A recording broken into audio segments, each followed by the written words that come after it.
Lu Mingxiu has always remembered the day of her 7th birthday. Upon waking, Huanyang fashioned a branch of peach blossoms for her, which she placed elegantly on the table, creating a delightful sight. Huanyang remarked, "This morning, a magpie was chirping outside the window. Today is the young lattice's birthday. Surely, good fortune awaits." No sooner had she spoken than Xiaohuan rushed in, breathless from her haste. Miss, something extraordinary has happened." Before Huanyang could reprimand her for her impudence, she exclaimed, your father has sent someone." "Indeed, just now a guest arrived, claiming to be sent by your father." Xiaohuan was interrupted by a sharp reprimand from Huanyang. "What do you mean, your father? Show some decorum, it is master." Oh, Xiaohuan, unfazed by the correction, eagerly tugged at Lu Mingxiu. "Miss, you must see the carriage outside. It is stunning beyond compare. Even the envoy is as beautiful as a celestial being. I overheard them say that master is a leader. Surely he has sought a renowned teacher and has become a master himself." Lu's family son-in-law, Fu Zhe, possessed exceptional talent in martial arts. However, Qingfeng Town was remote and lacked even a respectable martial arts school within hundreds of miles. 7 years prior, the Lu family had expended nearly all their savings to support him in his quest to find a master in the capital, and since that time, there had been no word from him. Was this divine providence bestowing upon her a birthday gift? Surely, Master has achieved greatness and is here to bring you all good tidings. Miss, your future will be filled with joy. Miss. Lu Mingxiu sprang to her feet and hurried outside, disregarding Huanyang's calls from behind. She hastily approached the parlor, where the voice of a woman resounded. "This is for you." Lu Mingxiu took a deep breath, rising on her toes. Her curiosity piqued as she peered inside. Both her grandfather and mother were present in the hall, and seated in the guest chair was a woman adorned in exquisite silks, her back turned to Lu Mingxiu, obscuring her features. All that was visible was the delicate butterfly hairpin trembling atop her glossy, intricately styled hair, as if it might take flight at any moment. Beside her stood a maidservant, who was presenting a finely crafted box to her grandfather. Upon opening the box, a piece of paper was revealed.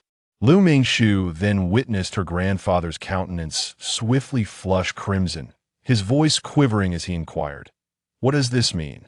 The maidservant responded with a gentle smile, imbued with an air of superiority and disdain. "It is said that the Lu family is a household of learning and agriculture, though humble in fortune. You are distinguished in knowledge and propriety. Surely, the elder Lu is not illiterate?" Lu Mingxiu was taken aback. Was this a mockery of her grandfather? From a mere maidservant? Rui Xiang, the woman in the guest chair, called out, her voice as melodious as ever. The maidservant turned slightly, bowing respectfully. "Yes, miss." The woman continued, "They come from the countryside, and it is natural for them to be less worldly. Please speak to them kindly and refrain from rudeness." "I understand, miss." Lu Mingxiu's eyes widened. A divorce letter? Her father had not sent someone to fetch them instead. He intended to separate from her mother?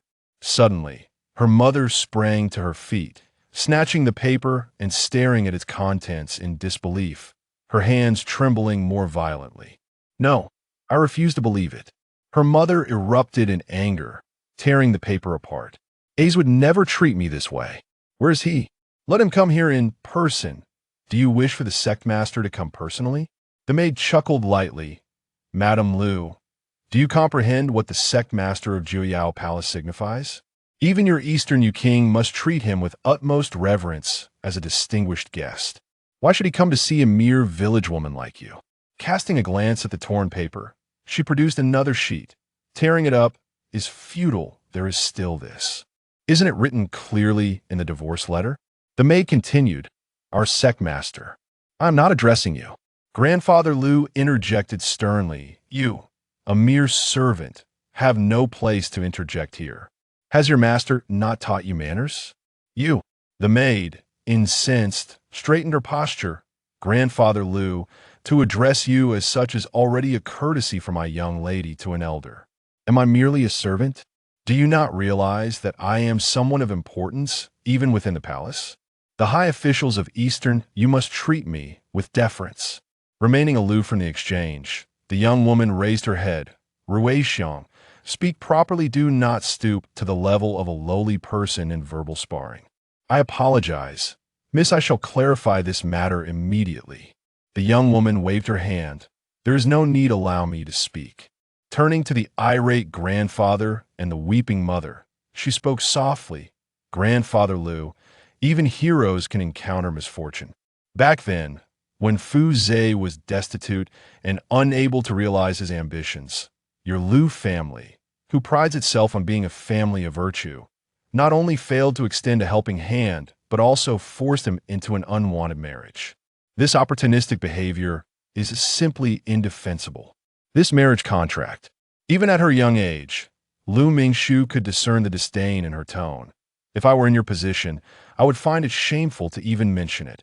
Upon hearing her words, the elders stared wide-eyed, and the mother, forgetting even to weep, gazed at her in astonishment.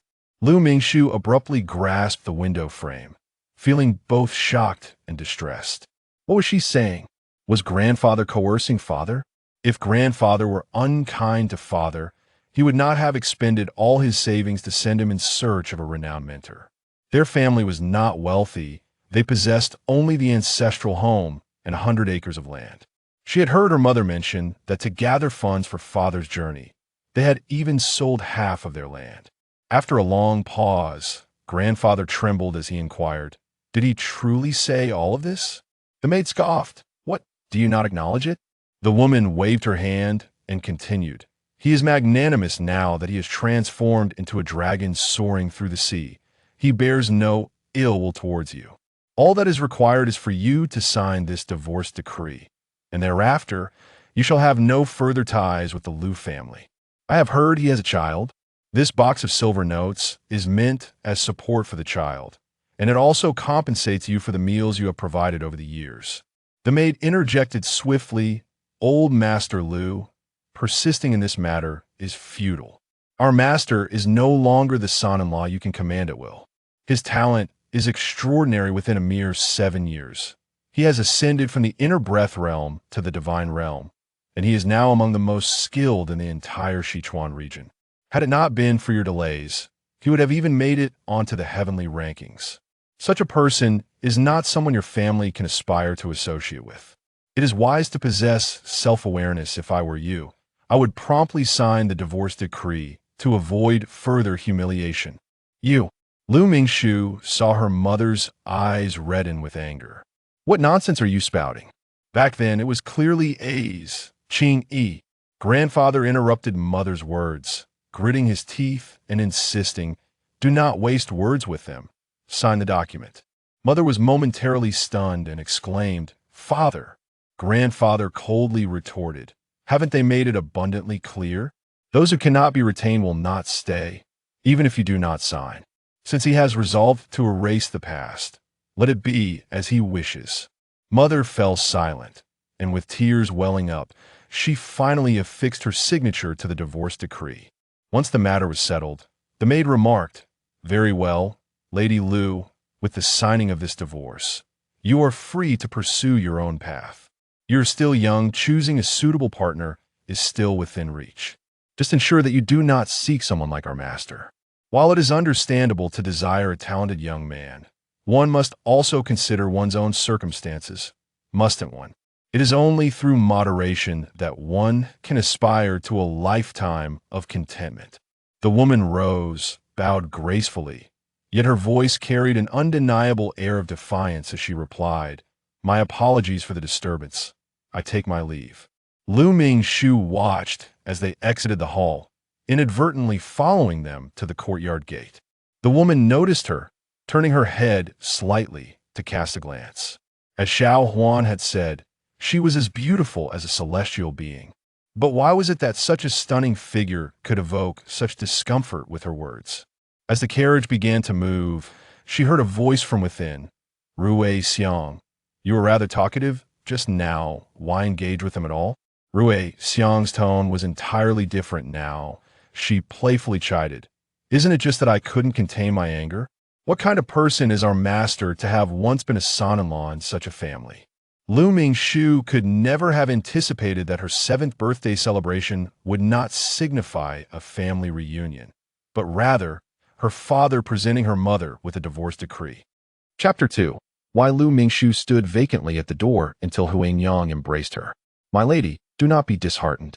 Yet, Lu Mingxu felt no sorrow to her. Her father was merely a shadow existing within the realm of fantasy, a figure she had never encountered, devoid of any emotional connection. The longed-for reunion had dissipated, and witnessing her grandfather and mother being bullied stirred within her a different kind of turmoil. Huangyang, she spoke. Yes? On what grounds do they look down upon grandfather and mother? Huangyang paused momentarily.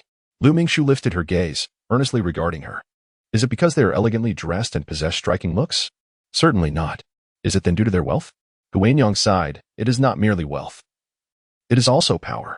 My lady, you do not comprehend what it signifies to be the leader of a sect. They are warriors, beings from a realm distinct from ours. Take our Dongwei, for instance. The most influential force is not the king of Dongwei, but rather the Tianhai Pavilion, whose approval is required even for the selection of the king's successor. Such formidable power, Lu Mingxu murmured. Indeed. While I am unaware of which sect the old master belongs to, even if it does not rival the Tianhai Pavilion, it is certainly beyond the reach of us common folk. As they conversed, a sudden cry pierced through the air from within the house. Father! Father! Huangyang's heart sank, and she hurried inside. Upon entering, she was taken aback. There lay the old master, collapsed upon the table, unconscious, with his garments stained with droplets of blood. Lu Qingyi had lost her composure, flustered and frantic. Huangyang quickly pressed her down. Madam, remain calm. First, summon a physician. Prompted by her reminder, Lu Qingyi suddenly realized. The doctor? Yes, send Sheng to fetch the doctor. The physician arrived swiftly, took old Master Lu's pulse, but soon turned to leave, stating, Forgive me, my medical skills are limited, and I am powerless to help. Lu Qingyi was struck with despair and cried bitterly. Qingfeng town was merely a small settlement with a population of 1,000, and with only this one doctor, if he declared there was no hope, then truly, no one could save him. Just as the doctor was about to cross the threshold, his garment was tugged, and upon looking down, he found it was the family's young daughter. Observing the child who bore a striking resemblance to his own granddaughter, the doctor felt his heart soften and spoke gently. Child, it is not that I refuse to treat your grandfather, but rather, there is nothing I can do. Lu Mingxu looked up and implored, Doctor, at the very least, please prescribe some medicine or administer an injection. Grandfather always says one must do all they can before leaving the rest to fate. The doctor hesitated. They all understood old Master Lu's condition was grave. Even if he could not be cured, they would not blame him. Lu Qingyi, overhearing their exchange, nodded fervently and bowed repeatedly. Indeed, Doctor Hu, you have watched us grow. I beseech you to show compassion. The mother and daughter kept vigil until midnight when old Master Lu stirred back to consciousness. Lu Qingyi was filled with a mix of joy and sorrow, crying uncontrollably. Witnessing her distress, old Master Lu felt a pang of disappointment. You. His lips trembled, and words failed him. Terrified, Lu Qingyi exclaimed, Father, do not be angry, it is all my fault. Old Master Lu closed his eyes, taking a long moment to regain his composure. When he finally opened them, he beckoned Lu Mingxu closer, gently stroking her head, his gaze revealing profound sorrow. It is entirely my own fault. I have but a single daughter whom I have cherished and pampered since her infancy, nurturing Lu Qingyi into a fragile and inept being. Now that her husband has forsaken her, and my granddaughter is still so young, in my absence, who will support these two vulnerable souls? As these thoughts swirled in his mind, tears glistened in the murky depths of the old Master Lu's eyes. He paused for a moment, gently caressing her head, and with great effort managed to utter a few words. Do not speak of this to anyone. He then called for Lu Qingyi, pointing to the small cabinet by the bedside, instructing her to retrieve the property deed and land contract, imparting a few final words. Finally, he said, after I am gone, you must bring in Sheng to establish a household and care for you both. Before he could finish his sentence, his eyes closed, and he breathed his last. Huinio, upon hearing the sound of weeping, hurried over, checked for breath, and wept alongside her. The old master has departed. They observed a 3-day vigil, donning mourning attire, and after the funeral arrangements for the old Master Lu were concluded, Lu Qingyi was so consumed by grief that she fell ill. Initially thought to be a minor ailment, her condition persisted from February until May without improvement, and instead, it grew increasingly severe. Lu Qingyi, already a frail maiden, had suffered greatly during childbirth, and now, after months of illness, she had become a mere shadow of her former self. The old Master Lu, aware of his daughter's delicate disposition, understood she could not uphold the family legacy. Before his departure, he intended to suggest that she take Ah Sheng as her husband for support. Ah Sheng was a long-term worker in the household, sold to them at a young age due to the overwhelming number of children in his family, and bound by a long-term contract. The old master, knowing his demise was imminent, lacked the time to select a suitable husband. Although Ah Sheng was a servant, at least he was familiar and trustworthy. However, upon his passing, Lu Qingyi fell into a state of near-death illness. Coupled with her preoccupation with thoughts of separation, she found her will to live diminishing, leaving her devoid of any desire to seek a new husband or even to continue existing. By May, Doctor Who could no longer prescribe any remedy. Lu Qingyi, aware of her own deteriorating condition, summoned Huanyang to share her intentions. Huanyang was taken aback. "Madam, think it over." Yet Lu Qingyi resolutely declared her desire to seek out Fu Zhe. However, in her frail state, how could she undertake such a journey? Even if she managed to set forth, it was unlikely she would endure. Tears streamed down Lu Qingyi's face as she lamented, "In my current state, recovery seems impossible. But what will become of Ming Shu if I depart? She is but 7 years old. Our Lu family is sparsely populated, lacking even a distant relative. Although Fu Zhe has shown me no compassion, he is nonetheless her biological father. In this dire circumstance, who else can I entrust my child to? Madam, you are merely overwhelmed by grief, which has led to your illness. With proper care, you shall surely recover. Moreover, with a stepmother comes a stepfather. Fu Zhe, ungrateful as he is, will undoubtedly remarry. Entrusting the young lady to him may not yield a favorable outcome. Do not offer me false comfort. I am well aware of my own affliction." Lu Qingyi shook her head, dismissing Huanyang's counsel, and requested Ashing to come forth. At that moment, Lu Mingshu learned that her biological father resided in the distant Sichuan's Jiuyao Palace. Chapter 3. A quest with no avenue for audience. Lu Qingyi had lived over 20 years without venturing far from home, naively thinking that travel was a simple endeavor. Only upon setting out did she realize the arduousness of the journey. Even with their company, the road was fraught with challenges. Arranging provisions and lodgings along the way proved difficult. Missing an inn could mean sleeping under the stars. Lu Qingyi's medication could not be interrupted, and she had to remain vigilant against bandits. Asheng, simple and honest, and Huanyang, being a delicate woman, had never strayed far from Qingfeng town, so their worldly experiences were limited. The distance from Dongyue to Sichuan spanned thousands of miles, and after a half-year of stumbling along the way, the hardships endured were not fit for the ears of outsiders. Upon arriving in Sichuan, the true troubles began. Walk, walk, walk. Did I not mention that our Jiuyao Palace has no one by the name of Fu Zhe? Jiuyao Mountain, where the Jiuyao Palace is located, is the foremost mountain range in Sichuan, comprising 9 towering peaks. Its terrain is perilous, with ridges stretching endlessly, inaccessible to ordinary folk. To seek someone at Jiuyao Palace, they first needed to reach Jiulu Prefecture at the foot of the mountain, which houses the lower court of Jiuyao Palace. However, Asheng had been turned away repeatedly by the gatekeeper. Awkward with words, he stammered in frustration, "How could there be no one? He is our master. The head of our sect. What nonsense are you spouting? Our master is not named Fu Zhe. Be gone, or we shall not be so accommodating." Despite the rebuff, Asheng refused to leave, ultimately suffering a few blows before he was compelled to go. With his head bowed, he returned to find Lu Qingyi lying on the bed, her face devoid of color, her lips as pale as parchment. The conditions were poor, and a faint odor of sweat mingled with the smell of medicine pervaded the air, inducing nausea. Upon arriving in Sichuan, their remaining funds were scant. Though the silver note given by the woman remained untouched, Lu Qingyi was unwilling to use it, forcing them to stay in this modest inn. After a brief cough, Lu Qingyi declared, "Tomorrow, I shall go in person. Regardless of the outcome, I am his lawful wife, and he must confront this if it escalates." "Madam, you must not," Huanyang exclaimed anxiously. "Your constitution cannot withstand such strain." Lu Qingyi had been gravely ill in Dongyue, and the arduous journey had nearly drained her vitality. Yet, prolonging this situation was not a solution. The more she struggled, the more imperative it became to secure a path for Ming Shu. "Madam, daughter, Lu Mingshu entered the room, perhaps with a solution in mind. It is often said that hardship shapes a person. Through the trials she has faced, Lu Mingshu has matured day by day. Her words and actions no longer bearing the mark of childishness. In the past, with her grandfather present, she could indulge in play. But now that he is gone and her mother is gravely ill, she can no longer afford to be naive. What is the solution? Lu Qingyi inquired.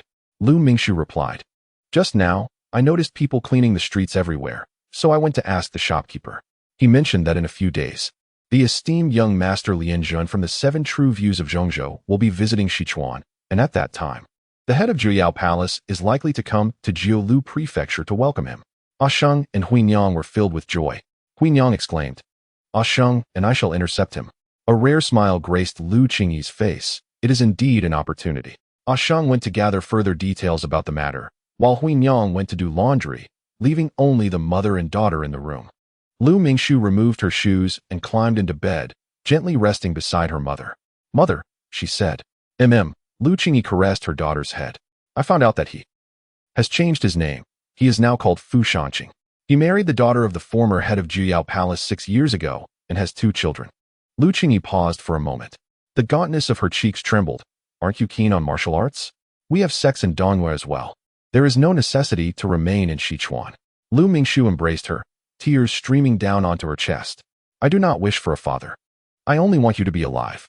When her grandfather passed, she felt a profound sorrow, as if her heart were hollowed out. The thought of losing her mother filled her with regret over not having persuaded her to stay when they departed.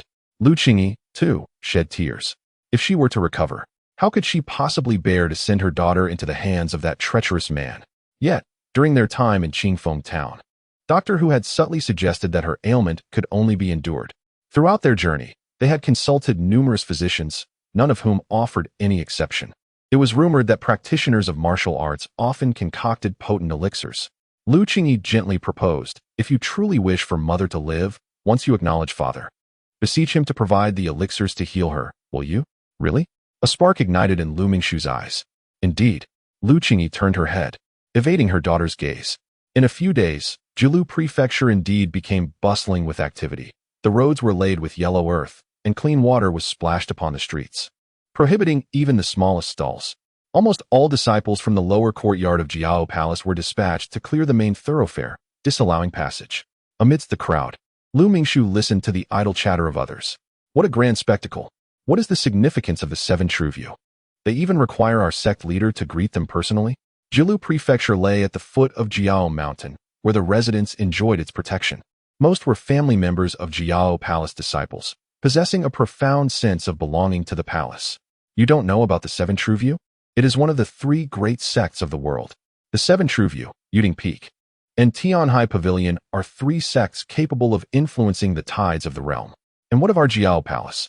Our Jiao Palace is formidable as well, though it pales slightly in comparison to the 3 great sections. The speaker's tone grew hesitant. Indeed, 100 years prior, Jiao Palace was only slightly inferior. But in recent years, talent had dwindled, leaving it significantly behind the 3 great sections. Is that so? In that case, there is no cause for concern. Our esteemed leader is truly a prodigy rarely seen in a century. Having formally entered the sect merely 7 years ago, he has already reached the realm of transcendence, destined to grasp the profound truths and achieve mastery in due course. Indeed, the sincerity of that man's response is genuine. Our Jiao Palace shall undoubtedly flourish under the guidance of Deputy Leader Fu. As noon approached, a procession gradually made its way from outside Jiulu Prefecture. This entourage consisted of both mounted riders and those traveling by carriage.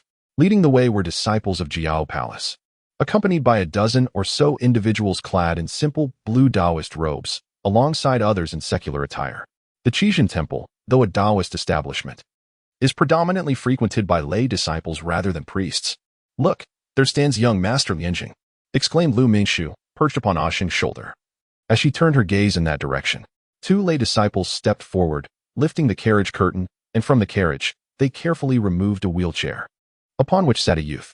This young man appeared to be no more than 15 or 16 years of age, his features strikingly handsome, reminiscent of a snow-capped peak beneath a clear blue sky, exuding an ethereal grace and brilliance. Despite being confined to a wheelchair and unable to walk, he radiated tranquility and an extraordinary demeanor. The children of Sichuan, typically robust in nature, had never before encountered such an individual, leaving them utterly captivated. At that moment, someone approached briskly from the opposite direction. Leading the group was a man in his 30s, with well-defined features and spirited eyes. Donned in the ceremonial attire of the Jiao Palace's leader, exuding both elegance and authority. Upon seeing this figure, Sheng was rendered speechless with excitement. A gentle nudge from Huanyang on his back brought him back to reality, prompting him to call out, "Master, Master, it is I, Sheng." Chapter 4. Huanyang and Sheng had both underestimated the situation, believing that merely encountering the person would suffice. Little did they know, as soon as they squeezed through the crowd, they were seized by the disciples of Jiao Palace who were maintaining order, realizing that if they failed to meet Fu Zhe this time, the opportunity would likely never arise again. They desperately pushed forward, their thoughts consumed by the sight of the near-lifeless Lu Qingyi in the inn. Huanyang cried out, "My lord, please take a look over here. This is the young lady, your biological daughter." At that moment, Fu Zhe, now to be referred to as Fu Shanqing, furrowed his brow upon hearing the shout and exchanged a covert glance with the disciples beside him, yet he refrained from turning around. His ascent to the position of the leader of Jiao Palace in merely 7 years was not solely due to his exceptional talent. With the esteemed guest from the 7 True Views arriving, a matter of great significance for Jiao Palace was at stake. He could not afford any mistakes. Ignoring the commotion was preferable. Acknowledging it would merely reveal to others that they were indeed calling for him. As the head of a sect, he had subordinates to address such matters. Fu Shanqing approached the other party with his customary demeanor, presenting a smile. "I have long heard of the esteemed young Master Lianjing's reputation. Upon meeting you, it is indeed as remarkable as rumored. I am Fu Shanqing, humbly serving as the leader of Jiao Palace." Young Master Lianjing replied with a subtle smile, "I am flattered. Fu Palace Master is a prodigy, a figure I have greatly admired." As the two engaged in pleasantries, one of the disciples overheard and his expression shifted dramatically. He commanded the disciples, "Why aren't you silencing them? Such words should not be spoken frivolously." The disciples hurriedly complied, moving to silence them. Huanyang widened her eyes, staring at him in disbelief. Even with her limited experience, she could discern that his reaction was anything but appropriate. He undoubtedly comprehended the veracity of her words. Indeed, Fu Zhe was unwilling to meet them. As Fu Shanqing and the young Master Lianzheng were about to depart, Sheng, in a frenzy, whimpered desperately, striving to break free. Yet, with but a single measure of strength, he could not possibly contend with the martial prowess of the practitioners from Jiao Palace. In an instant, he endured several harsh blows. With Sheng being struck, Huanyang was silenced, while Lu Mingshu found herself immobilized. As Fu Shanqing's figure receded further into the distance, the trio sank deeper into despair. Lu Mingshu was in a state of agitation. Although she had relinquished any desire for her father, the matter of rescuing her mother rested squarely upon him. What would become of her mother's ailment if they could not encounter her father? At that moment, a sharp female voice pierced the air. "Fu Zhe, you ungrateful wretch. You abandon your wife and take another, driving your father-in-law to his grave, and yet you still have the audacity to serve as the leader of Jiao Palace?" Upon hearing this voice, Huanyang was taken aback. Seizing the opportunity, she bit down and broke free, rushing towards the source of the sound. "Madam." Lu Mingshu was stunned. Her mother had actually arrived? Given her frail condition. In truth, not long after the three had departed, Lu Qingyi had followed closely behind. She recognized this as their sole opportunity. Should they miss it, encountering Fu Zhe again would prove exceedingly difficult.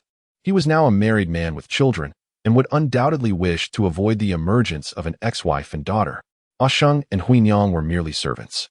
While Lu Mingshu was but a child, it would be all too easy for him to deny any connection. To her dismay, events unfolded even more unfavorably than she had anticipated. As soon as Sheng and Huanyang spoke, they were seized and silenced.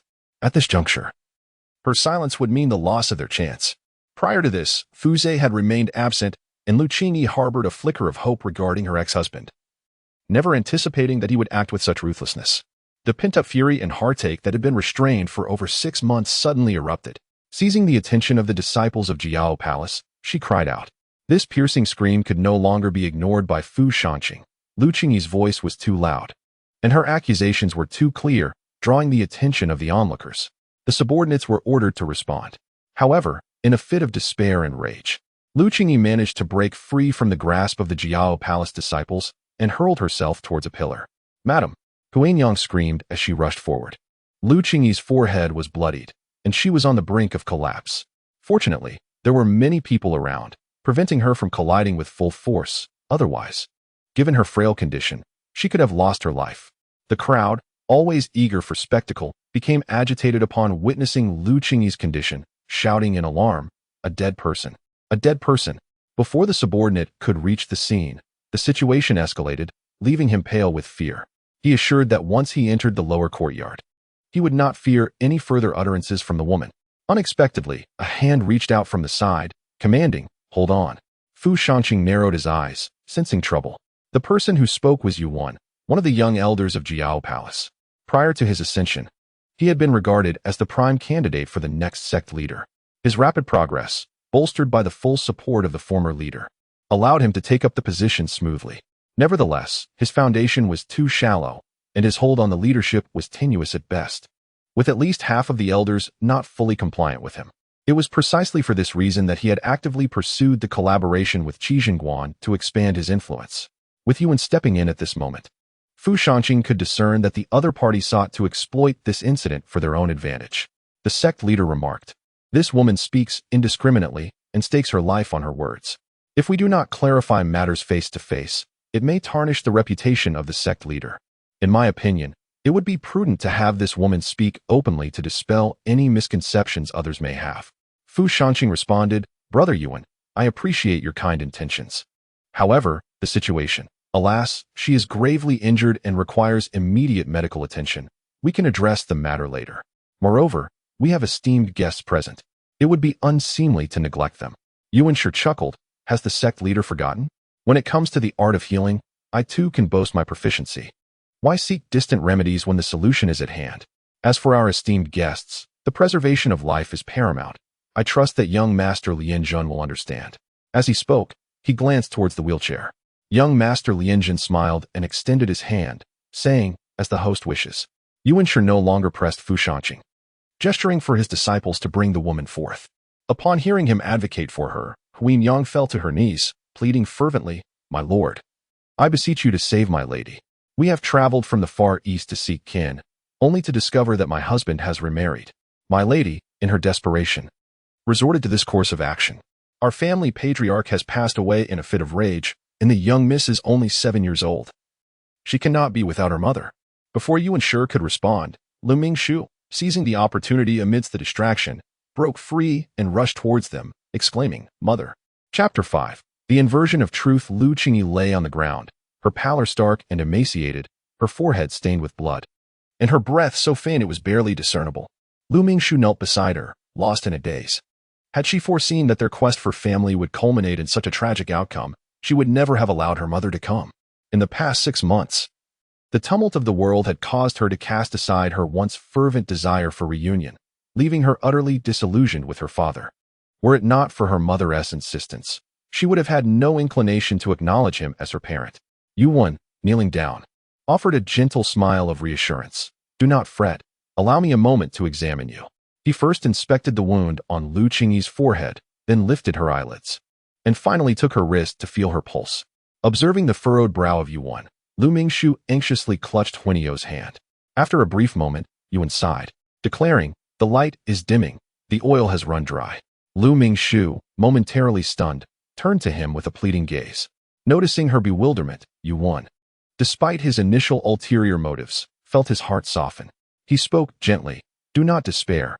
Life and death are but the great truths of existence." Suddenly, he questioned the wisdom of imparting such thoughts to a mere 7-year-old child. The pain of losing a loved one could only truly be understood through personal experience.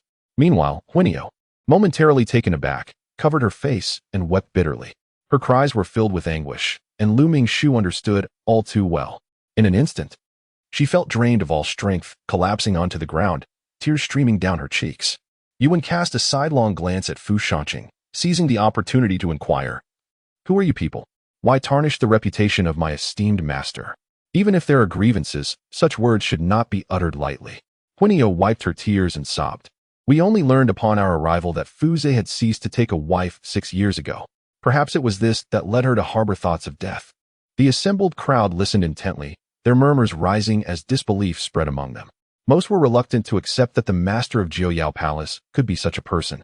Yet Huinio's tearful words bore the weight of truth, casting doubt upon their convictions. Was it truly so? Yuan's expression shifted to one of astonishment as he turned to Fu Shangqing. Previously, Fu Shangqing refrained from intervening as he understood that with Master Yuan present, Huinyang would undoubtedly be allowed to speak her mind. His attempts to halt her would be futile. While she spoke, he pondered his response. At that moment, Master Yuan glanced over, and Fu Shangqing had already formulated a plan. With a deep sigh, he addressed Lu Qingyi. A night of marriage fosters 100 days of affection. The past grievances and kindnesses need not be revisited now. When one approaches death, what is there left to dispute? Huinyang, whatever wishes your lady may have, feel free to express them. In light of our former ties, I shall ensure they are fulfilled. Upon hearing his words, Huinyang inferred that she was being dismissed as a fool, yet his magnanimity only fueled her resentment. Fu Zhe, why did you not mention our acquaintance earlier? Now you come to feign benevolence.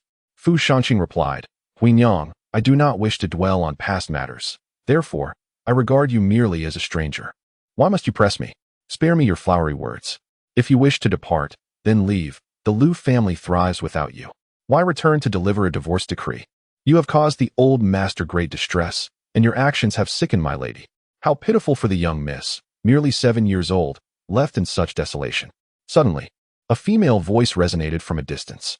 The onlookers turned to see a young woman, seemingly around 20, adorned in exquisite garments and delicate makeup, approaching with an ethereal grace.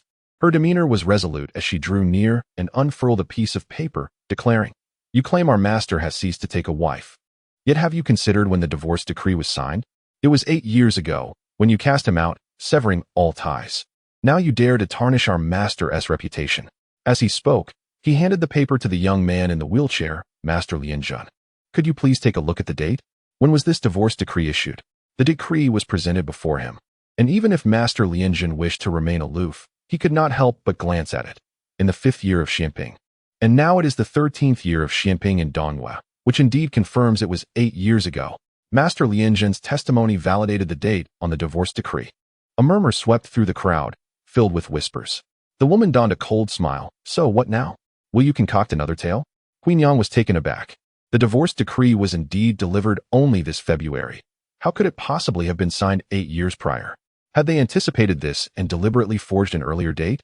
You speak nonsense, Huinyang exclaimed, yet the opposing side's narrative was too coherent, leaving her without evidence and drenched in anxiety. This was Jilu Prefecture, where the people held a certain fondness for Jiao Palace, and naturally, they were inclined to believe in Zhou Yinru.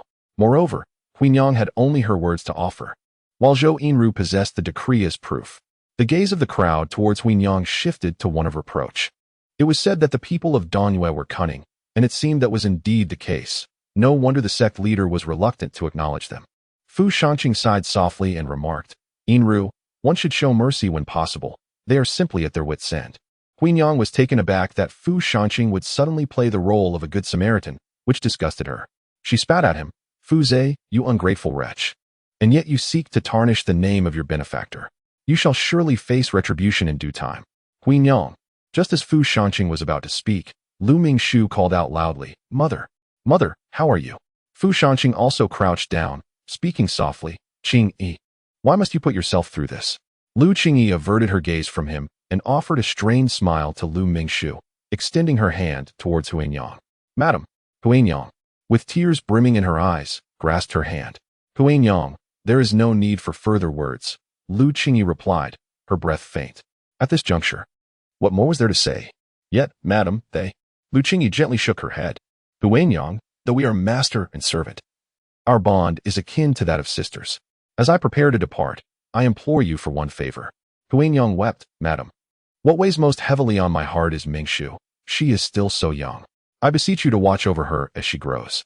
Turning her gaze towards Lu Mingshu, she continued, Mingshu, from this moment forth, Huinyang shall be your beloved aunt. You must regard her as your mother. Do you understand?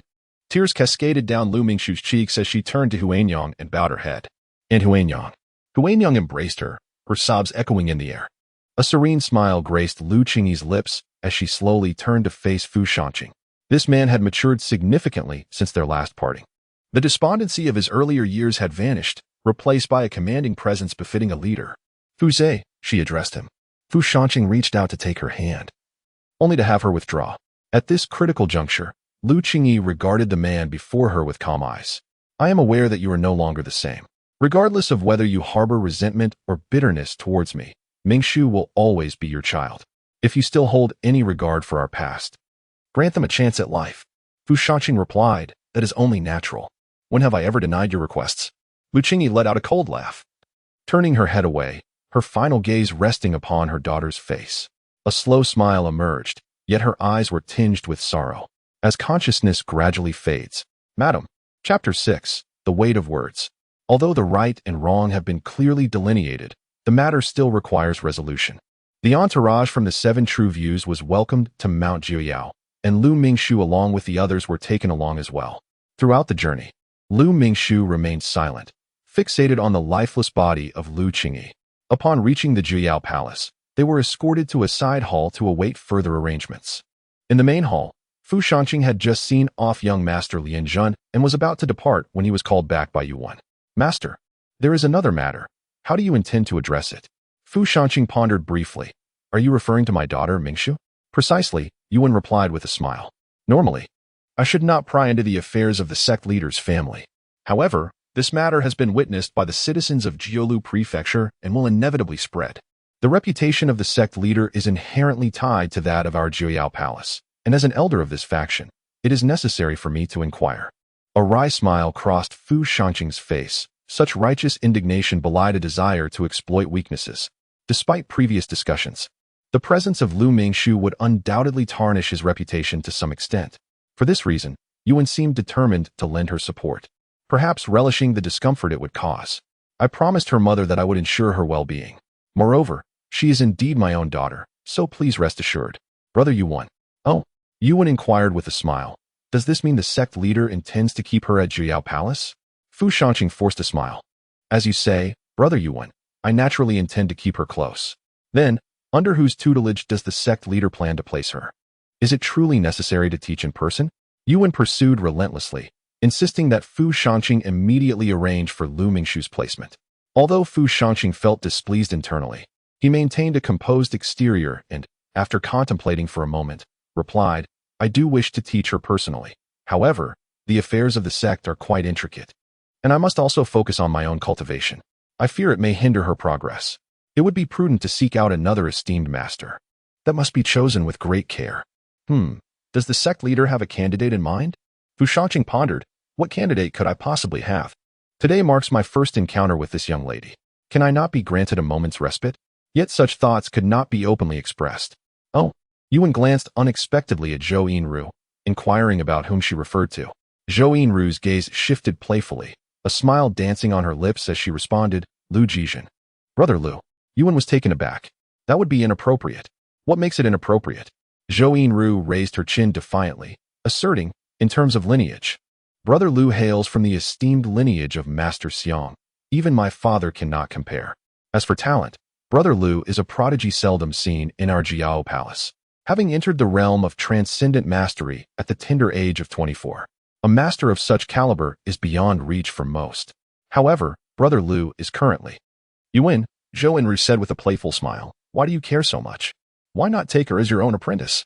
Yuan replied, I am presently facing a bottleneck in my own cultivation and fear I may lack the time to properly mentor her. It was a jest. He still needed to cultivate himself, having already taken on a disciple, and now he was expected to assist Fu Shanqing in teaching his daughter. Should he misstep in this endeavor, would he not be courting disaster?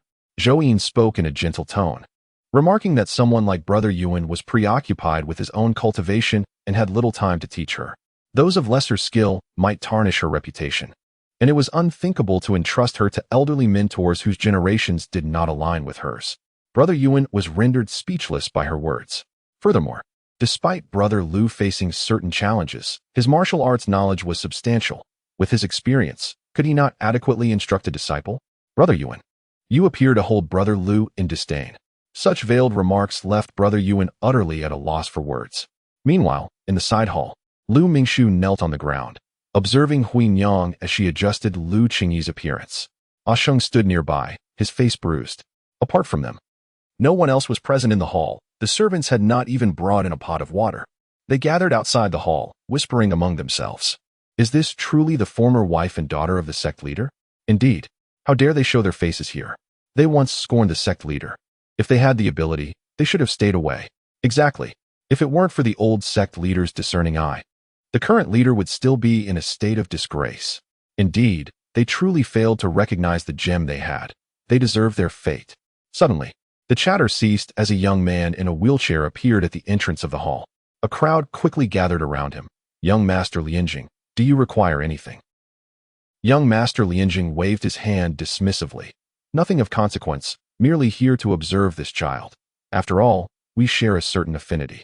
Upon his entrance, Huin Yang and Ah Shang, aware of his distinguished status, rose to their feet, while Lu Mingshu remained kneeling beside the stretcher, fixedly gazing at Lu Qingyi, lost in thought.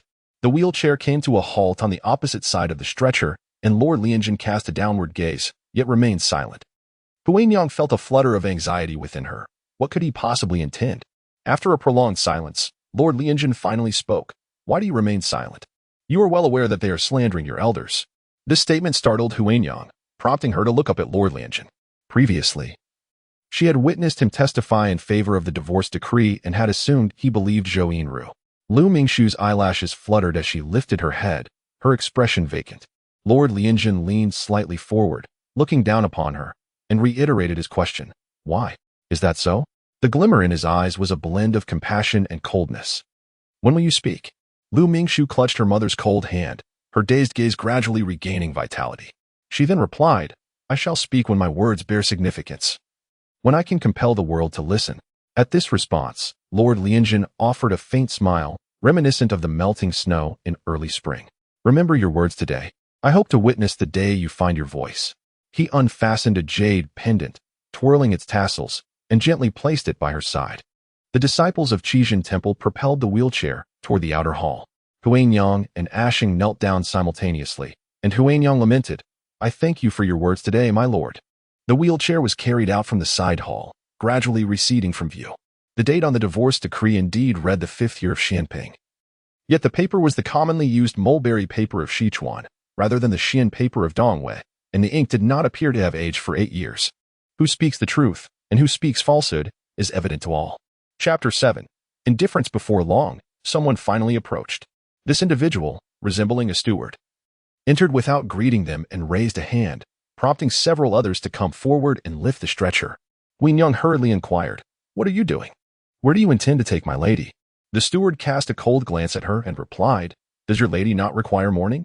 Huin Yang quickly called for Ah Shang, grasping Lu Mingshu's hand as they followed suit.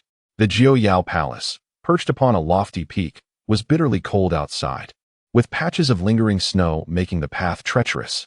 The attendants, accustomed to the conditions, moved with remarkable swiftness. The trio, one child, one woman, and one injured man, struggled to keep pace behind them. The interconnected halls of the palace seemed endless, and they finally halted at a secluded courtyard. Within the main hall of the courtyard, a coffin had already been placed. The attendants deposited Lu Qingyi's lifeless body and promptly exited. After a while, another group arrived, bringing white banners, burial garments, hemp cloth, a fire basin, yellow paper, and other items. Upon hearing the mention of the sect leader's wife, Lu Mingshu stood before Lu Qingyi, clenching her fists, her expression devoid of emotion. The steward finished speaking and lifted the curtain to leave. The underlings departed swiftly, leaving no assistance behind. Thus, they were left to fend for themselves. Ah Shang, limping, began to prepare the mourning hall, while Lu Mingshu assisted Huin Yang in washing Lu Qingyi's body and changing her into burial garments. Once their arrangements were complete, the three donned hemp clothing and gathered around the fire basin to fold gold ingots, although no one would come to pay their respects.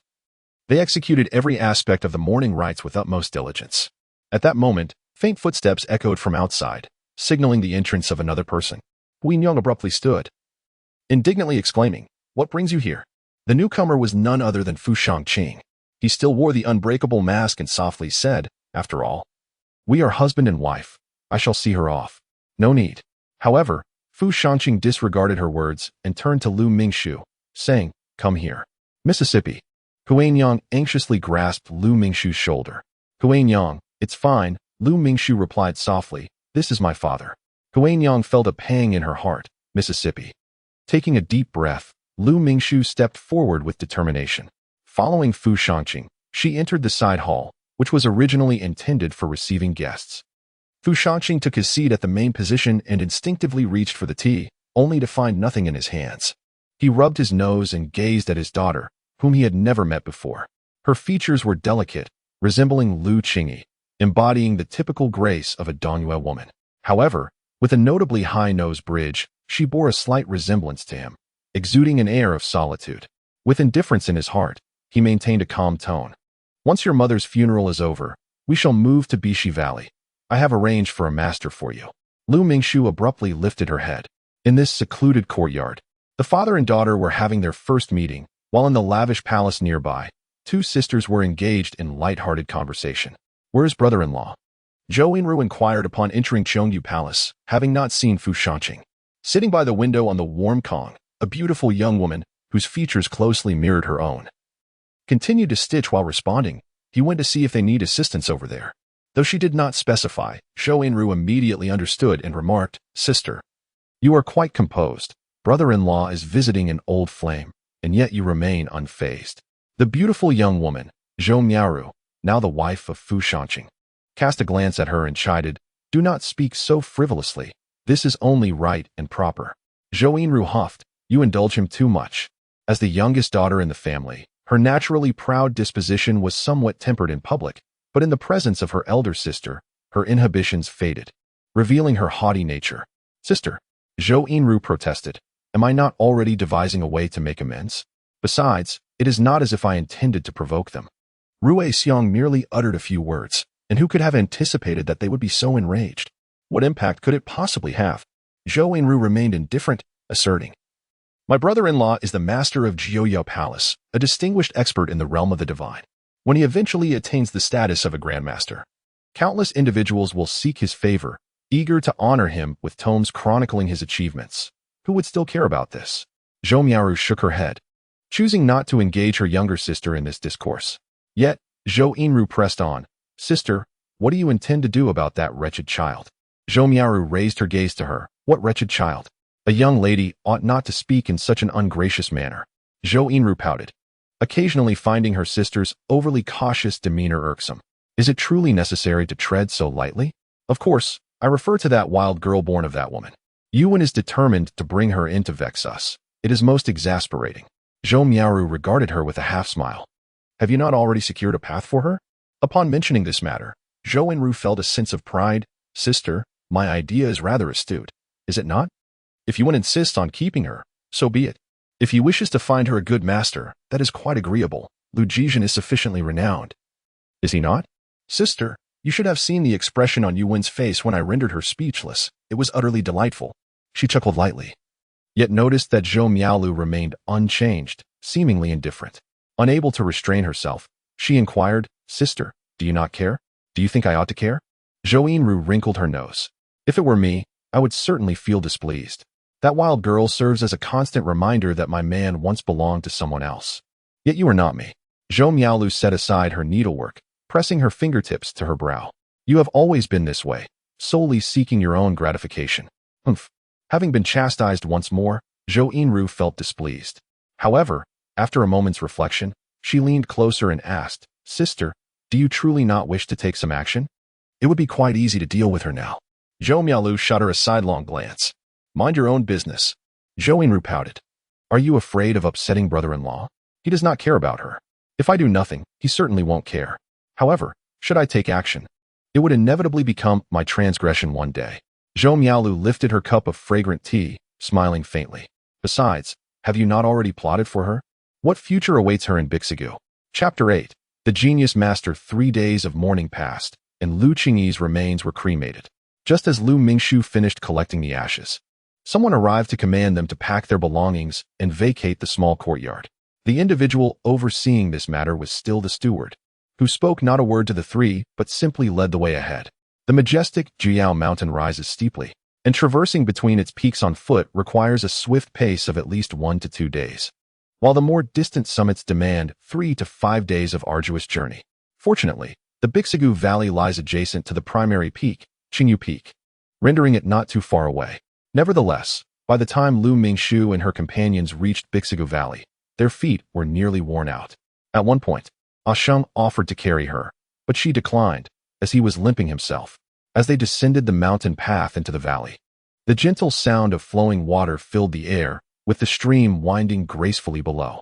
Despite being deep into winter in November, the mountains here remained lush with towering pines and cypress, and the grass was verdant, perfectly embodying the essence of Bixigu. As Lu Mingxiu walked, her thoughts drifted to the day of her meeting with her father. The master I have found for you is no ordinary individual. He is the eldest disciple of the 15th generation of Juyao Palace, having commenced his martial training at the tender age of 8, entered the inner realm at 10, reached the fusion stage by 15, and attained the transcendent realm by 24.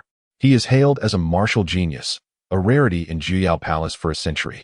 Do not underestimate these milestones. In Sichuan, and indeed throughout the entirety of Guxia, fewer than 10 individuals have achieved the transcendent realm before the age of 25 in the past 1,000 years. Were it not for his lack of ambition for such titles, he would surely be vying for the position of sect leader. Lu Mingxiu looked up in astonishment at her father. Under her gaze, Fu Shaoqing cleared his throat and averted his eyes. He now served as the head of the Tongtian Pavilion, overseeing the protective law and elders, and managing the various departments. His position as head was even slightly more prestigious than that of the nominal elders. Lu Mingxiu could hardly believe that her father had secured such an impressive master for her. It sounded extraordinarily formidable. However, he was currently facing some difficulties. Fu Shaoqing gently advised her that his temperament was somewhat eccentric and he did not engage well with others, so she would need to exercise patience. Lu Mingxiu felt a surge of excitement within her. Her grandfather had often recounted tales of formidable individuals, whose tempers were invariably quite fierce. She resolved that, regardless of her master's temperament, she would endure.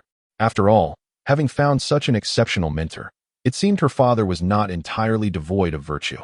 After traversing the valley for an hour, the path suddenly opened up, revealing an expansive stretch of flat land, covering no less than dozens of acres, with a narrow trail cutting through its center.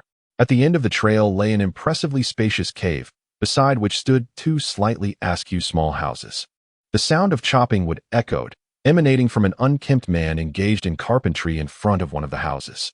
The steward approached him, addressing him as Lu Zhangyuan. The man remained engrossed in his work, paying no heed to the steward. Unfazed, the steward continued, "I have brought a disciple for you." The man paused momentarily before resuming his task, his voice chillingly pleasant as he replied, "Take her away. I have no need for her." The steward grimaced, asserting, "This is the command of the sect leader. Look, here is the sect leader's decree." He produced a piece of paper, yet the man did not even cast a glance at it. The steward's expression darkened. "Lu Zhangyuan, according to sect rules, one must accept disciples upon reaching the state of transcendence. You have yet to take on a single disciple, which is against the regulations." Oblivious to the steward's words, the man continued his work, one foot perched on a bench as he sawed the wood. Although Lu Mingxiu had mentally prepared herself, she was still taken aback upon seeing this man. Was this truly the genius master her father had spoken of? How disheveled. Huiyang Yang secretly worried. Previously, Fu Shaoqing mentioned finding a master for Lu Mingxiu, and she had hoped that he still possessed a flicker of conscience, that he would hold some semblance of kinship towards his daughter. However, it now appeared that there were deeper implications. This man, unkempt in appearance, seemed to embody a state of desolation. The steward, in his discourse, displayed little respect for him, indicating that his situation was rather dire. Lu Zhangyuan, realizing that a confrontational approach would not yield results, softened his tone. This task had been entrusted by Miss Zhou should it remain unfulfilled.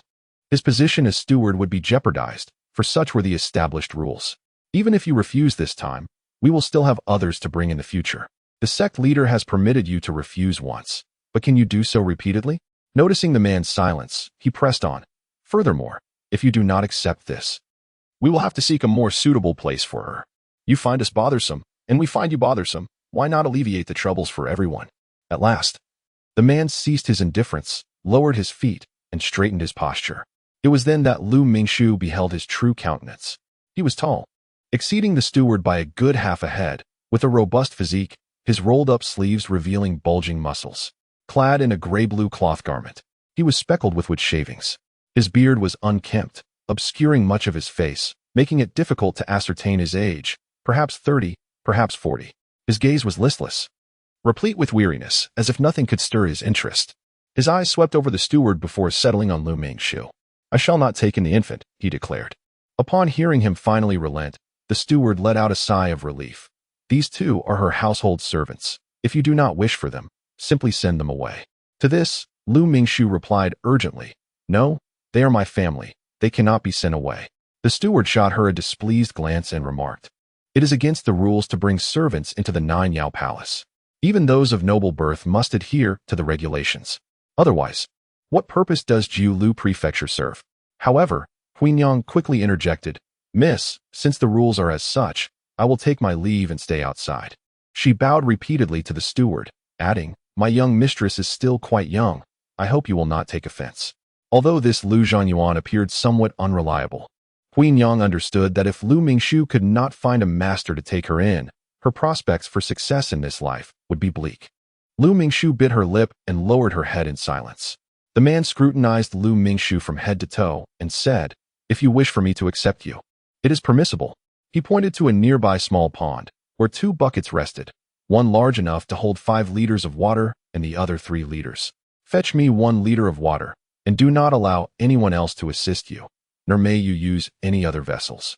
Though the buckets could hold 5 and 3 liters respectively, the demand was merely for 1 liter. How was this to be accomplished?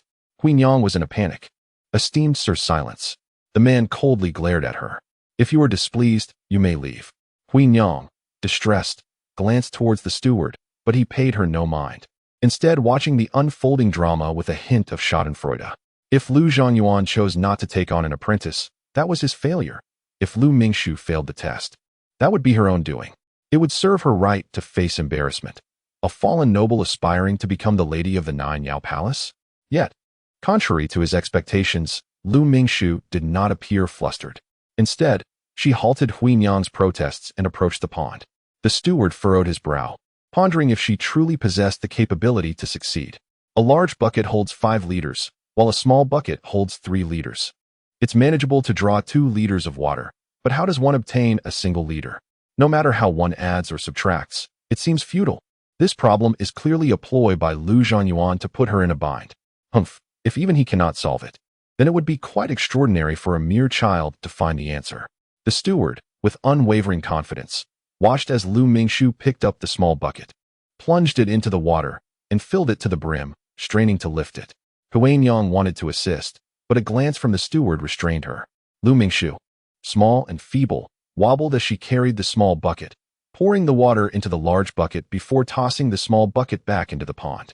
Upon her second attempt, the small bucket was not fully emptied before it was filled again. The steward, observing intently, suddenly displayed surprise.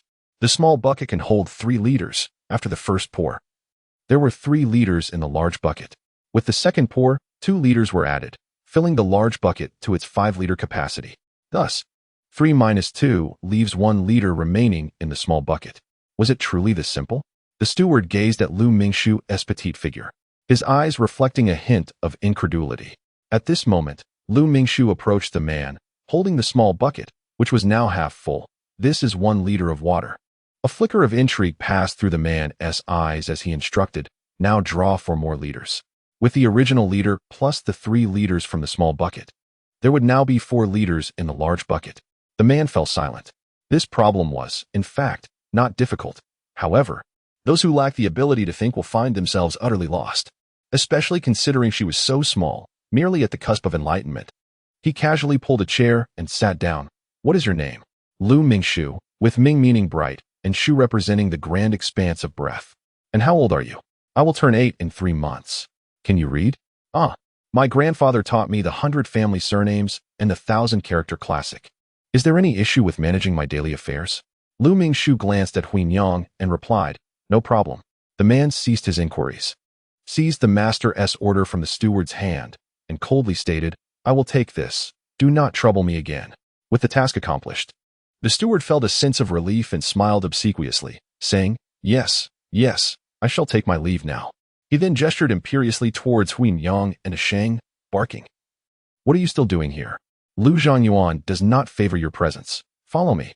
Huinyang hesitated, "But our luggage." Her lack of awareness displeased the steward, who snapped, "Did you not hear what Lu Zhanyuan just said? If you cannot even manage your own affairs, how can you learn martial arts? Do not hinder your young lady's future.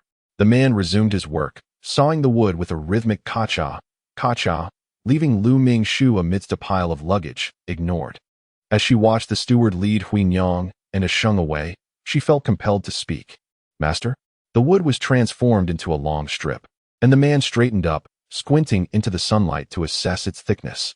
He declared, I am Lu Jizhen, the 15th disciple of the Jiao Palace, and currently the head of the Tongtian Pavilion. You are now my 16th disciple. What you choose to do henceforth is of no concern to me. Just do not bother me. Lu Ming-shu was taken aback. She had previously heard her grandfather say that in the realm of martial arts, a master is revered as a father for life. To become a disciple is to respect one as a father. And the bond between master and disciple is even more significant than that of blood relations. Before her arrival, Huinyang had informed her that having a master equated to having a proper elder. However, which elder would tell their junior, do not bother me? This seemed to diverge from her expectations. Then, Master, where shall I reside? She inquired timidly. Lu Jizhen set down the wood and exchanged the saw for a planer. Since I preside over Tongtian Pavilion, you shall naturally reside with me there. Lu Ming-shu glanced around, only to find two crooked little wooden huts. This is Tongtian Pavilion? Lu Jizhen paused, squinting at her. Did you not claim to be literate? Flustered under his gaze, Lu Ming-shu hastily turned to survey her surroundings, only to discover 3 characters inscribed above the cave behind her. Recognizing the character in the center as Tian, she deduced that the characters on either side resembled Tong and Ge. Thus, Tongtian Pavilion must be this cave. Inside, to the left, there is a row of stone houses. The first one is mine. You may choose whichever you prefer to inhabit. With that, Lu Jizhen lowered his head and resumed planing the wood, ignoring her further. Lu Ming-shu had no choice but to haul her luggage and cautiously step into the cave. The exterior of the cave appeared spacious, and the interior was quite ample as well. Upon entering, she was greeted by a sense of openness, reminiscent of a hollowed mountain belly, with the ceiling obscured from view and the depths unfathomable. While sunlight streamed into the cave, its depths remained shrouded in darkness, and a chill seeped into her bones. Not daring to gaze any longer, Lu Ming-shu turned to seek out the row of stone houses. These stone houses were situated to the left, nestled against the mountainside. The door of the first house bore an old cloth garment, while the second was empty and thick with dust.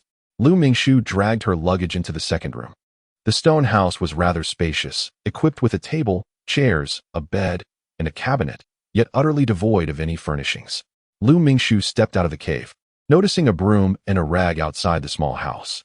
She inquired, Master, may I use these? Lu Jizhen, without lifting his gaze, merely waved his hand dismissively. Taking the broom and rag, Lu Ming-shu filled a small bucket with water and gingerly carried it inside. By the time she settled her belongings, dusk was nearly upon them.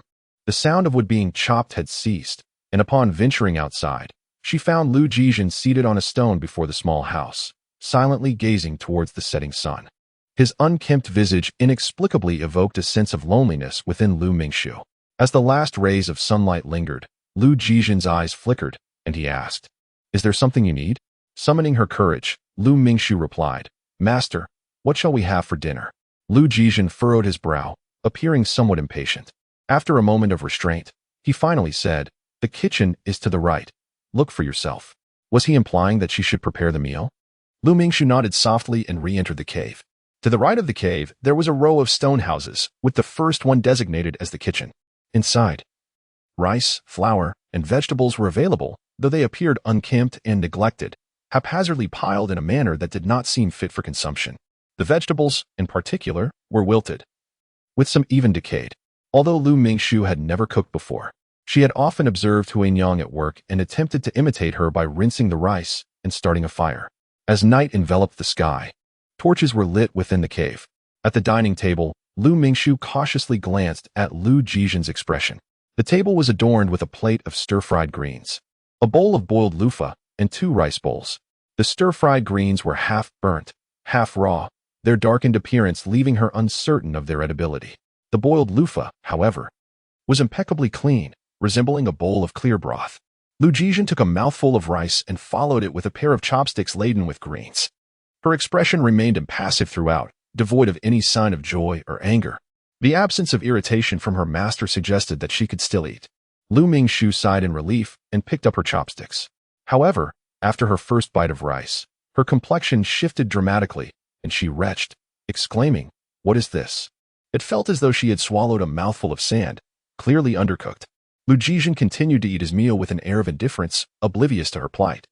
Lu Mingxu was momentarily stunned before attempting to pick up some stir-fried greens, only to find herself retching once more. This is utterly inedible. She gazed at Lu Jizhen for a considerable time before she could not suppress her curiosity, asking, "Master, do you not find this distasteful?" After a prolonged silence, she silently consumed the remaining clear soup made from loofah and began to tidy up the bowls and chopsticks. As she returned to her room, she passed by her master's door and once again heard the sound of wood being planed. The light streamed from within, casting a glow on the window, revealing Lu Jizhen intently transforming a wooden strip into thin shavings. Occasionally, he would pause to compare the results against the light, and Lu Mingxu could easily envision the focused expression on his face. What was her master engaged in? He seemed indifferent to everything: food, shelter, and even to her, his disciple. His sole concern appeared to be the woodworking at hand. Why did he not practice martial arts, but instead devote himself to carpentry? Were all geniuses so peculiar? What kind of person was her master, truly? The light illuminated the room with a cold clarity, leaving her in the company of only the shadows cast upon the stone wall. She opened her wardrobe and retrieved 2 tablets from her bundle, placing them one in front of the other on the stone platform. With her palms pressed together, she murmured, "Grandfather, mother, I have taken a master. He is truly remarkable. The most outstanding disciple of the previous generation at Jiuyao Palace, renowned as a genius. The master has always been kind to me. Even when I burnt the vegetables and undercooked the rice, he did not scold me. From now on, I shall diligently pursue my martial arts training. You must take good care of yourselves in heaven and not worry about me." After bowing twice, I intended to reveal a smile, but instead, tears streamed down my cheeks. Lu Mingxu quickly wiped away her tears, saying, "I simply miss you all too much. It is not sorrowful. Please do not be upset. My tears are too abundant to wipe away." She continued to cry, saying, "I will cry just this once. Let us pretend you did not see, shall we? Once I am done, I shall not weep again." Sob, sob, sob. She covered her face, tears cascading down uncontrollably, soaking her sleeves. Her voice grew hoarse until her cries gradually subsided. Lu Mingxu wiped her tear-streaked face, her swollen eyes gazing at the memorial tablet as she sobbed, "See, I kept my promise. After crying, I truly shall not cry anymore." Finally, she bowed once more and said, "Grandfather, mother, I am going to sleep now. I need to rise early tomorrow, and I am uncertain what the master will teach me. Please rest early as well." Chapter 10. A visit the next day. Lu Jizhen spent the entire day engaged in woodworking. Lu Mingxu busied herself around him. "Master, would you like some water? Should I wipe your sweat?" Eventually, Lu Jizhen, knitting his brows, retorted, "Didn't I tell you not to bother me? Did you not understand that yesterday?" Lu Mingxu lowered her head, murmuring, "Oh, perhaps the master simply does not enjoy talking. Nevertheless, since he has accepted her, he must teach her martial arts. How can he instruct her if he ignores her? Indeed, my grandfather once remarked that serving as an apprentice is no trivial matter, as a master will test your sincerity before imparting genuine skills. The master must be assessing her." Without a doubt, Lu Mingxu steeled herself. Since the master detests disturbances, she resolved not to intrude, dedicating herself to the tasks of cooking, laundry, and cleaning. The master had specifically inquired whether she could manage her own affairs, clearly preferring apprentices with self-sufficiency. She would strive to excel in all her endeavors, determined to gain the master's approval. Days passed, and after a week or so, visitors finally arrived at Baishi Valley. Aunt Hui, Uncle Ashen. Upon spotting familiar figures on the path, Lu Mingxu discarded what she was holding and joyfully rushed forward. Aunt Hui and Uncle Ashen trailed behind a young man, both smiling upon seeing Lu Mingxu approach. "Miss." Aunt Hui's eyes glistened with emotion at the sight of Lu Mingxu. The girl sported only 2 unevenly tied braids, her collar askew, and her belt in disarray. Though the Lu family was not affluent, the elderly master and mistress dote on their children. It was unheard of for the young miss to endure such hardships. "You must be Lu Mingxu." The young man's scrutinizing gaze fell upon her. He appeared to be around 13 or 14, clad in the robes of a disciple from Jiuyao Palace, a sword slung across his back. Standing tall with an air of pride, Lu Mingxu mimicked the gestures of others and greeted him, "Greetings, senior brother." The boy nodded hesitantly. My name is Xiao Xingyang. My master is Elder Yuan, whom you have met. Lu Mingshu felt bewildered until Aunt Hui whispered a hint in her ear, and suddenly, everything became clear. It turns out that the kind-hearted elder is indeed Elder Yuan. I have yet to express my gratitude for his defense of my mother.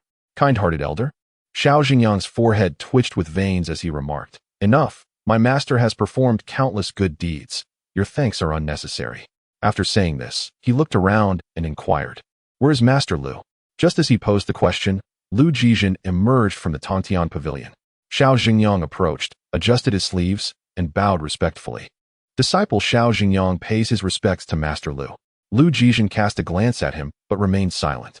Xiao Xingyang added, my master is Elder Yuan. Finally, Lu Jizhen spoke, what is it? Xiao Xingyang replied with a smile, my master sent me to Bixiao Valley.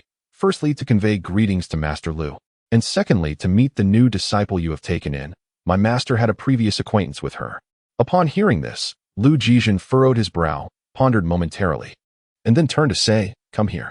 Lu Jizhen led Xiao Zhengyang into the Tongtian pavilion. Seizing the opportunity, Huin Yang tidied up Lu Mingshu's attire and redid her hair.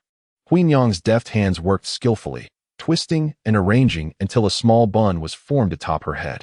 Lu Mingshu exclaimed, Aunt Hui, take your time. Let me see how you're tying it.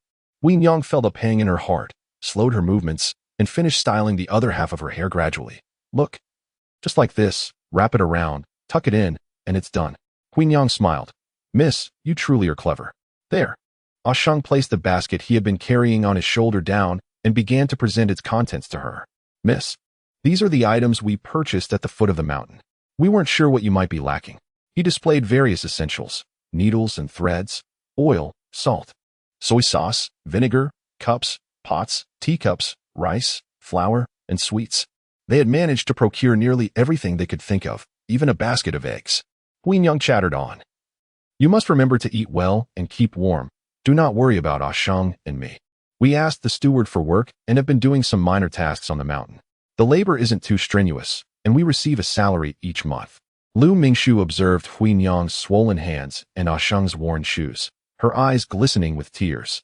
She pulled out a purse from her bosom and handed over a banknote. Aunt Hui, please take this. Huin Yang hurriedly waved her hands. No, this is what the madam left for your protection. It absolutely cannot be used. From Dongwei to Sichuan, the money from selling their properties had nearly been depleted. The two large baskets of goods must have cost them all their remaining funds. These banknotes were brought by Zhou Enru, meant for them to sign the divorce papers, but Lu Qingyi had steadfastly refused to use them, intending instead to save them for Lu Mingshu. I still have plenty here. Lu Mingshu insisted, pressing the banknote into Huin Yang's hands. Besides, I cannot go out. You still need to help me carry things. How can we manage without money? Huin Yang glanced at Ah Sheng, hesitating before continuing. Then let us save it for the young lady to acquire more items. You both must not be too frugal. And you should buy some ointment for your hands, and Uncle Ah Sheng should get a new pair of shoes. Hearing her words, Huin Yang felt a pang of emotion in her nose. She turned her head to avoid Lu Mingshu's gaze, but caught sight of the half-washed clothes and quickly rolled up her sleeves. I will wash the clothes first. Ah Sheng, you bring the things inside. No. Lu Mingshu hurriedly interjected. Attending to my master is my responsibility. I cannot allow others to assist. Lu Mingshu shook her head resolutely, unable to argue with her. Huin Yang had no choice but to cease her efforts and help Ah Sheng move the belongings. Upon seeing the state of the kitchen, Huin Yang nearly lost her composure, tears threatening to spill. How could this be? The rice and flour are so coarse, and the vegetables are withered. How can we eat? While working, Huin Yang had already heard some troubling rumors, and now, witnessing the grim reality only chilled her further. They said that Lu Zhanyuan had been dispatched to Bishi Valley. Despite holding the title of Zhanyuan, he was now even less than a mere steward. Huin Yang had thought the gossip was merely idle chatter. But the situation was far worse than she had imagined. Who would be willing to eat this rice and flour? Only the laborers would make do with it. It's all right. Didn't you receive new supplies? Lu Mingshu smiled, attempting to soothe her. Huin Yang opened her mouth but ultimately refrained from voicing her concerns. The young lady had already become an apprentice. What more could be done? It would only cause unnecessary distress. How detestable that Fu Shanqing was, showing such callousness towards both the old master and mistress, and treating his own flesh and blood in such a manner. Lu Mingshu, A voice called from outside as Xiao Zhengyang entered. Senior brother Xiao, Lu Mingxu replied. Xiao Zhengyang nodded and asked a Sheng, where are my belongings? Right here. A Sheng hurriedly retrieved a package from the basket. Xiao Zhengyang opened the parcel, stating, My master knows that the affairs of the Shimu Yuan are not being handled with care, so he asked me to bring your disciple quota. Here. This token serves as your identification. Do not misplace it. This is the disciple manual and foundational techniques, along with these miscellaneous items. Logically, every disciple receives these upon initiation. Yet, why must Lu Mingxu have hers delivered to her? The reason is self-evident. Huinyang repeatedly expressed her gratitude towards Xiao Zhengyang, who, in his impatience, waved his hand. I shall take my leave. You may accompany me, for Lu Shibua does not appreciate disturbances. Chapter 11. Two choices. Lu Jizhen approached. Standing silently beside them, Lu Mingxu raised her head. Master? Lu Jizhen nodded. Come here. Yes. Lu Jizhen seated himself, gazing at Lu Mingxu before him. He recalled the day she arrived, appearing as a delicate young girl. Yet today, she donned an old cloth apron. Her hands reddened from immersion in cold water, shedding the fragility she once exhibited. Master? Lu Mingxu felt a flutter of unease under his scrutiny. Her heart raced. She was acutely aware of the awkwardness of her origins within Jiuyao Palace. She had harbored concerns regarding this matter during her initiation. Now, with Lu Jizhen's sudden inquiry, did he no longer wish for her? Amid her tension, she heard Lu Jizhen ask, Do you understand what kind of person I am? The topic shifted too abruptly, leaving Lu Mingxu somewhat bewildered. She replied, I know. Master, you are the previous Grand Senior Brother of Jiuyao Palace, having trained in martial arts since the age of 8, entering the Inner Breath Realm at 10. Achieving the Fusion Realm by 15, and attaining the Transcendence Realm at 24, hailed as a martial genius of Jiuyao Palace, a rarity in a century. After a moment's reflection, she added, in Sichuan, and throughout ancient Xia, fewer than 10 individuals have entered the Transcendence Realm before the age of 25 in the past millennium. Lu Jizhen offered a gentle smile, acknowledging, What you say is indeed true, yet that is merely a matter of the past. Lu Mingxu stared in confusion. What do you mean by the past? Lu Jizhen cast his gaze downward upon his hands. His perpetually indifferent tone imbued with a hint of change. I am now but a mere invalid. Lu Mingxu remained silent for a considerable time, perplexed, before uttering, Master? He regarded Lu Mingxu. You must have some understanding of what Tongtian Pavilion entails. Although it occupies a quota within a certain division, in truth, it has long been relinquished by the sect. I have been cast here, awaiting my demise. Thus, it became evident that her father had not spoken the truth. He had sought out a genius master for her, yet this so-called genius had already lost his martial prowess. Lu Mingxu realized he was not particularly surprised. Rather, he experienced a serene epiphany. Perhaps, deep down, he felt that this was precisely the sort of thing her father would do. When you arrived, I had no intention of taking you under my wing. Staying with me, an invalid, would render you nearly as incapacitated. However, the steward reminded me that if I refuse you, he would have to find you a more suitable place, which may not necessarily be better than this. Lu Mingxu lowered his head, remaining silent. Yet, I did not anticipate that your background would be thus. As an invalid, I have no desire to interfere in the sex disputes. Lu Jizhen sardonically quirked his lips. Therefore, I present you with two choices. He gazed at the young man with a calm demeanor, stating, Firstly, you may choose to remain here, akin to a banishment. The advantage is that Bishi Valley has been abandoned. No one will trouble you.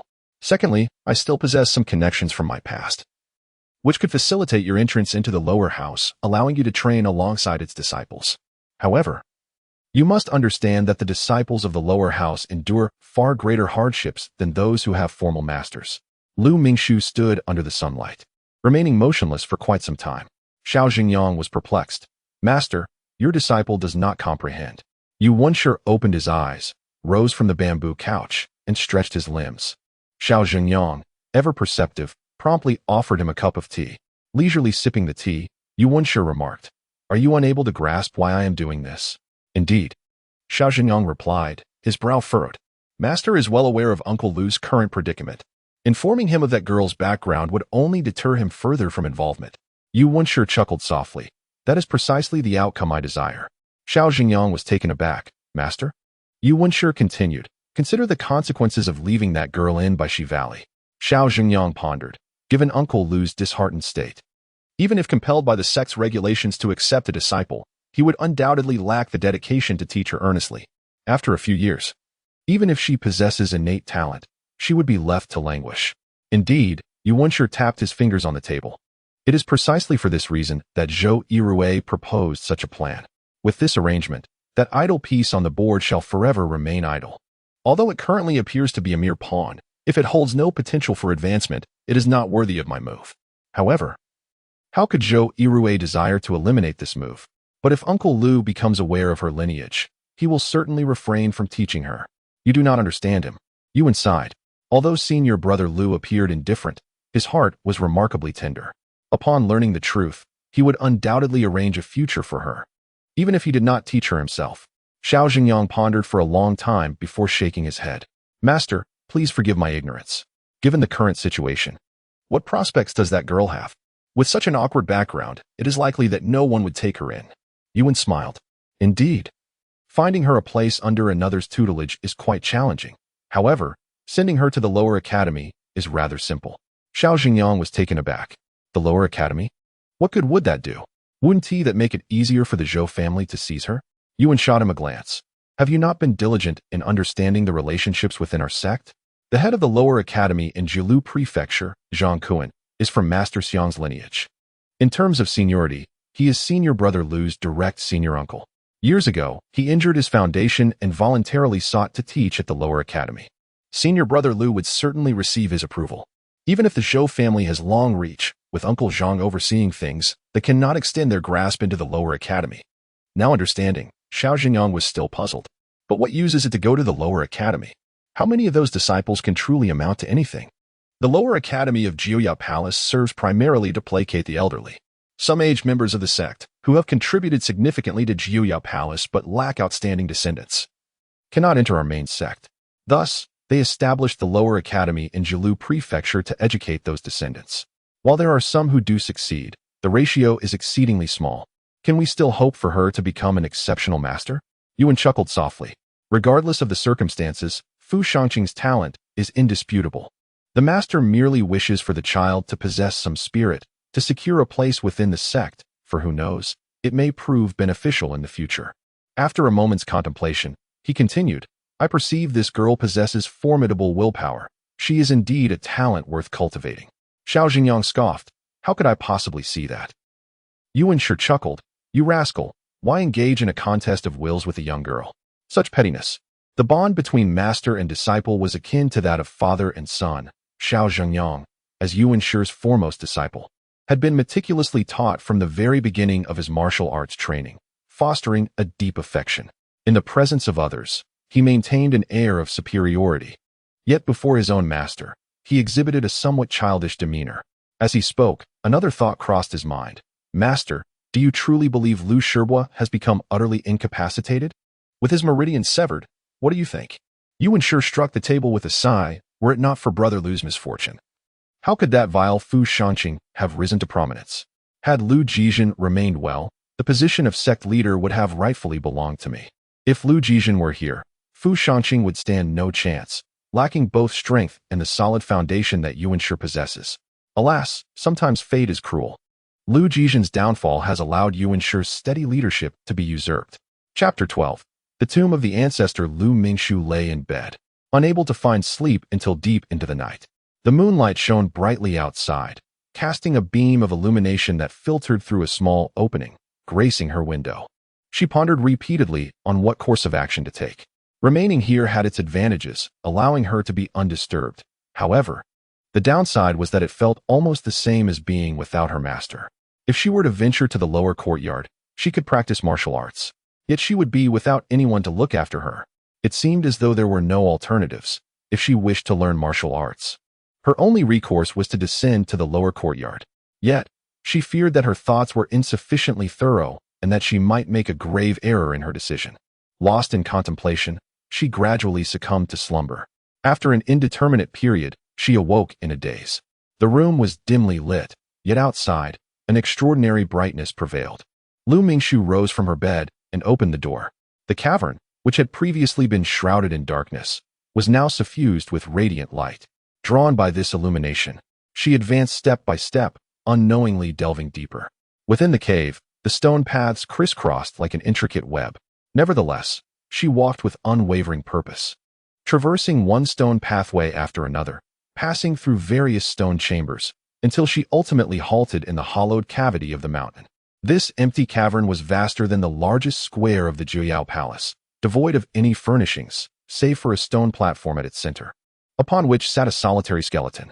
The skeleton, seated cross-legged upon the stone, was entirely bare, with its palms resting upward, one atop the other, cradling an object that emitted a faint glow.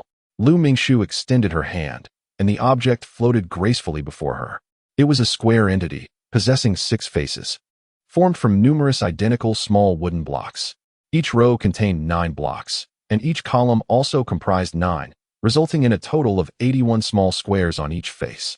Each block was engraved with concise patterns depicting mountains, waters, flora, fauna, and enigmatic shapes of indeterminate significance. The designs were adorned with color. Lu Mingshu counted 6 hues: red, yellow, blue, green, black, and white. As she gently touched the blocks, she discovered that they could be rotated. 81 small cubes form a surface, each capable of rotation, regardless of orientation, be it horizontal or vertical, outer or inner layers. With each twist, the arrangement of the colored cubes alters. Presently, the hues are a chaotic mlang, intermingled in disarray. As she gazes intently, Lu Mingshu suddenly contemplates whether the 6 faces, each adorned with a distinct color, could be unified into a single hue. Resolute in her thought, she embarks on this endeavor. Yet, with each face comprising 81 squares, every rotation incites a chain reaction, rendering the quest for a uniform color across all 6 faces exceedingly arduous. After a seemingly aimless flurry of twists, the colors become even more jumbled. Pausing to reassess, Lu Mingshu observes that while rotating one face aligns 2 squares, the adjacent one becomes displaced, and further rotation transforms it into another color. Her thoughts cascade, unfolding progressively. Time appears to slip away unnoticed, as she remains oblivious to hunger or thirst, wholly absorbed in the wooden cubes before her. This is overwhelming. Oh, perhaps dividing the task into several sections would aid in organizing them. There are 8 visible sections on 3 faces, which can be easily delineated. Moreover, there are 2 additional visible faces. Her thoughts gradually crystallize. In the adjacent stone dwelling, Lu Jizhen awakens abruptly in the dead of night. His senses alert despite his physical frailty. Though his meridians are damaged and he is largely incapacitated, the instinct of a seasoned practitioner lingers from years of diligent training. Uncertain of the source of his intuition, Lu Jizhen contemplates briefly before rising and donning his garments. He opens the door of his stone abode, greeted by an unusual brilliance within the cave. The full moon's luminescence pours through strategically placed apertures above, casting a radiant glow throughout the chamber. This scene, Lu Jizhen finds, is a familiar sight. The Celestial Tower is no ordinary place. It was established by the founding patriarch of the Jiao Palace in ancient times. This patriarch was an exceptionally gifted individual, once renowned as one of the 5 masters, celebrated throughout the realm. Yet, for reasons unknown, this master song, in his later years, became reclusive and indifferent to worldly affairs. He concentrated the entirety of his sect's resources to hollow out this isolated peak, transforming it into the Celestial Tower, intended for the collection of the world's literature. Subsequently, he never ventured out again, ultimately attaining enlightenment and passing away within its confines. Even more peculiar, he left behind a directive to leave his body undisturbed, requiring no burial, but rather to seal the place where he contemplated as a mausoleum. Consequently, the disciples of subsequent generations regarded the Celestial Tower as a sacred site of their sect, with the headmaster concurrently serving as its guardian. The protectors and elders alike yearned to enter the Celestial Tower, hoping to glimpse the hallowed ground where their revered patriarch had attained enlightenment. In their minds, Master Song, a paragon of wisdom, was undoubtedly the most accomplished figure in the Jiao Palace, and his actions must possess profound significance. Perhaps within the Celestial Tower lay the secrets to achieving unparalleled mastery. Regrettably, through the passage of generations, they uncovered no such secrets. The Celestial Tower truly became a mere repository of books, abundant in its collection, housing many rare and unique texts. However, these tomes held little utility for practitioners of martial arts. Although some manuals proved useful, most had been copied, leaving behind only fragmented text or material deemed ineffective. Over time, the Celestial Tower fell into neglect, and eventually, the position of headmaster was abolished. A caretaker was appointed to oversee this site, as it was the final resting place of their esteemed patriarch. Before his meridians were entirely depleted, Lu Jizhen, disinterested in assuming the role of headmaster, was offered the position of head of the Essence Hall by the elders of the sect. The affairs of the Jingyi Institute regarding rewards and punishments, though seemingly trivial, are indeed of paramount importance. After Lu Ji could no longer utilize his meridians, he was naturally unfit to continue in this role. However, his departure from this position was not without its implications, prompting an astute individual to resurrect the long-forgotten position of the head of the Tongtian Pavilion. Lu Ji is a man of utmost seriousness, and since the incapacitation of his meridians, his temperament has become increasingly eccentric. Being appointed as the head of the Tongtian Pavilion, he took his place there, despite the lack of necessity for such oversight. In self-imposed exile, he found himself the subject of delight among rival factions, while those who once shared his allegiance, witnessing his obstinacy, ceased their attempts to persuade him after a few futile efforts. Everyone was preoccupied with their own affairs. Merely extending a semblance of concern for a once mighty Lu Ji, now rendered ineffective, was more than sufficient. Lu Ji pushed open the door to the adjacent chamber, only to discover that his nominal disciple was absent. A frown creased his brow. In the dead of night, he had already sealed the stone door of the cave. She could not have ventured outside. He searched both rows of stone rooms thoroughly, but found no trace of her. His frown deepened, and he could only direct his gaze toward the depths of the cave. The Tongtian Pavilion was vast, resembling an underground palace. Holding a torch aloft, he followed the main path in search of her. After half an hour, he stood before a tomb chamber, his expression shifting dramatically. The tomb door was ajar. This door had remained closed since the ascension of the Grandmaster, sealed by the Grandmaster himself. Taking a deep breath, he stepped into the tomb chamber. There, in the expansive space beside the stone platform where the Grandmaster had attained enlightenment, lay Lu Mingshu. Chapter 13. The Celestial Wheel. Having conversed about Lu Ji with his disciple the previous day, Yun found himself reflecting upon him once more the following day. 10 years ago, how splendid was Lu Jizhen. Upon entering the martial world, he was bestowed the title of senior disciple, joining the esteemed lineage of Master Xiang. From the very beginning of his martial arts journey, he was the unrivaled master of the 15th generation, consistently outpacing all others. The Jiao Palace was not a particularly harmonious sect. Each generation was marred by internal strife, yet the 15th generation was an exception. In this cohort, there existed a Lu Jizhen, a figure so formidable that he was beyond reproach. There was no competition. Who would have imagined that the once invincible Lu Jizhen would suffer a complete severance of his meridians, leading to his exile in the Bixigu Valley? Reflecting on Lu Jizhen's former glory, Yun was filled with a profound sense of nostalgia.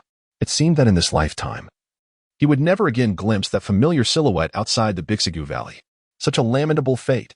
Wait, who is that? Why does he appear so familiar? Yun instinctively rubbed his eyes. After the age of 10, he had not made such a foolish gesture in front of others. As he observed, a figure approached from beyond the bamboo fence of his small courtyard. The individual, clad in simple garments, with disheveled hair and a tall, robust stature, paused at the gate and knocked upon the fence. It was none other than Lu Jizhen. With an expression of calmness, he directed his gaze towards Yuan and nodded. Junior brother Yuan. Yuan hurriedly moved to open the door. What brings you here? Is something amiss? It was only natural for him to think so. Lu Jizhen was stubborn, and having grown up together, Yuan knew well that once he ventured into the Bixigu Valley, he had no intention of returning. Yuan never anticipated encountering him outside the valley. I have a favor to ask of you. What is it? My disciple is unwell. Yuan stood there, mouth agape, unable to close it for quite some time. Lu Mingshu lost track of her surroundings and became oblivious to the passage of time. Her gaze was solely fixed upon the vibrant, multicolored cube. Mistakes were made, yet she would restart, error after error. She remained unaware of how long she had been twisting and turning the cube, her thoughts entirely absorbed in the task at hand. Gradually, she discovered a method. Though there were 81 pieces, she could begin from the corners and then merge them. The wooden cube began to exhibit a pattern, its colors slowly aligning. Unbeknownst to her, an extraordinary phenomenon was unfolding within her. As she turned the cube, an ethereal light danced around her, fleeting yet palpable. With each twist, the luminous essence shimmered anew. When the cube's colors were chaotic, the The light swirled haphazardly, ultimately dissipating. Yet as the colors began to align, the light too adopted a rhythmic flow, gradually seeping into her being. The radiance intensified, coalescing into a spectrum that resembled a flowing river. At last, the final piece fell into place, revealing 6 faces of distinct colors, arranged with precision. Suddenly, a resounding force erupted. The 6 colors on the cube converged, forming 6 currents of energy that surged skyward. Red, yellow, blue, green, black, and white. These 6 streams merged into a colossal pillar of energy. Lu Mingxu felt herself struck by an immense power, followed by a kaleidoscope of images flashing before her eyes. First, a boy practicing martial arts with a sword appeared, swiftly transforming into a youth, and then into a young man. As he reached middle age, his sword became renowned across the land, leading him to wander far and wide, ultimately arriving at a breathtaking mountainous region. There stood 9 towering peaks, their formidable terrain rising majestically, akin to pillars of the heavens. To the east of the 9 peaks lies a fertile plain, while to the west, ferocious beasts roam freely. He listened intently to the mountain folk recount the legends surrounding the 9 peaks. A millennium ago, this land was desolate, plagued by savage creatures, and the people suffered greatly. Then, a benevolent goddess took pity and banished the beasts, raising 9 mountains to serve as a barrier, thus bringing tranquility to the region. Hence, these 9 mountains are known as the Goddess Mountains. His curiosity was piqued, prompting him to venture deep into the 9 peaks, where he stumbled upon the remnants of the goddess and obtained a mysterious artifact. From that moment on, he never departed from this place, establishing a sect. He took on disciples, imparting his skills and knowledge. In his twilight years, he founded a repository at the site of the goddess's relics, amassing books from around the world and dedicating himself to profound contemplation. However, until his demise, he uncovered no secrets of the goddess's treasures, finding only the words heavenly wheel in the ancient texts. Suddenly, Lu Mingxu awoke from a state between dreams and reality. As the ephemeral light gradually dissipated, she found herself standing in an enigmatic space. Surrounding her were swirling hues of 6 colors, and the dimensions of this realm seemed both boundless and infinitesimal. What place is this? How did I arrive here? As Lu Mingxu attempted to take a step forward, she realized she had no corporeal form, glancing down to see only a nebulous shadow. What had she been engaged in prior to this? The more she pondered, the more alarmed she became. Then it struck her. She had awoken in the dead of night, drawn inexplicably into the depths of a cave. Eventually, she had arrived at a vast cavern, where a skeleton sat motionless. She then noticed the skeleton grasping a peculiar wooden cube and had taken it into her possession. What had truly transpired? She had always harbored a fear of darkness. How could she have ventured in so boldly? Could it be that spirits were involved? And where exactly is she now? Is it possible that she has been possessed? Could it be that she is already dead? These questions linger without answers in this peculiar space, devoid of sound and life, leaving her utterly alone. Above, 6 colors of radiant light dance gracefully, gradually forming a cycle, resembling an immense wheel that perpetually rolls forward. The term heavenly wheel suddenly emerges in her mind.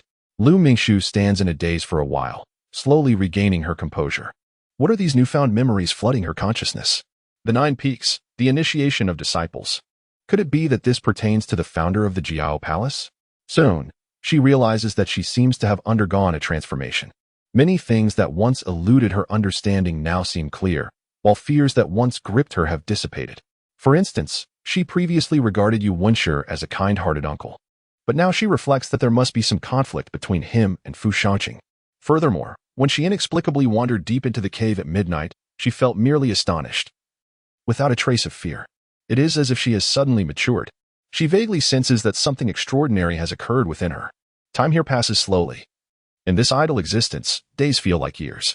Lu Mingxu finds herself at a loss for what to do, unable even to speak or move forward, as if she is transformed into a statue, silently standing in place. Were it not for the vitality of her thoughts, she would be indistinguishable from the dead. In this state, contemplation becomes her sole refuge. She muses that this must be the interior of the heavenly wheel.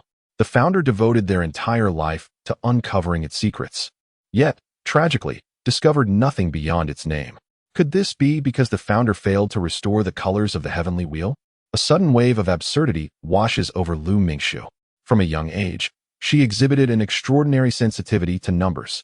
While studying arithmetic, The classic problem of chickens and rabbits in the same cage posed no challenge for her. When Lu Jixin tested her, she almost instantaneously arrived at the solution. In retrospect, the methodology behind the resetting of the celestial wheel bore a striking resemblance to the principles of arithmetic. Thus, one might ponder whether the illustrious and formidable patriarch squandered half of his life simply due to his lack of understanding of arithmetic. Chapter 14.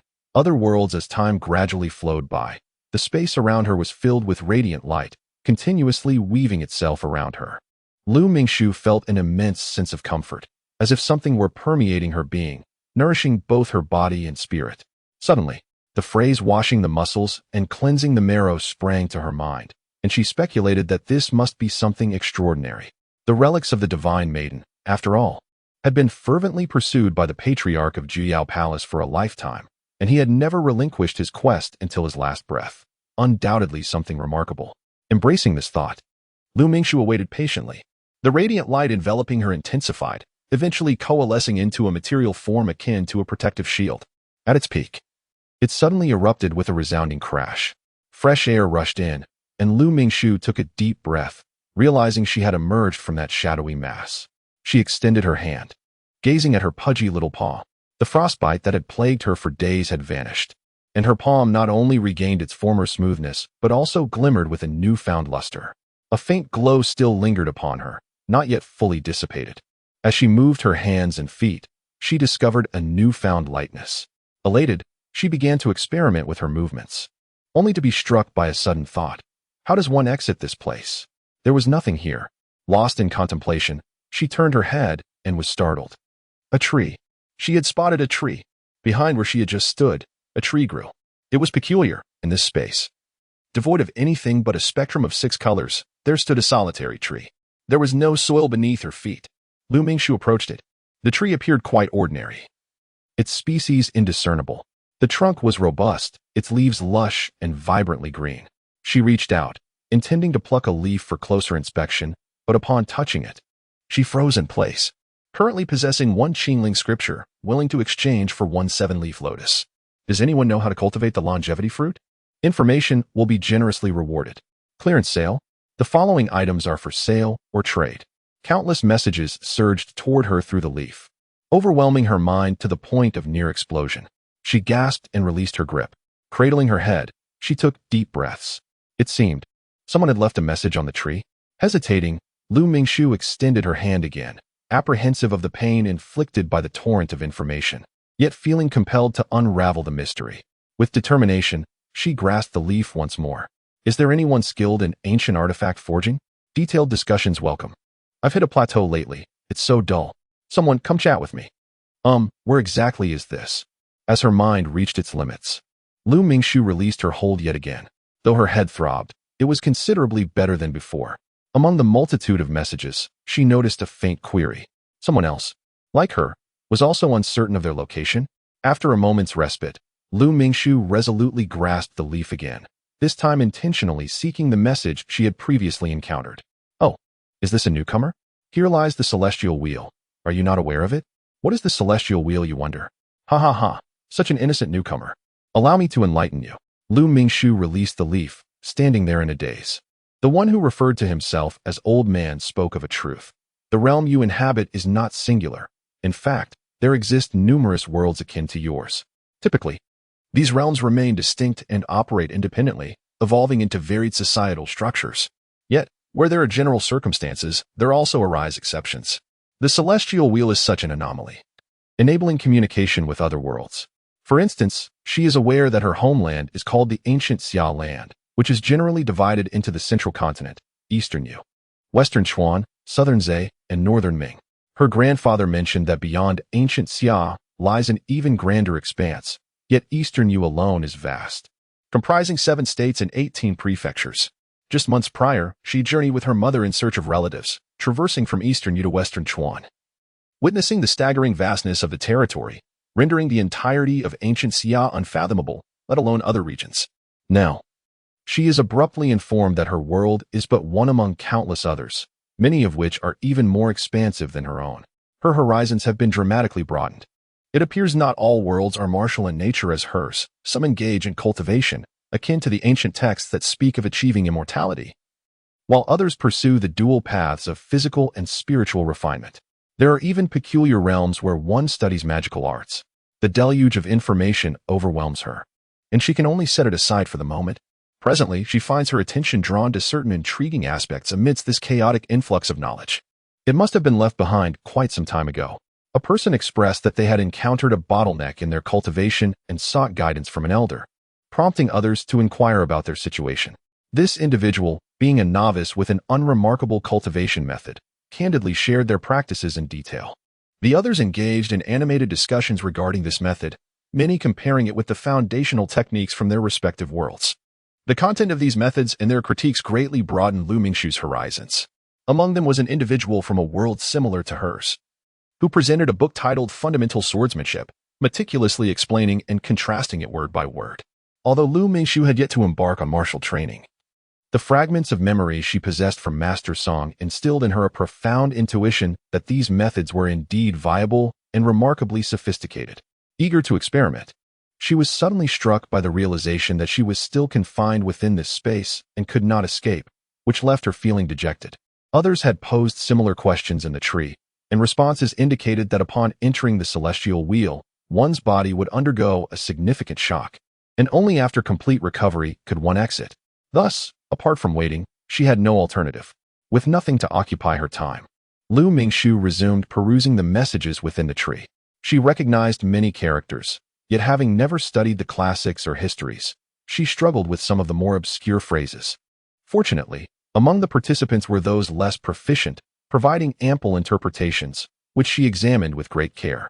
Lu Mingshu discovered that her memory had significantly improved, approaching a photographic recall, and her comprehension had also enhanced considerably, allowing her to grasp most interpretations at a glance.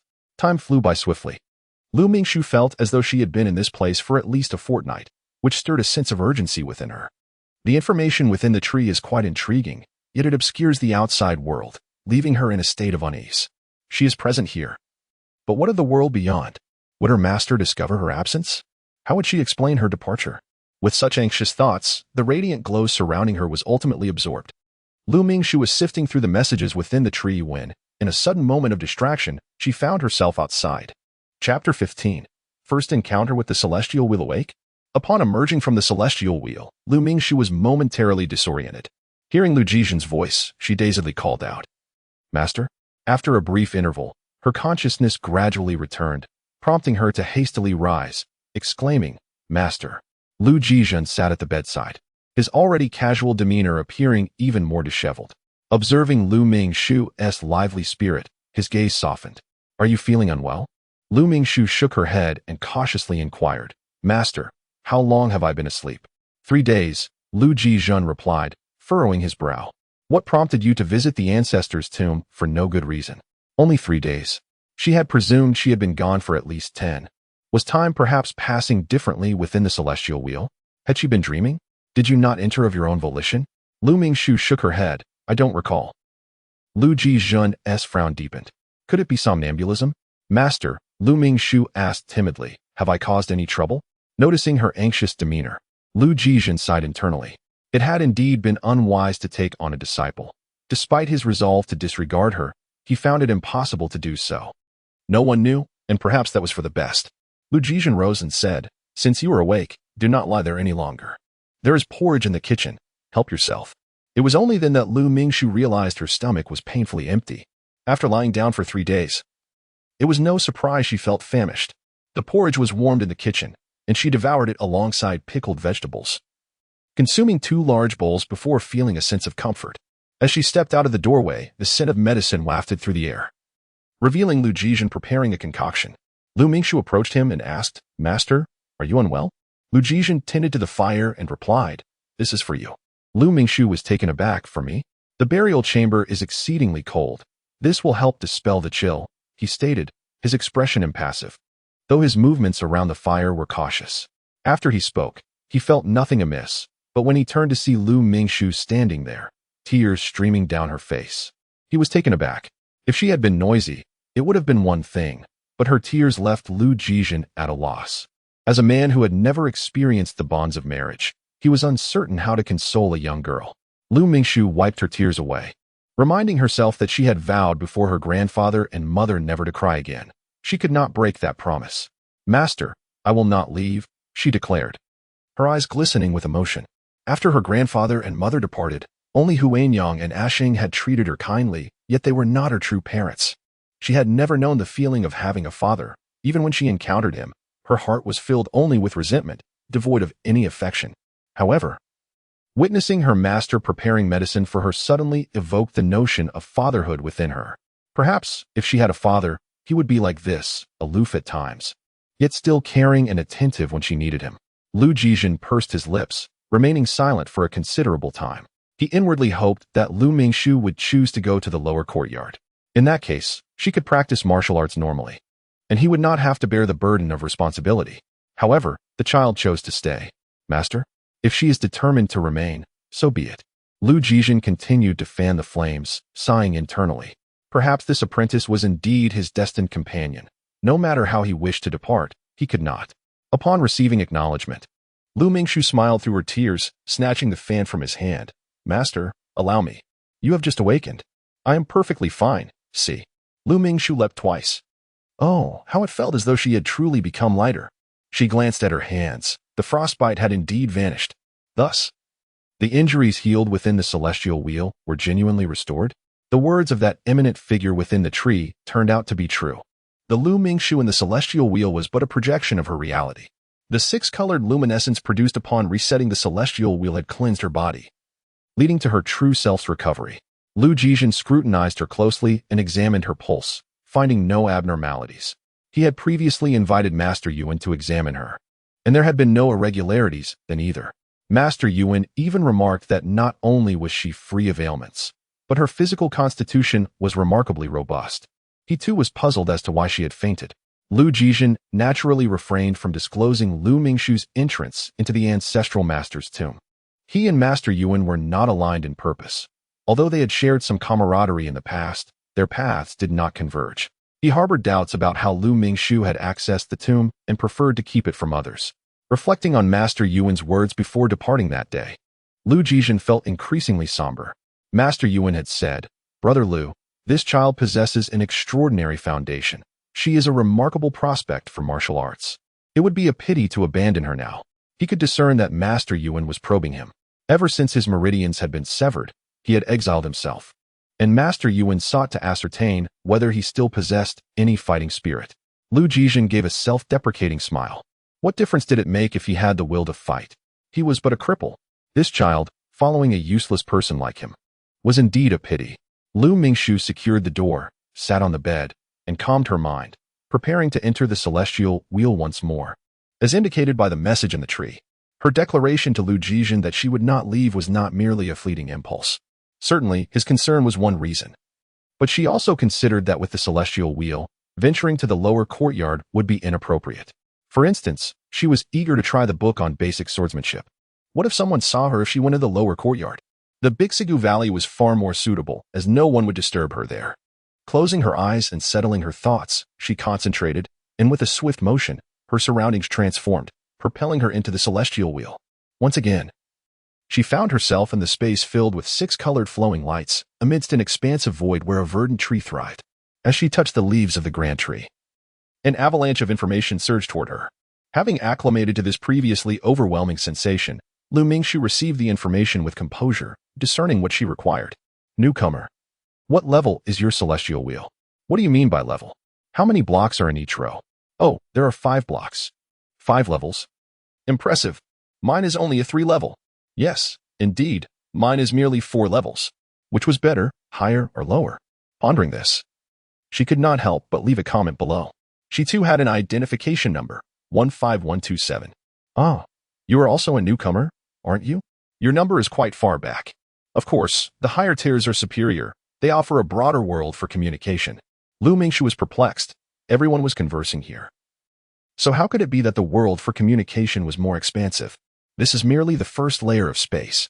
Once you attain sufficient strength, you will be able to unlock the seals and enter the subsequent layers, which are the realms of true masters. Chapter 16, Gathering Medicine Through Exploration. Lu Mingxu discerned the functions of the heavenly wheel. Firstly, it served as a conduit for communication or exchange with others through the tree within. Secondly, time within the heavenly wheel flowed more slowly than in the outside world, affording her several times more opportunity for contemplation. Thirdly, the body within the heavenly wheel was a genuine projection. Thus, should one sustain injuries, healing within the heavenly wheel, protected by the six-colored radiance, would be significantly more effective than healing outside. As for unlocking the seals and entering other realms, that was a matter for the future. After a busy night, Lu Mingxu slept soundly. At dawn, Lu Jizhen caught a whiff of the fragrant rice porridge wafting from the kitchen. Approaching, he found Lu Mingxu standing on a small stool, frying an egg. Her stature was such that she barely reached the height of the stove while standing. With a flicker of his gaze, he stepped forward to take the spatula from her hands. "Master, I'll serve the rice." "Oh." Although the porridge resembled mush, it was finally cooked. The master and disciple quietly finished their breakfast. Lu Jizhen then returned to his woodworking, while Lu Mingxu sat nearby, perusing the disciple manual and the foundational techniques brought by Xiao Zhengyang. The manual contained various rules and precautions, which held little significance for her. Lu Mingxu flipped through it once before casting it aside. The foundational martial arts manual captivated her, as she perused it repeatedly, meticulously cross-referencing the discussions within the celestial wheel to evaluate its feasibility. Indeed, the journey towards becoming a martial artist was fraught with complexities. The path of a warrior transcended mere physical conditioning. The initial step towards martial mastery lay in the opening of the meridians. This process, known as meridian opening, involves utilizing the potent properties of rare medicinal herbs to stimulate the body's energy pathways. These meridians, in their nascent state, remain closed, and only through sufficient stimulation can they be unfurled. Once opened, the practitioner can cultivate mystical energy through the practice of techniques. Merely possessing agility does not distinguish one from soldiers trained in basic combat techniques. True martial artists are not intimidated by legions of such soldiers. In ancient Xia, renowned generals could single-handedly confront 1,000 troops, embodying the essence of true mastery and earning the reverence of the world. However, the process of meridian opening is far from straightforward. The optimal period for this endeavor is between the ages of 8 and 10, when the body has begun to mature yet retains vast untapped potential. During this phase, meridian opening can maximize latent abilities. Yet, the journey is fraught with the risk of failure. Any misstep could hinder the development of one's potential. For instance, Fu Shangqing was already 12 when he attempted to open his meridians. Coming from a family without stable resources, he was fortunate to receive assistance from a benevolent martial arts instructor who recognized his innate talent. Unfortunately, his delayed meridian opening adversely affected his potential, which is why, on the day when Zhou Yinru delivered a letter of divorce to the Lu family, the maid Ruixiang remarked on the delays. Undoubtedly, Fu Shangqing's setbacks were unrelated to the Lu family. His own circumstances were modest, and without the Lu family support, he would not have had the means to venture to the capital of Dongyue and encounter the father and daughter of Master Zhou. Lu Mingxu pondered in her heart. The benefits of the Jiao Palace were quite substantial. Every disciple upon entry was entitled to receive foundational spiritual herbs for meridian opening. Moreover, there were additional herbs that enhanced potency, and she happened to possess the funds that Zhou Yinru had provided, which would suffice. After contemplating, Lu Mingxu rubbed her temples and looked up to see Lu Jizhen seated before her, meticulously carving a wooden strip. The strip had already begun to reveal its form. It was a wooden sword. Lu Mingxu gazed at him in a daze. What was her master doing? Why was he so engrossed in carving this wooden sword? She had observed that day that the two small rooms were filled entirely with her master's carpentry creations, all without exception being wooden swords. If her master had truly lost his spirit, why continue to carve swords? And if his spirit remained unbroken, why engage solely in sword carving and nothing else? What was her master truly contemplating? If Lu Jizhen's thoughts were easily decipherable, he would not have lingered in Bixigu for so many years. The following day, Lu Mingxu greeted Lu Jizhen and set out from the valley alone. She intended to visit the Jizhen courtyard to collect her herbs in preparation for meridian opening. Perhaps due to the cleansing effects of the six-colored radiance, Lu Mingxu walked from Bixigu to the main palace without feeling fatigued. Following the map's indicators, she arrived at the Jizhen courtyard and presented her disciple token at the window. The steward inside glanced at her token. Here to collect the meridian opening herbs? Indeed, she replied. The steward smiled. Very well, please wait over there. Following his directions, Lu Mingxu took a seat on a nearby row of benches and waited patiently. After quite a while, As lunchtime passed, Lu Mingxu grew a bit restless and approached to inquire. "Excuse me, steward, is my medicine not yet ready?" After a while, another boy approached, exclaiming, "I have come for the pulse-opening medicine." The steward glanced at his token and smiled, saying, "Please wait a moment to the side. It will be ready shortly." The boy grunted in acknowledgement and casually sat down beside him. With curiosity, he glanced at Lu Mingxu and inquired, "Are you here for the pulse-opening medicine as well?" This boy appeared to be only slightly older than her, adorned in luxurious garments, exuding an air of arrogance typical of a scion from a prestigious family. Lu Mingxu nodded in affirmation. "Which lineage do you belong to? I don't believe I have seen you before." "By Shi Valley?"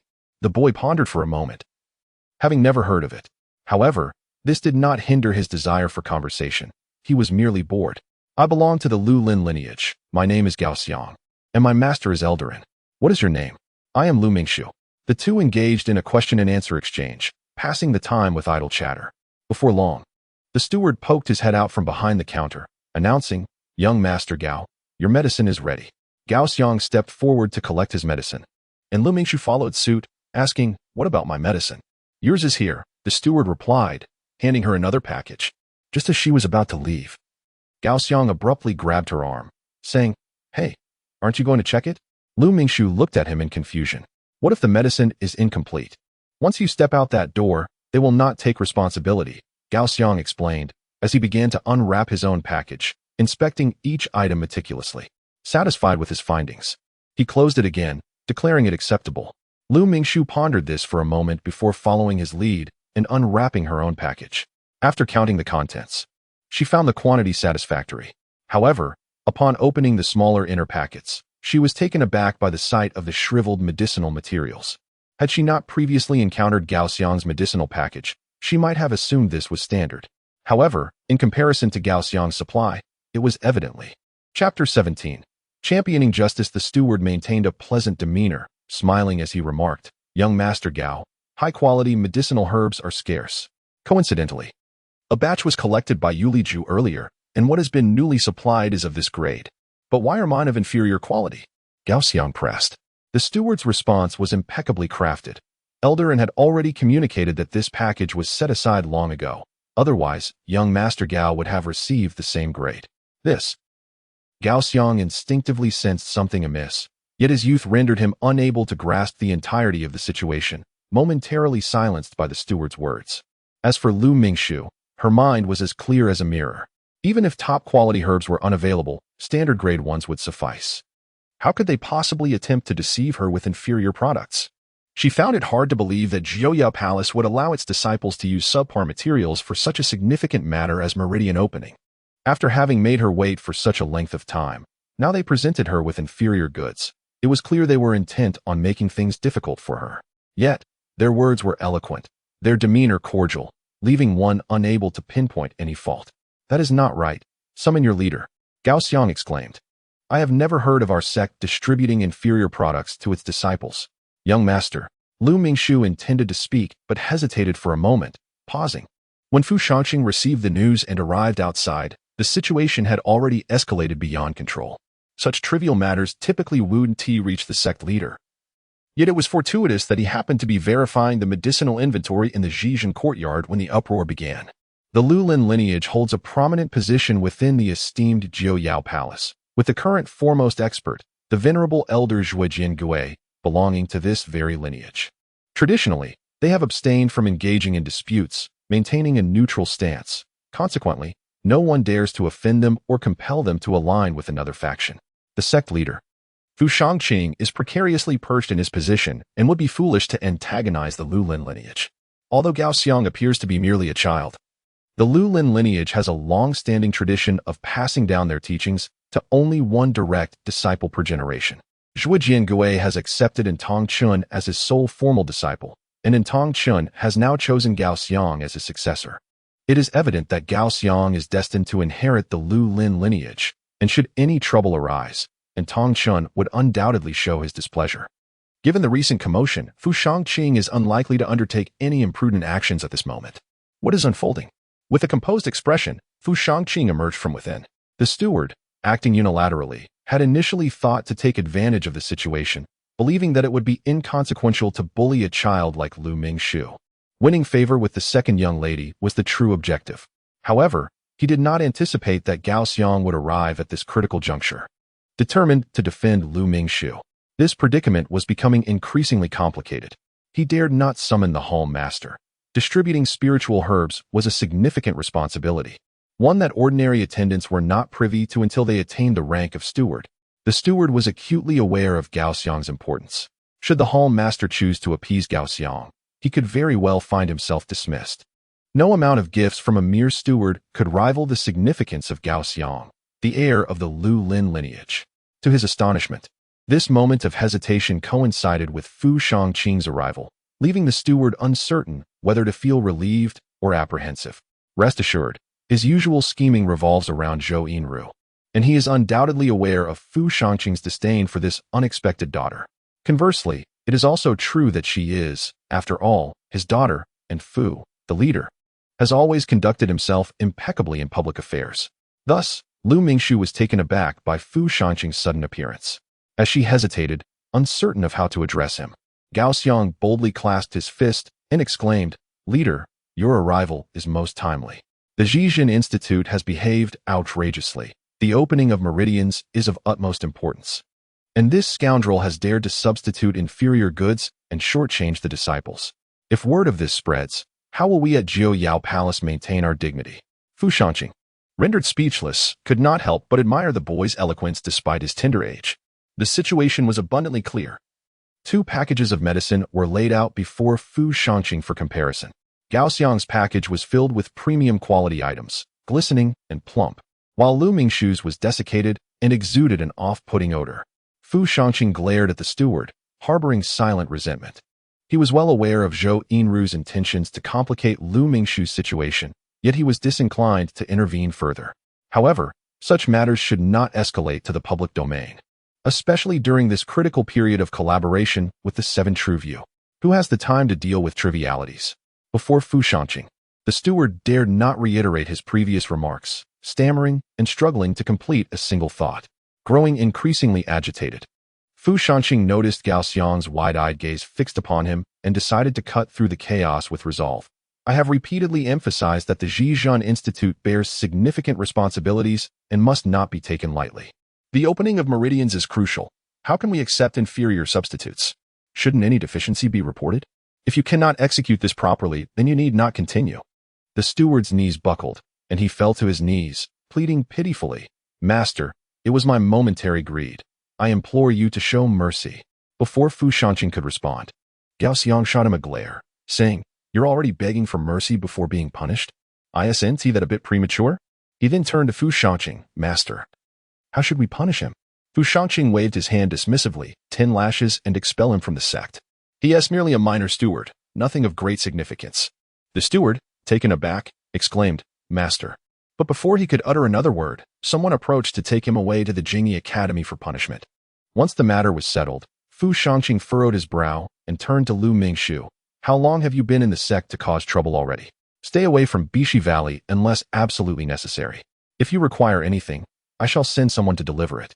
Despite being bullied herself, Fu Shangqing chose to reprimand her. Lu Mingxu, already disillusioned with her father, felt no sorrow. After a moment's thought, she replied, "That may prove difficult. Bishi Valley lacks many essentials." Fu Shangqing's frown deepened.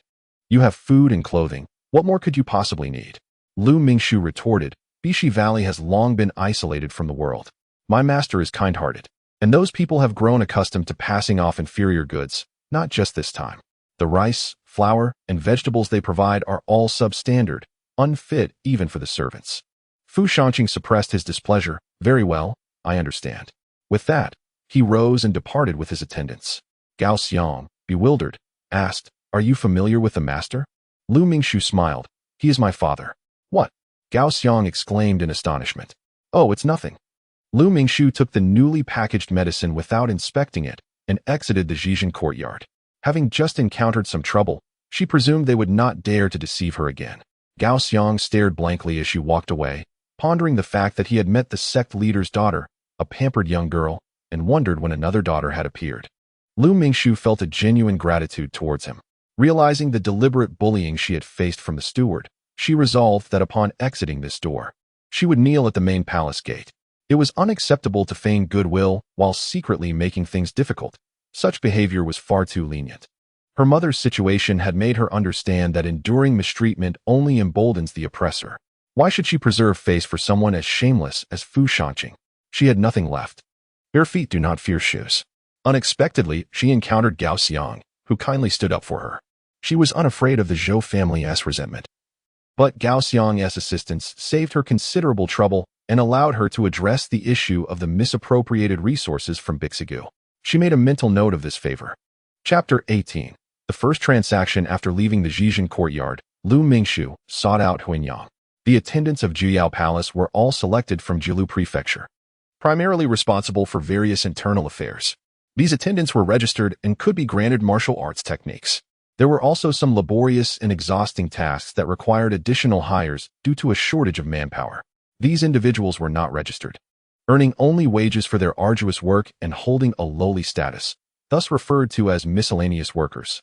Huinyang and Ashing were not residents of Jilu Prefecture. To remain, they could only serve as miscellaneous workers. When Lu Mingshu found Huinyang, she was washing clothes.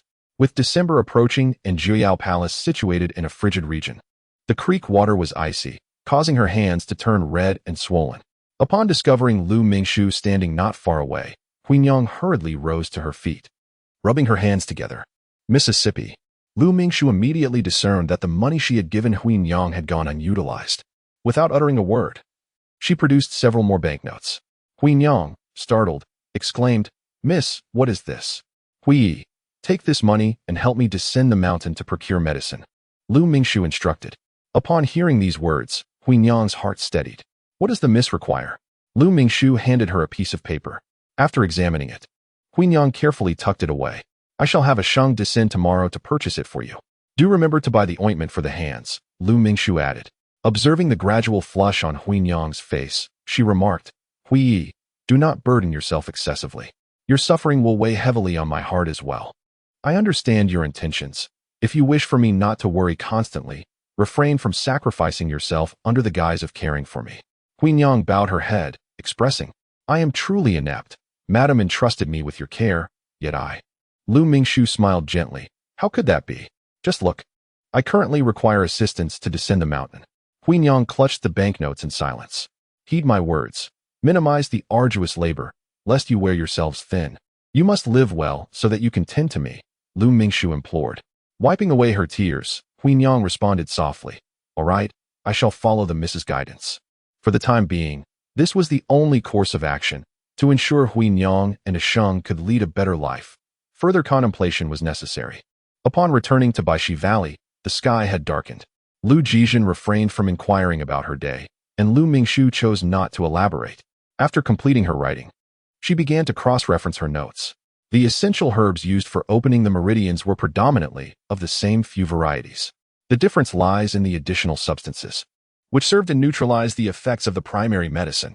However, the essence of various sects and esteemed families is encapsulated within their secret formulas, particularly regarding these auxiliary medicines.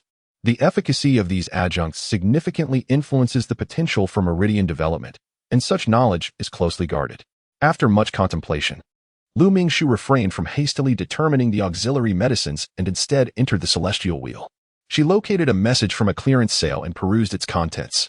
The individual behind the clearance appeared to be a collector of sorts, possessing a diverse array of items from various realms. Most of the possessions were foundational techniques and texts, often dismissed as trivial, with few interested in them, rendering them too valuable to discard. She left a message. "Dear brother, do you possess any secret formulas for opening meridians? Indeed, I have a comprehensive selection of foundational techniques. Just let me know what you require. Feel free to reach out privately." Private chat? Lu Mingshu pondered. How does one initiate a private conversation? No sooner had she inquired than a radiant flash emerged from the leaves, coalescing before her into a swirling vortex of air. A robust voice emanated from within. "Brother, what is it that you seek?" Lu Mingshu was taken aback. Such magical abilities truly existed? Gaining her composure, she replied, "Dear brother, I am in search of the secret methods for a martial artist to open their meridians." Initially elated, she soon felt a pang of concern. "But what shall I offer in exchange? I have some silver, though I must first exchange it at the bank. No need for that. Came the hearty laughter from the other end. Silver is something easily acquired. Would it not be foolish to earn silver through the celestial wheel? However, I possess little of value. Throughout my journey from Dongyue to Sichuan, I have expended nearly all my wealth, leaving only a stack of silver notes. Upon reflection, the most precious item I possess is the jade pendant gifted to me by the enigmatic Lian Zhengongzi. It raises the question, why would such a peculiar individual bestow upon me a jade trinket? The pendant is of exceptional quality, adorned with the 7 stars of the Northern Dipper, one of which is slightly larger, suggesting it may serve as a token of significance.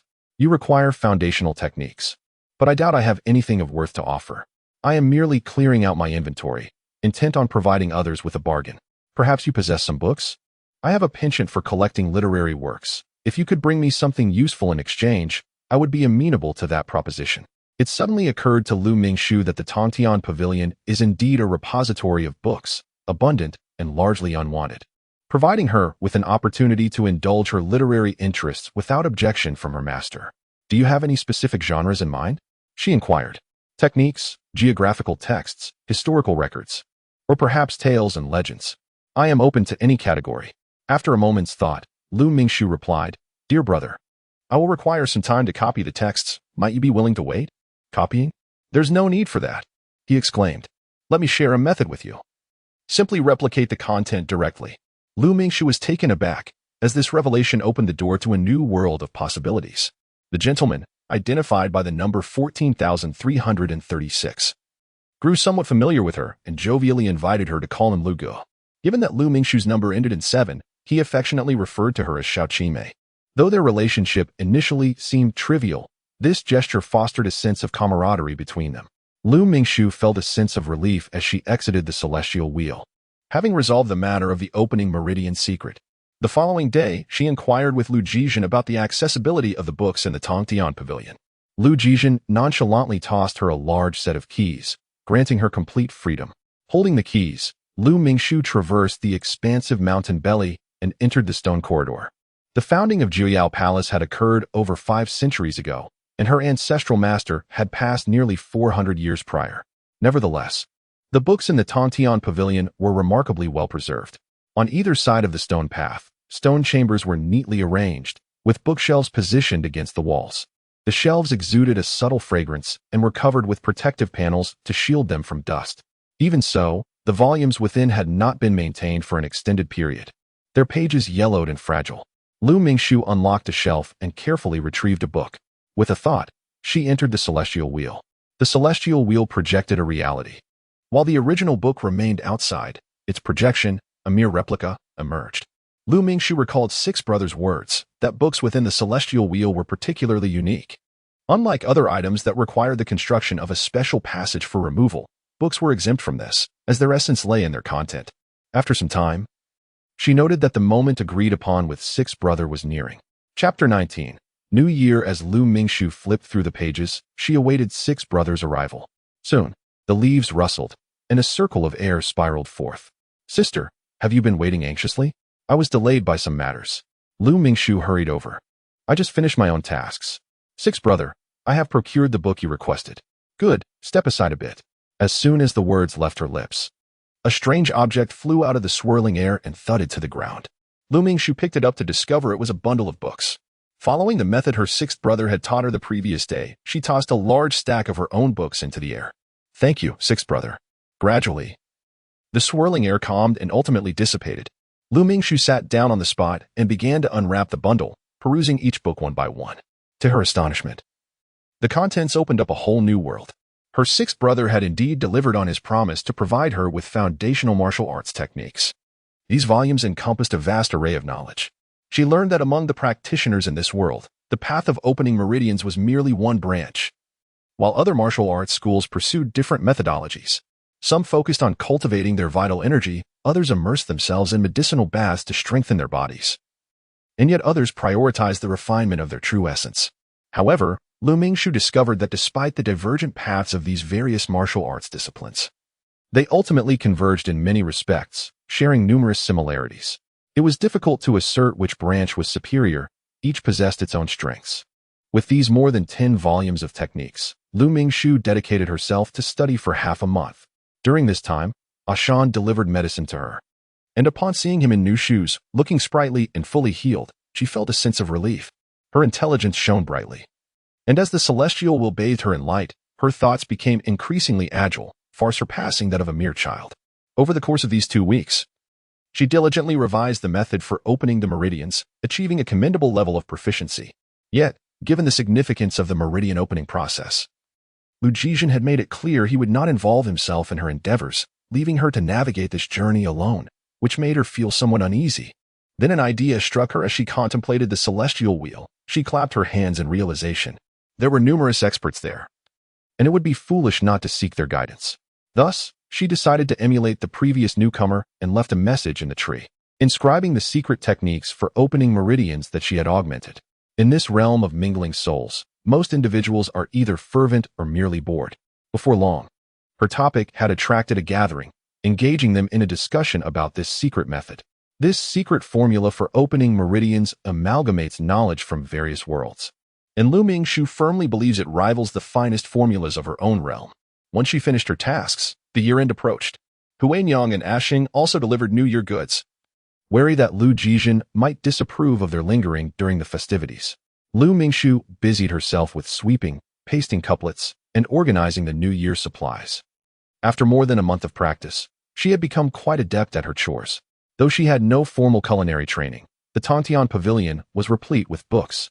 She stumbled upon 2 cookbooks and learned haphazardly, achieving considerable improvement.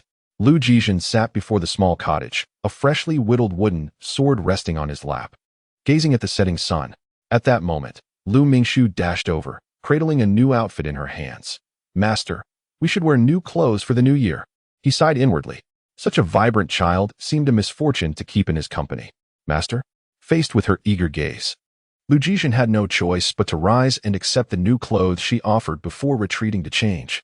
Before long, he emerged, and despite his current state of exile, his rank necessitated that the new attire reflect his position as the head of the academy. The same fur cloak was tailored with greater finesse, and Lu Jizhen, already tall, appeared remarkably dignified in his new garments. After her laughter subsided, Lu Mingxu frowned.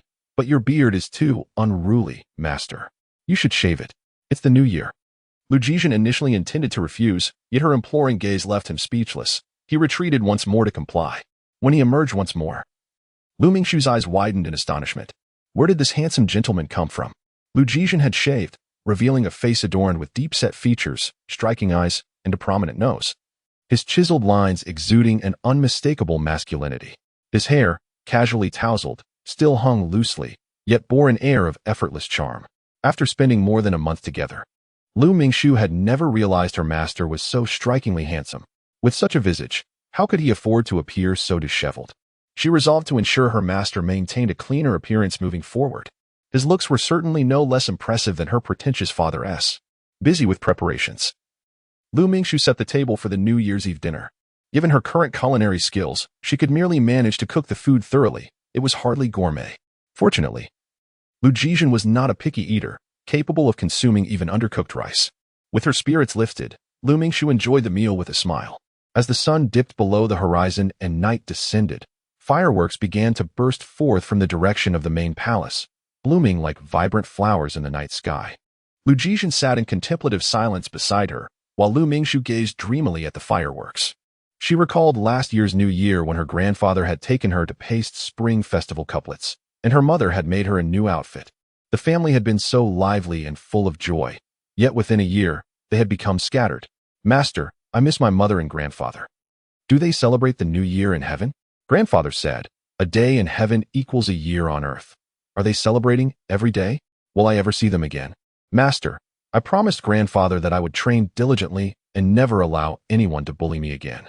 "He would never allow anyone to bully you." With a slight heaviness in his arm, Lu Jizhen glanced down to find Lu Mingxu peacefully asleep, her arms wrapped around him. Observing her defenseless slumber stirred a tenderness within him. It was hard to recall the last time someone had placed such unwavering trust in him. Since childhood, he had been a prodigy in martial arts, adored by all, until the day his meridians were rendered useless, revealing how few genuine confidants he truly had. Once the brilliance of genius fades, He is merely an ordinary man. The trust this child bestowed upon him filled him with trepidation. What merit did he possess? Now a cripple, that warranted such faith? Was it merely due to that bowl of medicine? Just a single bowl could inspire such reliance, suggesting she had felt profoundly helpless at that moment. Despite having a biological father, she was cast into the Bixigu Valley, making her plight even more pitiable than his own. Chapter 20. Opening the meridians after the new year, February arrived in the blink of an eye. This year, only Huanyang came to celebrate her birthday, serving her a bowl of longevity noodles. Lu Mingxu was delighted. Having celebrated her birthday, she turned 8 and was now ready to open her meridians and practice martial arts. On a stone table lay a bowl of medicinal soup, filling the stone chamber with an enchanting fragrance. This bowl contained the elixir for opening the meridians. Lu Mingxu felt a flutter of nerves. She had spent 2 months in the kitchen, tending the fire and mastering the art of soup making. This concoction had nearly depleted her entire savings, and failure would bring great trouble. It must succeed. It absolutely must. Lu Mingxu whispered to herself.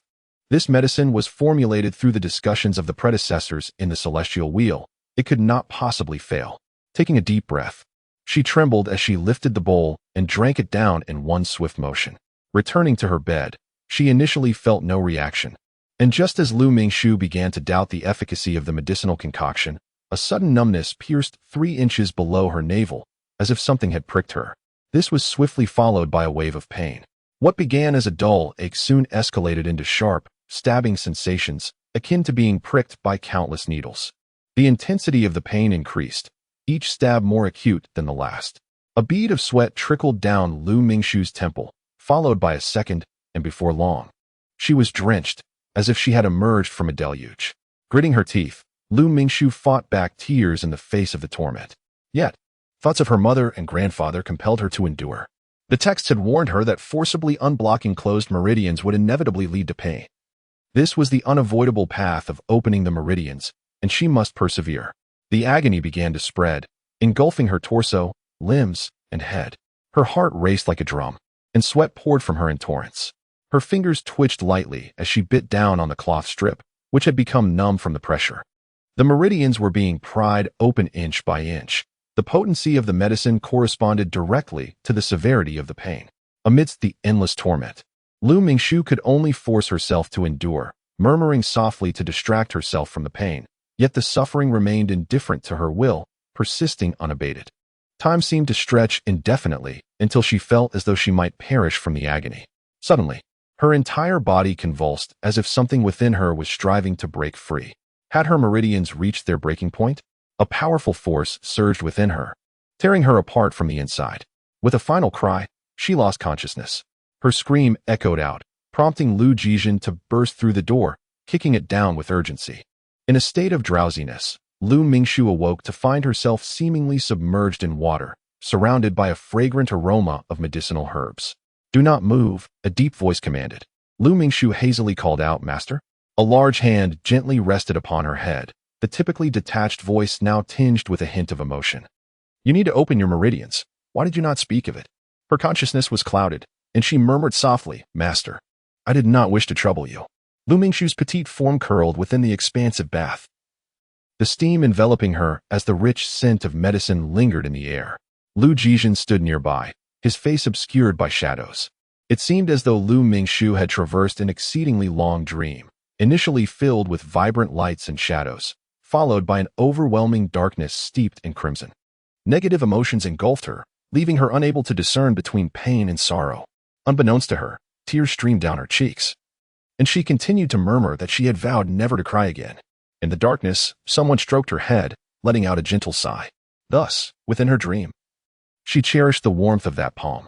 She could not tell how long she had slept, but upon awakening, sunlight streamed through a crack, illuminating her window. The stone chamber lay in silence. Lu Mingxu moved her somewhat stiff limbs and realized she was still seated in the bath. The water remained warm, yet the fragrant aroma had dissipated. As she hesitated to rise, the door creaked open. "Master."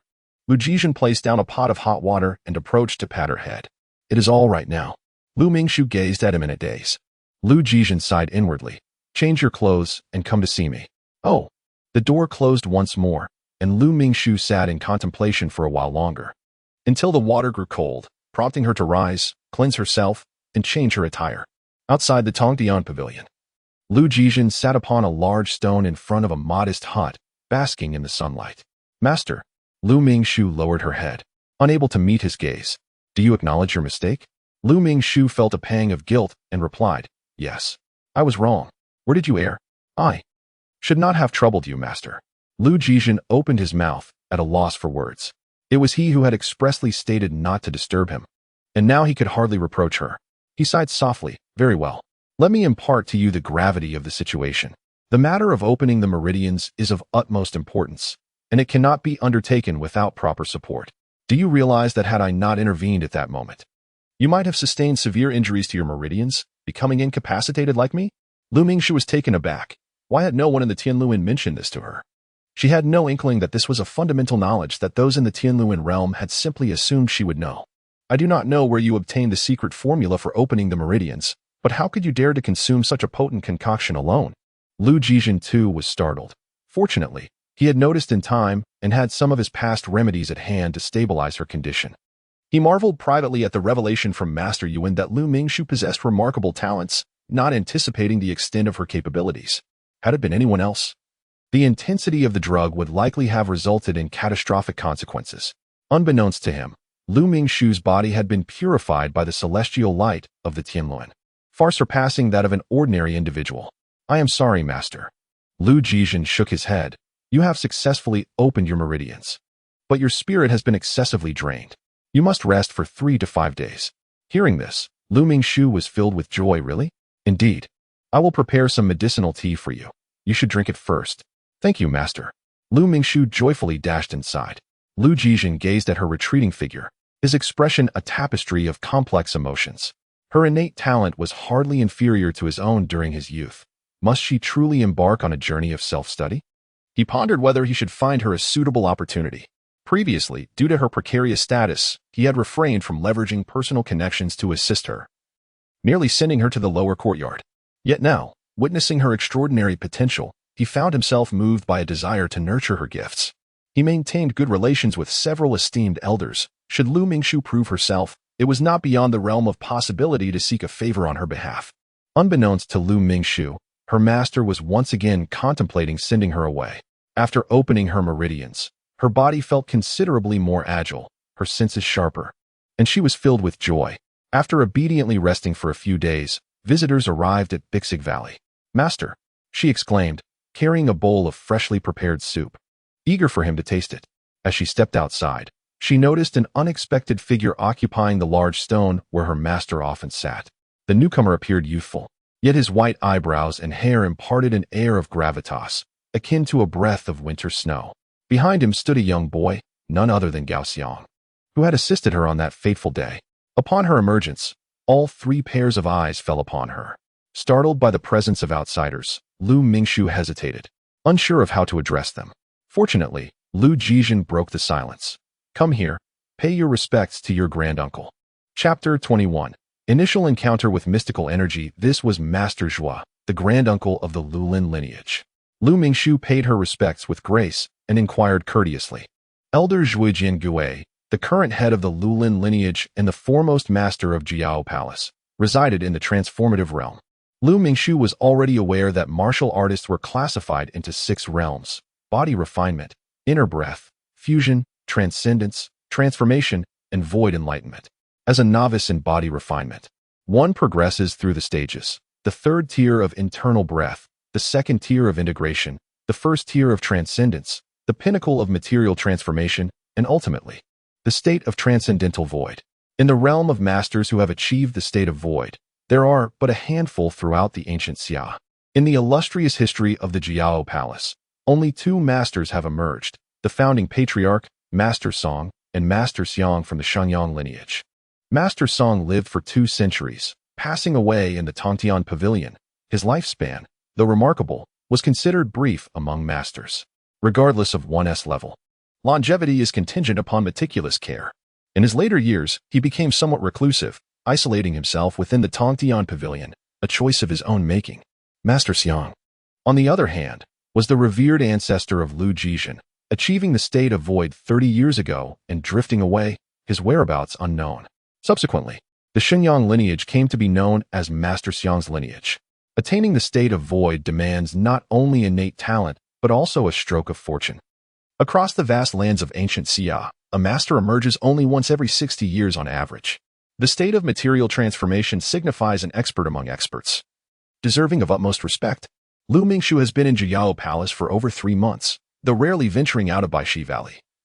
She is visited occasionally by Shang and Huinyang, who inform her of the esteemed position of Zhuo Jiangu in their sect. Even the sect leader must personally pay respects to him. Whether a meeting occurs depends on his mood. How could such a person suddenly appear in Baishi Valley? Zhuo Jiangu's gaze fell upon her, and in that instant, Lu Mingxu felt as though she were enveloped in an icy mist, a chilling sensation coursing through her being. Is it she? Indeed. Zhuo Jiangu nodded. When you have free time, come to play with Xianger. Lu Mingxu was momentarily taken aback. But Lu Jizhen had already gently patted her head. Aren't you going to thank your great-uncle? Though she did not fully comprehend, she obediently expressed her gratitude. Thank you. Great-uncle. Gao Xiang beamed with a broad smile and asked, Lu Mingxu, do you remember me? Lu Mingxu nodded. Why haven't you come to find me? Come. Let us go play. Lu Mingxu glanced at Lu Jizhen and, seeing her master nod, followed Gao Xiang away. As the two children wandered off, Zhuo Jiangwo inquired, Are you truly content to continue like this? Lu Jizhen lowered his gaze, remaining silent.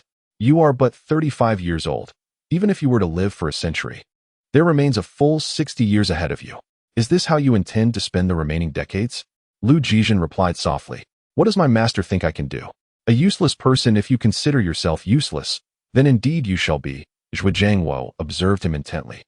I have a deep connection with your master, and I cannot bear to see your carefully nurtured disciple fade away quietly in Baishi Valley. Lu Jizhen remained silent. And what of this child? What do you plan to do? His throat tightened as he bitterly smiled. If she does not wish to leave, then I must allow her to stay. Moreover, her situation is delicate.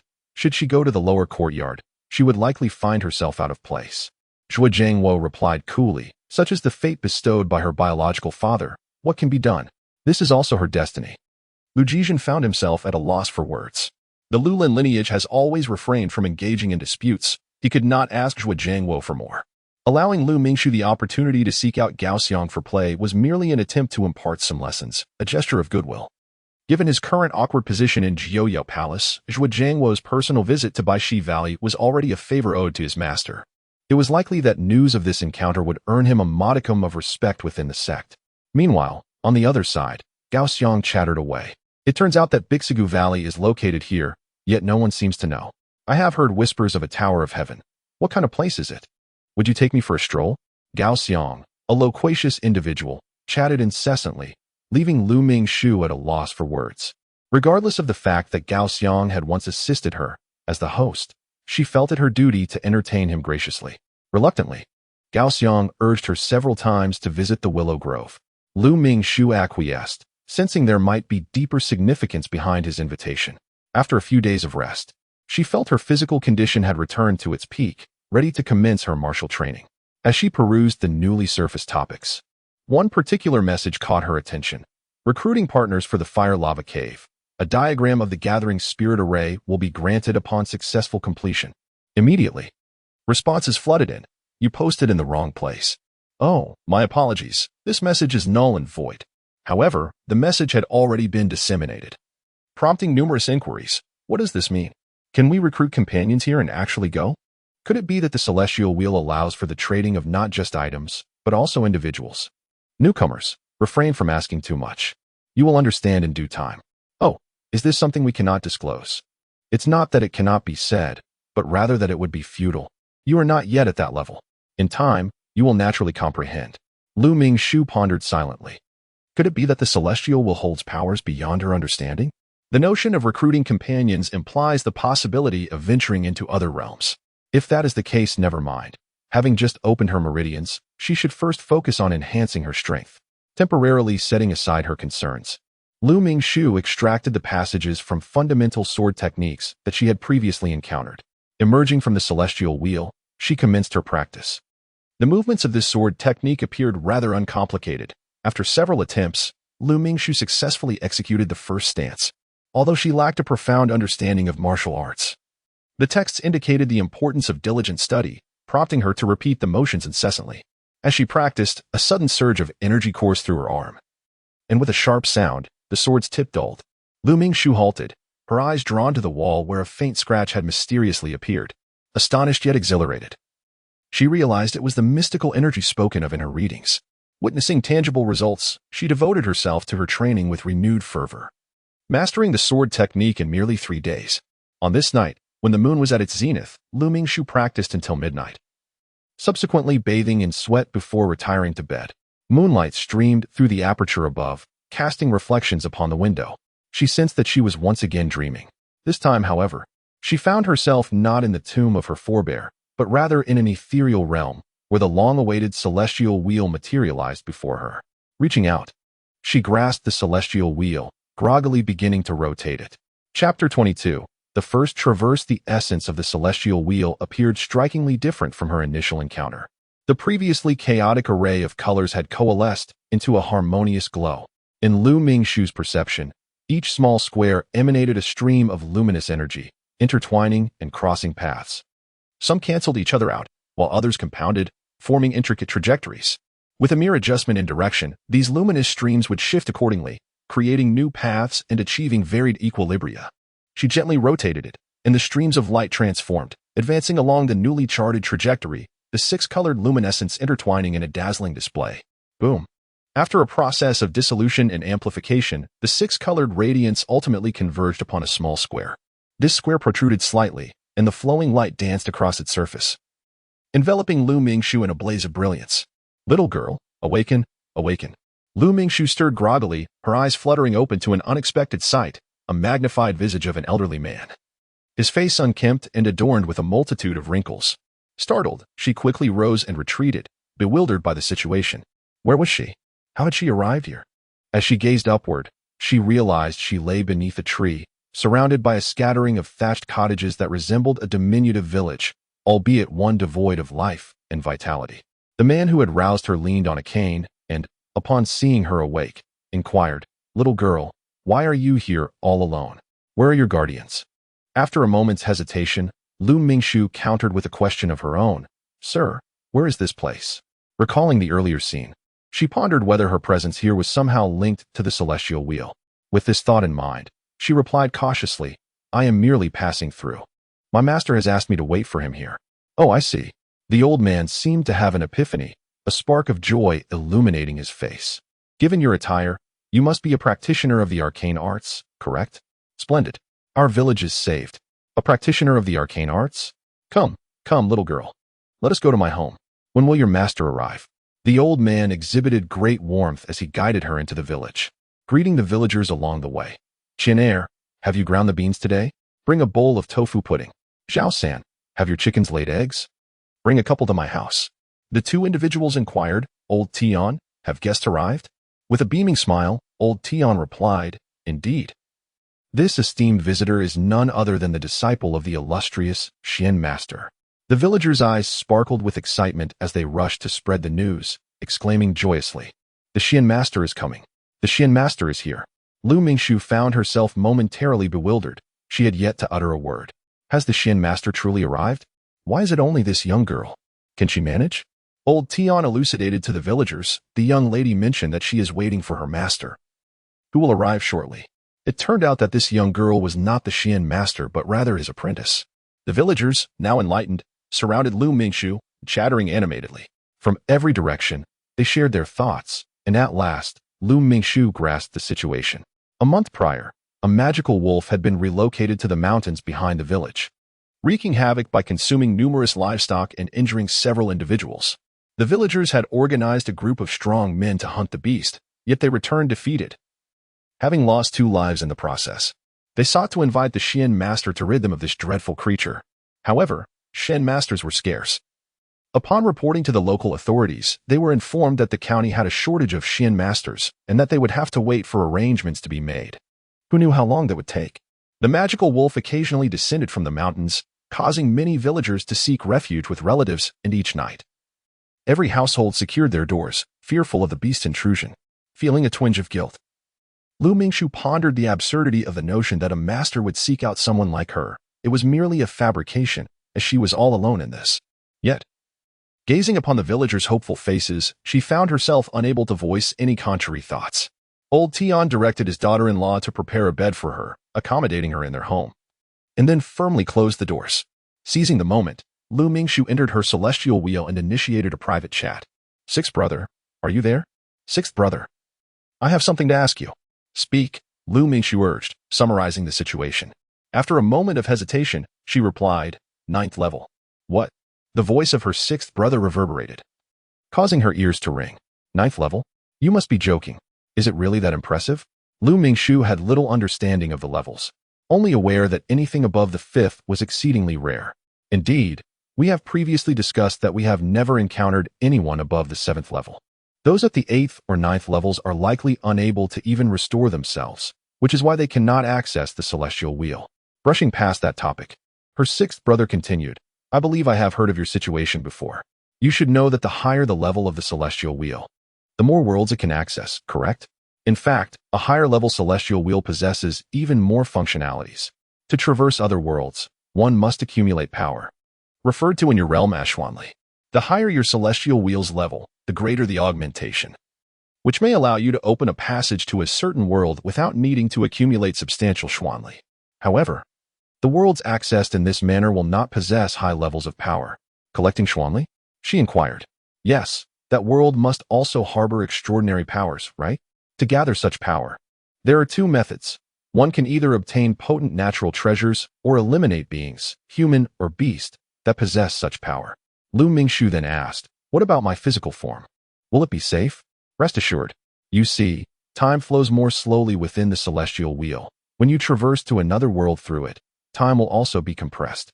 However, it is advisable not to linger too long, for if your physical body in reality goes without sustenance for an extended period, complications may arise." Chapter 23. The demon wolf approaches the village. After concluding her private conversation with sixth brother, Lu Mingshu felt utterly unsettled. In such a small mountain village, where could one possibly procure rare herbs and treasures?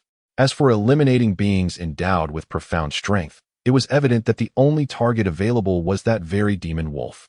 Lu Mingshu had only opened her meridians less than 10 days ago. In other words, just 10 days prior, she was merely an ordinary child. And now she was expected to slay a demon wolf. This creature, even if not exceptionally powerful, was still a magical beast, and the strong men of the village were helpless against it. Furthermore, she had not brought her sword. Although that sword was merely a standard weapon issued by Jiao Palace, it was still not made of ordinary iron. Without her sword, was she to wield a hoe against the demon wolf? As she pondered this grim predicament, a sudden commotion erupted outside. "The wolf is coming! The wolf is coming!" Lu Mingshu hastily withdrew from her meditative state and rose to her feet. Elder Tian, along with his two sons, daughter-in-law, and grandchildren, were all crammed into the main hall. Two men stood guard at the door while the women shielded the children. Upon seeing her emerge, Elder Tian inquired, "Young lady, when will your master arrive?" A wave of guilt washed over Lu Mingshu as she replied, "My master did not specify." Outside, a low growl echoed, accompanied by an unsettling scent, soon followed by screams and cries. A woman's voice pierced the air, "Help! Help!" It was Zhao San's wife. Elder Tian's expression darkened. Elder Tian's eldest son peered through the window and gasped, "This is bad. The Zhao family's boy has been snatched by the demon wolf." The entire room fell into stunned silence. "Father." Elder Tian's second son turned to his father, his gaze filled with inquiry.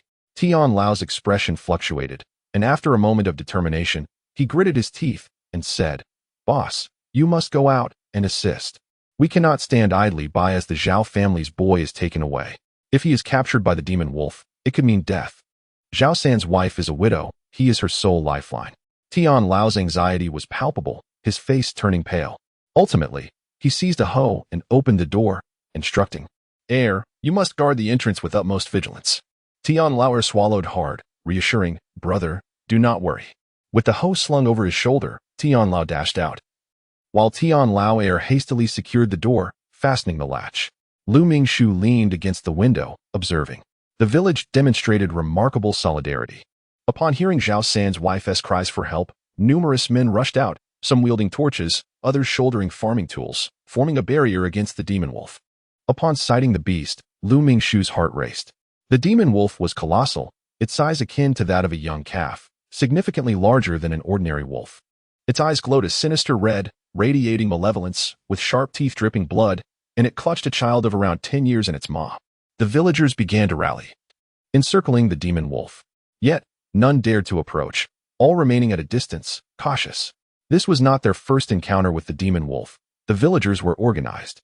Some brought forth fire pits, igniting torches, and upon a signal, they began to hurl them at the beast. The demon wolf dodged left and right, displaying a clear fear of the flames. Then, with a swift strike of its paw, a fierce gust swept through, and a man let out a harrowing scream. A deep gash had been inflicted on his thigh, nearly exposing the bone, the flesh a gruesome sight. Lu Mingshu gasped in shock. It was evident that the fierce wind accompanying the wolf's strike contained a formidable force. She felt both exhilarated and anxious. Fortunately, the objective lies within reach. It is established that the demon wolf possesses profound energy, and to gather this energy, one must slay the beast. Yet, there lies a burden of concern. The demon wolf appears formidable.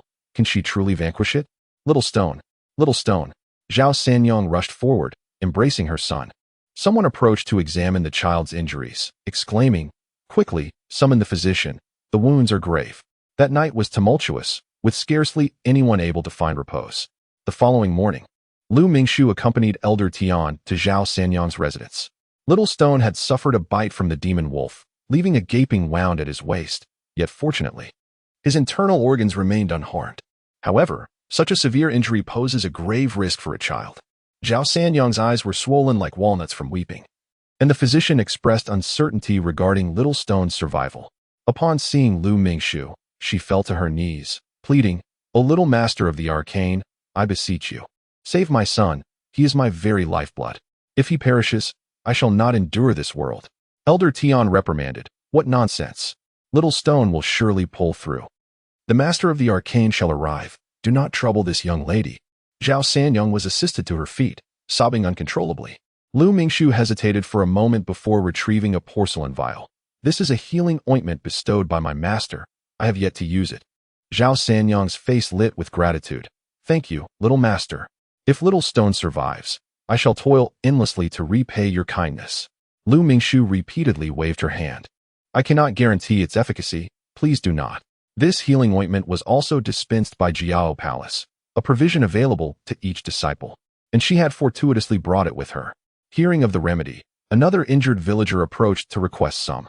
Fortunately, the vial contained a sufficient quantity of medicine, allowing the two households to share and apply it accordingly.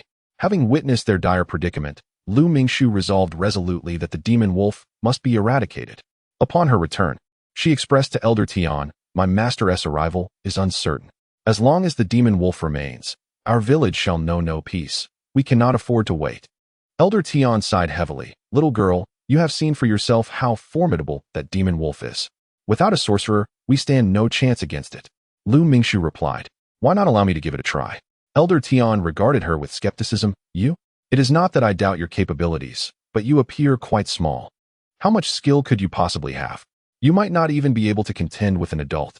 Of course, a direct confrontation is out of the question." Lu Mingshu acknowledged. However, human intelligence surpasses that of wolves.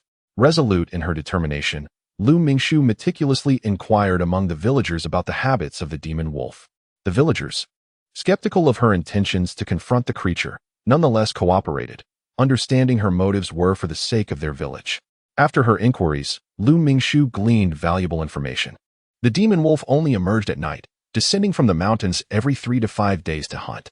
Additionally, it seldom engaged the villagers directly. Had it been truly vicious, it could have claimed lives before retreating. One villager mentioned that the wolf seemed to have difficulty with its hind legs, running with a slight limp. Lu Mingshu speculated that it might have come to this area to nurse its wounds. Elder Tian remarked, "Even if it is injured, we still cannot defeat it." After a prolonged contemplation, Lu Mingshu concluded, "Perhaps we should take the initiative." Initiative? Indeed. Wounded and yearning for energy, it is essential that we set a trap. Chapter 24. Luring the Wolf into the Pit. Elder Tian was persuaded. He convened a meeting with the village elders and instructed Tian Lauda to accompany her and heed her commands. She first dispatched a hunter from among the villagers to scout the back mountain and ascertain the route the demon wolf would take down the mountain. For an experienced hunter, this task was not particularly challenging. As for herself, she spent an entire day circling the village, sketching a rudimentary map. By marking the route discovered by the hunter onto the map, Lu Mingxu swiftly pinpointed the location for the trap. Elder Tian expressed his doubts regarding this site. Little Shin Master, are we digging outside the village? If we dig within the village and something goes awry, it could lead to complications. Lu Mingxu replied, but will the demon wolf venture outside the village? Her analytical skills were commendable. Yet this was her first application in a practical scenario, leaving her uncertain about the accuracy of her deductions. After all, she was merely a novice, still lacking in profound understanding of mystical energy. Let us give it a try, she decided. Come, let us dig the trap. As for the task of digging the trap, Lu Mingxu could only observe. The village elders summoned all the able-bodied villagers, and under the direction of the hunter, they commenced digging the pit. Given the considerable size of the demon wolf, they endeavored to excavate a pit that was both deep and expansive. The villagers gathered thorns and layered them densely. Yet, this alone was insufficient. While the villagers toiled on the trap, Lu Mingxu seized the opportunity to enter the celestial wheel and sought an item from Sixth Brother. A tranquilizer? Sixth Brother pondered. Who do you intend to use it on? What is their realm of power? What effect are you hoping to achieve? Lu Mingxu was still unable to discern the intricacies of realms and could only vaguely describe the strength of the demonic wolf. It became clear to her that this demonic wolf was merely a newly ascended low-tier beast, a feat easily achievable by most tranquilizers. Filled with joy, Lu Mingxu exclaimed, Sixth Brother, may I borrow some for now? I have nothing on hand. It's a trivial matter, no problem at all. Sixth Brother replied readily. Knowing that Lu Mingxu possessed a 9th-tier celestial wheel, he harbored a mindset of investment. One who possesses a 9th-tier celestial wheel is destined for greatness in the future.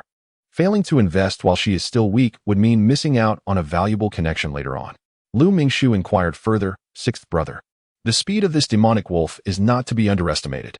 Will I be able to outrun it? Sixth Brother responded, if you master the lightness technique, you will surely be able to escape. The lightness technique?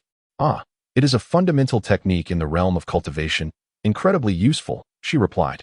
Do you have it? After asking, Lu Mingxu felt a twinge of guilt. I shall borrow it first. It's but a minor issue, why the formality? When you acquire the local specialties from that world, just share some with me, he reassured her. Thank you, Sixth Brother. After concluding the call, Lu Mingxu exited the celestial wheel and summoned Old Tian, handing him the tranquilizer. Little Shin Master, what is this for? Old Tian asked. Lu Mingxu explained. Prepare a basin of water to dissolve this medicine and apply it to the thorns. Once the demonic wolf comes into contact with it, it will be rendered powerless. Old Tian complied and departed. Left alone, Lu Mingxu took a deep breath and began to silently recite the lightness technique. This technique consisted of merely 100 words, primarily detailing how spiritual energy flows through the meridians. With her eyes closed in meditation, Lu Mingxu focused her inner profound energy in accordance with the incantation. Within her, the mystical energy was faint, barely a wisp. As it circulated, the energy gradually solidified, following the pathways of her meridians, traversing through various acupoints, ultimately forming a cycle. When the energy met at both ends, Lu Mingxu's body shuddered, and the flow of energy surged, swiftly coursing through her meridians. A lightness enveloped her, lifting her spirit to ethereal heights. Rising from her bed, she took a few steps, then opened the door, exiting from the old farmer's home. As she walked, she found herself running, unaware. How swift, how buoyant. Her body felt as if it had transformed into a drifting feather, weightless. No wonder it was called the art of lightness. The exhilarating sensation felt almost enchanting, as if she were the very wind, free and unrestrained across the vast expanse of the world. As she ran, she suddenly stumbled, letting out a startled cry as she nearly toppled forward. Grasping a branch just in time, she steadied herself, giving a sigh of relief. The mystical energy within her had been entirely depleted, rendering the art of lightness ineffective. What a pity that her energy was so scant. Meanwhile, while Lu Mingxu practiced the art of lightness, the young and strong of Huai Tree Village toiled day and night to dig traps. By the time the traps were completed, Lu Mingxu would have mastered her skill. With all preparations in place, the village stationed watchmen at the mountain trail, vigilantly observing the path of the demon wolves descending. After a day of tense anticipation, deep in the night, the ranger on duty blew his whistle. Having spent the past few days lurking during the day and venturing out at night, Lu Mingxu dashed out the door upon hearing the signal. She had familiarized herself with the village's terrain and swiftly made her way to the demon wolves' inevitable path. her mystical energy rising as her palms grew clammy with tension. The demon wolf, injured and yearning for power, perceived her, endowed with profound abilities, as a delectable morsel. Lu Mingxu was convinced that, given the demon wolf's meager intelligence, it would be unable to resist such temptation. Thus, she resolved to use herself as bait to lure the creature into a trap. She was well aware of the perilous nature of this endeavor. Yet she could conceive of no superior alternative. Thoughts raced through her mind, and the stench in the air grew increasingly pungent until, at last, she beheld the demon wolf's robust physique, akin to that of a young bull. In an instant, her mind went blank. Some individuals become paralyzed by anxiety, incapable of action, while others, like Lu Mingxu, unleash greater potential in the face of danger. Confronted by the demon wolf's crimson eyes and its foul-smelling maw, she instinctively reacted, turning to flee. The beast had only recently transcended its primal state, its intelligence insufficient for complex thought. It merely recognized that the entity before it was a succulent prize, embodying the power it craved. As if her consciousness had detached from her body, Lu Mingxu observed her own flight, rapidly calculating the distance and speed of the demon wolf in relation to herself, while simultaneously assessing how long her own profound abilities could sustain her at this pace. She could not afford to run too swiftly, for that would deplete her energy reserves excessively. Yet, she could not afford to lag, for then she would surely be caught. Thus, the human and the wolf raced towards the trap. The foul stench pursued her relentlessly, but Lu Mingxu regulated her breathing, calmly calculating the distance and speed. Her elder brother was correct. This demon wolf had only just evolved into a magical beast, possessing relatively low power. Utilizing her lightness technique, she was more than capable of outrunning it. The challenge lay in managing her energy expenditure. A few days prior, she had merely cultivated a trace of mysterious energy. Even the most rudimentary lightness technique consumed it rapidly. 1/3, 1/2. Only half of her mysterious energy remained, while the distance to the trap exceeded half the journey. Lu Mingxu recognized that she had initially panicked, leading to excessive energy expenditure. The only way forward was to engage in more precise calculations to bridge this gap. Otherwise, if her energy were to be completely depleted before reaching the trap, the outcome would be a grisly demise at the jaws of a wolf. To perish silently in this foreign realm was far from the conclusion she desired. A fervent will to survive surged within Lu Mingxu, and her mind began to function with meticulous precision. On the makeshift watchtower at the village entrance, a hunter on lookout let out a startled cry. Illuminated by the torchlight, the demonic wolf drew ever closer to the diminutive figure ahead, as if it could pounce at any moment, pinning the child beneath its claws to devour her whole. For the wolf, this proximity was equally tantalizing. The scent of succulent flesh wafted tantalizingly close, leaving no room for refusal. It paused momentarily, gathering its strength, before lunging forward with ferocity. The wolf's claws grazed Lu Mingxu's back, barely missing her garments. Just as it believed the morsel would soon be in its grasp, it found itself thwarted by a hair's breadth, allowing her to escape. Enraged, the demonic wolf disregarded the pain in its hind legs and pursued relentlessly. Yet, Lu Mingxu did not hasten her pace. She maintained a steady speed. Consequently, the wolf repeatedly thought it only needed to leap to capture its prey, but each time it fell short, helplessly witnessing Lu Mingxu evade its attacks. The hunter on the watchtower bore witness to this harrowing spectacle. Each time he believed Lu Mingxu was doomed, she narrowly escaped, defying fate. A lone figure and a wolf drew ever closer to the trap. The mystical energy within was swiftly depleting, nearing its end, and the trap finally came into view. The demon wolf behind grew increasingly agitated, its frustration mounting with each failed attempt, igniting its ferocity. Each leap placed immense strain on its injured hind leg. Yet its primal instinct surged forth, driven by the belief that with just a little more effort, it could seize the tantalizing prey before it. 30 paces, 20 paces, 10 paces. Lu Mingxu felt an increasing sense of ease. Although her mystical energy was nearly exhausted, the trap was within reach. If she could just reach the edge of the trap and grasp the strategically placed vine, the demon wolf would plunge into the pit, never to escape.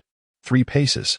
Just as she was about to grasp the vine, she stumbled, the dim light obscuring her vision as she tripped over a protruding stone and fell to the ground. A chill ran through Lu Mingxu's heart. Just one step away, was she to perish here? Her mind blanked. In that fleeting moment between life and death, she rolled towards the trap. The wolf, unwilling to relent, pursued her fiercely. Boom. The trap collapsed. She had grasped it. She had succeeded. The lookout hunter cried out in triumph. The entire village erupted in celebration, emerging to witness the captured demon wolf. The villagers approached the pit cautiously, their torches casting insufficient light to penetrate the depths, only revealing the wolf lying there, its roar feeble. Splendid, splendid. Old Tian was beside himself with joy.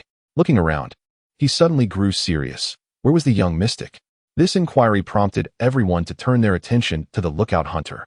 The face of the hunter turned ashen, and he stammered, "I saw Xiao Xianxue fall to the ground," and then she lunged forward, thinking she had leaped over it. Tian Laoda gasped in astonishment. This trap spans 4 to 5 zhang. How could one possibly jump over it? To ensure safety, they had deliberately excavated the pit to be both wide and deep. A grown adult would be fortunate to leap a single zhang, and even if Xiao Xianxue were stronger than the average person, such a distance is beyond her capability.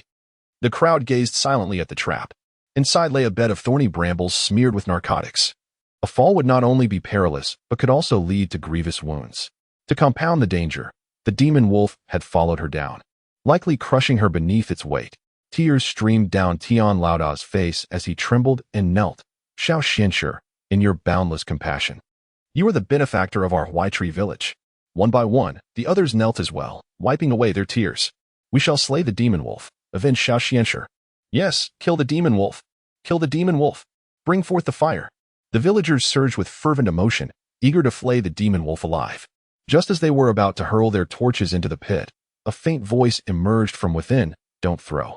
A child heard it and cried out. "Father, there's a voice inside." "What nonsense." "No, really. Listen." The crowd fell silent, and indeed, they could hear the voice from the trap. Pull me up."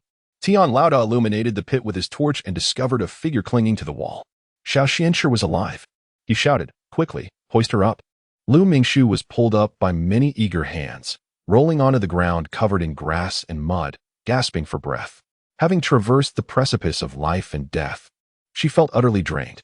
Moments ago, in a desperate situation, she had managed to grasp the vine just in time. Otherwise, she would have been crushed into a bloody pulp beneath the weight of the demonic wolf. Fortunately, she had survived. The capture of the demonic wolf had brought great excitement to Huaitree village throughout the night. By dawn, the robust villagers descended into the trap and carefully hoisted the lifeless wolf, which had succumbed to excessive blood loss. Elder Tian respectfully addressed Lu Mingxu, saying, "Young master, this demonic wolf was slain by your hand, thus it rightfully belongs to you." Lu Mingxu had already consulted her 6th brother regarding this matter, and she replied, "You may butcher it, the skin, claws, bones, and I shall be mine, while the meat can be shared." Elder Tian was overjoyed. Consuming the flesh of the demonic wolf could strengthen their bodies, and perhaps even a few masters might arise from their village. The wolf had chosen this place to recuperate, undoubtedly due to the presence of abundant spiritual energy. Locales like this were likely to yield rare treasures. They must not delay in their quest for these riches. Chapter 26. How wonderful it is to be alive following the foul scent left by the demonic wolf. Lu Mingxu ventured deeper into the back mountain until she ultimately discovered a cave. The land surrounding Huaitree village was quite barren, yielding little produce. However, the area around this cave was remarkably lush, adorned with vast patches of blue flowers. Such blue flora was a rarity in nature, even more so in such dense clusters, prompting Lu Mingxu's instincts to raise a red flag. Armed with a torch, she entered the cave. The cavern was deep and devoid of light, enveloped in darkness. The air was stifling, and the nauseating stench of the demonic wolf was particularly intense within. Lu Mingxu covered her nose and pressed further inside. A few months ago, she could never have imagined possessing such courage as to venture alone into a cave in the desolate wilderness. Through the trials of time, her thoughts had sharpened and her bravery had significantly amplified. Lu Mingxu abruptly halted, intrigued by the peculiar change. Previously, the deeper she ventured, the more pungent the foul odor became, yet now it seemed to dissipate. This place hardly resembled the typical habitat of the magical wolves. She raised her torch to scrutinize her surroundings and, upon closer inspection, noticed a flicker of light in her peripheral vision. Was the cave wall glowing? Drawing nearer, Lu Mingxu brushed aside the moss clinging to the wall. The stone surface emanated a faint reflection, a hue of blue. Instantly, she was reminded of the vast expanse of blue flowers outside. She quickly found a branch and began to scrape away the moss from the stone. Struggling to contain her excitement, she sensed a subtle presence of profound energy. This was a mineral imbued with mystical power. Yet, she soon regained her composure. Even if it was a mineral-rich and mystical energy, how could she possibly extract it? Digging with her hands? After contemplating this, Lu Mingxu pressed onward. The foul stench had faded, likely neutralized by the mystical ore. The deeper she went, the lighter the scent became, indicating a denser concentration of the ore within. Indeed, after traversing approximately 100 zhang, she spotted scattered fragments of ore beside her. As she continued, her eyes widened in astonishment.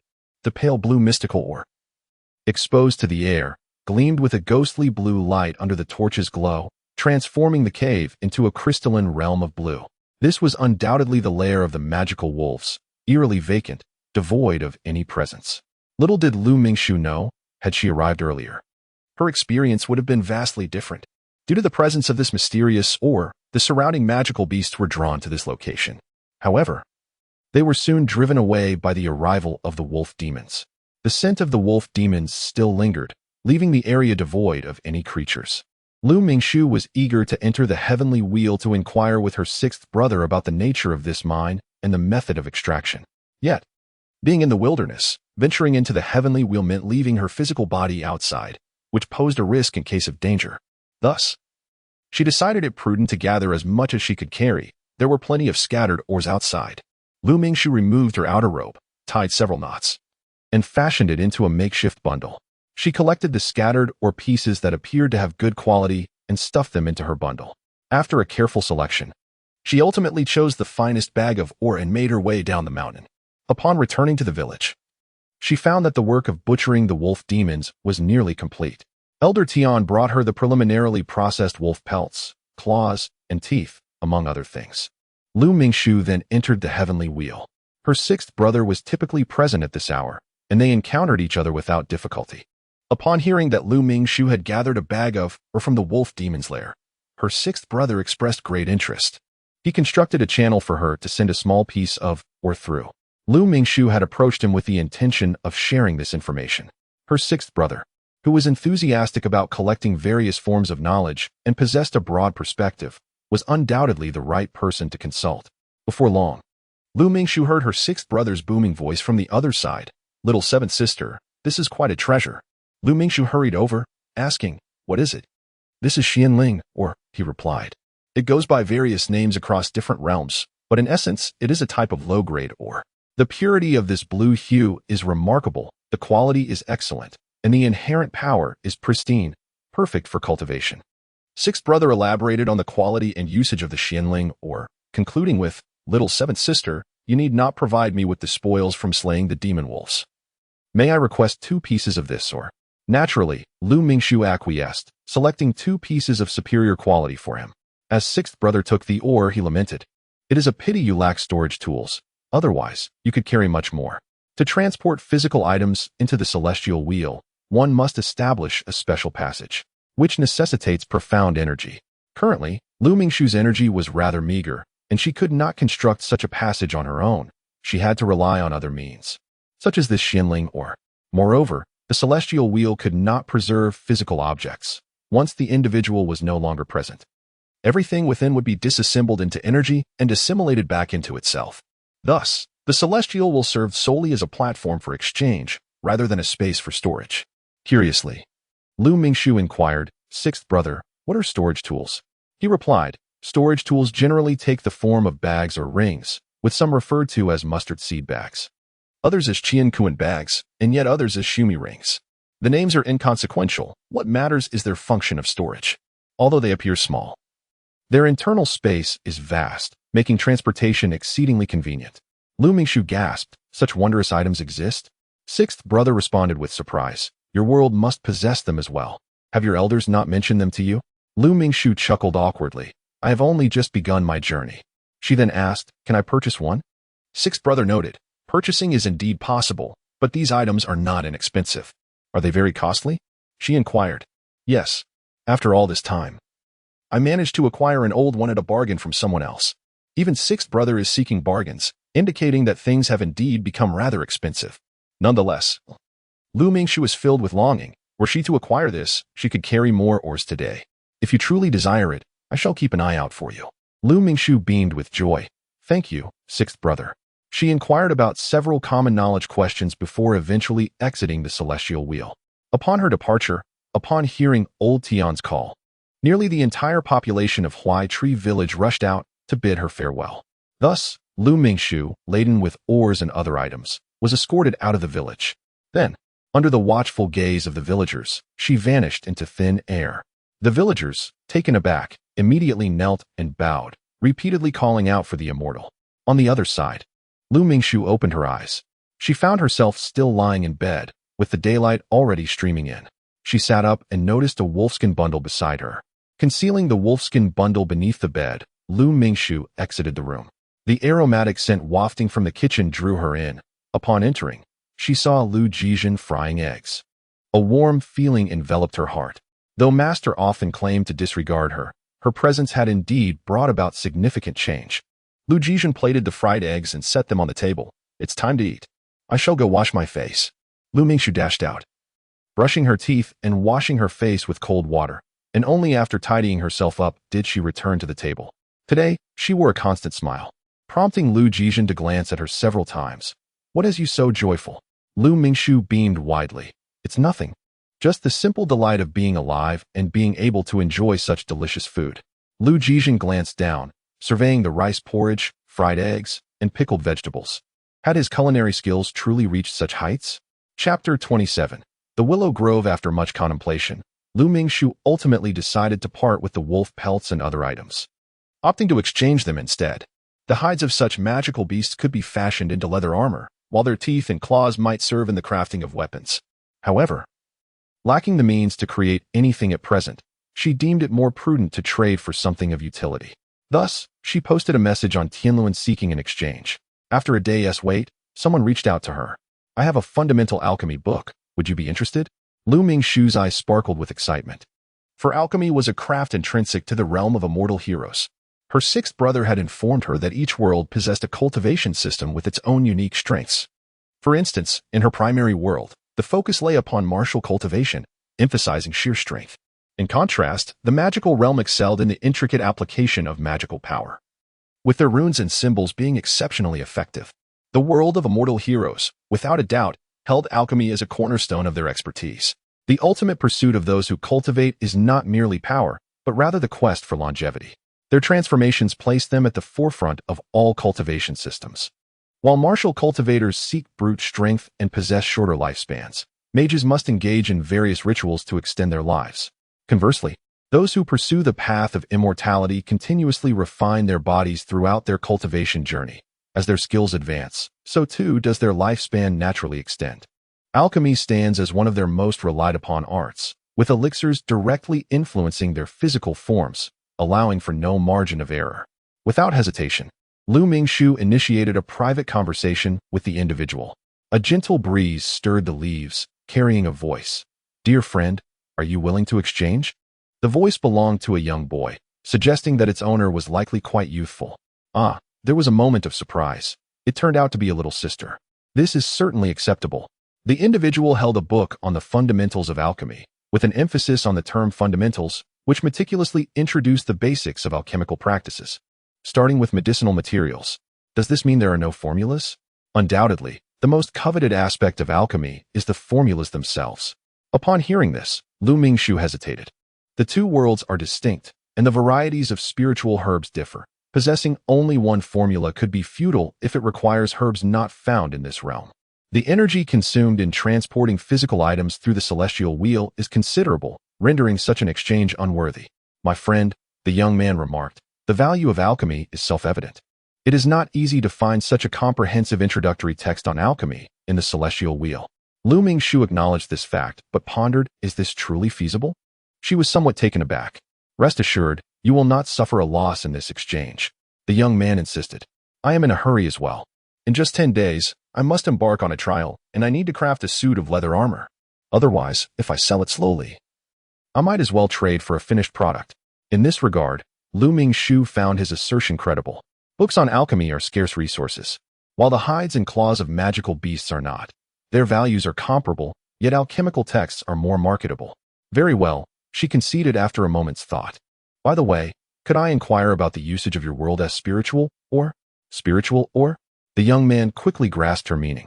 Oh, we refer to it as spiritual mine over there. Its application depends on the type of ore.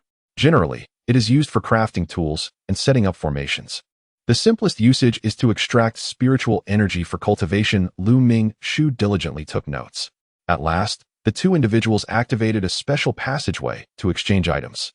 Upon completion of the exchange, Lu Ming-shu emerged from the celestial wheel, holding an aged thread-bound book with utmost caution. As she opened it, she found herself utterly captivated. Unable to tear herself away, she read through the entire volume on basic alchemy in one breath, finally exhaling a long sigh and rubbing her slightly dazed head. It was no wonder her sixth brother had remarked that the alchemical arts in the realm of immortals were unparalleled, unlike the rigid limitations of the magical world. And the efficacy of the potions was remarkable. The young man had not deceived her. The text detailed the condensation essence pill, which could be deemed capable of refining virtually any medicinal concoction. Once the critical points were grasped, the specific recipe became secondary, with the only drawback being a slight reduction in potency. Filled with confidence, she tucked the book away and commenced her sword practice, following her battle with the magical wolf. Her internal energy had surged slightly, marking a significant enhancement in her strength. During dinner, Lu Jijin suddenly suggested, "Why don't you visit Willow Grove tomorrow?" Lu Ming-shu was taken aback for a moment, but nodded in agreement. Oh. The next day, after breakfast, Lu Ming-shu set off. Willow Grove was somewhat distant from Baishi Valley, and without any means of transport, she arrived at Willow Grove under the blazing sun.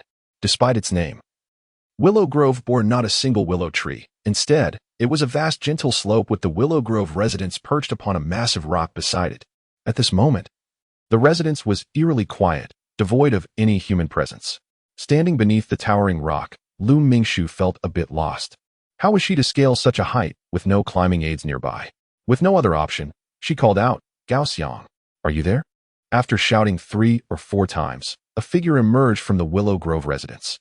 Gao Xiang, upon spotting her below, excitedly waved his hand, exclaiming, "Lu Ming-shu, it's you." "I'm here." Without hesitation, he seized a vine and leaped down, landing right before her. "You finally arrived. I thought you had forgotten." Had it not been for her master's reminder, Lu Ming-shu might have indeed overlooked it. She had been exceedingly busy, dedicating countless hours to reading in order to comprehend the various worlds described within the Celestial Wheel. The vast collection of books housed in the Celestial Tower, along with tomes exchanged from other realms, consumed her time. Additionally, she had to practice her skills and attend to various chores. She could not burden her master with all the laundry and cooking, could she? "Come, let us ascend," Gao Xiang urged, gripping the vine and swiftly climbing with the agility of a monkey. Lu Ming-shu tugged at the vine, finding it quite sturdy, and followed suit, replicating his ascent. "This way," he directed. Upon entering the Willow Grove, Lu Ming-shu soon discovered a hidden paradise beyond. As they traversed through the grove, they emerged into a vast expanse of lush grassland, where a gentle stream meandered by, flanked by verdant willows. Beneath the shade of the willow trees, a table and chairs were set, and reclining in one of the chairs was a figure. With hair as white as snow and a youthful visage, it was none other than Zhuo Jinggu. Lu Ming-shu approached to pay her respects. "Trishizu," she greeted. Zhuo Jinggu, who had been meditating, slowly opened his eyes at the sound of her voice, fixed his gaze upon her, and nodded in acknowledgement. Yet, Lu Ming-shu felt an icy aura enveloping her once more, astonished at the profound mastery this Trishizu possessed. Chapter 28. A half-step. Lu Ming-shu did not linger long in the Willow Grove. Zhuo Jinggu merely uttered, "You arrived just in time. Xiang'er is heading to the Hongdao Pavilion. You should accompany him." The Hongdao Pavilion served as the martial arts arena of the Jiao Palace. In addition to the various branches, the Jiao Palace has arranged for unified instruction. If the master has matters to attend to, disciples may be entrusted to the Hongdao Pavilion. Alternatively, they may engage in friendly sparring with disciples from other branches at the Hongdao Pavilion. Gao Xiang was evidently there for the latter purpose. As she watched Gao Xiang lead a wolf out of the beast enclosure, Lu Ming-shu felt her legs weaken. This wolf bore a striking resemblance to the demonic wolves she had encountered in another world, robust as a calf, clearly not an ordinary breed. She harbored psychological shadows regarding such creatures. "What's the matter?" Gao Xiang, noticing her hesitation, smiled reassuringly. "Do not be afraid. This wolf was personally captured by my esteemed ancestor and has been tamed. It won T-bite." The vast expanse of Jiao Mountain offered various modes of transportation. And while Lu Ming-shu had seen others riding sheep and deer, She had never witnessed anyone riding a wolf. However, this wolf did not appear menacing. Its eyes lacked ferocity, and it bore a languid demeanor, its coat gleaming and devoid of any foul odor. Under Gao Xiang's guidance, she cautiously circled to its rear and mounted it. Hold on tightly, Gao Xiang instructed as she grasped his waist, then patted the wolf's head, prompting it to spring forth. They dashed through the landscape at an exhilarating pace, traversing mountains and valleys. This was far swifter than walking. She wondered when she might have her own steed. Lu Mingshu, have you mastered the cloud-treading sword technique? Gao Xiang inquired leisurely while steering the wild wolf. The cloud-treading sword technique was a fundamental skill of the Jiao Palace. Lu Mingshu felt a twinge of guilt. She had been practicing the basic sword technique extracted from the celestial wheel these past few days, having only attempted the cloud-treading sword technique once, finding it less impressive than the basic sword technique, and thus had abandoned it. Not quite proficient. What a pity. Gao Xiang's face was etched with disappointment. The last time I visited the Hongdao Academy, I nearly had a confrontation with a fellow from the star-picking cliff, and we had arranged to duel today. I thought your arrival would be fortuitous in assisting me. Lu Mingshu's eyes widened in surprise. A duel? Isn't it prohibited for sex to engage in private combat? It is explicitly stated in the disciple's manual. Gao Xiang replied, you just referred to it as a private duel. However, with instructors present at the Hongdao Academy, it is a public contest. Very well. The more he pondered, the more exhilarated he became. Gao Xiang patted his chest proudly and declared, my master has instructed me to teach you. Make sure to observe closely. Indeed. Lu Mingshu nodded earnestly. She too was eager to discern the prowess of a disciple from the esteemed Jiao Palace. Their steed, a swift wolf, galloped rapidly, and within half an hour, they arrived at the Hongdao Academy. Outside the academy, a stable housed numerous mounts, horses, cattle, deer, and wolves akin to Gao Xiang. Lu Mingshu even spotted a lion with a magnificent golden mane. After securing their mount, Gao Xiang led Lu Mingshu into the academy. Upon his entrance, a robust child immediately ceased his activity and called out to him, Gao Dama, I thought you wouldn't dare show up. The tone was quite confrontational. Here I am. Who's afraid of whom? They retorted. With that, each seized a wooden sword from a nearby rack, and they began to spar. The instructor glanced at them, and upon seeing they were wielding practice swords, chose not to intervene. Zhang Chang, though only 9 years old, was robust, standing nearly as tall as children of 12 or 13. Gao Xiang, of typical stature for an 8-year-old, appeared noticeably shorter in comparison.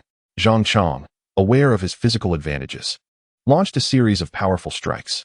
The two individuals exchanged blows, each equally matched. A group of children erupted into uproar, prompting the instructor to approach with a grim countenance. Seizing them by the arms and casting them aside, warning, cease this ruckus, or you shall be confined. With Lu Mingshu's assistance, Gao Xiang rose, eager to charge forward, but was restrained by Lu Mingshu's gentle pull, halting his advance with a disgruntled expression. Gao Xiang widened his eyes in confusion, questioning, what does that mean?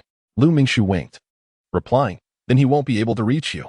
Gao Xiang appeared slightly perplexed. If I shift even half a step, he will close the gap. Doubting her assertion, he urged, try it and see.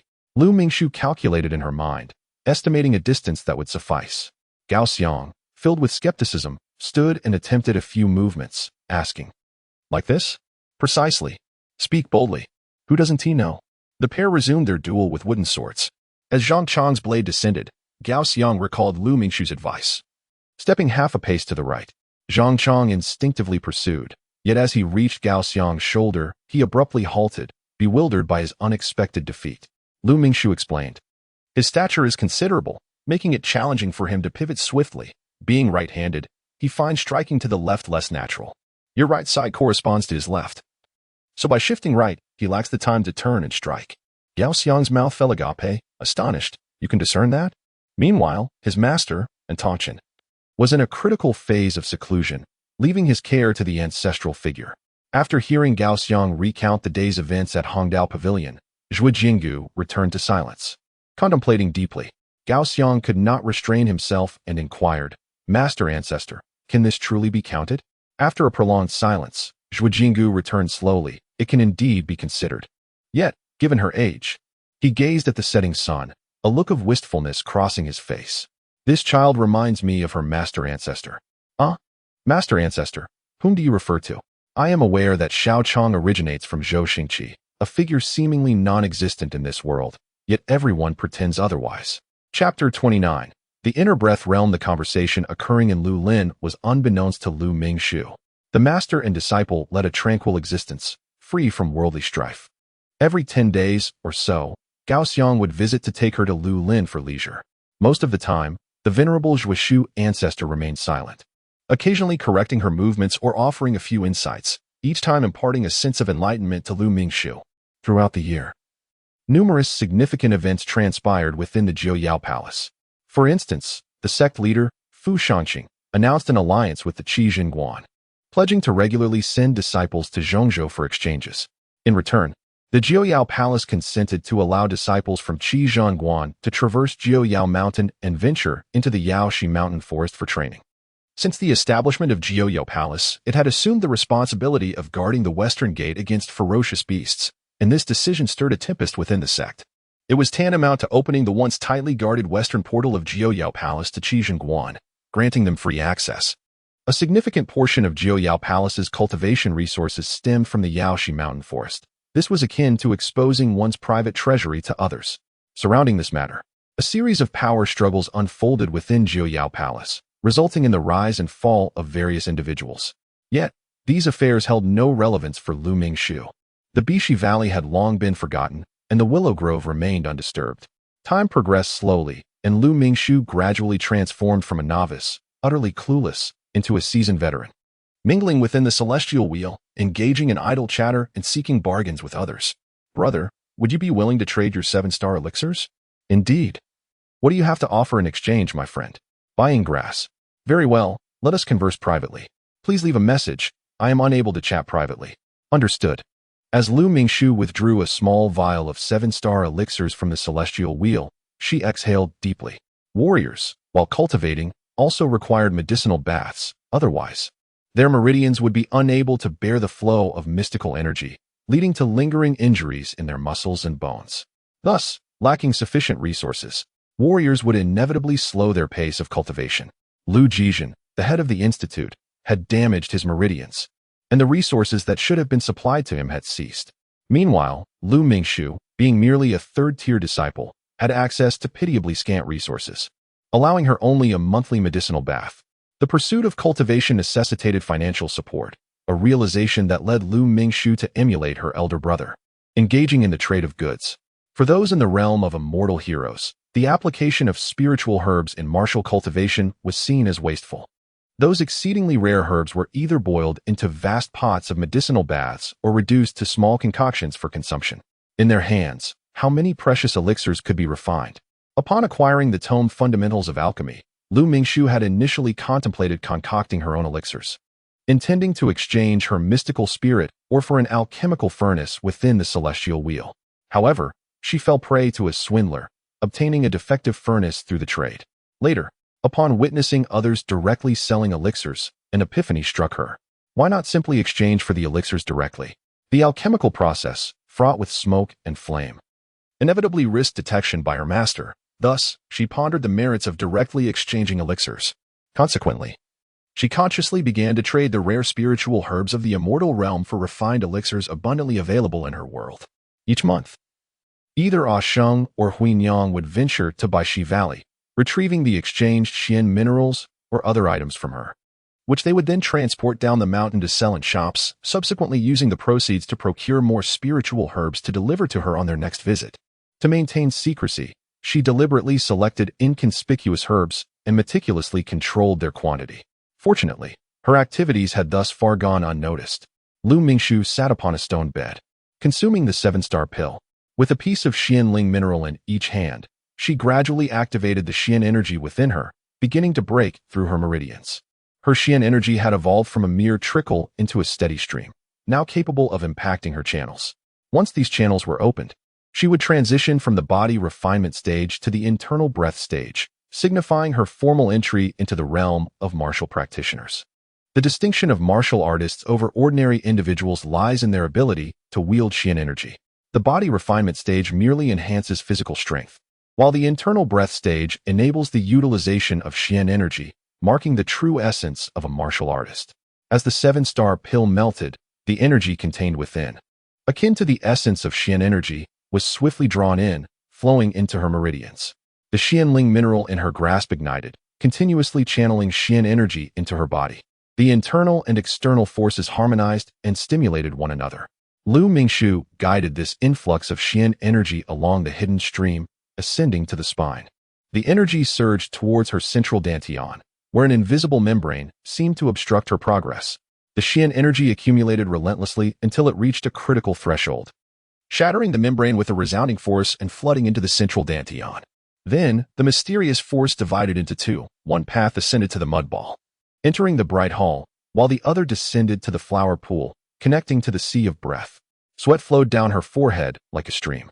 The simultaneous exertion from both ends brought forth a pain that, once endured, transformed into an unimpeded delight. Lu Jizhen was entranced as he gazed upon the wooden sword he had just carved. In recent years, the number of wooden swords he crafted had dwindled. This month, he had fashioned but this single piece. Initially, he had taken up the task of carving swords merely to occupy himself. He recalled the early days of his training, when his temperament was unsteady, and his master had instructed him to carve wooden swords to cultivate his patience.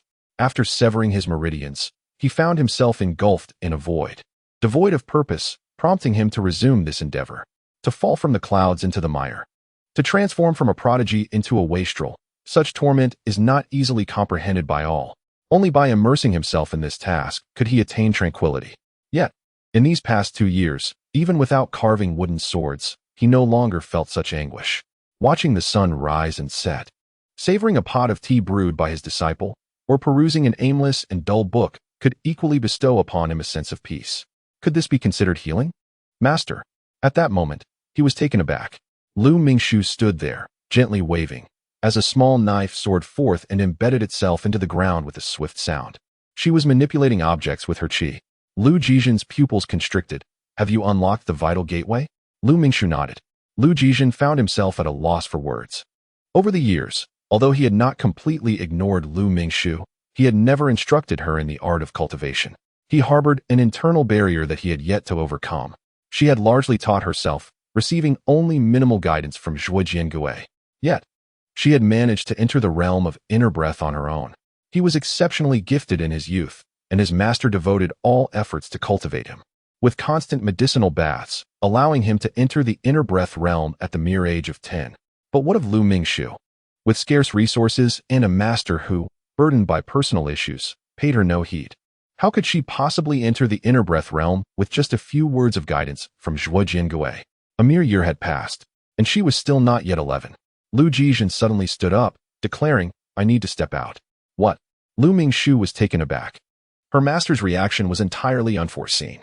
Having broken the norm once, breaking it again would not be a matter of concern.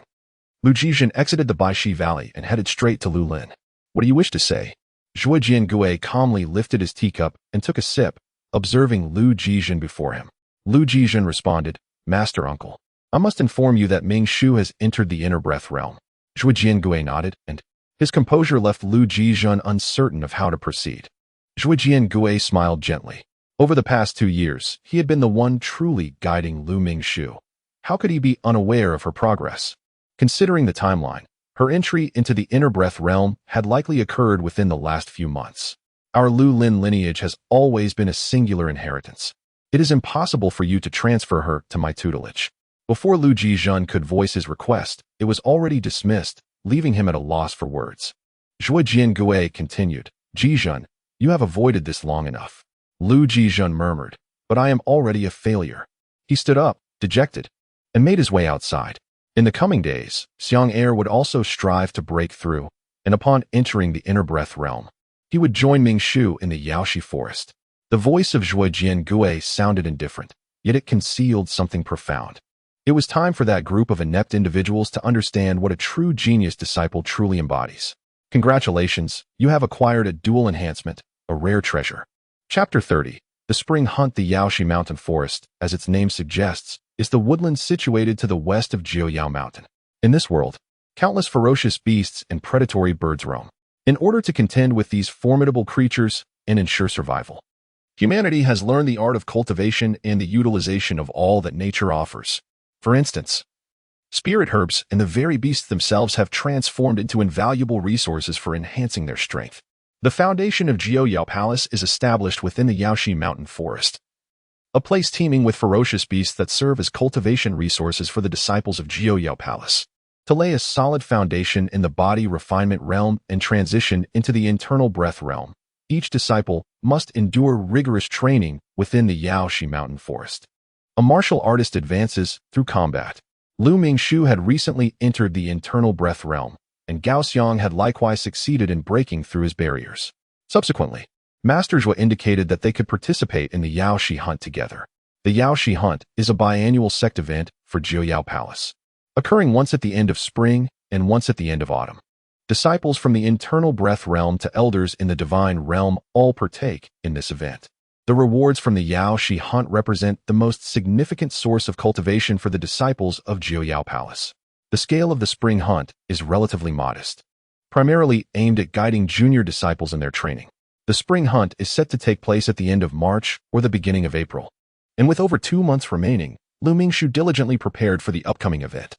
This preparation included familiarizing herself with the terrain and understanding the types of ferocious beasts inhabiting the Yaoshi Mountain Forest.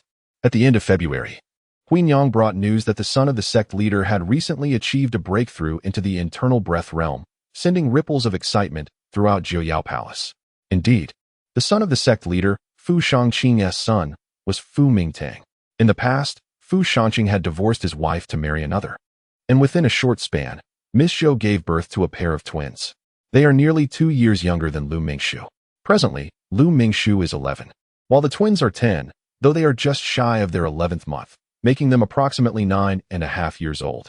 Consequently, the Zhou family proclaimed their joy, and the entire Jiuyao Palace was filled with exuberance. Achieving a breakthrough to the inner breath realm before the age of 10 shattered Lu Jizhen's previous record. When Lu Mingshu heard the news, she remained remarkably composed. The trials of the past 3 years had taught her to regard such matters with indifference before acquiring strength. Feelings of jealousy and anger would only hinder her progress. Soon after, news circulated within the sect that during the upcoming spring hunt, there would be incentives for the disciples, with additional rewards for the top 3 performers in the inner breath realm. Regarding this matter, Gao Xiang scoffed. How shameless. Who doesn't he know they've intentionally put the sect leader's son in the spotlight? Let them shine, Lu Mingshu remarked. Are you afraid? Gao Xiang raised his chin defiantly. Of course not. Both of them erupted into laughter. Gao Xiang exuded a chivalrous spirit, willing to stand up for her even when they were strangers. In other words, he could not tolerate the Zhou family's antics, which had successfully disgusted him. Because of this incident, the duo prepared with even greater seriousness. With the Zhou family so eager to display their prowess, how could they miss the chance to strike back?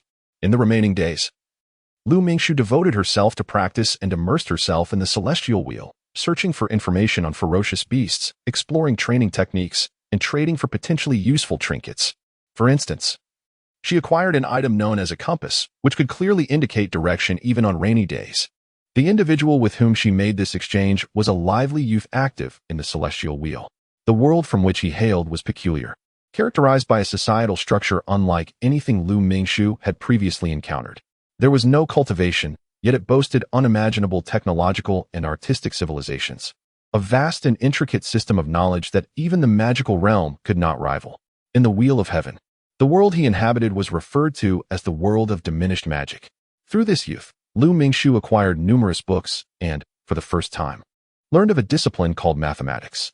Her proficiency in calculations, once categorized simply, became markedly more precise within the framework of mathematics. As time pressed on, the days drew nearer to the spring hunt. She donned her hunting attire, secured her leg bindings and gauntlets, meticulously checked her belongings, and finally adorned her sun-shielding hat. With her pack slung over her shoulders, she turned to find Lu Jizhen standing at the entrance of her bedroom. Master? Lu Jizhen stepped inside, presenting her with a sword. Lu Mingshu gazed at the weapon he offered, momentarily taken aback. The obsidian scabbard and the sleek blade indicated that this was indeed a high-quality sword, far superior to the standard long sword she had been issued. Moreover, its blade had been tailored to her stature. Lu Jizhen, feeling her scrutiny, averted his gaze. For your first spring hunt, focus on adaptation. Do not strive to stand out. Your future is still long, and there is no need to seek immediate glory. Lu Mingshu accepted the sword, her heart awash with mixed emotions. Thank you, Master. She wished to say more, but outside, Gao Xiang's voice called out, Lu Mingshu, are you ready yet? In haste, she replied, Master, I'm off now. Lu Jizhen reiterated, remember my words. Safety comes first in all matters. Yes, I understand. Upon exiting the Tongtian pavilion, she spotted Gao Xiang waiting outside atop his wolf and hurried over to take a seat behind him. Lu Shibua, we are departing. Gao Xiang called out to Lu Jizhen, who was trailing behind. With a swift pat on the wolf's head, they took off in a blur. Gao Xiang was brimming with excitement today. He had scarcely ventured beyond the confines of his home in the past 3 years. It seemed that ever since he had accompanied Lu Mingshu to the Hongdao Pavilion, his master had imposed restrictions on his outings. He was required to practice, either by taking to the stage himself or by having Lu Mingshu come over to train with him. After finally breaking through his limitations, his master had granted him permission to participate in the spring hunt, and Gao Xiang was eager to test his skills and discover his true capabilities. Now he had the opportunity to compare himself with others, such as the esteemed young master of the sect.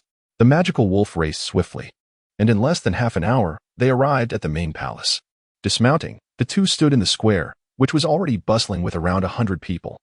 The biannual hunts were significant events for the Juyao Palace. The autumn hunt typically mobilized nearly half of the palace, while the spring hunt, though smaller in scale, still involved over 200 participants. After a brief wait, the elders and instructors began to arrive. The spring hunt was overseen by 2 elders of the Transcendence realm, while 4 hall masters were responsible for the 4 designated routes. The remaining 10 to 15 individuals formed small teams led by instructors. Both the hall masters and instructors were in the fusion realm, with the majority of the team members also being in the fusion realm, and the remainder at the inner breath realm.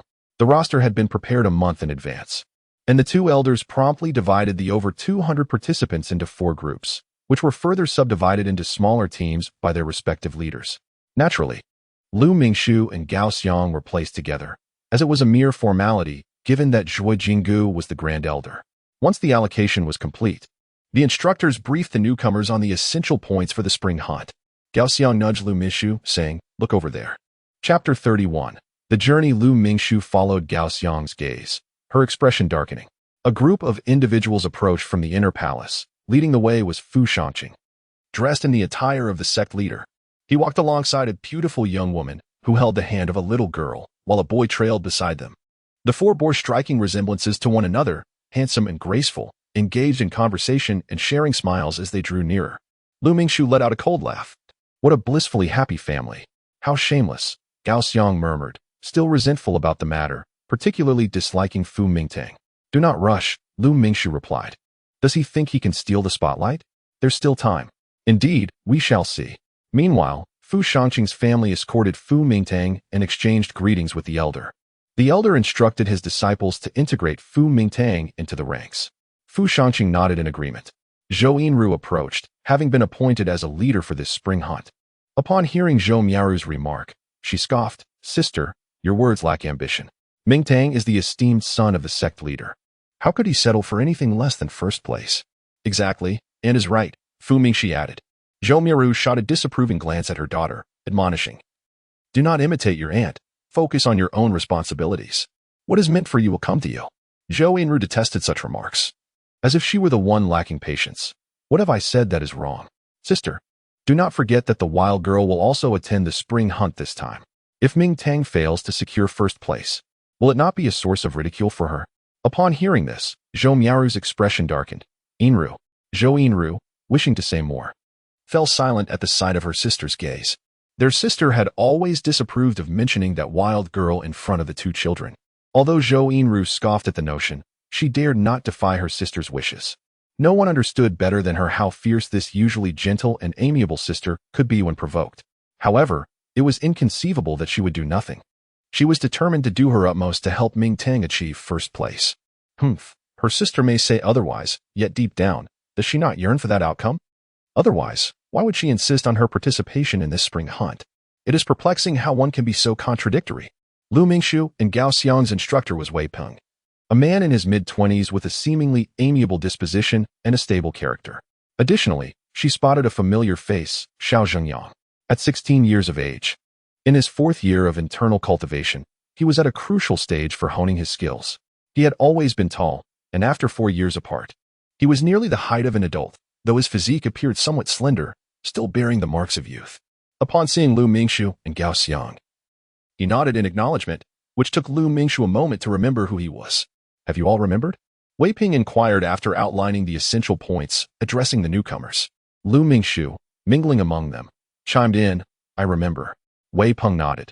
Those with mounts may go and lead their steeds. Those without should come forward to receive theirs. 2 individuals per horse. Gao Xiang went to fetch his wolf, while Lu Mingxu remained still. Instead of accompanying others, it is far more preferable to journey alongside Gao Xiang. Their camaraderie is well established, and Gao Xiang's wolf is accustomed to bearing her weight. The mounts assigned by the Jiao Palace are a species known as the great-mouthed crane. This bird possesses plump wings and robust legs, rendering it incapable of flight, yet it excels in speed, particularly within the forested terrain. Where cattle and sheep may become ensnared by branches, it remains unencumbered. As the time approached, a command from the elder resounded, prompting each hall leader to assemble their respective groups and set forth in an orderly fashion. Young disciples who have yet to reach the inner breath realm stood along the roadside, gazing enviously at them, which swelled the chests of the newly qualified inner breath disciples who were eager to participate in the spring hunt. The procession meandered along the mountain path, gradually delving deeper into the heart of Jiao Mountain. This day was primarily dedicated to travel, as Jiao Mountain's vast expanse required considerable time to traverse its peaks and valleys. At noon, they paused in a shaded area to rest briefly, sipping water and consuming some provisions before resuming their journey. They continued until dusk, when the sky was ablaze with the hues of sunset. The group of over 200 halted, erecting tents within a secluded valley. Lu Mingxu enjoyed a peaceful slumber throughout the night, while Gao Xiang awoke bearing the burden of 2 dark rings under her eyes. Yawning, she inquired, How could you sleep so soundly? Lu Mingxu replied, Why wouldn't I be able to sleep? Do you not feel a mix of excitement and anxiety? The instructors have repeatedly emphasized the necessity of vigilance at night. Should we be surrounded by ferocious beasts, we must be ready to engage in battle at any moment. Due to this, Gao Xiang had refrained from a deep slumber, settling for a light sleep instead. Lu Mingxu felt hesitant to share that she had experienced such circumstances numerous times before. On the day of their departure, they had plunged relentlessly into the depths of the mountains. Today, however, they began their descent. As night fell, they traversed a valley and halted at a precipice, setting up camp once more. Instructor Wei Peng summoned the team members and cautioned, This is Yao Shi. Tomorrow, we shall leave our mounts behind and split into teams for the hunt. Ensure you rest well tonight, for come dawn, there will be no tents for your comfort. The group acknowledged his words. One girl inquired, Captain, will the elders accompany us?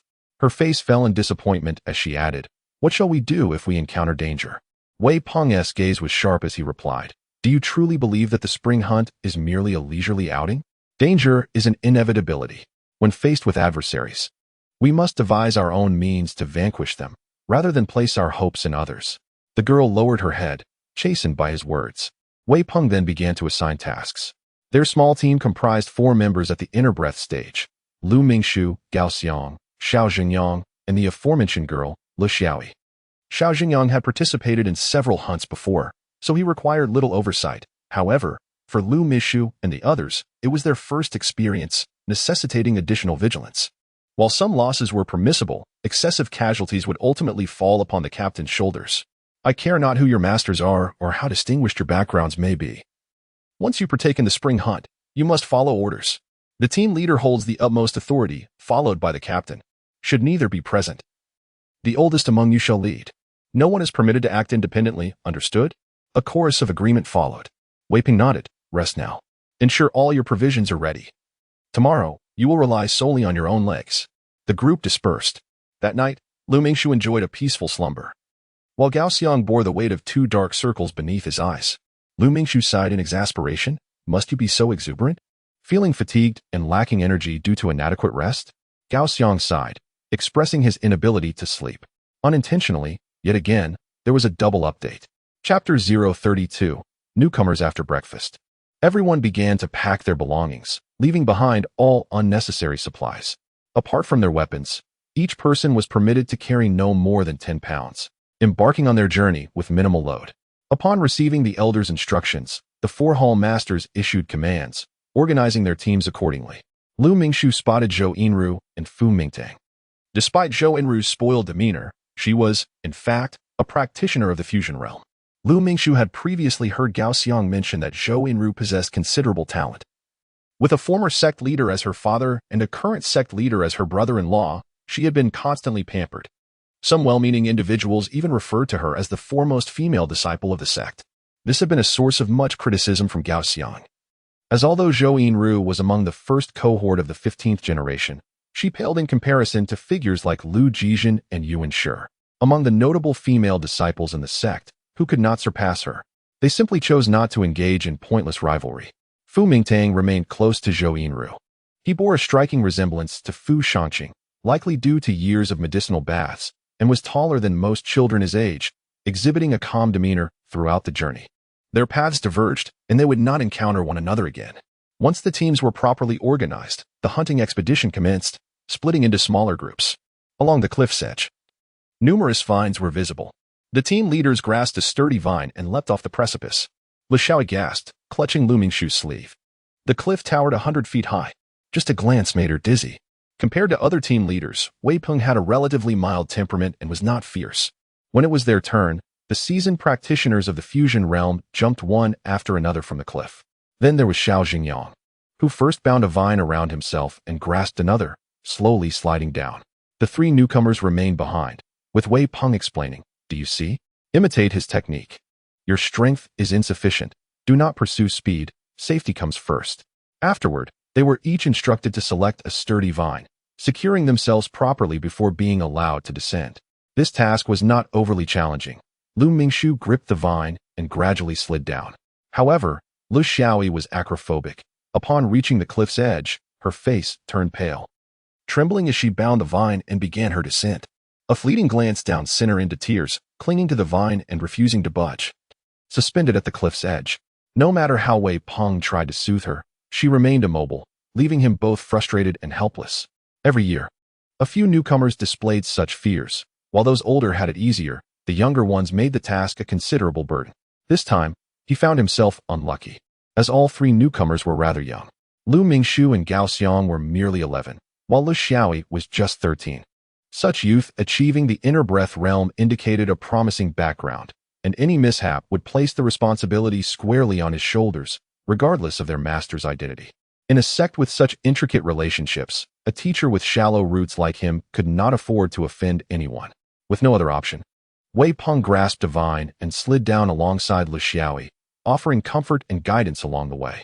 With someone accompanying her, Lu Xiaoyi's emotions gradually stabilized, sobbing and climbing.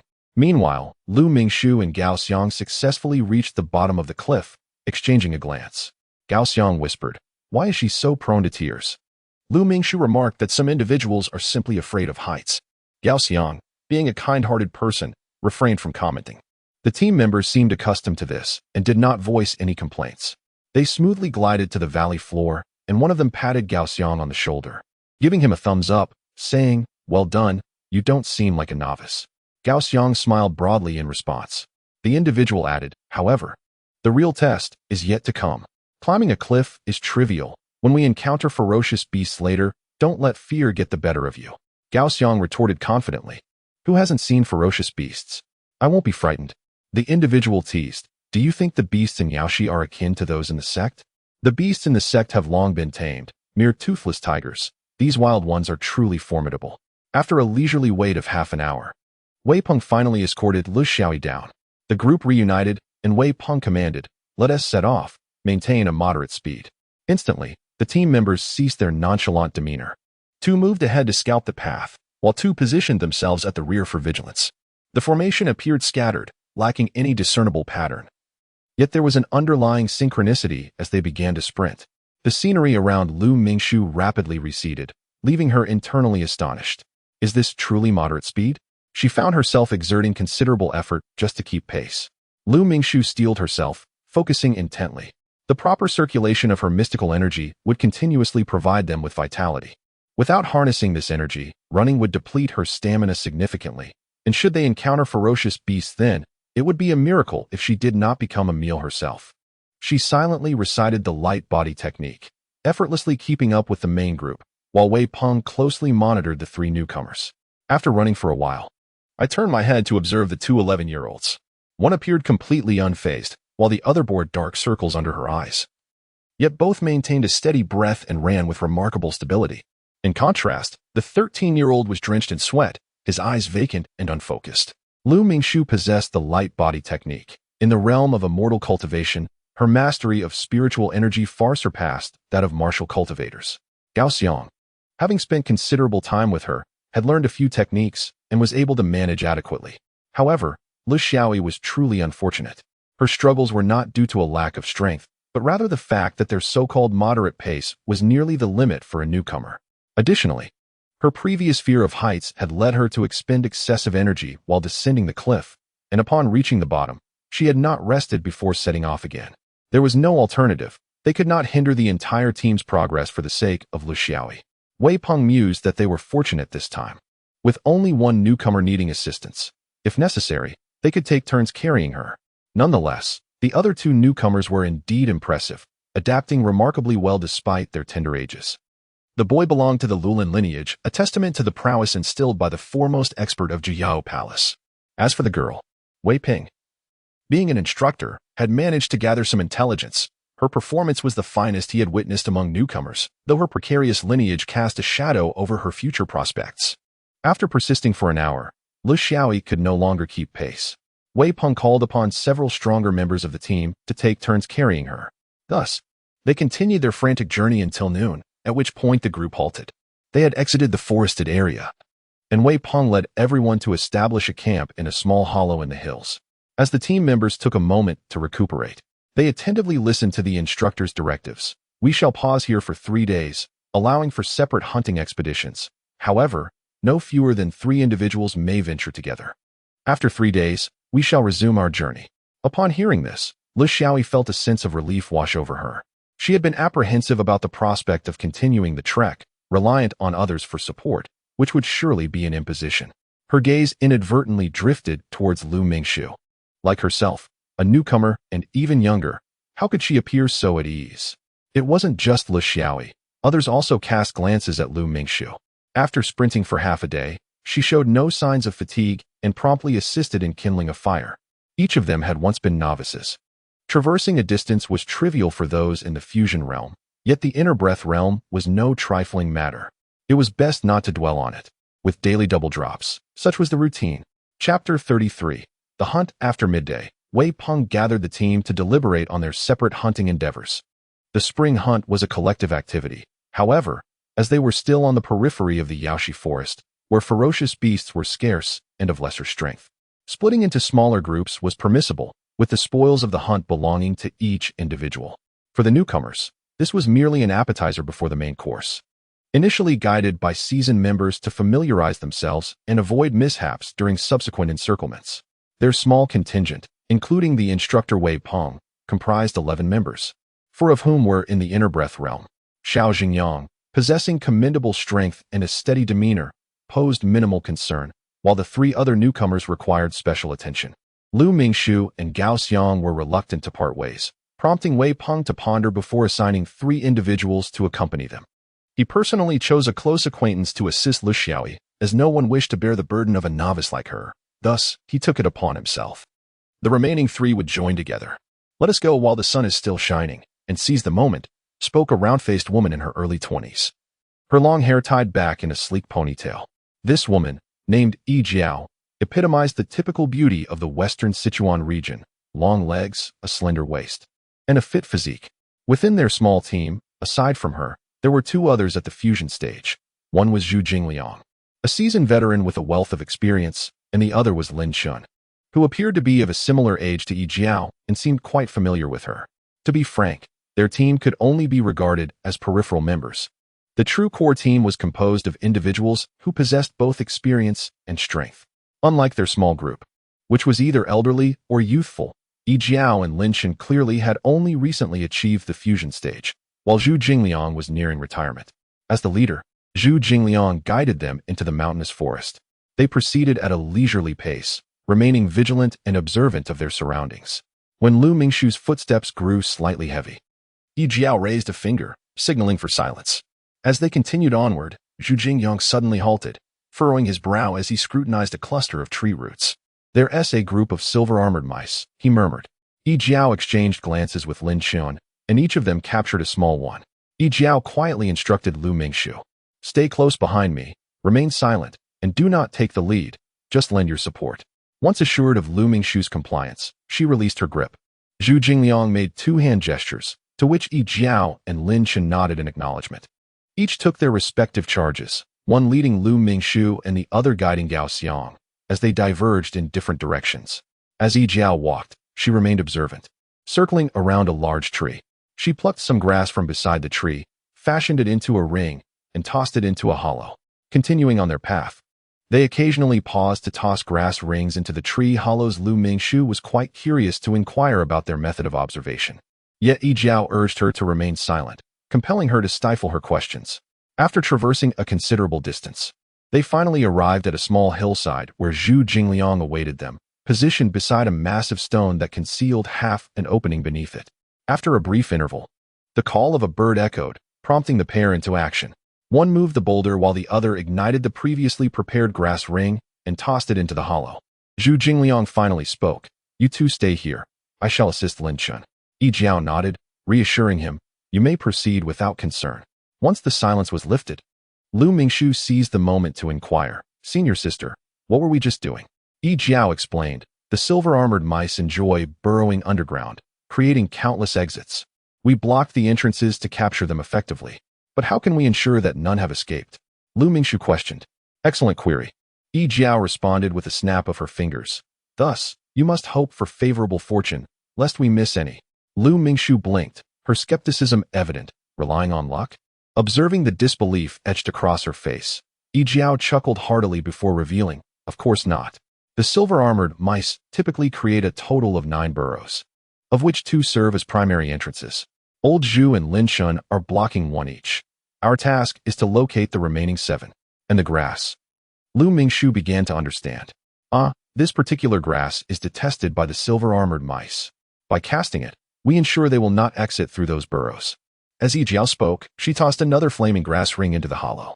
Lu Mingxiu comprehended, by utilizing the smoke to drive them away. The mice would have no choice but to escape through the entrance discovered by Lin Chen. However, does that not mean we will encounter nothing?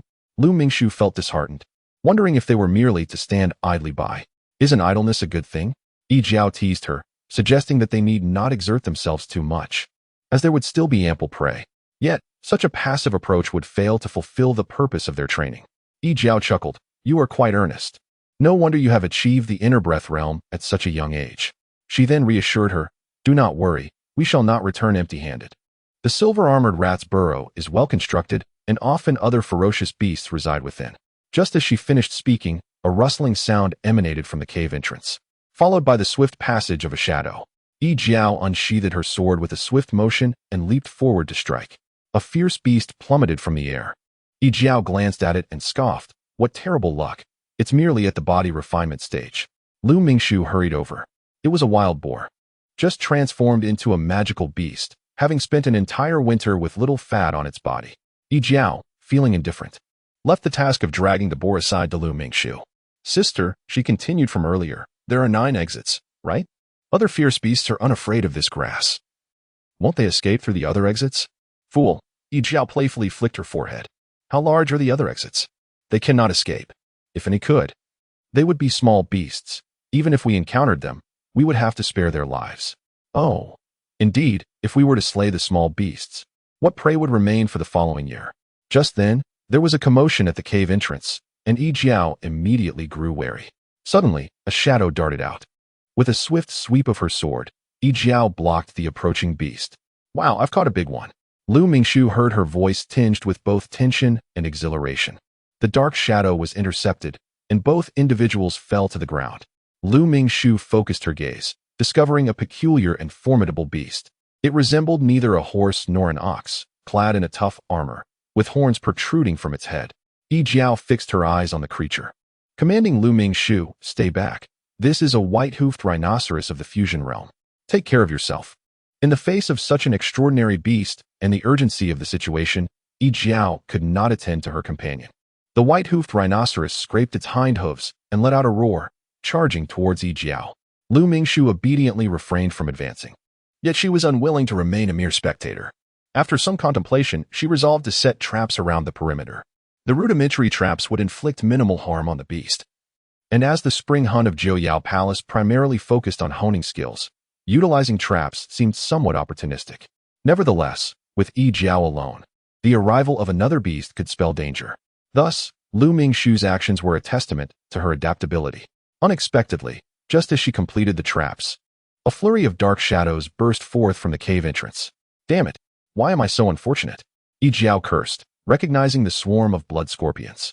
Chapter 34. Roasted scorpions. Blood scorpions are a type of gregarious magical insect. Scorpions possess potent venom, and blood scorpions are even more lethal. While other scorpions only have toxic tails, the very blood of a blood scorpion is poisonous. Get out of the way, Yi Jiao shouted. Do not let them touch you. Lu Mingshu had already taken cover, swiftly darting aside to shelter behind a large rock. As Yi Jiao continued to curse, she summoned her mystical energy. And with a resonant hum, a radiant glow enveloped her, resembling a protective armor. The blood scorpions surged forth, colliding with her, only to be knocked back. The energy of the fusion realm could manifest as a tangible force. The hardness of the mystical armor was no less formidable than that of meticulously forged protective gear. Yi Jiao swept her sword across, forcing the blood scorpions to retreat and tumble aside. Individually, they were not particularly strong, each barely reaching the inner breath realm. Yet their numbers were overwhelming, with at least 100 present in this swarm. Lu Mingshu observed for a moment before swiftly maneuvering to the other side. Upon her appearance, a group of blood scorpions redirected their course, rushing towards her. Aren't I telling you to get out of the way? Yi Jiao shouted in exasperation, her heart aflame with irritation.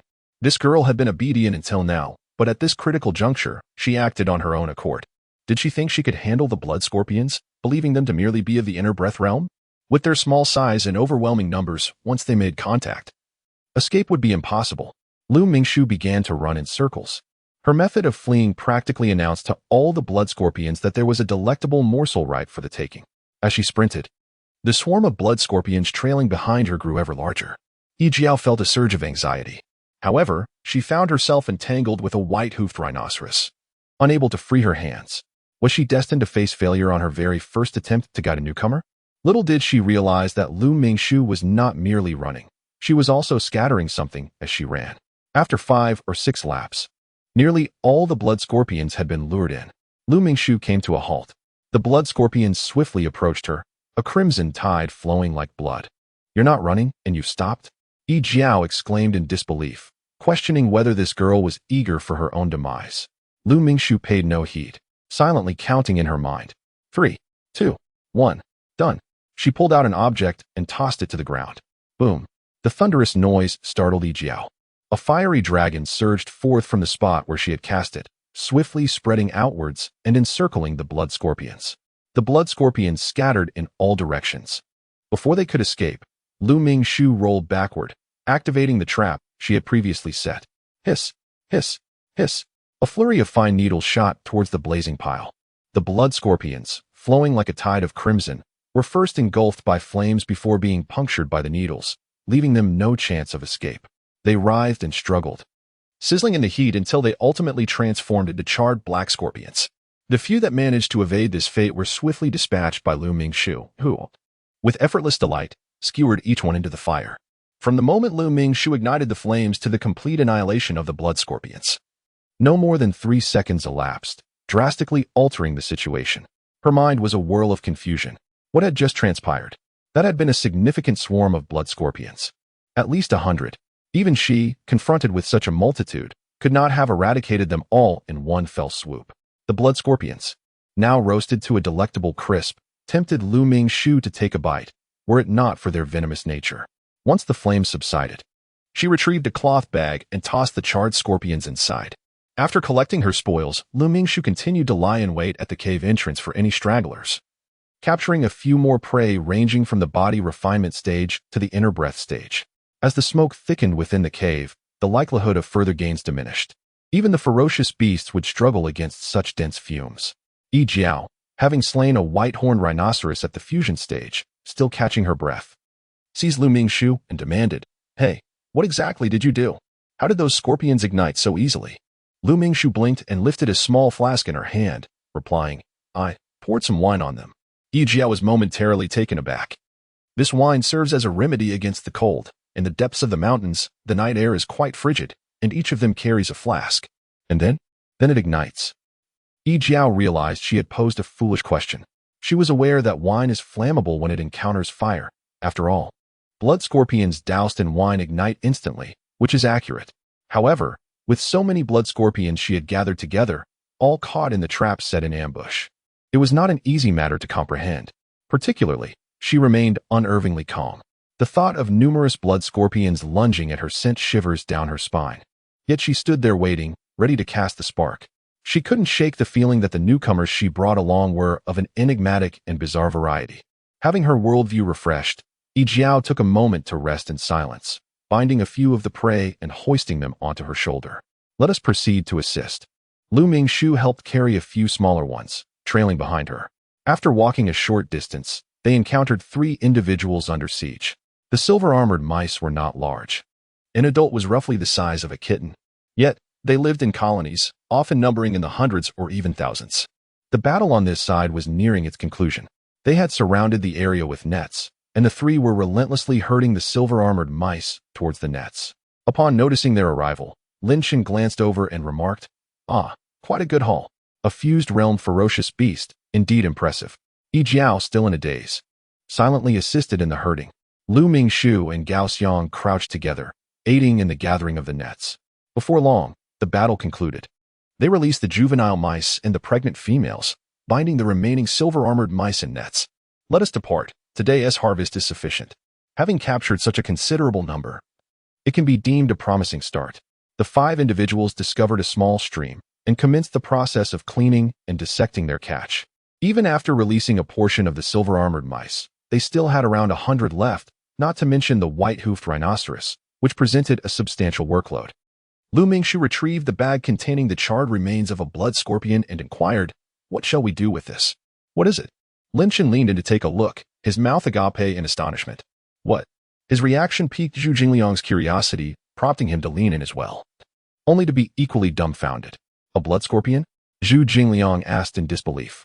"Burned?" Lu Mingshu nodded. "The shell of the blood scorpion is useful, isn't it? Is it still viable after being burned?" "It was doused in alcohol and set alight," she explained briefly, observing their perplexed expressions. "What is with the looks? Why do you regard me as if I am a monster?" After a moment, Zhu Jingliang gave her a thumbs up, exclaiming, "Impressive. There's potential." For seasoned team members, it was one thing, but for a newcomer, to conceive such an idea under duress and to execute it with composure was remarkable. Reflecting on their own early days as newcomers on their first hunting expedition, they would never have dared to take such initiative. Gao Xiang had already shown great promise, and Lu Mingshu's calm demeanor indicated that this year's newcomers were indeed formidable. Oh, where did this double update come from? Chapter 035, Return at P.S. Here's the update for May Day. After reading, don't rush to play. Remember to cast your monthly vote first. Starting now, during the Chidian 515 Fan Festival. Enjoy double monthly votes, and check out other activities for red envelopes as well. The venom of the blood scorpion is indeed quite valuable, while the shell has limited utility. You may keep it for yourself. Upon hearing Zhu Jingliang's words, Lin Chen nodded. The blood scorpion was difficult to capture, thus its venom held great value. However, now that it had been burned to such a degree, the poison was rendered useless, making it akin to a mere trifle for them. Nevertheless, as it was their first hunting endeavor, they decided to keep it as a memento. Meanwhile, Gao Xiang seized the opportunity to exclaim, "Senior brother, senior sister. I too wish to retain a keepsake. May I have a silver-armored rat, preferably alive?" Zhu Jingliang chuckled heartily. "You truly are a child. If you desire one now, what will you do during the hunt? Will you tie it to yourself?" Upon hearing this, Gao Xiang found himself in a quandary. "All right then." Zhu Jingliang, being considerably older and having a grandson of similar age, couldn't help but feel a twinge of compassion. "I shall weave a cage for you shortly. You can keep it inside." Gao Xiang beamed with delight. "Thank you, senior brother."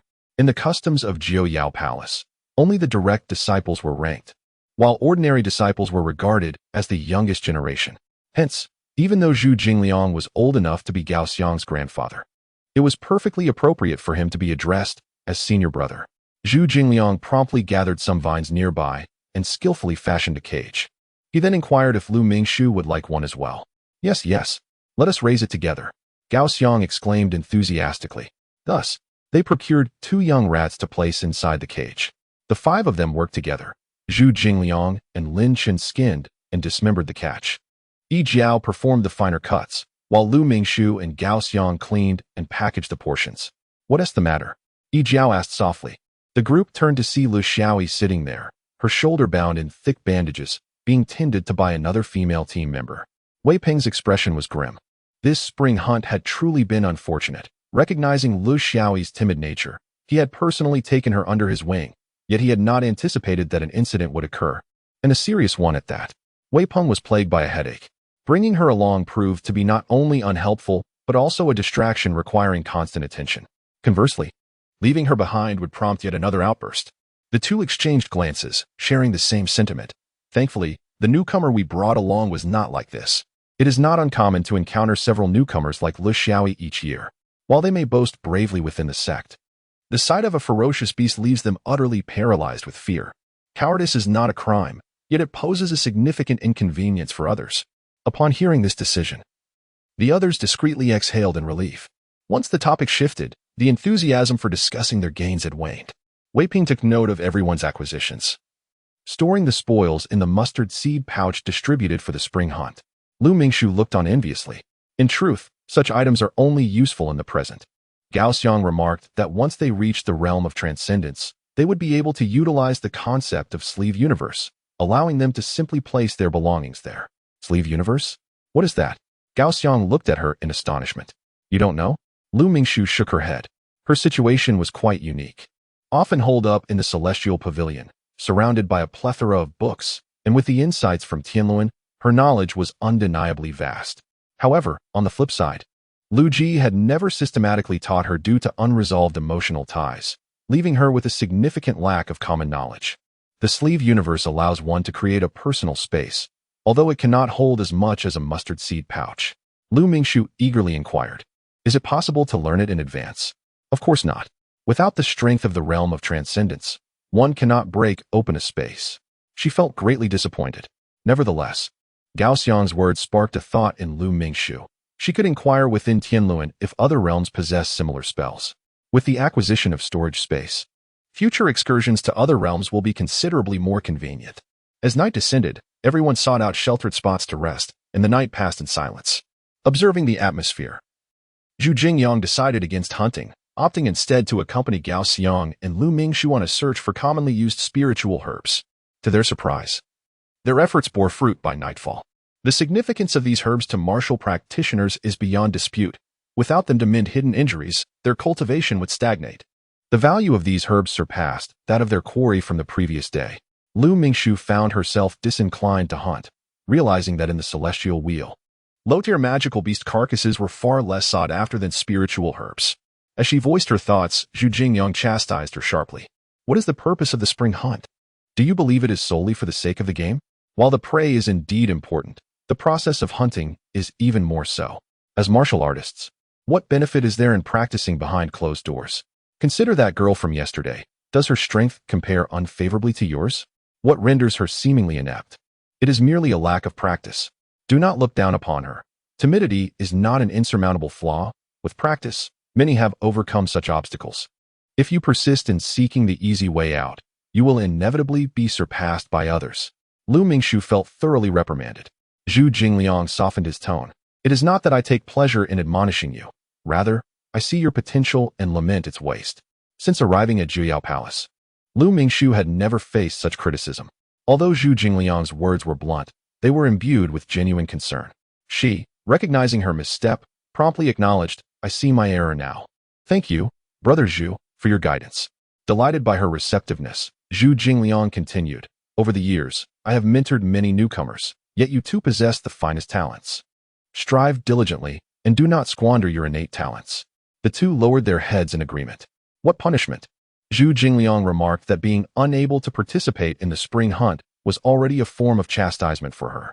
Well then, Zhu Jingliang flicked his finger against his forehead.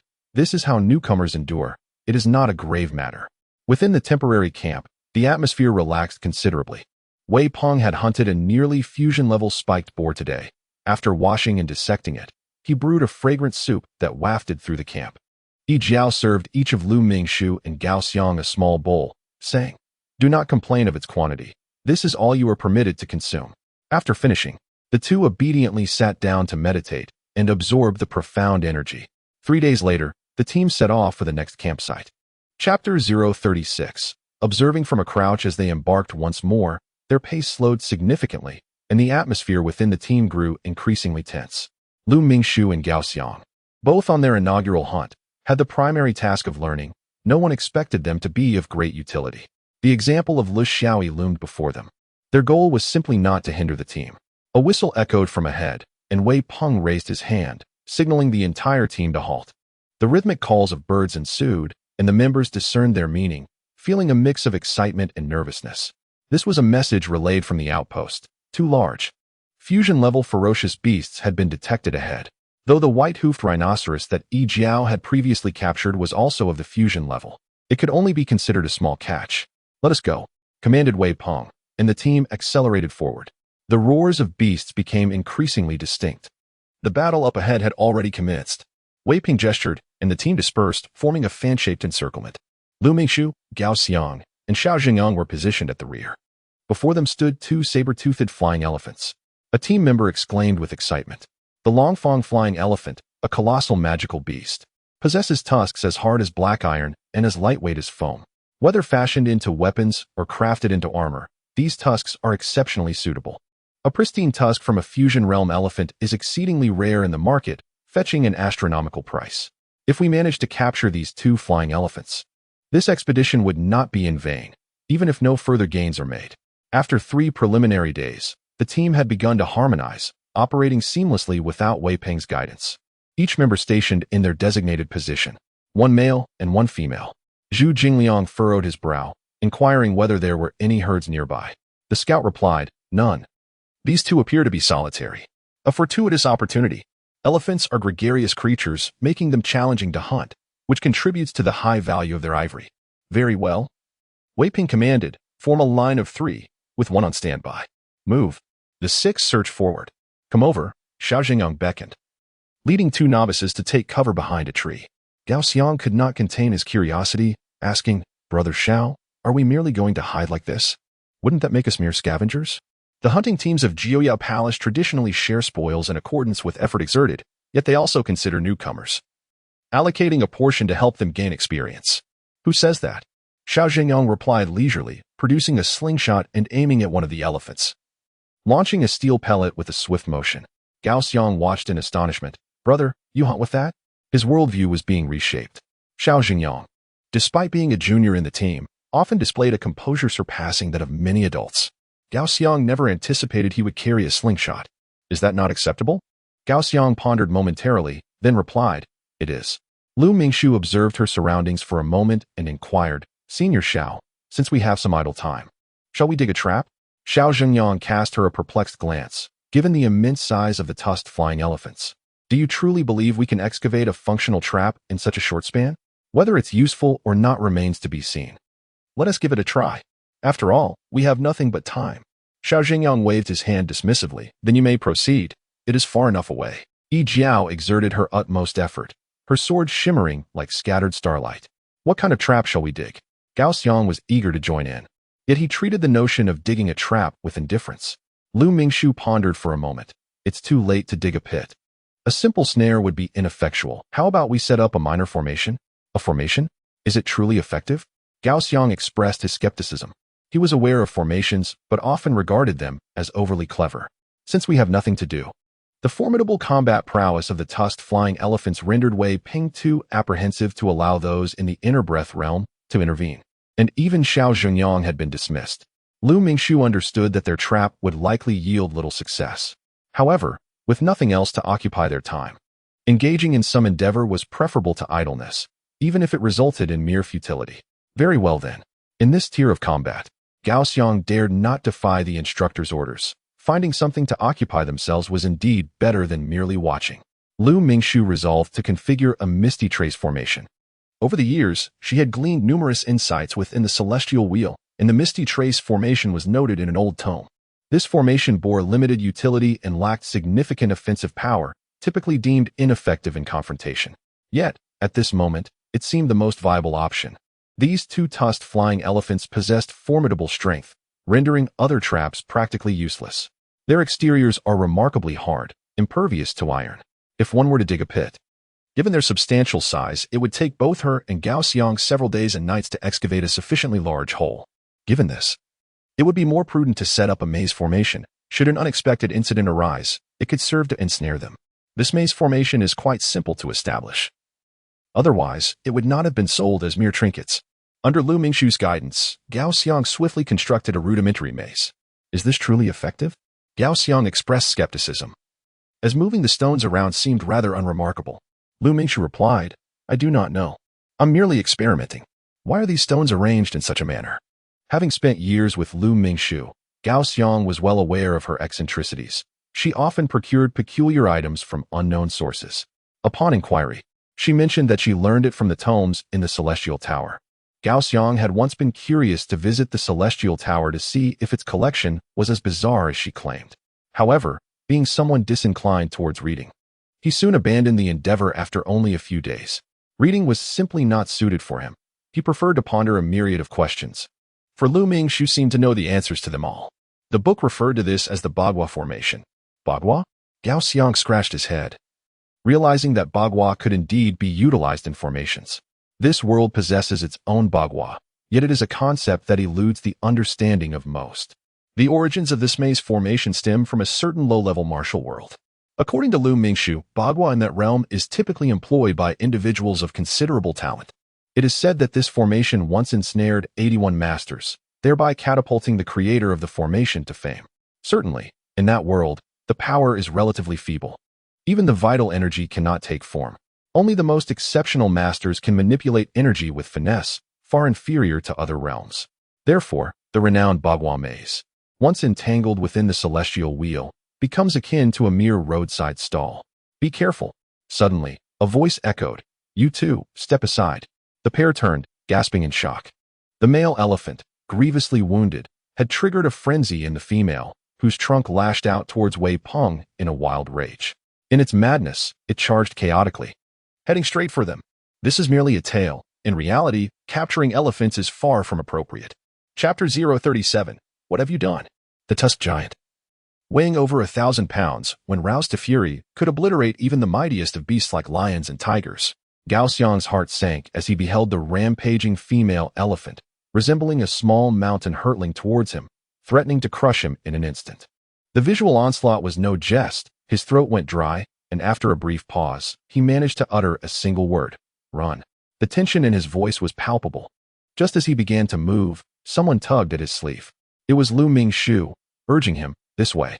Gao Xiang's palms grew clammy, his anxiety momentarily eclipsing rational thought.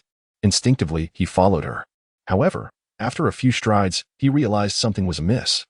They were running directly into the path of the female elephant.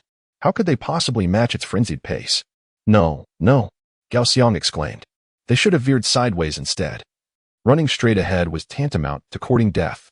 Indeed, follow my lead, Lu Mingshu asserted resolutely. As she galloped away, Gao Xiang resigned himself to his misfortune, lamenting his acquaintance with her. It was too late to turn back now. Lu Mingshu had never let him down before, so he decided to trust her this time. Which direction are you two running? Yi Jiao exclaimed anxiously upon observing their frantic expressions. Meanwhile, Xiao Zhengyang, startled, realized that among the trio, he was the eldest and most experienced. It was his duty to look after the younger ones, and since he had suggested digging the trap, he felt a share of the responsibility for their reckless actions. In a fit of urgency, he emerged from behind a tree, shouting, Hey, you should be running towards me. That way is wide open. Do you really think a few broken rocks can hinder a charging elephant? Don't be foolish. Here, at least there are trees. If we circle around them, we might buy some time until help arrives. The ground trembled as the elephant thundered closer, its footsteps creating a palpable disturbance. Wei Peng was ensnared by the elephant's trunk, struggling desperately. Come on, Lu Mingshu urged, follow my lead, understand? Got it, Gao Xiang replied, glancing back anxiously. Initially, the mother elephant's focus had not been on them, but their flight had provoked her instinct to pursue. Why was this happening? As she charged forward, Gao Xiang felt like a marionette, mimicking her every move. Panic surged within him as the elephant closed in rapidly. Hurry, we are only 30 zhang away. At the elephant's speed, we'll be caught in the blink of an eye. Why are we moving so slowly? Gao Xiang thought, realizing the grim fate that awaited them. What had compelled him to run this way in the first place? It is not that he looks down upon it. This formation, composed merely of a few broken stones, holds no real significance. One has never heard of a handful of stones capable of ensnaring an adversary. What are these two attempting? Lin Chun, with a rather irritable temperament, was infuriated on the spot. They were not listening, courting disaster without dragging us into it. Zhuqibu. Lu Mingshu stepped forth. Gao Xiang had no choice but to follow. They circled the core of the formation, then turned left. Very well, let us turn. Forward 8 steps, then to the right. The two moved swiftly. But the flying elephant moved even faster. In the blink of an eye, they covered 30 zhang, the matriarchal elephant plunging into the rocky terrain. Lu Mingshu glanced around, continuing to lead Gao Xiang in a winding path. The ground trembled with the arrival of the flying elephant, yet it did not disrupt her rhythm. Then, something extraordinary transpired. Upon entering the rocky area, the matriarchal elephant, after merely 2 strides, suddenly veered off in a direction utterly detached from its original course. It did not venture far, merely 2 or 3 steps, before turning again, and then again. Wait. Zhu Jingliang halted his steps just in time, preventing his approaching companions from advancing. Look! A crowd of onlookers fixated their gaze. The matriarchal elephant spun in circles amidst the stones, each time barely managing 2 or 3 steps before shifting direction, exhibiting an extraordinary restlessness, as if intoxicated. Xiao Xingyang's mouth hung agape. Despite his mature demeanor and refined disposition, this foolish expression was a first on his face. Very well. Lu Mingshu came to a stop. Gao Xiang, taken aback, suddenly realized that they had been meandering for a brief moment. And yet they had not been trampled into the earth by the flying elephant. He turned to see the elephant, merely 10 zhang away, spinning about, completely oblivious to their close proximity.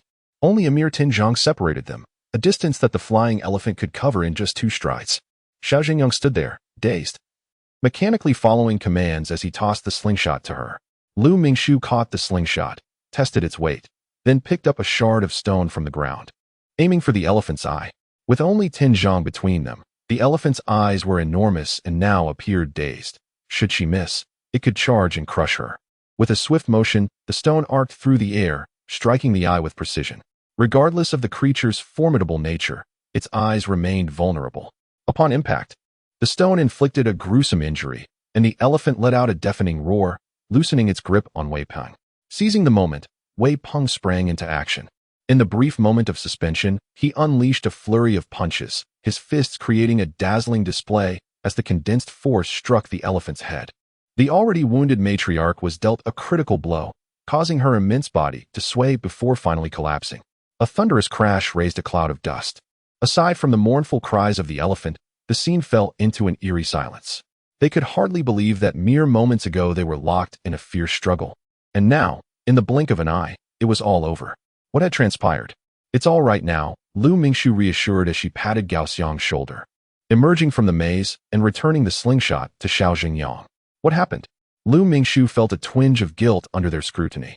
After a pause, Yi Jiao swallowed hard and inquired, what exactly did you just do? This month, why was there no double update? There are 2 reasons. First, the word count is insufficient. It is scheduled for release next month. If there were to be an additional update this month, the word count would explode. Secondly, at the beginning of next month, I may need to undergo surgery, so I must prepare some drafts in advance to avoid an interruption in my updates. Chapter 38, The Illusionary Maze. What was accomplished? Merely the establishment of a deceptive formation. This type of formation, entirely reliant on sensory illusions, possesses both advantages and disadvantages in a world of martial prowess. The advantage lies in its lack of required energy. It does not necessitate any gems or crystals, functioning simply through its placement. However, the drawback is that a sufficiently powerful individual can easily see through the sensory deceptions. Once it falters, it becomes as ineffective as refuse. Under normal circumstances, ensnaring a beast at the fusion stage would be quite challenging. Yet, the mother elephant was in a frenzied state, her mental faculties disturbed, making her susceptible to sensory manipulation. Furthermore, with Wei Peng's decisive strike targeting her vulnerabilities, he succeeded in slaying the flying elephant, resulting in an instantaneous reversal of the situation. The stark contrast between the preceding and the subsequent events left the onlookers in profound shock. In truth, Lu Mingxu played a minimal role, merely connecting various conditions together. However, without her orchestration, Wei Ping's lethal blow would not have been possible. As the crowd regained their composure, they began to clear the battlefield. Gao Xiang, feeling somewhat dazed, followed Lu Mingxu as she dealt with the aftermath, moving aside the stones of the deceptive formation. Having spent several years together, he was already aware of Lu Mingxu's eccentricities. Yet he was taken aback by her ability to maintain such peculiar behavior among a group of senior disciples at the fusion stage. Was the Tongtian Pavilion truly that formidable? Should he consider overcoming his reservations and spend a few months there? The atmosphere within the team was rather peculiar. No one mentioned the earlier incident, and each individual silently collaborated to dispatch the gravely wounded flying elephant before proceeding to divide its remains. Yet, this matter weighed heavily on everyone's mind. A mere novice, barely at the realm of inner breath, managed to effortlessly bring down a flying elephant. What if the flying elephant were to be replaced by themselves? The mere thought sent shivers down their spines, and an unsettling chill crept up their necks. How terrifying it was to be so easily defeated by a newcomer at the inner breath stage. What were they even striving for? In the world of martial artists, strength reigns supreme, and the delineation of realms is a clear indication of one's status.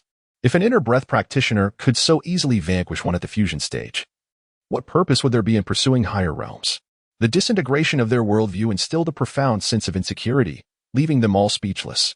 This silence persisted until evening. During their camping, to ward off the cold, they drank, and as Yi Jiao felt the warmth of intoxication, she turned to Lu Mingxu and inquired, "Tell me, little sister, how did you manage to ensnare that flying elephant? Did you cast some kind of spell?" However, Lu Mingxu's so-called formation from earlier bore no mystical energy, yet it yielded results surpassing those of any sorcery. Were it not for the taboo against inquiring about other secret arts, they would have eagerly pressed her for every intricate detail. Having just consumed a bit of elephant blood, Lu Mingxu felt a comforting warmth as her mystical energy surged within her. With casual nonchalance, she replied, "It's not a spell, merely a mirage formation." Mirage formation? What is that? Yi Jiao pondered, bewildered. Can a mere arrangement of stones truly confine a fusion realm beast? Wei Ping glanced at her and remarked, "Yet, I was not ensnared within the formation." Lu Mingxu responded, "Well, it merely confuses the five senses. For those with formidable mental strength, it proves ineffective." Mental strength? As Xiao Xingyang pondered over the term, did it refer to intention? Indeed, Lu Mingxu, having mingled in the celestial wheel, had acquired numerous terms from other realms. The concept of spiritual energy is a terminology from the interstellar world, as it describes phenomena with remarkable precision. Hence many within the celestial wheel adopted this nomenclature. It truly is not sorcery, is it? Yi Jiao remained skeptical. "It is genuinely not," Lu Mingxu replied, stifling a yawn. The abundant essence contained within the blood made her feel drowsy. "Senior brother and sister, I shall retire for the night." "I shall sleep as well," Gao Xiang remarked. Children often succumb to fatigue. The two found a sheltered corner, wrapped themselves in a thin blanket, leaned against the wall, and soon fell into a deep slumber. In the camp, the flickering flames illuminated the faces of the others. Yi Jiao turned to Wei Ping, her eyes wide with confusion. "Senior brother Wei, is it truly so?" "It should be," Wei Ping replied, tending to the burning locks. "In the formation, I indeed felt no anomalies." Zhu Jingyang, cradling a water pipe, took a few puffs and exhaled a cloud of smoke. "This child is remarkable. Although the principle is simple, its proper application is quite challenging. If one were to cite Lu Mingxu's foremost strength, it would be her composure. Despite being her inaugural hunting expedition, she exhibited no signs of trepidation in the face of ferocious beasts. Her second merit lies in her foresight. Even when she could not directly contribute, she did not remain aloof but endeavored to assist in any way possible. The third advantage is her quick wit. In such a brief span, she devised a response strategy as if it were instinctual. The members of the team could not help but reflect on her awkward background. In circumstances where almost no one cared, reaching the inner breath realm at the tender age of 11, coupled with the capabilities she had demonstrated in recent days, it was evident that this child had an extraordinary future ahead. The Zhou family has recently boisterously proclaimed that Fu Mingtang has shattered Lu Jizhen's record, achieving the state of inner breath before the age of 10. To further amplify their influence, they have organized a ranking for this spring hunt. It is evident that the Zhou family intends to vigorously support Fu Ming'ang, harboring aspirations for him to succeed Fu Shanqing. Lu Mingxu possesses remarkable abilities. akin to a needle piercing through a sack, and will undoubtedly stand out. When the two factions eventually confront each other, it promises to be an intriguing spectacle. Silently observing from the sidelines, Xiao Zhengyang suddenly spoke up. Wei Peng and the others turned their gaze towards him, but Xiao Zhengyang offered no further elaboration. He simply straightened his attire and nodded to the group, saying, "I will retire for the night." In the following days, the team advanced deeper into the mountains, engaging in hunting while periodically pausing to regroup. Following the elephant capture incident, the team members tacitly agreed to provide the two newcomers with greater opportunities for training. In terms of skill, Lu Mingxu and Gao Xiang are on par, with Gao Xiang perhaps slightly superior. Hailing from the Lulin lineage, the foremost expert of Jiao Palace, the disciples trained in such a prestigious bloodline are certainly not ordinary individuals. Gao Xiang's talent in swordsmanship is remarkable, which explains why he was chosen by the discerning Lulin lineage. However, should a battle ensue, it is Lu Mingxu who would take the initiative. Xiao Zhengyang observed quietly throughout the journey, his emotions exceedingly complex. The last encounter he had with Lu Mingxu was when she first arrived at Bishi Valley, during his errand to deliver items on his master's orders. Subsequently, Lu Mingxu was unable to attend the lower academy, much to Yu Wen's regret. Shortly thereafter, with the upheaval among the higher echelons, they found themselves embroiled in conflict with the Zhou family, preoccupied with their own troubles, leaving no time to concern themselves with a mere pawn from that day. Unexpectedly, in the span of 3.5 years, that solitary child from that day has grown to this extent. What was initially thought to merely unsettle Shangqing now seems to promise greater expectations. The reactions have been surprising. The matter is not as grave as it appeared. Previously, the reviewing physician deemed surgery unnecessary, but upon the last examination, the prognosis was less than favorable, thus opting for a preventive procedure. Chapter 39. The surrounding hunt. After a fortnight of intermittent travel, they finally entered the Yao West Basin.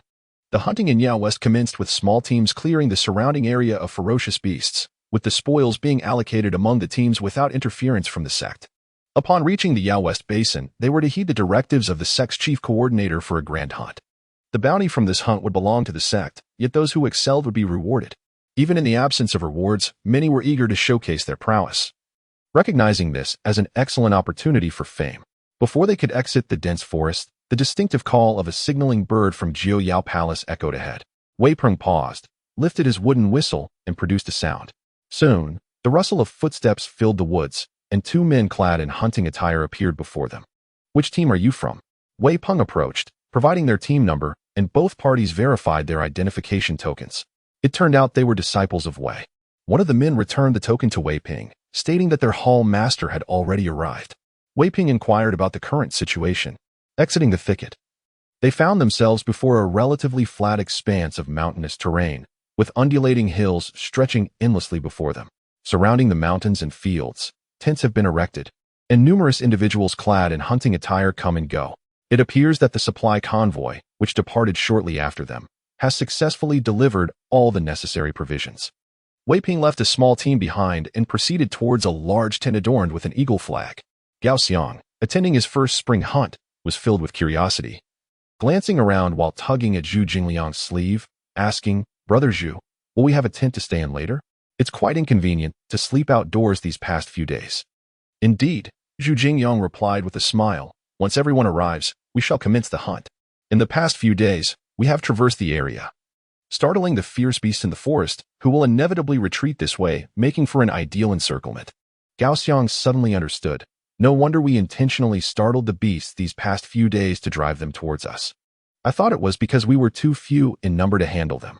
"Indeed, that is true," Zhu Jingliang stated. "With only 10 individuals in our team, we would be at a disadvantage if we encountered a large pack of beasts. What shall we do next?" Gao Xiang inquired. "Patience," Zhu Jingliang reassured him.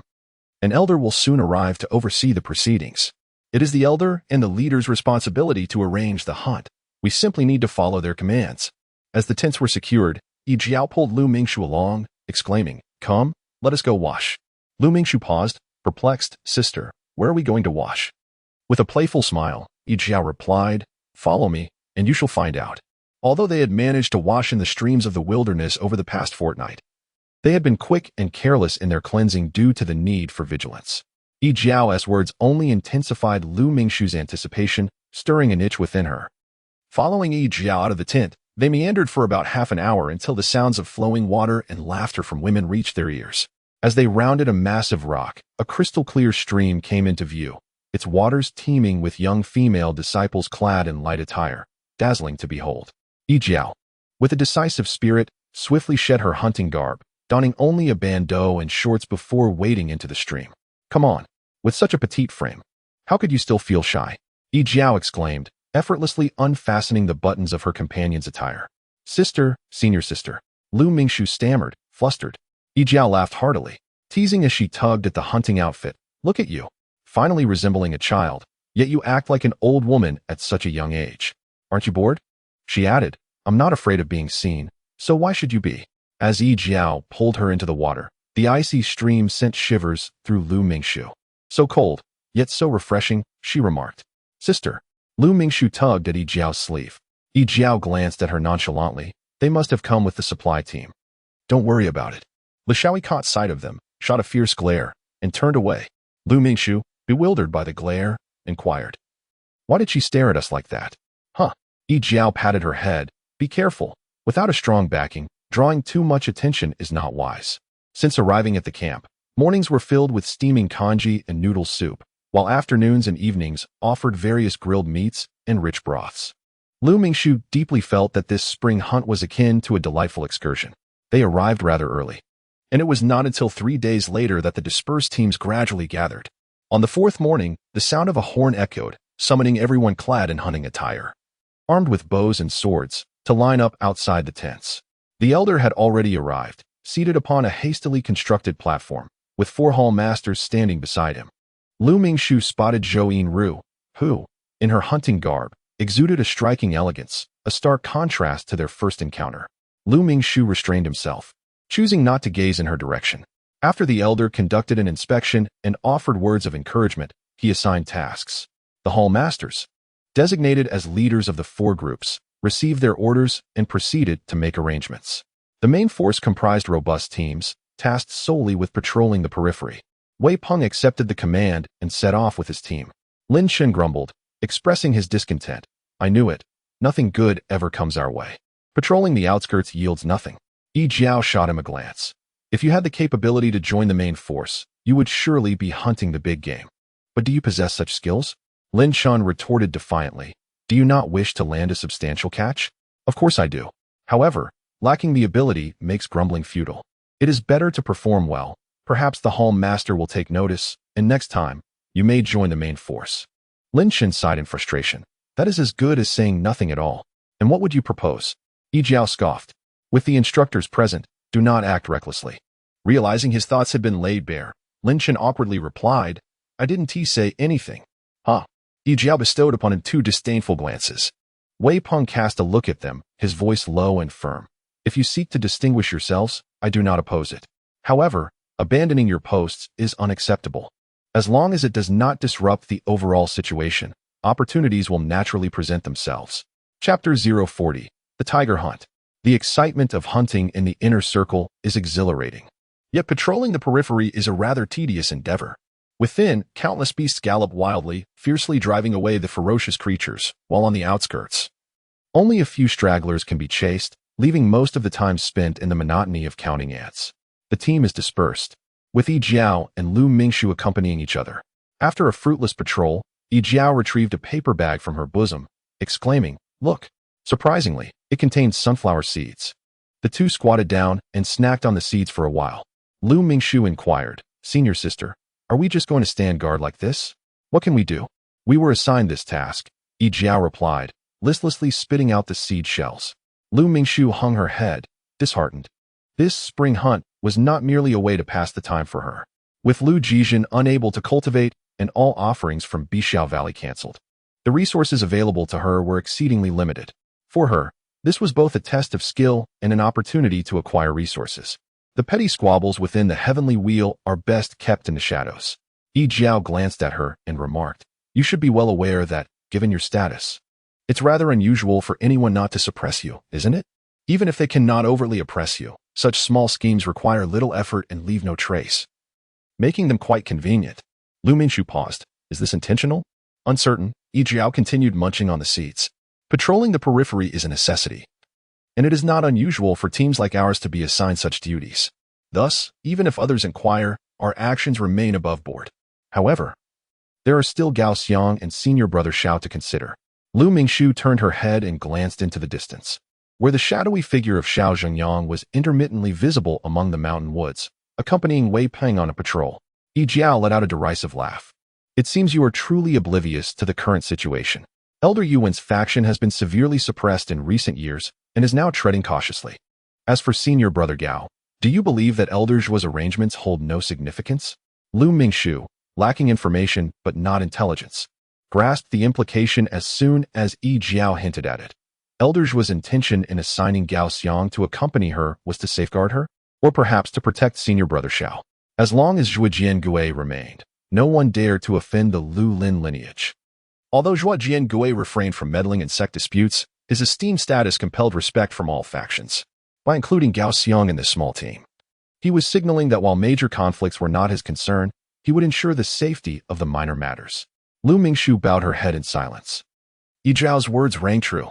After spending time together, they had developed a bond, and upon seeing Lu Mingxu's demeanor, Yi Jiao sighed. You truly should not remain in Jiuyao Palace. With your talents, you could easily thrive among the 3 major sects. Why endure this? Hindsight is invaluable. And 4 years ago, Lu Mingxu knew nothing. Lu Qingyi, a sheltered young lady who had never left her town, had little experience and merely felt that if she were to depart, her daughter should be entrusted to her blood-related ex-husband. After all, blood is thicker than water. Little did she know that for some, blood ties held no significance and could even become a hindrance. Just as she spoke, Yi Zhao's expression shifted abruptly, and she sprang into action. Lu Mingxu swiftly followed suit, deftly positioning herself by Yi Zhao's side. The roar of a beast, mingled with the sound of the wind, surged towards them. Yi Jiao unsheathed her sword, poised to strike, when a booming voice commanded, "Do not move." In that moment of surprise, the ferocious beast was already looming nearby, forcing her and Lu Mingxu to swiftly retreat to evade the impending assault. A young boy followed closely into the forest, charging forward, leaping to deliver a blow to the beast. 2 attendants trailed behind him closely. Upon seeing the boy, Lu Mingxu's expression shifted subtly, her grip on the sword tightening. The beast was a white-striped tiger, its strength moderate, caught between the realms of inner breath and fusion. Yet its nature was fierce, exuding an aura of power. As the white-striped tiger lunged with the swiftness of thunder, the boy leapt, narrowly avoiding its attack. While still airborne, he altered his sword technique, engaging in a fierce combat. In a moment of skillful execution, he struck down with his sword, cleaving a massive stone in 2. Yi Jiao's complexion changed, and she murmured, "Such formidable strength." Although the boy remained within the inner breath realm, his ability to split stone with a mere swing of his sword was a feat that many would only achieve upon reaching the fusion realm. To possess such power at the inner breath stage indicated not only exceptional innate talent, but also rigorous bone tempering from a young age. Nevertheless, those capable of such prowess were exceedingly rare. Neither Lu Mingxu nor Gao Xiang could reach such heights. Yi Jiao gazed at Lu Mingxu with a complex expression. The 2 attendants soon arrived, but refrained from joining the fray, instead standing guard with their weapons at the ready. The white-striped tiger, displaying remarkable cunning, feigned an opening, seizing the opportunity to strike the boy away with a powerful paw before turning to flee. Coincidentally, its escape route led directly towards Lu Mingxu's position, perhaps not merely coincidence. For among the onlookers, she was the weakest. Thus, her location naturally presented the most accessible escape. "Dodge!" the boy shouted. The stench of blood assailed her senses, prompting Lu Mingxu to instinctively draw her sword from its sheath.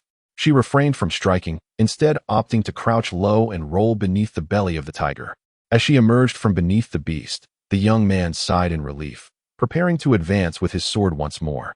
However, a mournful howl from the white-striped tiger caused him to halt, the creature collapsing motionless. Blood poured forth from the tiger's abdomen, rapidly saturating the ground. Meanwhile, Lu Mingxu sprang to her feet, her sword dripping with crimson. The young man and his 2 attendants turned pale at the sight. One attendant stepped forward, raising his hand to flip the tiger over, revealing a long gash running from its throat to its tail, blood gushing profusely. The atmosphere descended into an eerie silence.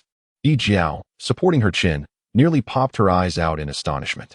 She had suspected that this girl was no ordinary child, but to dispatch a ferocious beast on the verge of merging realms with a single move was rather overwhelming, wasn't it? Would the young master be driven to despair? Indeed, this young man was the disciple of the sect leader, Fu Mingtang. After all, he had fought tirelessly yet found himself at a disadvantage. This girl, of similar age and cultivation level, had effortlessly slain the beast with a mere roll. The more he scolded her, the more his own incompetence was highlighted. Fu Mingtang opened his mouth, at a loss for words. However, before he could articulate his thoughts, another voice interjected. The second young lady has instructed us to ensure your safety. Recalling his aunt's temperament, Fu Mingtang fell silent. Before departing, he glanced at Lu Mingshu, contemplating asking her name, but the thought dissipated, leaving him with a sense of frustration and a thoroughly altered perspective.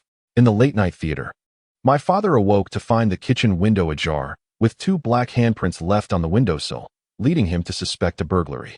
After a thorough search, he discovered that nothing was missing. I then reflected on my experiences from the previous night. I took a shower past midnight, felt unwell, and went out to wash my face around 1, was unable to sleep and got up to cook noodles around 2, and visited the restroom again past 3. By 4, my father had risen. It seemed the intruder had been lurking, waiting for the opportune moment, only to be startled away by my trip to the bathroom. That night, 4 homes in the neighborhood were burglarized, yet ours suffered no loss. In Chapter 041, amidst the clamor, it remains irrelevant. P.S. Here is today's update. I would like to mention the Qijian 515 Fan Festival. Each person has 8 votes, and voting rewards with Qijian coins. I humbly seek your support and appreciation. In principle, the one who captures the prey claims it. Yet, at this moment, no one dared to bring it up. After the 3 departed, Yi Jiao nudged Lu Mingshu.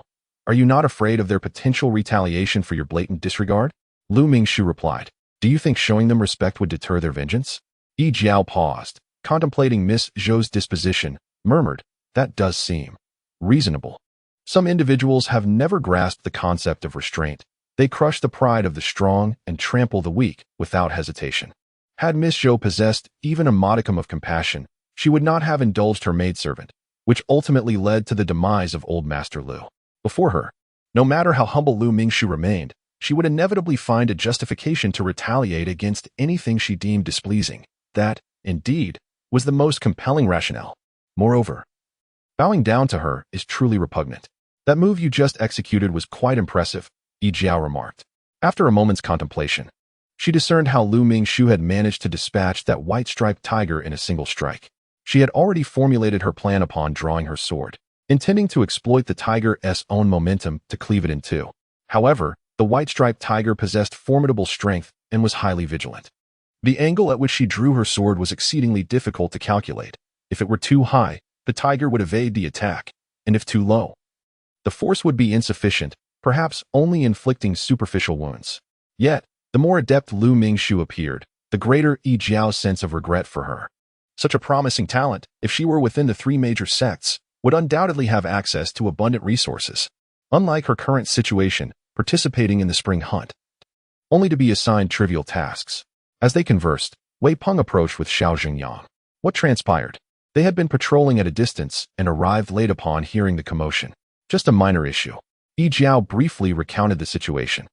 Wei Peng nodded in acknowledgement, saying, all right, you may continue. Before departing, Xiao Zhengyang cast a lingering glance at Lu Mingshu.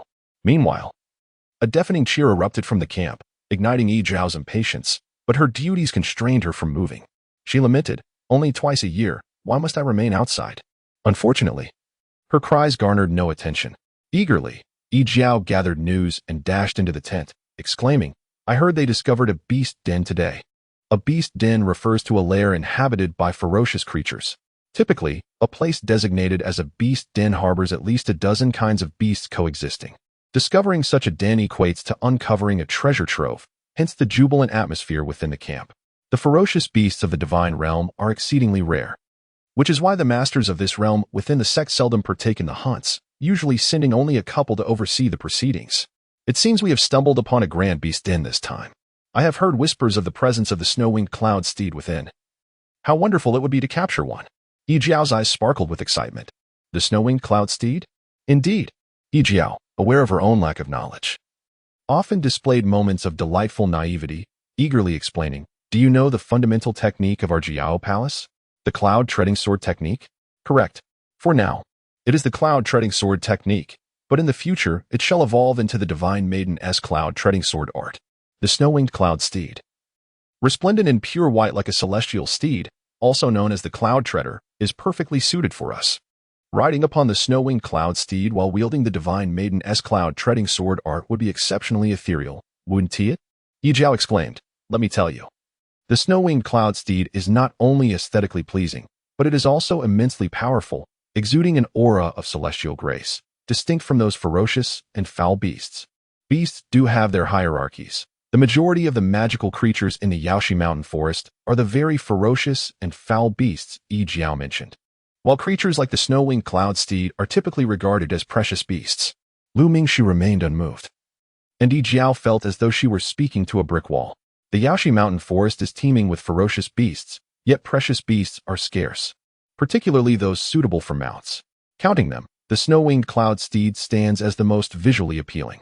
Who among the disciples of Jiao Palace wouldn't wish to possess a snow-winged cloud steed? Yet, over the course of several centuries, fewer than a handful have succeeded. But, senior sister, no matter how animatedly you speak, does it concern us? Yun Zhao's fervent heart was doused with a bucket of cold water, chilling her from head to toe. She sighed in frustration, pondering the rarity of the snow-winged cloud steed, which typically bore only 2 or 3 offspring. Could an elder from the divine realm truly allow such a creature to fall into the hands of others?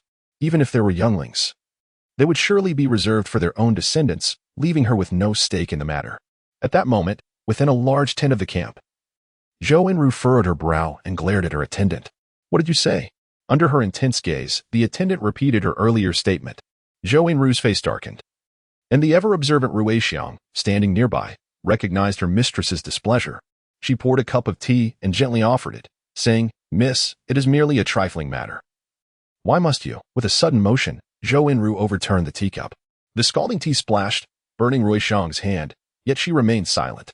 Having endured the whims of her unpredictable mistress for over a decade, Rui Xiang's patience and perceptiveness were unparalleled. She understood her mistress's temperament well. When Zhou Enru was in good spirits, she could afford to be informal, but when her mood soured, even the gravest of grievances had to be swallowed. How bold it was to provoke her ire in such a manner. Fuming with anger, Zhou Enru seemed to believe herself akin to the head of the sect. Mississippi, Rui Xiang began, only to be met with a sharp slap across the face. Afterward, Zhou Enru commanded, Go summon Zui Yiming. Understood, Rui Xiang replied, leaving with a red mark on her cheek. Despite the pain and humiliation of having been struck, she felt a sense of relief upon exiting the tent. It was better for her mistress to vent her frustrations than to bottle them up, which could lead to far greater troubles. At that time, it would be far from merely receiving a slap. Just then, Fu Mingtang happened to walk by and was taken aback at the sight of Rui Xiang. Sister Rui Xiang. Rui Xiang smiled gently at him and softly replied, Young master, please do not enter just yet. Upon hearing this, Fu Mingtang understood immediately and asked quietly, Sister Rui Xiang, is it because of what happened during the day? Rui Xiang nodded. Fu Mingtang remarked, It's nothing of great significance. Why should Aunt be so upset? Rui Xiang mused to herself that this young master was indeed peculiar. His temperament did not resemble that of the sect leader, nor did it align with either the elder or younger young ladies, and certainly not that of their own lady. While his nature was commendable, it lacked a touch of decisiveness. She glanced at the tent and whispered, You are unaware of her identity, are you? She resides in Bixigu Valley. With that, she knelt and said, The servant shall take her leave to attend to matters. Bixigu Valley, he had heard mention of it. It seemed to be the dwelling of. The plan had faltered. Tomorrow, I shall strive to maintain the regular update schedule. Chapter 042. The Siege Begins. P.S. Here's today's update. And I take this opportunity to solicit support for the Qijian 515 Fan Festival. Each person has 8 votes, and voting also rewards Qijian coins. I earnestly request everyone's support and appreciation. Due to the discovery of the Beast's Den, the strategy for this hunt has been altered. The elder presiding over the spring hunt has commanded the swift extermination of the ferocious beasts encroaching from the outskirts, followed by a full-scale blockade of the Beast's Denver. Several formidable beasts of the divine realm, along with their offspring, if this hunt is successfully concluded, would significantly bolster Jiao Palace. As the saying goes, one relies on the mountains when near mountains, and on water when near water, and this holds true not only for the common folk but also for the mystical sections. Tianhai Pavilion, situated in Dongwei, draws its cultivation resources from the vast expanse of the East Sea. Yuding Peak is situated in the northern abyss, relying on an inexhaustible supply of mysterious ores. The Seven True View is backed by the prosperous folk of Zhengzhou, who generously provide for its needs. Meanwhile, the Jiao Palace, nestled within the lush forests of Yaoshi Mountain, serves as both their medicinal garden and beast sanctuary. For centuries, Jiao Palace has harvested herbs and hunted beasts in the Yaoshi forests, transforming these potent herbs and formidable creatures into invaluable resources for their cultivation. Among these powerful beasts, those that are tamed become loyal companions in battle. It is no easy feat to find such mighty creatures, and successfully domesticating them within the sect ensures benefits for generations to come. In just a few days, the surrounding beasts have been eradicated and reinforcements keep arriving. When the patrol team concludes their rounds and transitions to the new mission of besieging the Beast Den, Lu Mingxu discovers that Fu Shangqing has also arrived. The atmosphere in the camp becomes charged with both tension and excitement. Everyone is aware that the assault on the Beast Den presents an exceptional opportunity for merit. And to motivate the disciples, rewards are sure to be significantly increased. However, with opportunity comes danger. It is inevitable that such large-scale confrontations will result in casualties. Every day, Yi Jiao diligently polishes her sword, murmuring in excitement. Gao Xiang frequently engages Lu Mingxu in sword practice. Even Xiao Zhenyang appears markedly more spirited than before. After several days of preparation, the operation to besiege the Beast Den finally commences. Yet, the first command leaves Lu Mingxu utterly astounded. Disband the team? Wei Peng nods, indicating, "You few will be accompanied by others. The rest will follow me." The "you few" he refers to includes Lu Mingxu, Gao Xiang, and Xiao Zhengyang. Yi Jiao, brimming with excitement yet somewhat apprehensive, inquires, "What will they be doing?" "Probably handling some peripheral tasks," comes the response. Wei Peng remarked that it would be inconvenient to lead them back into the Beast's Den. Indeed, the peril associated with attacking the den was excessively high, making it difficult to bring newcomers along. Zhu Jingliang advised them that those at the inner breath stage would not be assigned overly hazardous tasks, but they must remain vigilant and resist the temptation of overexertion. Time was of the essence, and the group swiftly prepared for departure. Just before leaving, Yi Jiao specifically called out to Lu Mingxu, "You must be particularly cautious. That individual is not to be trifled with. The fact that they have yet to trouble you may very well indicate they are biding their time for a significant move." Lu Mingxu nodded in acknowledgement. "I understand. Thank you, senior sister." Yi Jiao gently patted her head. Stay close to Gao Xiang. Having him around is akin to possessing a protective talisman.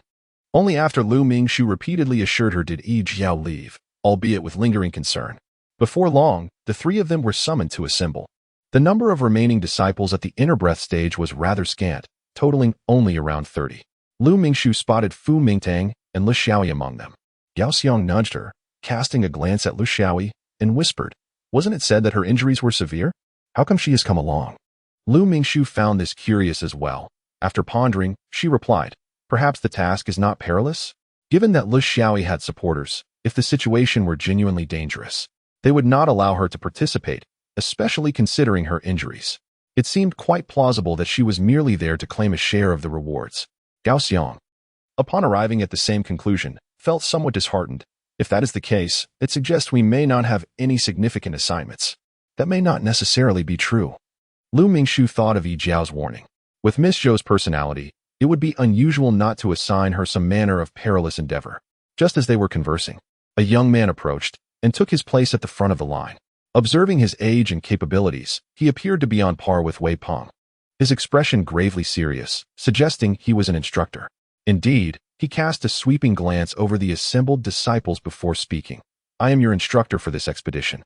My surname is Zhua. From this moment forth, you are to heed my commands. Any disobedience will be met with dire consequences." His chilling tone silenced the disciples. As though they had been doused with a bucket of cold water, their earlier excitement swiftly dissipating. The phrase dire consequences made them acutely aware that the undertaking of besieging the Beast Den could very well cost them their lives. Now, let us proceed with roll call and grouping. The 30-odd individuals were promptly divided into 5 teams. Unsurprisingly, Lu Mingxu, Xiao Zhengyang, and Gao Xiang found themselves separated. "Instructor," Gao Xiang called out immediately after the groups were assigned, stepping forward.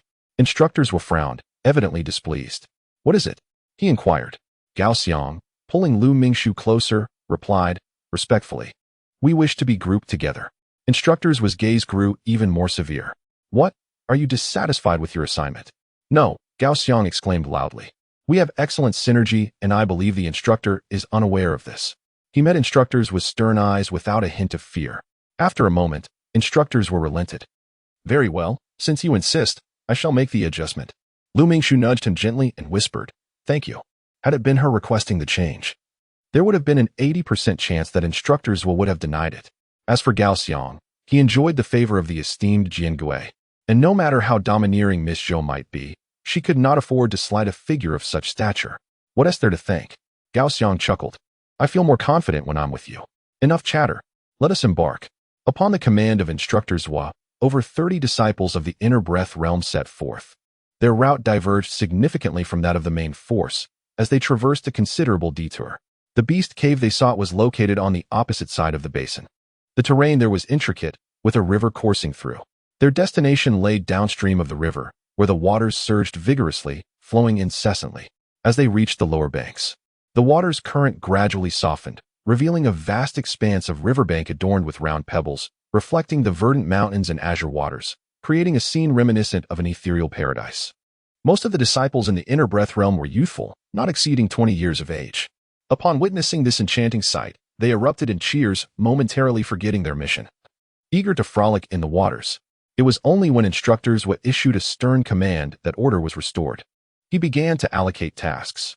One squad was to patrol the surroundings, another to establish defenses in the river, a third to clear the birds from the cliffs, a fourth to eliminate any beast dens along the path, and the fifth would remain here to monitor the upstream situation, prepared for immediate combat should anything amiss occur.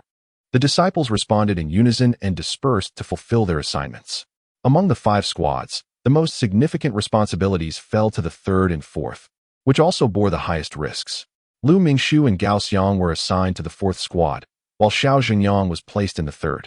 It is worth mentioning that this narrative is rooted in fantasy rather than cultivation. The distinction lies in the pursuit of power in fantasy as opposed to the quest for immortality in cultivation. Thus, the characters within this tale predominantly embody a vibrant, earthly essence, devoid of the lofty aspirations associated with cultivation or the esoteric concepts of enlightenment. In summary, it is entirely reasonable for fantastical characters to possess personality flaws without the requirement of profound ideological depth. One should not impose the standards of cultivation literature upon them. Furthermore, with the male lead already established, there is no need to discuss whether he should exist. If there are differing opinions, let me reiterate, this narrative is, indeed, a fantasy. I recommend a friend's work titled Miaosho Ronghua, which has been completed, and the link can be found directly on the homepage. The synopsis describes an ordinary orphan who unexpectedly transforms into a neglected, illegitimate daughter within a prominent household, with her nemesis being her own mother. Fortunately, our protagonist possesses a unique space that allows her to gather her belongings and make a swift escape, leaving behind those who revel in domestic strife. However, one particular individual seems rather cunning, and another, I must insist, I am merely a minor player. Are you certain that capturing me as a hostage will be advantageous? Well then, since you all hold me in such high regard, I shall endeavor to become a legend myself. Chapter 43, The Slap in Any Beast Den. Akin to a human marketplace, the deeper one ventures, the stronger the magical creatures become. As disciples of the Inner Breath realm, their responsibility lies solely with the outermost periphery, thereby minimizing danger to the utmost extent. Lu Mingshu is confident that no matter how much Miss Zhou may meddle, she cannot arbitrarily interfere with the overarching strategic decisions. After all, within the ranks of Inner Breath disciples, there is still Fu Mingtang. Just a moment ago, she observed that Fu Mingtang was assigned to Team 2, tasked with establishing defenses along the river. This is a relatively easy assignment to garner merit, while also posing minimal risk. As for Lu Xiaoyi, as anticipated, she has been placed in Team 5, remaining close to the instructor. One might not perceive it, but her connections are evidently quite formidable, despite her injuries. She has managed to secure such a favorable task to reap rewards. Let us proceed. As the squad members gathered, the temporary captain called for attention, signaling that it was time to embark. The 4th squad comprised 6 individuals, led by a seemingly composed youth. The other 3 exchanged glances, but remained motionless. I have a suggestion, one of the young men spoke up. The captain, Yun Zhao, furrowed his brow at the lack of execution of the first command. What suggestion? The youth replied, "The area we are to search is quite vast. If we stick together, we may not cover it all." Sensing the implications in his words, Yun Zhao's frown deepened. "So? Therefore, we should split up," another young woman interjected. "With 6 of us, we can divide into 2 groups of 3, which aligns perfectly with the requirements for the hunt." Yun Zhao remained silent, casting a cold stare at them. The 3 felt awkward under his gaze but did not flinch. Gao Xiang snorted derisively. "If you disdain us, just say so." This pretense is exasperating. He occasionally shot glances at him and Lu Mingxu, as if questioning their vision. They were all spirited youths. Who could tolerate such disrespect? With the matter laid bare, the young man no longer held back, pointing at Lu Mingxu. "As for the newcomer, aren't you all aware of her background?" Gao Xiang, infuriated, swatted his hand away. "What are you pointing at? What is her background? Do tell." The youth sneered. "A lowly woman who resorts to coercion and covets wealth." Smack. A crisp slap landed on the young man's face. He stared in disbelief at Lu Mingxu. "You hit me? And what of it?" she retorted. Lu Mingxu retrieved a handkerchief and began to wipe his hands slowly. Although his tone was notably calm, an undercurrent of profound hostility permeated the air, rendering even the simplest act of striking a face seemingly trivial. "You." The youth's anger flared, and he reached for his sword, exclaiming, "I shall slay." Senior brother, senior brother." The other 2 interjected hastily, with the young woman urging, "The instructor is still present." The young man took a moment to regain his composure. Their assembly point was not far from the riverbank, and it appeared that the left instructor had sensed the commotion and cast a glance in their direction. Among those assigned to the 4 small teams, apart from Gao Xiang, who had come on his own, the others lacked any substantial background, and none wished to invite trouble. The youth halted his actions, his face still flushed, glaring at Lu Mingxu. "Brother Yang, did you witness that? She dares to strike without provocation. I cannot ally myself with such a companion." Yun Zhao was equally taken aback. Mere words had escalated into a confrontation. He felt discontent towards the youth and resentment towards Lu Mingxu. The task assigned to the 4 small teams was already daunting, and with each member behaving so unruly, could they not prioritize the greater good? Moreover, given the current state of affairs, he realized that collaboration seemed increasingly implausible. Having established animosity at their first encounter, how could they possibly work together? "Very well, if you wish to act independently, then so be it," Yun Zhao stated. "However, I must forewarn you, our undertaking carries significant peril. Logically, there should not be any formidable beasts in the vicinity. Yet should there be even 1 or 2 of the fusion realm. We understand your concerns, senior brother," the youth interjected swiftly. "Since it was our proposal to split up, the consequences shall undoubtedly rest upon us." Yun Zhao nodded slightly, instructing, "Remember this phrase. When Masters will inquires later, I shall relay it exactly." Without hesitation, both parties produced maps, delineating their respective territories, one heading south and the other north. Once the division was complete, the 3 individuals departed without so much as a farewell. Left behind were Yun Zhao, Gao Xiang, and Lu Mingxu. "Let us be on our way," Yun Zhao remarked, casting a glance at them, his brow furrowing once more. At 17, he perceived the 2 as mere children, the mission inherently perilous. Yet now he bore the additional burden of 2 youngsters, a true source of vexation. With this thought, he cautioned, "What transpired earlier is of no consequence, but from here on, reckless behavior is strictly forbidden. Carelessness could lead to fatal consequences. Do you understand?" Lu Mingxu, aware that his admonition was directed at her, nodded in affirmation. "Rest assured, senior brother." Yet, Yun Zhao remained unconvinced. He was well aware of Lu Mingxu's background. While the remarks of that youth had been excessive, her propensity for conflict, often resorting to slapping others at the slightest provocation, was hardly commendable. The trio ventured into the forest, proceeding cautiously in their search. Before long, they encountered a tiger king spider. "I shall take the lead. You 2 secure our rear and beware of its webs," Yun Zhao hastily instructed before charging forward.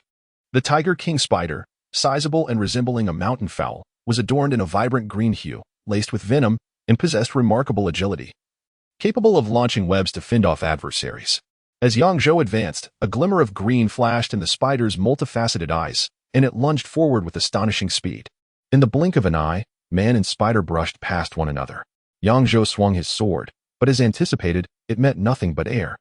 The tiger king spider darting between his legs. The spider halted abruptly, pivoting to face him, and suddenly opened its mouth, releasing a stream of white silk. Yun Zhao swiftly sidestepped, wielding his sword with precision. A surge of profound energy emanated, transforming into a blade-like wind that severed the advancing spider silk. Gao Xiang had already darted to the rear of the Tiger King spider, promptly charging forward. The two engaged in a relentless exchange, one pursuing the other. Despite the Tiger King spider's remarkable speed, the battle remained evenly matched. After a time, Yang Zhou felt an unsettling shift in the atmosphere. He turned to glance and saw Lu Mingxu standing idly by, refraining from joining the fray. Instead, teasingly lifting a strand of spider silk with the tip of her sword, seemingly engrossed in her own observations. "What are you dawdling for?" Yang Zhou's suppressed anger flared up. Wasn't it rather grand to strike someone moments ago? Yet now, faced with a fierce beast, she appeared timid. Lu Mingxu remained oblivious, absent-mindedly manipulating the spider silk. Frustrated, Yang Zhou resolved to ignore her. After all, he had Gao Xiang's support, although young, as a direct disciple. His strength was not inferior to Yang Zhou's own. Thus, while the two engaged in their assault, Lu Mingxu diligently collected spider silk. Once she had amassed a substantial handful, she called to Gao Xiang, urging him to come her way. Without hesitation, Gao Xiang led the Tiger King spider towards her. Yang Zhou's irritation mounted. "What are you doing?" Suddenly, the Tiger King spider emitted a sharp cry, hastily retreating towards its lair. Yet it was too late. By the time it arrived, its nest was already ablaze. Lu Mingxu had long been waiting nearby, and promptly enveloped the nest, plunging her sword down with determination. With a splatter, green blood sprayed forth as Yang Zhou witnessed the writhing legs of the spider beneath the nest. Gao Xiang arrived in time to deliver a decisive strike. Gradually, the spider's legs ceased their movement. When the two withdrew their swords and lifted the nest, they beheld the lifeless form of a spider. Yang Zhou felt somewhat bewildered. What just transpired? He pondered, as if caught in a dream. Moments ago, they had been embroiled in a fierce struggle, and suddenly, the battle had reached its conclusion. Lu Mingxu explained it was a female spider. Yang Zhou blinked in confusion. So? What next? But why are you collecting spider silk? He recalled that. Given the Tiger King spider's nature, it would undoubtedly secure its lair before departing, and its most effective means of protection would be the silk itself. Slowly, Yang Zhou began to grasp her line of reasoning.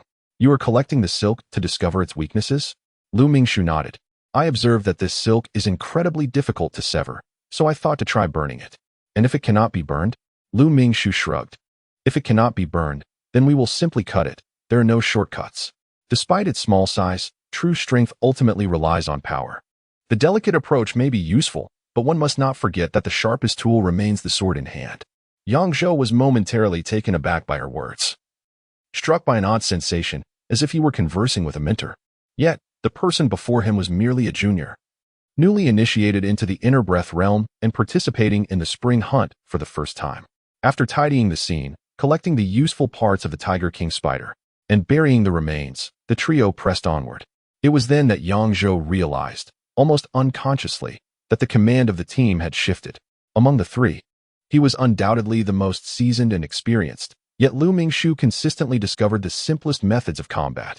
Moreover, he noted that her strength was formidable, albeit in peculiar ways. For instance, Gao Xiang's prowess can be vividly articulated. His sword strikes are swift and precise, his techniques refined, his reflexes sharp, and his strength formidable. But what of Lu Mingxu? Her swordsmanship is indeed commendable, each aspect exemplary. Yet, when she executes her moves, there are inexplicable transformations that initially baffle the observer. However, as events unfold, it becomes evident that each of her maneuvers is executed to optimal effect, with no excess in angle, force, or mystical energy. This sensation is one that even the most skilled instructors can only grasp superficially. Realizing this, Yang Zhou's perception of Lu Mingxu underwent a significant transformation. Previously, he regarded her as a temperamental young lady who disregarded commands, but it turns out her capabilities are exceptional. Once emotions tilt in a particular direction, perspectives inevitably shift. Yang Zhou, being merely an ordinary disciple of the Jiao Palace, could only access common information. Naturally, he leaned towards the master over the enigmatic mother-daughter duo. Furthermore, Lu Mingxu's tendency to retaliate with a slap left a rather negative impression. Yet, he now perceives that she is not as irritable as he once believed. Instead, she handles situations with composure and possesses considerable skill, shaking his prior judgments. Reconsidering, perhaps her earlier slap was a response to an insult directed at her mother. If one's mother were to be denigrated as a harlot, would it not be a disservice to remain silent? It must be acknowledged that human judgment is inherently subjective. With their prejudices set aside, the trio's synergy flourished, accelerating their search. Have you noticed? Lu Mingxu suddenly interjected during their search. Gao Xiang casually replied, what? Yang Zhou, now valuing her insights, turned his attention towards her. As we journeyed forth, we encountered beasts that were far from ferocious. Indeed, Gao Xiang remarked. This task appears to be quite trivial. However, Lu Mingxu furrowed her brow, emphasizing that we are deep within the Yaoxi Mountains. Even if the presence of beast lairs diminishes the likelihood of encountering high-level ferocious beasts, it is improbable that not a single one at the fusion realm exists. Upon her mention, Yang Zhou also began to take the situation seriously. It is indeed rather peculiar. Perhaps they are present on the other side? Gao Xiang pointed towards the opposite direction, where the other three were stationed. Just as Yang Zhou was about to respond, a piercing scream echoed from afar, startling the birds into flight. What was that sound? Gao Xiang leaped to his feet. Another anguished cry followed. Yang Zhou's expression shifted dramatically. Something has happened to them. We must go. Regardless of any previous discord, we are obliged to assist. The three dashed through the forest, racing towards the source of the cries. The screams grew increasingly nearer, and suddenly, a bloodied figure stumbled into view. Yang Zhou rushed forward to catch her, realizing she was one of the young women from their group. As someone grasped her, she screamed again, wildly swinging her sword. This junior sister, Yang Zhou shouted. It's us. Please, stop crying. Desperation surged within him. What transpired? Where are the others? Woo-woo. They're dead. They're dead. Dead? Yang Zhou gasped. What did you encounter? Senior brother, there's no time. Gao Xiang interrupted their exchange. We cannot linger here. That thing is approaching. Yang Zhou felt the swift approach of pressure, certain that it was a ferocious beast of the fusion realm.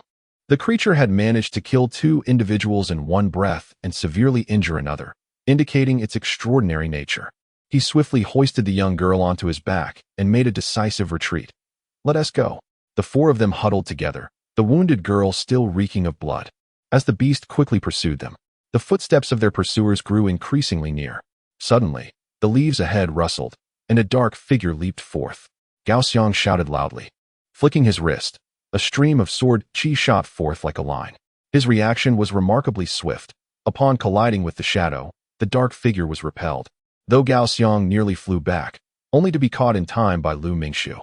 Their path was obstructed, forcing them to halt. As the 3 focused their gaze, they found themselves confronted by a humanoid shadow, standing 7 feet tall, with a broad chest and arms that nearly touched the ground. Its head was pointed, and its pupils were needle-like, sending chills down their spines. Its entire body was pitch black, resembling a cloak of darkness. Gao Xiang gasped in shock and exclaimed, A shadow demon! It's a shadow demon! The shadow demon, a unique type of magical beast, only arises in regions where magical beasts congregate.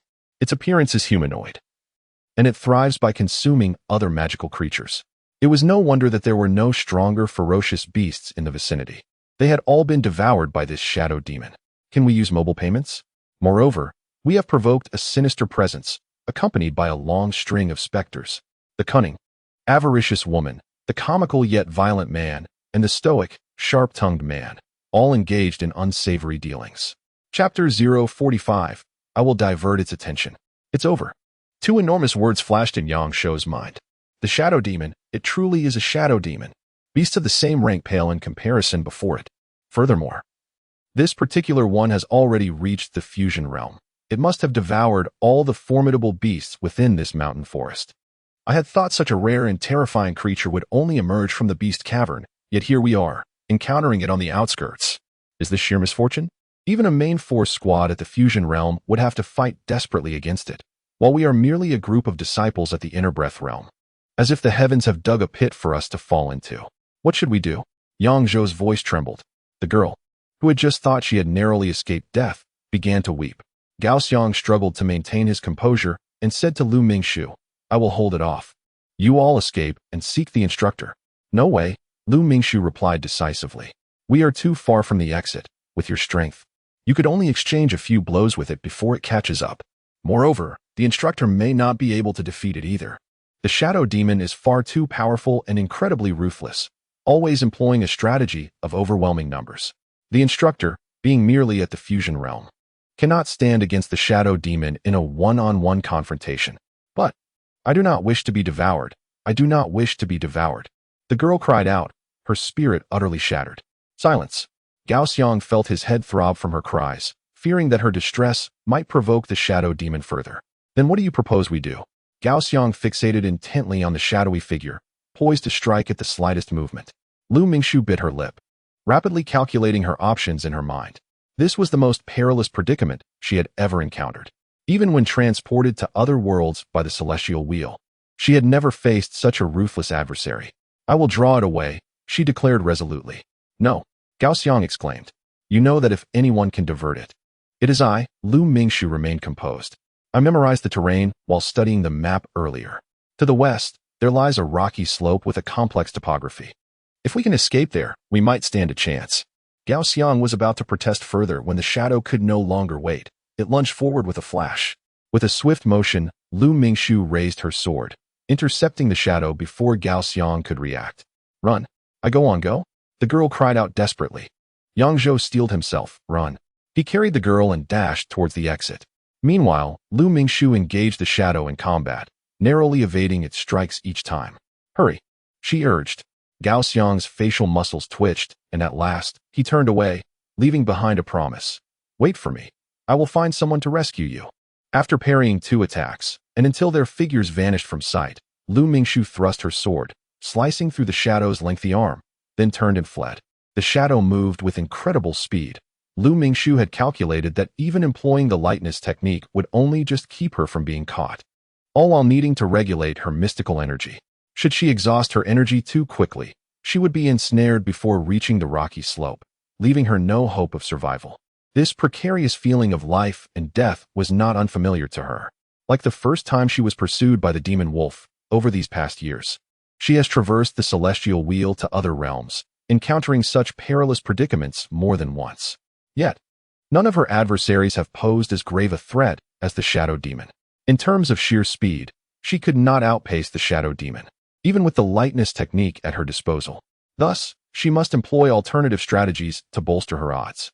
Lu Mingshu circled around an ancient tree, swiftly altering her course to escape, fleeing, changing direction, then fleeing again.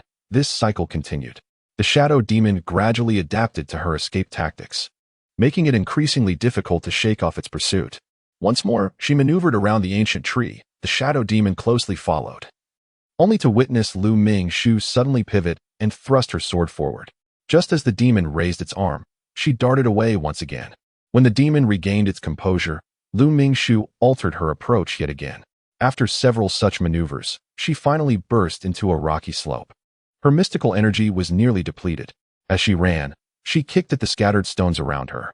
She understood that the shadow demon possessed formidable mental strength, rendering the disorienting formation nearly ineffective against it. However, at this moment, even the slightest disruption could enhance her chances of survival. Beads of sweat formed on her forehead as Lu Mingshu leaned against a massive stone to catch her breath. A wave of dizziness washed over her. Was it due to her excessive exertion? From her sleeve, she retrieved a small, round object.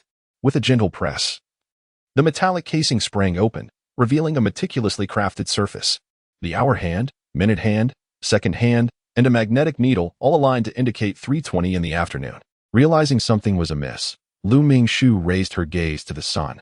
Determining her bearings by the sun's position was a fundamental skill for survival in the wilderness.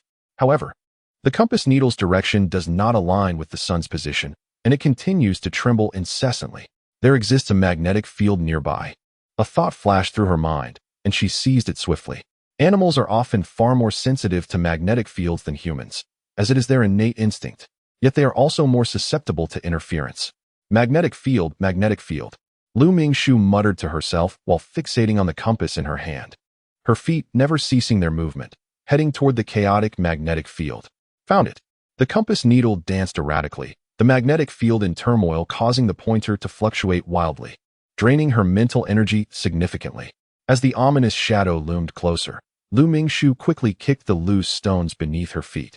The shadow collided forcefully, yet its speed diminished, spinning in circles incessantly. She had never experienced such efficiency in deploying the distraction formation. Indeed, the greater the pressure, the greater the potential. Sweat trickled down her forehead as Lu Mingshu continued to hastily set up the formation, striving to expand it sufficiently to allow herself some maneuverability. However, controlling the shadow was no easy feat. Its mental prowess far exceeded that of ordinary beasts. Meanwhile, at the riverbank, Gao Xiang was fuming. What do you mean by this? Master Zhuo cast a fleeting glance at him. I have sent a message. The sect will dispatch someone for rescue. Gao Xiang nearly pointed a finger at him. By the time the sect arrives, how long will it take? Human lives are at stake. Are we to disregard this matter? You are derelict in your duty. Master Zhuo replied coldly. Do not presume that your status as elder and disciple grants you the liberty to speak disrespectfully to a master. I am a top disciple of the sect. Is it so difficult for you to address me as senior brother? Although Gao Xiang is a direct descendant, prior to his formal apprenticeship, he can only be regarded as a third-tier disciple. The disciples of Jiyao Palace are classified into 3 tiers, along with a category for true disciples. One's lineage merely indicates origin and does not determine rank. Zhuo Jiaoshi did not speak incorrectly before his official training. Regardless of Gao Xiang's esteemed background, he must address Zhuo as senior brother. However, Gao Xiang has always been intolerant of any slights, and he scoffed derisively. What a fine rhetoric. Do you presume others are unaware? Who in the sect does not know you are merely Zhou Yinru's lapdog, following her orders to settle personal scores? In Chapter 46, Seeking Help, it is said, do not strike the face when delivering a blow. Gao Xiang's words were a blatant slap in the face. Even if Zhuo Jiaoshi had not acted in such a manner, he would undoubtedly be incensed. Upon hearing Gao Xiang's accusations, Zhuo Jiaoshi's expression darkened. Whether this is personal vendetta or not is not for you to judge. If you wish to reprimand me, wait until you inherit Elder N's position. For now, I am the instructor, and I have made what I believe to be the most appropriate decision. Should you continue to undermine my authority, do not blame me for my lack of courtesy. Listen closely, Zhuo Jiaoshi commanded. A demonic shadow has been spotted in the western forest. For your safety, you are not to disperse from this point forward. Failure to comply will result in dire consequences. The disciples stirred with agitation. Demonic shadow? Is it that kind of terrifying beast? They were astonished that such a creature truly existed and that they had encountered it. Subsequently, Zhuo Jiaoshi directed the disciples to implement some rudimentary defensive measures. These individuals, when detached from the matter at hand, positioned themselves on high ground to belittle others. Yet when danger approached, they unashamedly basked in her sacrifices, unwilling to extend even a modicum of concern, incapable of uttering a single word on her behalf. Gao Xiang felt a dull ache in his chest. He was acutely aware that if it were not for the necessity of preserving everyone's lives, Lu Mingxu could have easily fled. She had always been remarkably clever.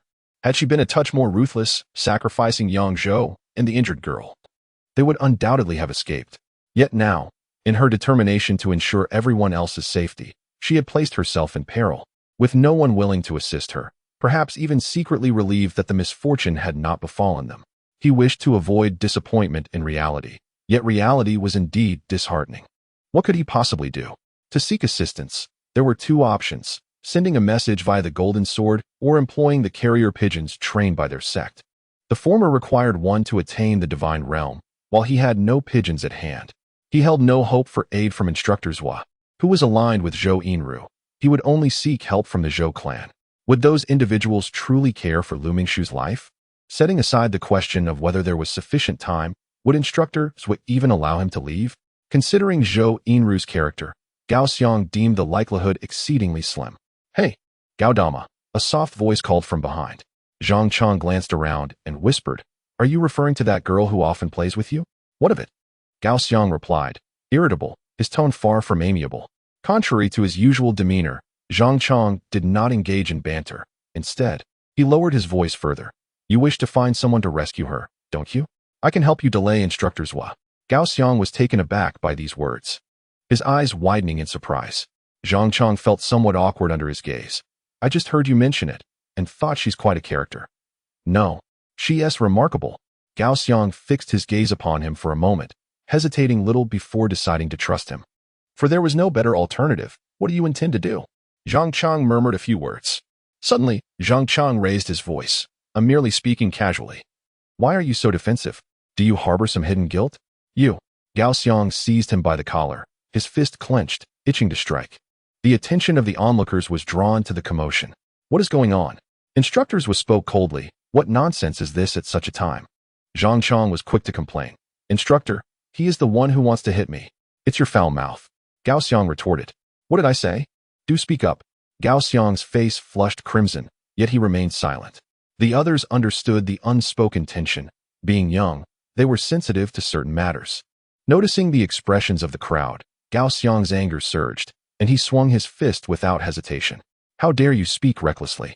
If it weren't for her drawing away the demonic shadow, would you be standing here unscathed? Coward! You would let a girl sacrifice herself and still have the audacity to complain. Zhang Chong, caught off guard, was struck squarely and retaliated in anger, leading to a scuffle between the two. Stop it! Instructors strode forward, grabbing each of them and flinging them aside. At such a time, how can you still be fighting? Channel your energy into preparing defenses. After a pause, Instructor Zhua continued slowly. Perhaps it's for the best. Sending Gao Xiang to keep watch is indeed a sound plan. This is a perilous task, and no one is willing to take it. Moreover, Gao Xiang's presence here is an unstable factor. Given his previous antics, this punishment is hardly significant. Should Elder Zhua come to inquire, he would have every right to stand his ground. Instructors would tacitly approve the course of action. The identical punishment meted out to both parties further underscores his impartiality. Gao Xiang let out a cold chuckle before turning and striding into the forest. The two of them entered the woods one after the other. At the same moment, Lu Mingxu was also sprinting forward. With the aid of magnetic forces, she layered the illusory maze array, achieving some degree of effectiveness. Seizing this opportunity, she managed to regain some of her mystical energy. However, the demonic shadow was unlike other ferocious beasts. The illusory maze merely slowed its pace without truly ensnaring it. As she set up the array and pressed deeper into the forest, the demonic shadow relentlessly pursued her, refusing to relent. Eventually, it began to acclimate to the magnetic disruption, rendering the illusory maze nearly ineffective. As she ran, Lu Mingxu sensed something was amiss. The mystical energy, deep within the rocky slope. There seemed to be a dense concentration of it. The sudden emergence of such potent mystical energy could imply two possibilities, either the presence of a rare treasure or a formidable creature. If it were the latter, did that signify? Chapter 047. The Valley Bottom, Let Us Go. Without much hesitation, Lu Mingxu made her decision. If it were a rare treasure, such concentrated mystical energy would surely attract the demonic shadow. If it were a powerful creature, she could use it to her advantage to distract the shadow. Of course, there was also the possibility of being caught in the crossfire, torn apart by both sides. Yet, given the circumstances, it appeared that reinforcements would not arrive anytime soon. Despite the danger, she felt compelled to take a chance. Behind her, the demonic shadow surged forward, transforming into a streak of black, rapidly closing in. In a sudden burst of determination, Lu Mingxu leaped into the air and unleashed a sword strike. With this blow, her mystical energy coalesced into a thread, aimed directly at the pupil of the demonic shadow. The black line halted as the shadow raised a hand to block, while its other arm swung out. With a thunderous crash, it sent shards of rock flying. Simultaneously, a bizarre shriek erupted from the shadow's mouth. Lu Mingxu halted her advance. Noticing a droplet of black blood trickling from her palm, which promptly corroded the stones beneath her, releasing wisps of dark smoke. The finer the essence of her mystical energy, the more effortlessly it penetrated. Yet, few possess the capability to condense their mystical energy to such a delicate degree. The resources allocated to Lu Mingxu were scant, rendering her mystical energy particularly precious. Each minuscule fragment was cherished dearly. Over time, this scarcity honed her exceptional control. Of course, such a wound was trivial to the demon shadow, a creature accustomed to the brutal life of the Yaoshi Mountains, where combat was a daily affair. Injury was merely a routine occurrence, akin to a mosquito bite. However, the demon shadow had begun to regard Lu Mingxu as its prey, and after a hard-won opportunity to consume her, it was incensed by her injury. Steadying herself, Lu Mingxu breathed evenly. Her mystical energy was insufficient to retreat to safety, thus, she had no choice but to confront the demon shadow directly and repel it to create an opportunity for herself. Calmness was imperative. She must remain composed. Channeling her mystical energy, she lowered her center of gravity and gripped her sword tightly. The demon shadow raised its robust right arm, slowly lifting it before unleashing a powerful swing. A fierce gust met Lu Mingxu's face, and she was certain that such a blow could shatter stone. Fixing her gaze on the shadow, she leapt onto a massive boulder just as the strike was about to land. The demon shadow missed its target and swung again, causing the boulder to explode. In midair, Lu Mingxu summoned her sword's energy to strike downwards. The mystical energy contained within her sword strike was feeble, akin to being pelted by rubble, and the demon shadow paid it no heed. This was her one opportunity. Her remaining mystical energy afforded her but a singular chance. The demon shadow swung its palm once more, shattering another boulder into fragments. With each strike, a boulder was shattered, and soon, within a radius of several dozen feet, not a single stone remained intact. The force of the shadowy figure's palm reduced the massive stones to mere fragments, and with each subsequent blow, the debris was pulverized further, again and again. The fierce winds generated by the impact sent these fragments swirling, creating a relentless storm of rubble. Lu Mingxu navigated through the tempest of shattered rock, persistently directing her subtle sword qi towards the shadowy figure. The figure, now accustomed to her feeble assaults, did not even flinch. Frustrated by her repeated failures to land a hit, the shadow let out a series of eerie shrieks as dark energy enveloped its form. The energy surged, awakening the latent injuries left by her earlier, feeble sword strikes. Now was the moment. Lu Mingxu leapt into action, channeling her remaining energy into a razor-thin blade, and struck downwards. A faint sound, barely audible amidst the storm of debris, marked the moment. The sword qi, born from her concentrated energy, pierced through the previously inflicted wound. The blade penetrated deep. A piercing scream erupted, as if it could shatter eardrums. With a fierce twist, Lu Mingxu unleashed a jet of black blood. Without even retrieving her sword, she turned and fled. Her diminutive figure swiftly vanished amidst the swirling dust. As the storm of rubble subsided, the prey had disappeared without a trace. The shadowy figure shrieked in frustration, sniffing the air for the lingering scent of its quarry, and set off in pursuit. Almost there, it was closing in once more. As Lu Mingxu leapt again, she tumbled downwards into a deep gorge that lay behind her. Curling her body tightly, she protected her head. The world spun chaotically around her, as fragments of stone and blades of grass scraped her back and limbs. And the descent grew increasingly swift. With a crash, she plunged into the depths below.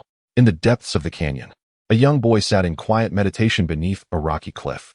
Suddenly, an object plummeted from the heavens, crashing down from the makeshift roof of a twig hut and landing before him. He abruptly opened his eyes, gripping his weapon.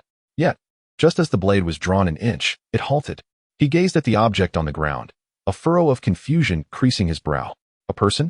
It was not raining from the sky, so how could a human fall? Judging by the form, it appeared to be a child. The child clutched their head tightly with both hands, curling into a ball, adopting a defensive posture. There were no apparent signs of blood. It seemed the external injuries were minor, though the possibility of internal injuries remained uncertain. Surely, they hadn't met their demise? He prodded with the sheath. Noticing a slight movement, he exhaled in relief. Thankfully, they were still alive.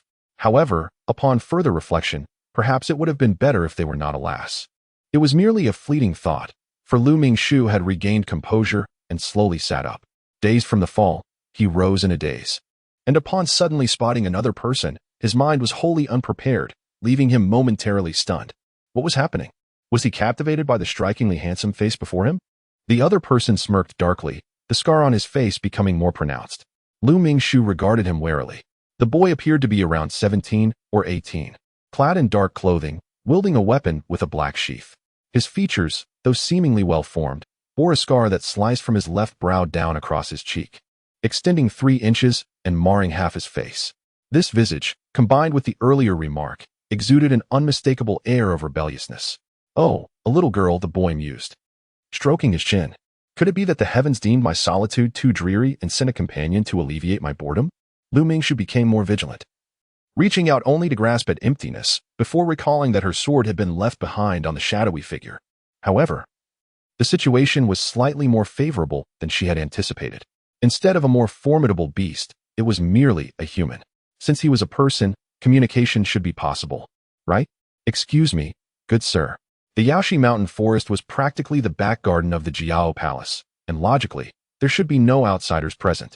Yet, the attire of this young man did not resemble that of a Jiao disciple. His garments bore distinct characteristics of the Central Plains. Ah, yes, a few years ago. In a bid to solidify his position as the sect leader, Fu Shangqing had formed an alliance with the Qijin Temple, allowing disciples from Jiao Palace to visit Qijin Temple for exchanges. In return, the Yaoshi Mountain Forest was opened for the disciples of Qijin Temple to periodically undergo training.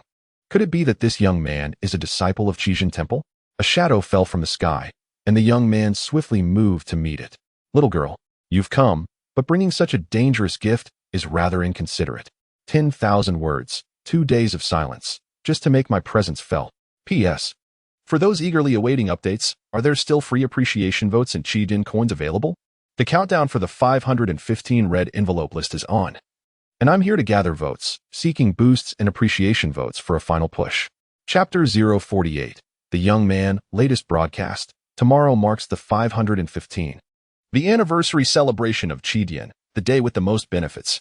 In addition to gift packages, the 515 red envelope frenzy must be watched. Huun Ti sees the opportunity for red envelopes. Set your alarms. Lu Mingshu realized that this young man was a martial artist of the fusion realm, and the weapon in his hand was not the sword she had presumed, but rather a broadsword. The blade was long and narrow like a sword, yet single-edged, making it more suited for slashing. Alas, how unfortunate to provoke the shadow demon. Yet, encountering me signifies a turn of fortune. As the ominous figure drew near, Lu Mingshu initially felt a wave of anxiety. However, to her astonishment, the youth boldly stepped forward to confront it, engaging in combat without the slightest hint of trepidation. The blade danced through the air, rendering it nearly impossible to distinguish between the specter and the young man. Ethereal glimmers intertwined like lightning. Swift as the blink of an eye, Lu Mingshu gazed in astonishment. This youth possessed remarkable strength. She was not alone in her amazement. The boy, too, sensed an anomaly upon engaging the shadow demon. He quickly discerned that the creature's movements were sluggish and it bore wounds. The formidable nature of the shadow demon stemmed from its immense power, lightning speed, and formidable black skin that provided near impenetrable defense. If he was not mistaken, this young lady had only recently achieved the inner breath realm, rendering her significantly outmatched by the demon. It was already a feat for her to have escaped the demon's pursuit. Yet, she had managed to inflict injury upon it. The location of its wounds was particularly intriguing. If it were a fully intact shadow demon, it might present a challenge, but with one arm rendered useless, if he could not handle it, he would be worse off than this young lady, having endured for no reason. The blade, as white as snow, soared into the heavens with the might of thunder. As the glimmer of the blade reflected in Lu Mingshu's eyes, it fell with precision, cleaving through the demon's remaining arm. With a resounding thud, the black skin was breached, and dark blood spurted forth. How foul! The youth exclaimed in distaste, yet his movements did not falter as he struck again. In the blink of an eye, a multitude of ethereal lights descended upon the shadow demon, landing with unwavering accuracy. Its long arms were severed, and the demon fell into a frenzy, rendered helpless. The young man, seizing the moment, struck down with a blade at the slender neck of the shadowy figure. In the stillness of the deep valley, Lu Mingshu could hear the sound of her own breath. From the pursuit of the shadow to the decapitation wrought by this youth, scarcely had a quarter of an hour elapsed. Was she safe now? Why did everything feel so surreal? Was the chasm between the fusion realm and the inner breath realm truly so vast, or was this young man simply extraordinarily powerful? It dawned on Lu Mingshu that the figure before her was not shorter than her master, possessing the physique of a standard adult. He perhaps was older than she had initially surmised, yet he radiated youthful vigor, evoking the essence of a boy. After a moment's contemplation, she responded with a question. This elder brother, you are not a disciple of our Jiao palace, are you? The young man was taken aback for a moment, then smiled knowingly at her. You may be small in stature, but your cunning is considerable. Are you threatening me? Spare me that. I was just lamenting my boredom. Why not stay and keep me company as a form of gratitude? Upon hearing these words, Lu Mingshu felt a chill run down her spine. Was he intending to imprison her? What were his true intentions? What are you thinking with that expression? The young man crossed his arms, regarding her with keen interest. Do you truly believe I could do anything to you, given your diminutive frame? Yet, despite his dismissal, what if you were a depraved individual? The youth interpreted her expression and laughed heartily. Even if I were to let you go, would you be able to escape? It was only upon his reminder that Lu Mingshu realized she was unable to rise. Her body felt as though it had been shattered, her back and limbs covered in numerous abrasions, each one aflame with pain. The young man crouched down, grasped her leg, and pressed it lightly. As he pressed down, Lu Mingshu inhaled sharply, nearly unable to stifle a cry of pain. It hurt. It seemed she had injured herself during her tumble into the gorge. It appeared she had sustained a fracture. At the very least, she would be immobile for 3 to 5 days. The young man tore open her pant leg and pressed down on the injured area, a faint ethereal light emanating from his palm, seeping into her bruised wound. "It's not serious," he assured her. "I can help you heal." Lu Mingxu remained vigilant, awaiting his conditions. The youth's expression was one of exasperation. "Why must you be so suspicious at your tender age? Can't I simply be a good person?" Angered, he pointed at her, struggling to articulate his thoughts, ultimately conceding, "Forget it. Meeting you has been my misfortune."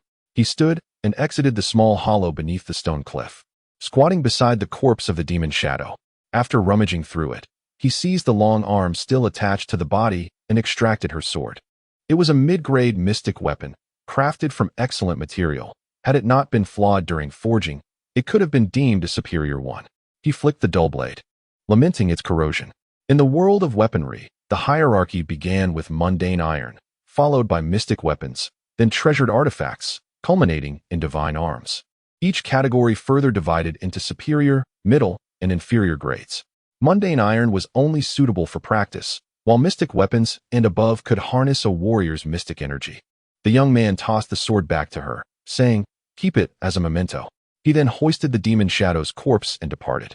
Squatting once more, he applied a green paste from a bowl onto Lu Mingxu's injury, and after finishing, he secured it with bandages, finding 2 roots to brace the area. "This is my unique remedy. It will surely suffice for 3 days." Lu Mingxu finally expressed her heartfelt gratitude. "Thank you, elder brother, for your timely assistance. I was indeed rude earlier." The young man waved his hand dismissively. "No need to fuss. I am magnanimous and will not hold a grudge against a young lady like you." He then inquired, "Are you a disciple of the Jiuyao Palace? At the inner breath stage, why are you here in the Yaoshi Mountain Forest without a mentor? My mentors have other tasks. I am traveling with a few fellow disciples. But unfortunately, luck has not favored us." Lu Mingxu refrained from elaborating, realizing that the discovery of the Beast Inn was of great significance, not something to casually divulge to outsiders. To have escaped so far from the pursuit of demonic shadows, your strength is commendable. It is rare to find such a disciple in Jiuyao Palace. The young man's tone was somewhat condescending, as though he regarded the Jiuyao Palace with little esteem. Lu Mingxu chuckled awkwardly. "I still do not know how to address you. You seem to call me elder brother quite easily," he replied, as he finished bandaging her wounds and took a damp cloth to wipe his hands repeatedly. Oddly, despite being in the wilderness, he was impeccably clean. Not a speck of dust marred his hair or clothing, suggesting a hint of obsessive cleanliness. It was indeed peculiar for someone with such fastidiousness to venture into the wild. After finishing his task, he tossed the cloth aside and said, "You may call me Yin Wuguei. And you? Oh, so you are Yin elder brother. My surname is Lu Mingxu." She glanced at his sword twice, noting that Yin Wuguei did not seem like a native of Sichuan, but rather hailing from Zhongzhou. "You need not probe me," Yin Wuguei responded. "I am a disciple of the Seven True View." Indeed, he was a disciple of the Seven True View. Lu Mingxu felt a quiet sense of relief. It was reassuring that he was not of dubious origin. However, had not the disciples of the Seven True View already departed? Had he truly spent over half a year in the Yaoshi Mountains? Why? Yin Wuguei discerned her confusion and replied, "My swordsmanship has reached a bottleneck, so I chose to remain here in seclusion." He then glanced at her and added, "At such a tender age, do not burden your thoughts too heavily. Be wary of aging too quickly." S lips twitched, but she did not respond to Yin Wuguei's remarks. He paid her no further mind, leaping onto a large boulder above and reconstructing the makeshift shelter, subsequently tidying up the area and erasing the traces of blood. While he busied himself with these tasks, Lu Mingxu began to feel drowsy. Whether it was the effect of the medication or the result of her injuries and blood loss, her body signaled that it required rest. With Yin Wuguei present, Lu Mingxu made little effort to resist and soon succumbed to slumber. However, being in the wilderness and not fully acquainted with Yin Wuguei, her sleep was far from tranquil. She drifted through a series of dreams. At one moment, she revisited her childhood. At another, she wandered through Jiulu Prefecture. Then she found herself on an adventure in another realm, and at yet another moment, she faced off against a shadowy specter. In her hazy state, she sensed herself being lifted. Her eyelids felt unbearably heavy. After much struggle, she managed to pry them open just enough to realize she was resting on someone's back. The broad, steady back supported her arms, nearly bringing Lu Mingxu to tears as she murmured, "Father." The person carrying her stiffened. After calling out, Lu Mingxu realized that her father could not possibly be hiding this from her. Only her master would show such concern for him. She then called out again, "Master." Yin Wugui felt an overwhelming urge to bang his head against the wall. Did he truly appear so old? Regardless, he could not possibly have a daughter of such age. He contemplated reprimanding her, but upon turning, he found the child had already fallen asleep against his shoulder. With a resigned sigh, he continued on his journey. After what felt like an extended slumber, Lu Mingshu awoke to find herself in an unfamiliar place. Her body weak and feeble. The surroundings were dimly lit, resembling a rudimentary stone chamber. Aside from the stone bed upon which she lay, there was a crude stone table, and nothing more. The only source of light came from a torch affixed to the wall, enveloping the room in tranquility. Struggling to support her weakened frame, she attempted to rise. The moment her feet touched the ground, she nearly collapsed, suddenly reminded of her injured leg. Her condition seemed dire. Was she unwell? She touched her forehead, feeling a sheen of perspiration, her body sticky and uncomfortable, accompanied by a strange taste in her mouth. After sitting for a while, the sound of footsteps echoed from outside. Following the noise, Yin Wugui appeared at the doorway, a bowl in hand. "You're finally awake," he remarked, visibly relieved as he extended the bowl towards her. "Drink your medicine first."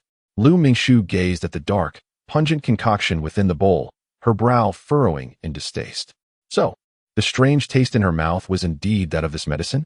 Observing her expression, Yin Wugui felt a surge of amusement. Now she resembled a child. "You've been burning with fever for a day and night, and you're unaware? The blood of the demonic shadow is toxic, and with your injuries, you've succumbed to illness. Come now, drink the medicine, and you shall recover." After her grandfather and mother passed away, it was the first time someone had called her good. A multitude of emotions surged within her, yet she found herself at a loss for words. Accepting the bowl of medicinal soup, Lu Mingshu drank it in one go. "Brother Yin, this place is..." Before she could finish her sentence, Yin Wugui took a step back, one hand holding the bowl while the other pinched his nose. "When was the last time you bathed? You smell foul." Lu Mingshu's face flushed with embarrassment. After the fierce battle with the shadow demon, she had rolled to the valley bottom, becoming covered in dirt and grass. Following that, a fever had plagued her, and the sweat she had accumulated over a day and night was hardly pleasant. How could she not smell? Yet, despite her odor, hearing such words from him was disheartening. "Do you still have the strength? I will take you to bathe." Lu Mingshu nodded silently. Yin Wugui turned his back to her and crouched slightly. "Climb on." She extended her hand, resting it on his shoulder. Observing how he clearly detested the smell clinging to her, yet still endured the discomfort to carry her. It was a complex mix of feelings. Based on his previous behavior, it was likely that Yin Wugui had a penchant for cleanliness. The two exited the stone chamber, traversing a long stone path until they emerged from a cave. Lu Mingshu squinted, not quite accustomed to the brightness outside. Fortunately, it appeared to be dusk, so the light was not overly harsh on her eyes. They walked through a grove of bamboo, turned into a valley, and finally halted by a small stream. Yin Wugui set her down on a large rock beside the water. Inquiring, "You didn't bring any clothes, did you?" Lu Mingshu nodded. Her spare clothes were left at the camp, and she only had a small bag with her. Yin Wugui reached into his waist pouch, rummaging around before producing a garment. "Make do with this. Clothes must be changed and washed." Previously, when Lu Mingshu observed him retrieving a porcelain bowl, she surmised that he possessed a mustard seed pouch, a notion that was now confirmed. "I'll be over there. Just call if you need anything." Yin Wugui gestured towards the far side of the massive rock. Lu Mingshu speculated that he too sought to cleanse himself. As a person with a penchant for cleanliness, how could he endure carrying a human-shaped refuse without scrubbing from head to toe? After they both completed their ablutions, Yin Wugui whistled, exclaiming, "Oh, what a little beauty." Lu Mingshu rolled up her long sleeves, trimming the hem significantly to barely cinch her waist, then inquired, "Hope you don't mind?" Yin Wugui shrugged. "You've already torn it. Why ask me?" The temperament of this young lady was as tough as nails. At such an age, shouldn't a girl be soft and endearing? It would be more charming if she simply called him father in her dreams. "Where's this place?" After tidying up, she finally felt inclined to ponder this question. Beside the stream stood a rudimentary stove made of stones, and Yin Wugui busied himself with fetching water and kindling a fire. In the depths of the beast's cave, Lu Mingshu paused in astonishment. "You are aware that there is a beast's cave here?" Yin Wugui cast her a sidelong glance, his expression ambiguous, as if teasing. "What do you think I am doing here in seclusion?" Lu Mingshu contemplated. Could it be that someone has come looking for me? She had already deduced that no one had come to her rescue. Yet, even if instructor Zhou abandoned her, Gao Xiang would surely strive to summon help. A day and a night had passed, and the purpose of Yen Wugui leading her away from the gorge became glaringly evident. He wished to keep his presence in the Yaoshi mountain forest concealed. Stopping his actions, Yen Wugui gazed at her with profound significance. Has no one informed you that being overly clever can lead to a swift demise? Lu Mingshu casually replied, if you wanted to kill me, you should have done it back then. It wouldn't be worth it now. Yen Wugui was taken aback for a moment, then burst into laughter. You are so clever and delightful. How could I ever bring myself to harm you? Thank you. But it would be more appropriate to say that a few years from now, she replied. Yen Wugui laughed even more heartily. What a pity you are still so young. Otherwise, I might have developed a fondness for you. Soon, the tantalizing aroma of food wafted by the stream.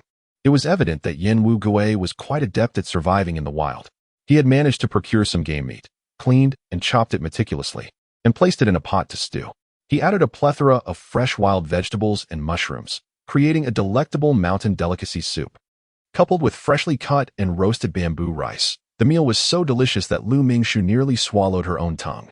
After indulging in such exquisite fare, she couldn't help but reflect on her own culinary skills.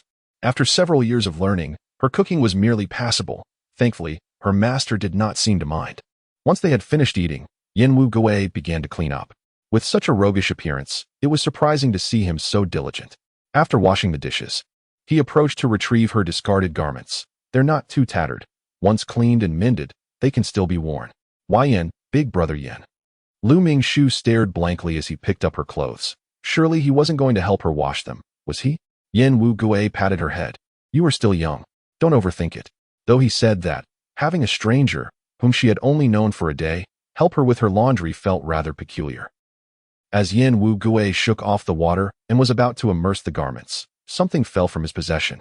Chapter 050. The Giver of the Jade. This is a jade pendant, no larger than a fingertip, yet its hue resembles that of congealed fat, indicating it is far from ordinary. The surface is engraved with the Big Dipper, with one star, located at the handle of the dipper, slightly larger than the others.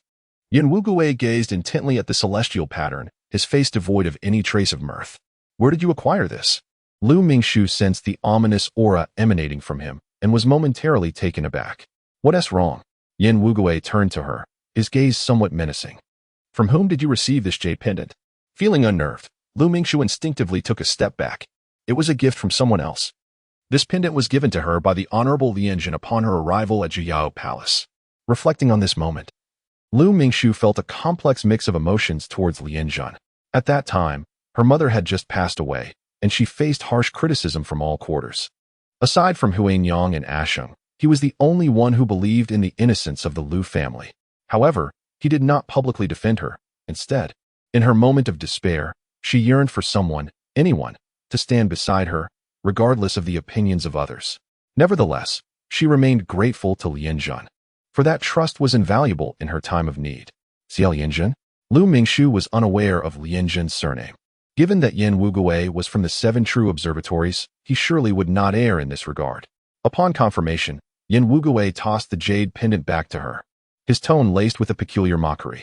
I never imagined you were the one favored by Xia Lianjun. For years, Lu Mingshu had pondered why Lianjun presented her with the pendant.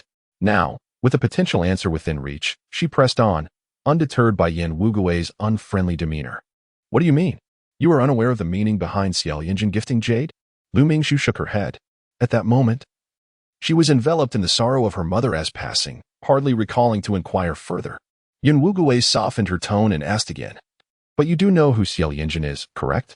Lu Mingshu nodded. The structure of the Chosen Temple differs somewhat from that of the Jiyao Palace.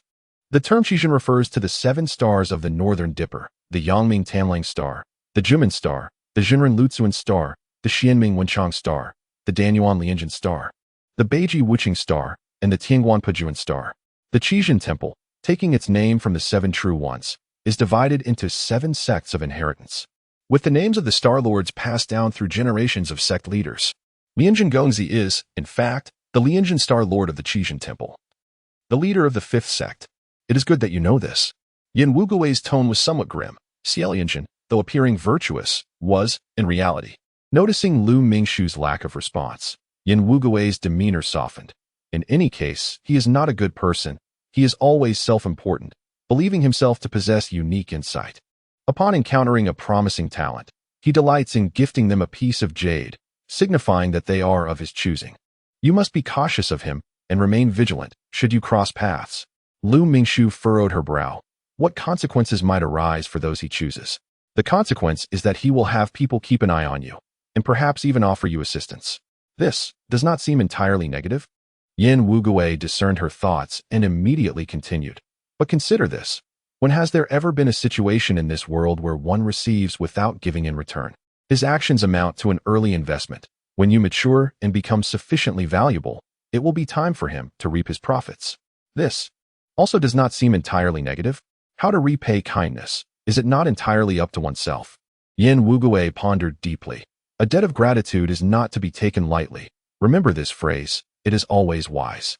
After a pause, he added with a hint of reluctance. However, this is quite useful. In your future travels, should you encounter difficulties, should there be disciples of Qijin Temple nearby, you may utilize this to solicit favors. By the end of his words, Yin Wugui himself found it rather uninteresting and hastily proceeded to wash clothes. That night, Lu Mingshu lay on the stone bed recuperating, watching the seemingly fierce yet roguish youth mending his garments by the flickering firelight. What are you thinking? Yin Wugui spread out a mat on the ground. Lu Mingshu casually remarked, I was contemplating whether they might discover the traces you left behind. Even if they do, what of it? They cannot find their way here. Yin Wugui's voice carried an inexplicable mockery. Why? Did you not notice anything amiss? Lu Mingshu pondered. Did Brother Yin mean the exceptionally dense mystical energy? To be candid, the mystical energy there emanates from a peculiar stone, which is precisely where we had taken refuge on the cliff. If they were to uncover this, it would surely lead to fierce disputes over territorial claims, would it not? Lu Mingshu fell silent. The internal strife of Jiao Palace is notorious, but I have friends who will investigate. We shall discuss it further once they have found something. Yin Wugui reclined with closed eyes, suggesting they rest. In the profound silence, amidst the gentle glow of the fire. Although they were in unfamiliar territory, Lu Mingshu felt an unexpected sense of security that night. The six-colored luminescence danced, and within the celestial wheel, tranquility reigned supreme. Lu Mingshu pressed her hand against the tree, seeking the information she desired amidst the vast expanse of data. Brother Zhang, are you there? She sent a private message. A spectrum of colors enveloped her, gradually mending her injured form. This Brother Zhang was a youth from the realm of immortal heroes, whom Lu Mingshu had encountered during her second trade. Over the years, apart from Lu Gu, he was one of the few familiar faces she had met. She had exchanged numerous elixirs with him. Without the support of these potions, it would have been challenging for her to keep pace amidst such scarce resources. I would like to exchange for some spirit talismans. Sure, what kind of talismans do you seek? However, my inventory is rather limited. I need a bit of everything. Spirit talismans are one of the specialties of the immortal realm. They resemble scrolls from the magical world but are inexpensive, practical, and accessible to newcomers. Unlike the prohibitively expensive grand spells of scrolls, Lu Mingshu particularly favored acquiring defensive talismans, as they could prove life-saving in critical moments. I have some herbs or hunted game. Let me know what you need. She presented her recent hunting spoils, feeling slightly uneasy. The truly valuable items were stored with the captain and would be distributed later. Her own possessions were limited, and she was uncertain whether they would appeal to him. Unexpectedly, a particular item caught Brother Zhang's attention. Is this a scorpion shell? He was interested in the shell of a blood scorpion, and Lu Mingshu was taken aback. Yes, it was originally toxic, but I have burned it. No matter. This will suffice. It can be used in medicine. Chapter 051. The Stonewall Sword Technique. The moment there was any movement within the stone chamber, Yin Wugui awakened. Upon seeing Lu Mingshu unwrapping the bandage from his leg, he hurriedly exclaimed, "Make sure to wait for me when you change the dressing." Lu Mingshu glanced at him and discarded the supporting branch, replying, "No need, I'm fine." How could he possibly be fine? Stop acting like a child. As he spoke, Yin Wugui fell silent, for he witnessed Lu Mingshu rise and take a few steps, even hopping slightly. How could he be healed so swiftly? The leg injury from yesterday had been treated by Yin Wugui himself, using his own medicinal concoctions, based on his experience. Such an injury would typically require at least 3 days to heal adequately, with an additional 2 days before one could move without impediment. Yet, it seemed barely a day and a half had passed. Impossible, absolutely impossible. Yin Wugui shook his head vehemently, insisting, "Show me." No matter how he examined it. Lu Mingshu maintained that he was indeed healed. Just 2 days prior, The injury had rendered him immobile, yet now there was no trace of it whatsoever. Yin Wuguwei felt the need to reassess his understanding of reality, prompting Lu Mingshu to clarify. I possess a unique constitution, with an exceptionally strong recuperative ability. Such a constitution? Yin Wuguwei was filled with skepticism. It's true. Just look at my leg. The evidence was before him, and despite his disbelief, he had to accept it. In this vast world, marvels abound. Indeed, there are many individuals with extraordinary physiques. Some are born with innate talents, while others are naturally predisposed to certain limitations. In this light, possessing a remarkably strong recuperative ability was not so astonishing after all. Yin Wuguwei envied him greatly, exclaiming, "What a remarkable physique! What do martial artists fear the most? Injury. For someone like him, who secluded himself in the Yaoshi Mountains for training, any injury would necessitate a period of rest. Not only wasting precious time, but also posing significant danger. Since you have recovered, feel free today. He has come here to seclude himself, not for a leisurely outing." Yin Wuguwei rose, prepared a meal using the wild vegetables and mountain mushrooms left from yesterday, and seeing Lu Mingshu lively and full of energy, he felt reassured to depart. Before leaving, he instructed her, "I have scoured this vicinity. There are no large ferocious beasts nearby. Beyond this point, however, it becomes uncertain, so it would be prudent for you not to wander aimlessly." Lu Mingshu agreed. After Yin Wuguwei left, she took a torch from the wall and ventured deeper into the cave. The cavern they inhabited bore signs of human activity, such as a stone bed and a stone table, both clearly hewn with intent, yet they appeared rather antiquated, suggesting they were not crafted by Yin Wuguwei. The cave itself was natural, seemingly a long-ago retreat for someone who had secluded themselves, establishing such a resting place, and Yin Wuguwei had fortuitously stumbled upon it. Lu Mingshu was filled with curiosity. Observing Yin Wuguwei's actions, it was evident that he was well acquainted with this place. Unlike someone who might have accidentally discovered this lair and decided to remain for cultivation. How did he come by such knowledge? The secrets of the Yaoshi Mountain Forest should only be known to the disciples of Juyao Palace, should they not? If indeed a predecessor once secluded themselves here, it ought to be a senior from Juyao Palace. Or could it be that, long ago, a senior from Qijin Temple infiltrated the Yaoshi Mountain Forest? If so, it would imply a collaboration between Qijin Temple and Juyao Palace. The cave was rugged and filled with numerous branches as Lu Mingshu traversed. She mentally mapped her surroundings. After the torch had burned for some time, she finally reached the end. She began to believe Yin Wuguwei's words. No one could find their way here. The recent undercurrent she sensed had no discernible conclusion, and it was unlikely anyone would suspect she was on the other side of it. Alas, Yin Wuguwei not only rescued her, but also treated her with such kindness. Perhaps it would be prudent to remain here for a while, even if it causes Gao Xiong some concern. She withdrew the forsaken sword, brushing away the dust that concealed its true form. As the last remnants of dust were cleared, Lu Mingshu beheld the entire blade, her breath hitching in her throat. This is swordsmanship. It shares the same essence as the cloud-soaring sword technique, yet it is refined to an incomprehensible degree. She quickly compared it in her mind. She had observed Yi Jiao employing the Divine Maiden's cloud-soaring sword technique, noting its many subtle distinctions.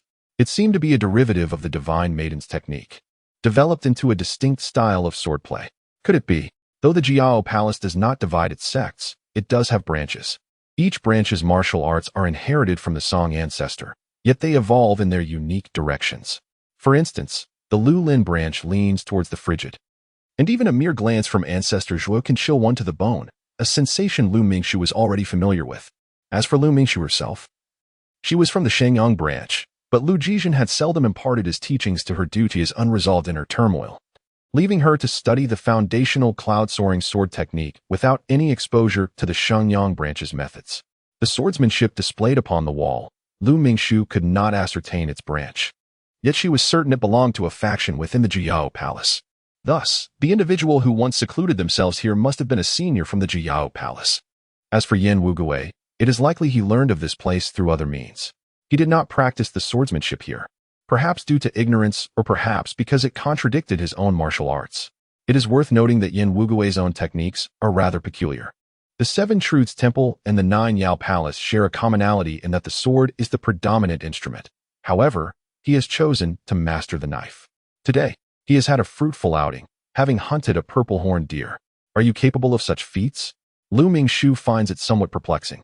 Though mending and sewing can be forgiven, Crafting boots is no simple task.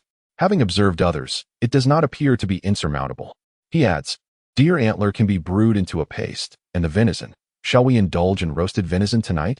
I seem to be unable to consume too much, given that this purple-horned deer is of the fusion realm. Fear not, for I possess a secret remedy. Yen Wu-Gui smiles as he retrieves a handful of herbs, promising to brew a pot of tea that will ensure the smooth flow of one's meridians, leaving no room for bodily explosion. The succulent venison sizzles enticingly, and one cannot ascertain how Yen Wu-Gui has managed to roast it to perfection, crispy on the outside yet tender within, with each bite bursting with flavor. Lu Mingxu, unable to resist, indulges heartily. She gestures towards a set of sword techniques. Yen Wu-Gui glances briefly, his interest waning. This must belong to one of your predecessors from the Nine Yao Palace. If you wish, you may study it. Lu Mingxu looks at him. Are you not interested? Yen Wu-Gui replies. The methods of your Nine Yao Palace are entirely different from mine. What purpose would there be in learning them? Lu Mingxu's gaze flickers, and she falls silent. The stone chamber is enveloped in tranquility, each absorbed in their own tasks. Lu Mingxu meticulously contemplates the sword techniques etched upon the wall. From the markings, it is evident that these techniques were created by that predecessor during their period of seclusion. There are repetitions throughout, the initial thoughts somewhat disordered, but gradually refining into clarity. After several readings, she commits the sword techniques to memory and suddenly inquires, Brother Yen, may I venture out tomorrow? Do not engage in conflict for the male protagonist. You will regret it, truly. Chapter 052. First, seize the opportunity. Coming to Yaoshi Mountain Forest is for the purpose of honing one's skills, not merely to indulge in feasting and revelry. Yen Wu-Gui did not hesitate. All right. If you are unafraid of danger, then show me a path that is safer. No need. Yen Wu-Gui replied directly. Just follow me. Lu Mingxu was taken aback. She had assumed that Yen Wu-Gui would not appreciate her accompanying him. Firstly, he was here to focus on his cultivation and naturally would not want anyone witnessing his swordsmanship. Secondly, her cultivation was merely at the inner breath stage, and following him would surely hinder his progress. This seems rather inappropriate, does it not? Without my protection, you will find it exceedingly difficult to navigate here. Yen Wu-Gui cautioned her about the cunning young master Lianjun, stating that owing debts of gratitude could be challenging. However, Lu Mingxu felt that she already owed him much. Since that fateful day when she tumbled down the mountain and he saved her, she had been the recipient of his kindness. He appeared fierce, yet his nature was kind-hearted. He not only did not abandon her, but also took care of her in every possible way. Yen Gu, will this not be too much of a burden for you? Yen Wu-Gui nonchalantly replied, if I cannot protect you, it merely indicates my inadequacy in strength. Consider it as a form of training. After a moment's pause, he added, however, you must promise me one request. What is it? During this time, temporarily forget that you are a disciple of the Jiao Palace. The following day, Lu Mingxu followed Yen Wu-Gui as they departed from their temporary shelter in the cave, traversing mountains and valleys.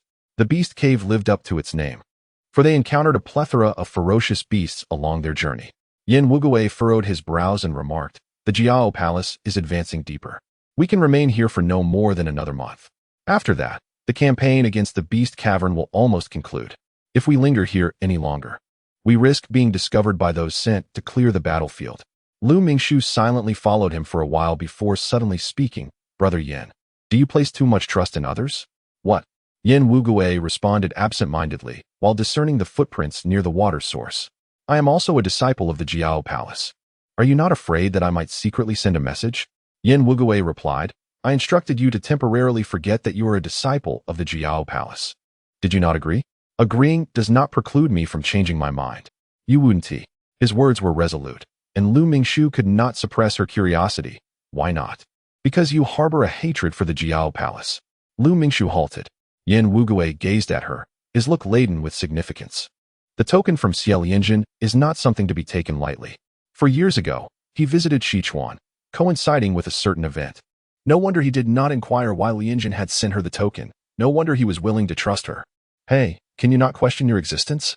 The shadow of his presence loomed over her, and Lu Mingxu lifted her gaze to meet Yen Wu-Gui's face. The disparity in their heights necessitated his bending down to meet her eye level. His visage, marked by scars, bore an air of ruggedness and ferocity, yet his eyes radiated clarity. One must not be excessively naive, yet neither should one dwell in darkness. Yin Wugui proclaimed, my decision to save you and trust you, while influenced by various factors, ultimately stems from the essence of who you are. Were it another person, I might not have chosen to save them, nor would I have placed my trust in them. Lost in thought, Yin Wugui suddenly broke into a smile, a hint of cunning glimmering in the eyes of the scarred face beside him. You harbor a disdain for the Nine Yao Palace, so do I. Why not join forces for a grand heist? Lu Mingshu's expression was one of confusion. Yin Wugui straightened, gesturing towards the distance. What they desire, let us seize first. Shall we? Gradually, clarity returned to Lu Mingshu's gaze. She shook her head calmly. Brother Yin, the Nine Yao Palace has dispatched numerous masters of the divine realm this time. It would be prudent for us to remain hidden. Fear not, Yin Wugui reassured her, patting her head. I know my limits. Throughout the day, Lu Mingshu accompanied Yin Wugui on their journey. Once their plan was set, their focus shifted away from hunting beasts.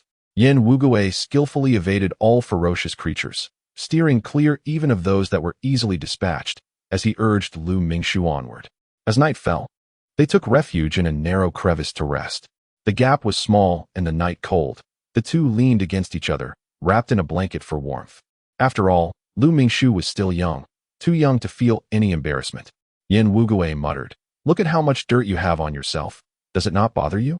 If circumstances permitted, I would certainly toss you out. Such a cleanliness obsession. Lu Mingshu longed to kick him, for they traversed the same paths, consumed the same rations, and their hygiene was hardly different. Was it not merely a matter of perception? After a brief silence, Yin Wugui inquired, how old are you? Lu Mingshu hesitated before responding, 11. TSK, TSK, TSK. At 11 years of age yet so unremarkable, I must express my concerns for your future. Lu Mingshu ground her teeth, restraining the impulse to bite him. Is it so abnormal for an 11-year-old? She has only just begun to develop. And how old are you? 19. So old. Lu Mingshu was momentarily taken aback. Yin Wugui was tall, but his demeanor was far too youthful, resembling that of a minor. What do you know, little girl? In 10 years, what difference will there be between us?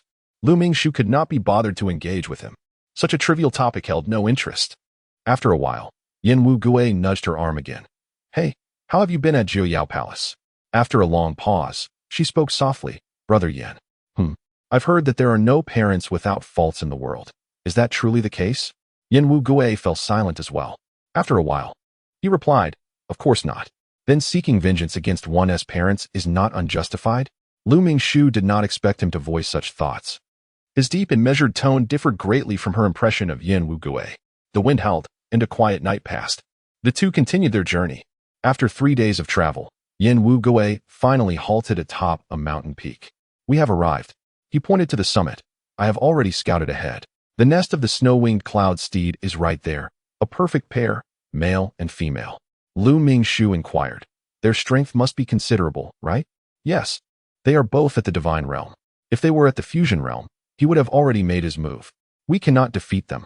Upon reaching the divine realm, their strength undergoes a qualitative leap. Lu Mingshu did not believe that her mere cleverness would hold any weight against absolute power. Chuckled with a hint of mischief. We are here to wreak havoc. Even if we cannot seize it, we shall not allow them to succeed. Lu Mingshu grasped the implication instantaneously. Causing destruction was far simpler than engaging in earnest hunting. Chapter 053. Training the disciple. Gao Xiang paced anxiously within the confines of the tent. After a while, the curtain was lifted, and a man entered. He appeared to be in his 30s, exuding an air of aloofness, clad in the robes of a senior elder from Jiuyao Palace.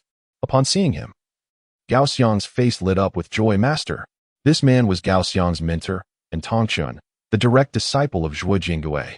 And Tongchun nodded slightly, and, with a flick of his sleeve, took a seat. Master. Gao Xiang nearly lunged forward. It is wonderful that you are here. Mingshu is missing. I have heard. And Tongchun replied in a calm and unyielding tone, his voice devoid of emotion, mirroring the aura he projected. This demeanor bore a resemblance to Zhuo Jingui, yet was distinct in its essence. Zhuo Jingui's chill was rooted in his appearance. In reality, he did not feel cold when interacted with. In contrast, Tongchun embodied a frostiness that permeated both his temperament and attitude. Master Zhang went to investigate, but found nothing. Master, you, before Gao Xiang could finish. Tongchun interjected decisively. I must participate in the encirclement hunt. I have no time to spare. Gao Xiang was momentarily taken aback. Master. This Master Zhang was also from the lineage of Master Xiang, making him a senior relative of Lu Mingxiu. Upon receiving the report, Master Zhang had indeed dispatched disciples to aid. However, the outcome left Gao Xiang disheartened. The rescuers had pursued the demonic shadow, only to ultimately discover an unusual stone in the valley. The matter has been brought to light, provoking a tumultuous debate regarding the ownership of the mysterious stone. Although the elder disciple remained mindful of Master Zhang's directives, he found himself ensnared in the chaos. Ultimately, after a hasty search yielding no results, Lu Mingxiu vanished without a trace. Given the gravity of the hunt, numerous skilled individuals began to gather within the sect, and Gao Xiang, displaying remarkable patience, awaited his master for several days. He had hoped that with his master's arrival, Lu Mingxiu would finally be rescued. However, to his dismay, his master outright rejected his plea. The master was meant to safeguard her. Upon hearing Gao Xiang's words, Tongqin's gaze turned even colder. Are you implying that your master has erred, using our ancestors' authority to pressure me? Such an accusation bore significant weight. Gao Xiang bit his lip and lowered his head. Disciple dares not. Tongqin's voice was frosty. Your ancestor permitted you to accompany her, which signifies protection. But it does not imply that you should place her before yourself, nor should she be regarded as more important than you, a legitimate disciple. Gao Xiang refrained from speaking. You have lost sight of priorities and roles. What do you believe yourself to be? Tongqin's tone grew more severe. You are a direct descendant of the Lulin lineage, not her subordinate. Startled, Gao Xiang hastily replied, Master, I did not mean it that way. Such gravity seemed unwarranted. He was merely concerned for a friend's safety. Yet Tongqin remained unyielding. Did you not mean it that way? Upon my arrival, you neither offered greetings nor sought clarity on the situation, instead insisting on rescuing that girl. Do you hold her in higher regard than your master? Gao Xiang was taken aback, quickly kneeling. Disciple dares not. Good, then remember who you are. Tongqin's tone was nothing short of stern. His dissatisfaction had long been simmering. Selecting Gao Xiang as a disciple was not solely due to his exceptional talent and extraordinary insight, but also because of his sincere character and independent judgment.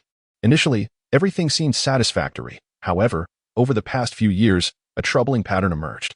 Whenever he encountered that girl from Bishi Valley, he appeared to lose his intellect entirely, readily swaying to her whims without a trace of resistance. As a disciple of Tongqin, he was not trained to be a mere echo of others. He understood that the fault did not lie with Gao Xiang. The girl's quick-wittedness rendered him mentally complacent, leading him to become accustomed to her making decisions for him. Yet, such a habit was undoubtedly detrimental for Gao Xiang. The Lulin lineage had no desire for a successor lacking in autonomy. Gao Xiang, though impatient, was not devoid of intellect. Upon receiving a reminder, he swiftly grasped the underlying issue and felt an immediate sense of guilt. Disciple is in the wrong. Recognizing your fault is a start. However, if you cannot amend it, I shall not hesitate to find another disciple, Tongqin replied sternly. He continued, prepare yourself, accompany me on a hunt.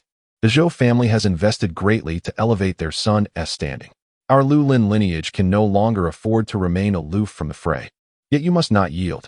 Gao Xiang hesitated momentarily, then cautiously inquired, what about Mingxiu? Tongqin shot him a glance. Why the concern? I merely wish for you to engage your mind more, not to disregard your friend. You have known her since childhood. It is only right to care. Gao Xiang exhaled, a sheepish smile spreading across his face. Master indeed, he replied, though Gao Xiang remained apprehensive. He held unwavering confidence in Lu Mingxiu. As long as her body was not found, she must surely still be alive. However, she is merely at the inner breath stage, and danger lurks everywhere near the beast's denver. What if she becomes trapped? One can only hope that the Master's disciples will manage to trace her whereabouts. On an unnamed mountain peak, Yin Wugui sat upon a large stone, cradling his blade. The biting cold wind howled, chilling him to the bone. The formation of Juyao Palace this time is indeed quite formidable, he remarked. Lu Mingxiu surveyed her surroundings, unable to discern any hidden intricacies, and inquired, what makes you say that? Yin Wugui gestured, do you not find it eerily quiet? And, this is the beast's den, Yin Wugui explained patiently. You may interpret it as a town inhabited by magical beasts. The frequency with which we have encountered ferocious creatures along our journey speaks volumes, does it not? Lu Mingxiu quickly grasped the implication. I understand now. Since it is a town, it should not be this quiet. The more silent it is, the more unusual it becomes. Precisely, he affirmed. The more they interacted, the more pleased Yin Wuguei became with her. The young lady merely lacked experience, her comprehension was remarkable. And with just a slight nudge, she could draw insightful conclusions. Considering her background, one cannot help but feel anticipation. In another decade or so, what state will the Jiuyao Palace find itself in? He had already witnessed her temperament over the past few days, outwardly calm, yet with an inner resilience that could grind teeth. Fu Shanqing was destined to encounter a significant setback, raising concerns for the future of Jiuyao Palace. Chapter 054. Undercurrents of darkness, the time has come, let us depart. Yin Wuguei announced, rising. Where to? Lu Mingshu inquired eagerly. To the lair of the snow-winged cloud steeds. Lu Mingshu gasped in shock. Are we simply going there? You mentioned earlier that the pair of snow-winged cloud steeds residing here possess the strength of the divine realm. In the realm of transcendent beings, the disparity in combat prowess among different species is striking. The snow-winged cloud steed, a rare and extraordinary creature, ranks among the foremost of the formidable beasts inhabiting the Yao West Mountains. Capturing such a magnificent pair would likely require the concerted efforts of several experts in the transcendent realm. Given their current cultivation levels, would it not be tantamount to courting death to approach their lair? Yet, Yin Wuguei merely responded, follow me. Departing from the mountain peak, the duo delved deeper into the dense forest. It was unclear how Yin Wuguei navigated the labyrinthine paths, twisting and turning until they arrived at a concealed cliff. He then pushed aside a colossal stone, revealing a darkened entrance. Lighting a twig, he cast it inside, and after a considerable wait, the flames extinguished. Let us proceed, he urged. The air within was breathable, suitable for passage. Lu Mingshu, full of inquiries, followed him into the cavern. The tunnel was irregular, varying in width and narrowness, with certain sections obstructed by rubble, compelling them to advance slowly. After a while, unable to suppress her curiosity, Lu Mingshu finally inquired, Brother Yin, how did you come to know of this passage? Observing the tunnel, she noted that it did not appear to be man-made. Rather, it resembled a lair belonging to the beasts that resided there. Yet, the snow-winged cloud steed was not known for burrowing. They preferred open spaces. Was Yin Wuguei guiding her along a shortcut to the mountain summit? His familiarity with the beast lair was uncanny, as if he had dwelled there since childhood. How could a disciple of the Seven True Views possess such knowledge? Do you not harbor suspicions? Yin Wuguei replied casually. Lu Mingshu fell silent for a moment before boldly asking, is it that esteemed predecessor who left behind the sword techniques? Yin Wuguei let out a light laugh. Do you think I have taken advantage of the Ninyou Palace? Lu Mingshu shook her head. I am merely perplexed. The descendant of that esteemed elder has not sought you out. Instead, it was you who discovered this secret place. There must be a reason behind it. Well, Yin Wuguei replied, I inadvertently obtained the cultivation notes of that elder, which chronicled his experiences over several decades. Upon learning of this hidden location, I felt it was perfectly suited for secluded practice, hence my arrival. You are indeed fortunate, Lu Mingshu remarked. If it were not for the alliance between the Ninyou Palace and the Seven True View, accessing the Yaoshi Mountain Forest would be quite difficult. The Yaoshi Mountain Forest is surrounded by towering mountains, with the Ninyou Mountains serving as its gateway, strictly guarded by the Ninyou Palace, preventing outsiders from entering. Yin Wuguei glanced at her. May I inquire, how old are you? Please refrain from adopting the mannerisms of those old fellows. I find it most irksome when people speak in half-truths. Then I shall speak plainly, Lu Mingshu said. When mentioning Lord Lianzhan, the attitude displayed is one of great disdain. However, it seems to me that he has paved the way for you. Without Lord Lianzhan negotiating with the Ninyou Palace, disciples of the Seven True View would not be able to enter the Yaoshi Mountain Forest. And so? Yin Wuguei scoffed. Should I express my gratitude to him? Lu Mingshu inquired. Why do you harbor such animosity towards him? Logically, as the leader of the fifth sect, he should not have any conflict with you. By the way, which sect do you belong to, Brother Yin? Is there a rift between your sects? This is becoming even more perplexing. He is also part of the fifth sect, which implies that Lord Lianzhan is, in fact, his superior? Observing Yin Wuguei's demeanor, it is evident that she harbors no semblance of respect for young Master Lianzhan. How unfortunate for him, unable to even subdue a disciple of his own sect. She couldn't help but indulge in her imagination. Are they not of similar age? Could it be that they were at odds since childhood? It is said that when he assumed the role of sect leader, he was quite young, and I have heard whispers of powerful forces backing him. Does that irk you? Moreover, does he not have issues with his legs? Can he still cultivate? Brother Yin, your prowess must be among the finest of your peers, correct? Might it be that? As she spiraled into a whirlwind of imagined grievances and entanglements, Yin Wuguei could no longer contain himself. Enough? Is it really that complicated? I simply cannot stand his hypocritical demeanor. He is far too calculating. This girl nearly ensnared him in her web of conjecture. Her incessant inquiries were merely an attempt to probe into his circumstances at the 7 true views. How foolish of him to have shown her kindness over the past few days. Unmasked, Lu Mingshu muttered softly. Who told you to be so mysterious? I merely wish to learn more. Yin Wuguei replied with a humorless smile. Oh, as if you are not shrouded in mystery yourself. With those peculiar trinkets of yours, do you think you possess no secrets? Do you take me for a fool? Lu Mingshu fell silent, realizing she must remain vigilant in the future, lest she inadvertently reveal too much. The path ahead was obstructed once more, and Yin Wuguei sighed. Well, I cannot entirely blame you. Given your position in the Nine-Yo Palace, it is prudent to be cautious, otherwise, life would be quite challenging. With a slash of his blade, a path was cleaved through the obstacles, and Yin Wuguei continued, It seems we share a common plight. Lu Mingshu quickly inquired, Is your experience at the 7 true views also fraught with difficulties? Yet, Yin Wuguei chose to remain silent. The path ahead gradually opened up, seemingly connecting with the heart of the mountain. A breeze carrying moisture wafted towards them. Shortly thereafter, a dark current came into view. Lu Mingshu recalled the dark current in the cave where they had temporarily taken refuge and inquired, Brother Yin, does this dark current connect with the veins of the earth? Lu Mingshu remarked, This indeed serves as an excellent hiding place. Should we ever find ourselves pursued, it would be quite difficult for anyone to locate us here. Indeed, Yin Wuguei concurred, which is why I specifically came to familiarize myself with this place. Lu Mingshu pondered for a moment. That should not be the case. But I am an exception, am I not? Surely your status at the 7 true view cannot be so awkward? Yin Wuguei then tossed a wooden board onto the river surface and leapt onto it. Lu Mingshu observed in disbelief. Is that even feasible? That board can barely support 2 people. Only one way to find out, right? Very well. Lu Mingshu jumped onto the board, standing closely beside him. I've got a grip. Upon saying this, Yin Wuguei pressed down with his foot, and the board suddenly surged forward. Lu Mingshu nearly lost his balance, urgently grasping the hem of his clothing. In the darkness, the two rode the waves. But midway through, Yin Wuguei's demeanor abruptly shifted. We have company. Be cautious. Having overslept and forgotten to update today, the 6th chapter will be released soon, with a double update to follow. Chapter 055. Do you trust me? In the dark current, an unsettling energy surged. Something was stirring, swiftly approaching them. Lu Mingshu unleashed a sword strike, generating a gust of sword wind that splashed water and simultaneously produced a dull sensation of flesh being sliced. Yin Wuguei drew his blade, unleashing a torrent of blade energy that unfurled a curtain of water. As the curtain fell, the obstacle ahead was swept away. The scent of blood would undoubtedly attract more ferocious creatures from the depths. We must hasten to the shore. Lu Mingshu tightened her grip on the worn sword in her hand. Corroded by the blood of the shadowy beasts, her blade had dulled considerably, now barely serviceable.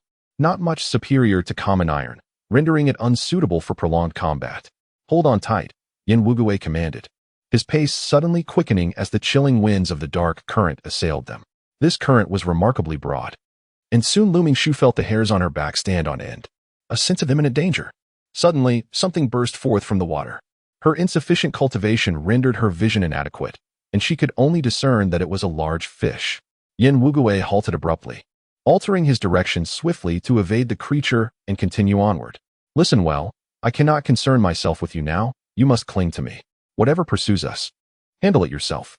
I understand, Lu Mingshu replied with a firm nod. Lacking even a boat, engaging in battle with the aquatic beasts was undeniably unwise. The most prudent course of action was to reach the shore as swiftly as possible. Once on land, these water-dwelling monsters would pose no threat. As the hairs on her back bristled in response to the chilling gusts, a powerful wind suddenly erupted from the water, spraying mist into the air. Shortly thereafter, another creature leaped from the depths. Initially, she managed to slay a dozen or so water beasts, but soon, she found herself unable to continue. The blade had dulled, and the strength of the aquatic fiends had increased. She could only slightly restrain them before retreating. This approach was ineffective and laborious. Lu Mingshu silently calculated their speed and angles in her mind. The surrounding darkness made it difficult to assess the situation, so she closed her eyes, mentally simulating the scenario. The number of aquatic beasts in a given area was likely limited, and gradually the scene stabilized, with no new beasts joining the fray. Brother Yin, how far are we from the opposite shore? Lu Mingshu pondered for a moment before responding. It is not far. However, if we continue to fight our way through, it may not be feasible. Even if we manage to reach the shore safely, the expenditure of my mystical energy would be excessive. Brother Yin, do you trust me? She inquired. From this moment on, refrain from making any moves. I shall guide you to safety. Yin Wuguwei fell silent for 3 seconds before asking, how will you direct me? Let us begin with the trial. When I say left, you shall turn left. When I say right, you shall turn right. I will also indicate when you should accelerate. Should any formidable aquatic beasts appear, you may strike once to allow me to gauge their strength. Left. Upon hearing her command, he promptly veered left. Right. He then turned right, following her instructions. After repeating this several times, Yin Wuguwei could no longer contain himself. There were clearly no water beasts just now. I merely wished to assess your reaction speed and angles. Her voice carried an air of innocence. Yin Wuguwei ground his teeth, and then Lu Mingshu's finger tapped lightly on his waist. Do you feel my touch? If you wish to tease me, you must grow up first. Lu Mingshu scoffed internally, realizing there was no time for banter. She swiftly explained, when I tap my finger, it signifies 1 second. When I say left 1, you shall move left at your current speed for 1 second. Right 1 means moving right for 1 second. Do you understand? Understood. Very well. Let us commence. Lu Mingshu closed her eyes, fully attuning her senses, her mind racing with clarity. Left 1, right 2, forward 3, right 1, forward 2, left 3. She reported rapidly, while Yin Wuguwei, initially fraught with tension, meticulously verified her commands. To his astonishment, as they proceeded as instructed, they navigated effortlessly through the throngs of water beasts. He marveled inwardly, realizing this girl possessed considerable skill. Deciding to place his complete trust in her, he concentrated on sensing dangers. A new water beast emerged, and he struck decisively with his blade. Lu Mingshu paused for less than half a second before issuing further commands. Right 3, forward 1, right 2. A gust of wind swept through the empty cavern ahead, and Yin Wuguwei called out, "We arrived." With a firm step, he seized Lu Mingshu and propelled her towards the shore. As a water beast lunged at them, he tilted his body, his blade dancing like a wisp. And with a splatter, blood sprayed across him. Then, he pushed off the water's surface, tumbling onto solid ground. Yin Wuguwei sprang to his feet, retrieving the slightly dazed Lu Mingshu, who had rolled twice in the fall. Are you all right? He asked. Lu Mingshu exhaled yes. They were both drenched in water and blood, a picture of disarray, yet their vital energies remained largely intact. As he wiped the blood from his hands, he patted her shoulder, praising her. I truly underestimated you. You possess quite a talent. Having been focused just moments before, Lu Mingshu now felt a bit disoriented. Wiping the water from her face. Fortunately, I did not make a mistake. Still, I was too rough. Speed and angles are aspects I could not detail to him, thus lacking in precision. Upon reflection, the foundational education in the world of the end times appears to be superior, characterized by its widespread uniformity and meticulous specialization. Since transitioning to those texts, she has converted the measurements of time into the units of that realm, which proves to be far more convenient. After a brief respite, due to her obsessive cleanliness, Yin Wuguwei washed several times before reluctantly setting off on their journey. At this moment, the beast cave was adorned with fluttering banners, dancing in the wind. The martial artists of the Jiao Palace, astride their imposing steeds, made their appearance atop the mountains. Gao Xiang sat upon a snow lion alongside his master, surveying the beast cave, which was eerily quiet compared to its usual state. Following several days of encirclement and slaughter, the common ferocious beasts within the cave had been nearly eradicated, leaving only those trapped within. Disciples. A magnificent jade-topped eagle soared high above. Its rider none other than the sect leader, Fu Shanqing. He pointed to the cave below, exuding an aura of grandeur, declaring that the years of arduous training had come to fruition, and it was time to showcase their abilities. Chapter 056. Rivalry. Yin Wuguwei pressed his hand against the wall, sensing a subtle tremor. The hunt has commenced, he stated. Lu Mingshu nodded in agreement. Then we must hasten. Yin Wuguwei asserted, we cannot allow them to encounter us. Let us proceed. The two plunged forward, focused on their path. Having passed through the dark currents, they were primarily ascending now. The nest of the snow-winged cloud steed, a creature born to soar through the clouds, was near the mountain's peak. Although they intended to cause disruption, both Lu Mingxiu and Yin Wuguei understood that their capabilities were quite limited in the presence of numerous experts in the divine realm. Suddenly, the mountain trembled, and Yin Wuguei halted abruptly, cautioning, "Be careful." No sooner had he spoken than a ferocious beast tumbled down from the passageway. Yin Wuguei drew his blade and struck, a splatter of blood erupting forth. Yet, almost immediately, another ferocious beast charged from the opposite end. Upon sighting a living person, it collided forward in sheer terror. The thunderous roars echoed continuously, and the number of beasts within the passage grew increasingly overwhelming. With Yin Wuguei bravely shielding the front, Lu Mingxiu found some respite. Despite Yin Wuguei's seemingly reckless demeanor, his swordsmanship was characterized by a fierce and domineering flair, perhaps the very reason he chose to wield a knife instead of a sword. They advanced while slaying, scarcely pausing for breath. The surge of beasts in the passage indicated that the hunt outside had reached its zenith, driving such creatures into a frantic escape. Lu Mingxiu thrust her sword, only to hear a sharp clang as the blade unexpectedly lightened in her grip, snapping in two. Yin Wuguei cast a glance her way, then rummaged at his waist and tossed her an object. "Make do with this." She caught it and discovered it was a long dagger, perfectly suited to serve as a short sword for her stature. As a silver-armored rat lunged at her, Lu Mingxiu effortlessly slashed, slicing through its armor with ease. She was taken aback. "Is it truly this sharp? An exquisite Xian weapon. What say you?" Yin Wuguei advised. "Remember to return it once you're done." Lu Mingxiu muttered in response, "How stingy. Do you think high-grade Xian weapons are easily come by? Don't you have your own blade? You clearly lack experience. One must always carry a spare weapon when venturing out. You are a prime example." The two bantered as they fought, finding the exchange far from dull. Outside, the cacophony of battle raged, as Jiuyao Palace executed a siege against the remaining beasts. Gao Xiang pursued a small into the forest. The Master's temper is well understood. When he speaks, he acts without fail, never uttering words in jest. Perhaps it is his recent conduct that has displeased the Master. Should he truly be bested by Fu Mingtang, it is entirely possible that the Master would cast him aside. The Lu Lin lineage is traditionally passed down through a single heir, yet there have been instances of succession. To be replaced would be a profound embarrassment. He leaped forward, the sword's aura coalescing into a silken thread, directly targeting the wind beast before him. At that moment, an arrow soared from the side, aimed squarely at the creature's vital points. The small wind beast, exhausted from his relentless pursuit, let out a roar and collapsed to the ground. Gao Xiang, filled with fury, exclaimed, "Who dares to snatch another's prey? Do you have no shame?" From the thicket emerged a group of youths, their average age around 13 or 14. One among them retorted, "What do you mean by stealing prey? I merely saw a wind beast charging forth and killed it on a whim. So what? Had I not chased it for so long, would you have been able to slay it so easily?" Gao Xiang was not one to suffer in silence. He would not concede defeat. "It seems you lack the skill to catch it yourself." The audacious youth then brazenly commanded his accompanying followers to collect the spoils of the hunt. "Who dares to touch it?" Gao Xiang seethed with rage. He had pursued the small wind beast for an extensive period. It had fled into the forest in a state of exhaustion. So how could he allow another to reap the rewards without effort?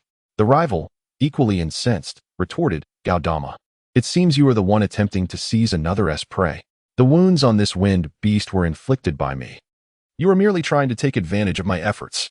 Are there not marks on the beast's body? Whoever claims it first shall rightfully possess it." Neither party was willing to yield, and their argument escalated into a cacophony. Soon, several more youths, of similar age, rushed forth from the woods, eager to intervene in the escalating dispute.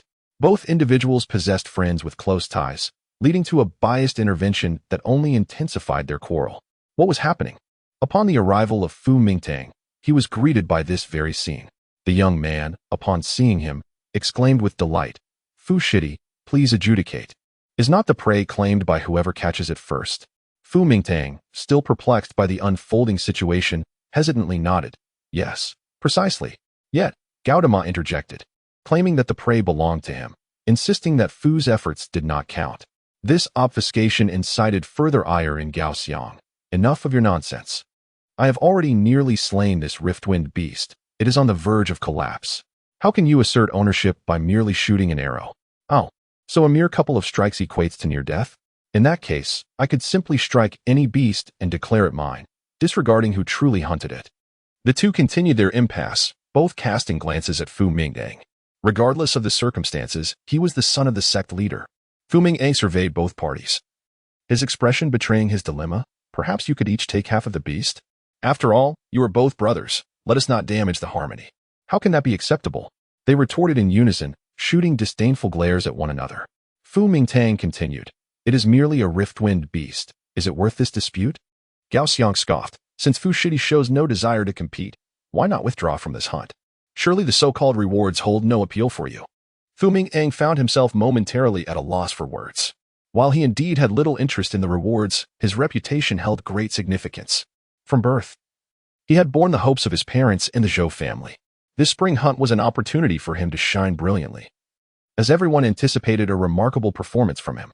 He was somewhat lethargic, yet it would be an exaggeration to claim he possessed no competitive spirit at all.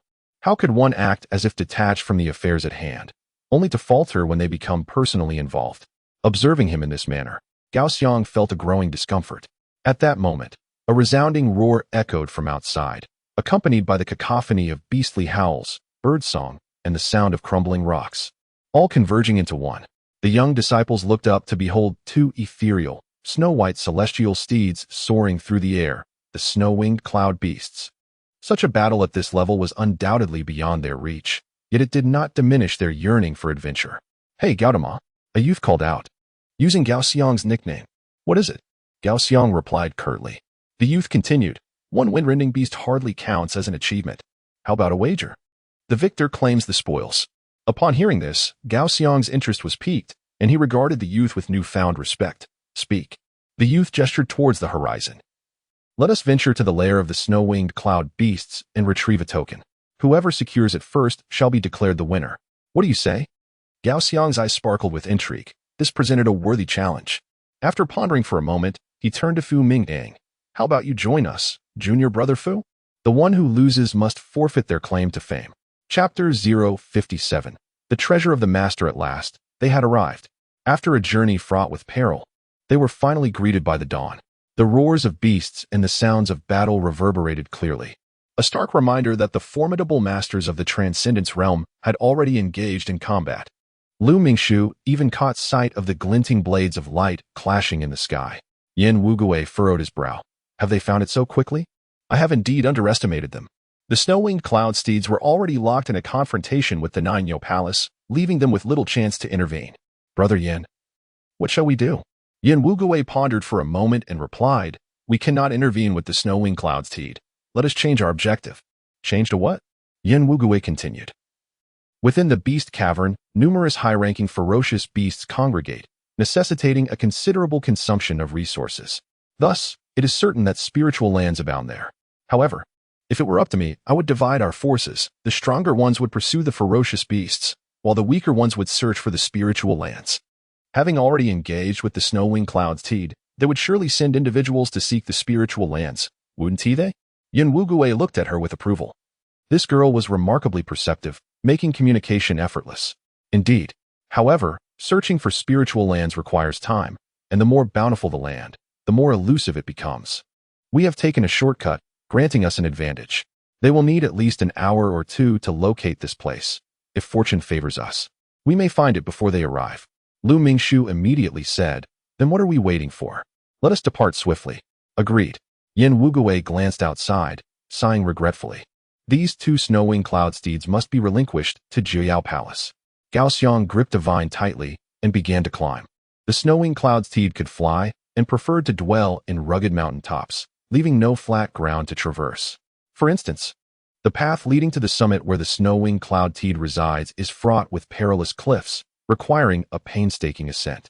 At his suggestion, nearly all the Inner Breath disciples present participated in this gamble. Gao Xiang was indifferent to the others. He only needed Ming Tang to join. What does it matter to rely on the Zhou family? Let us see their true capabilities. Regrettably, Ming Shu is not present. Otherwise, the tournament would undoubtedly be more enjoyable. Her mind, in its peculiar workings, has a knack for devising strange yet remarkably effective methods. If she were here, things would certainly be easier, wouldn't they? This thought crossed Gao Xiang's mind, leading him to recall his master's words, causing a shiver to run through him. He cannot grow reliant on habits. Ming Shu cannot always be by his side, just as she isn't now. He must depend on himself. With a gentle sway, Gao Xiang grasped another vine and continued his ascent. What is this? Lu Ming-shu observed Yan Wu Gui as he turned a peculiar object in his hands. It's a jibao, he replied. What does it signify? It indicates the location of rare and precious materials. Lu Ming-shu focused her gaze. The object in Yan Wu Gui's hands resembled a divining compass, with a needle at its center that quivered slightly. What is its principle? Well, this needle can sense the aura of treasures. What is the aura of treasures? Yan Wu Gui found himself overwhelmed by her relentless inquiries. Could you refrain from asking so many questions? Lu Ming-shu retorted with conviction. If I don't understand, I must ask. Now is not the time for such queries. You can ask later, be good. Yan Wu Gui gently patted her head, then determined the direction based on the jibao's needle. Lu Ming-shu glanced at the jibao in his hand and produced her own compass. The directions seemed quite consistent. Once they entered the beast cave's vicinity, Lu Ming-shu ceased to use her compass. It functioned well in the forest, but within the cave, it appeared that a large magnetic force disrupted its accuracy. The two navigated their path, with Yan Wu Gui consulting the jibao while she referenced her compass, gradually delving deeper into the mountain's core. The compass's direction shows a slight discrepancy compared to the Siba, yet they are largely aligned. Does this imply that the so-called treasure energy might possess magnetic properties? The cavern rumbled ominously, with intermittent echoes of landslides. As they proceeded, Lu Ming-shu suddenly remarked, Brother Yin, do you see that tree over there? The tree? What about it? Yan Wu Gui casually inquired. We have passed by it 3 times already. Yan Wu Gui halted, scrutinizing the scene.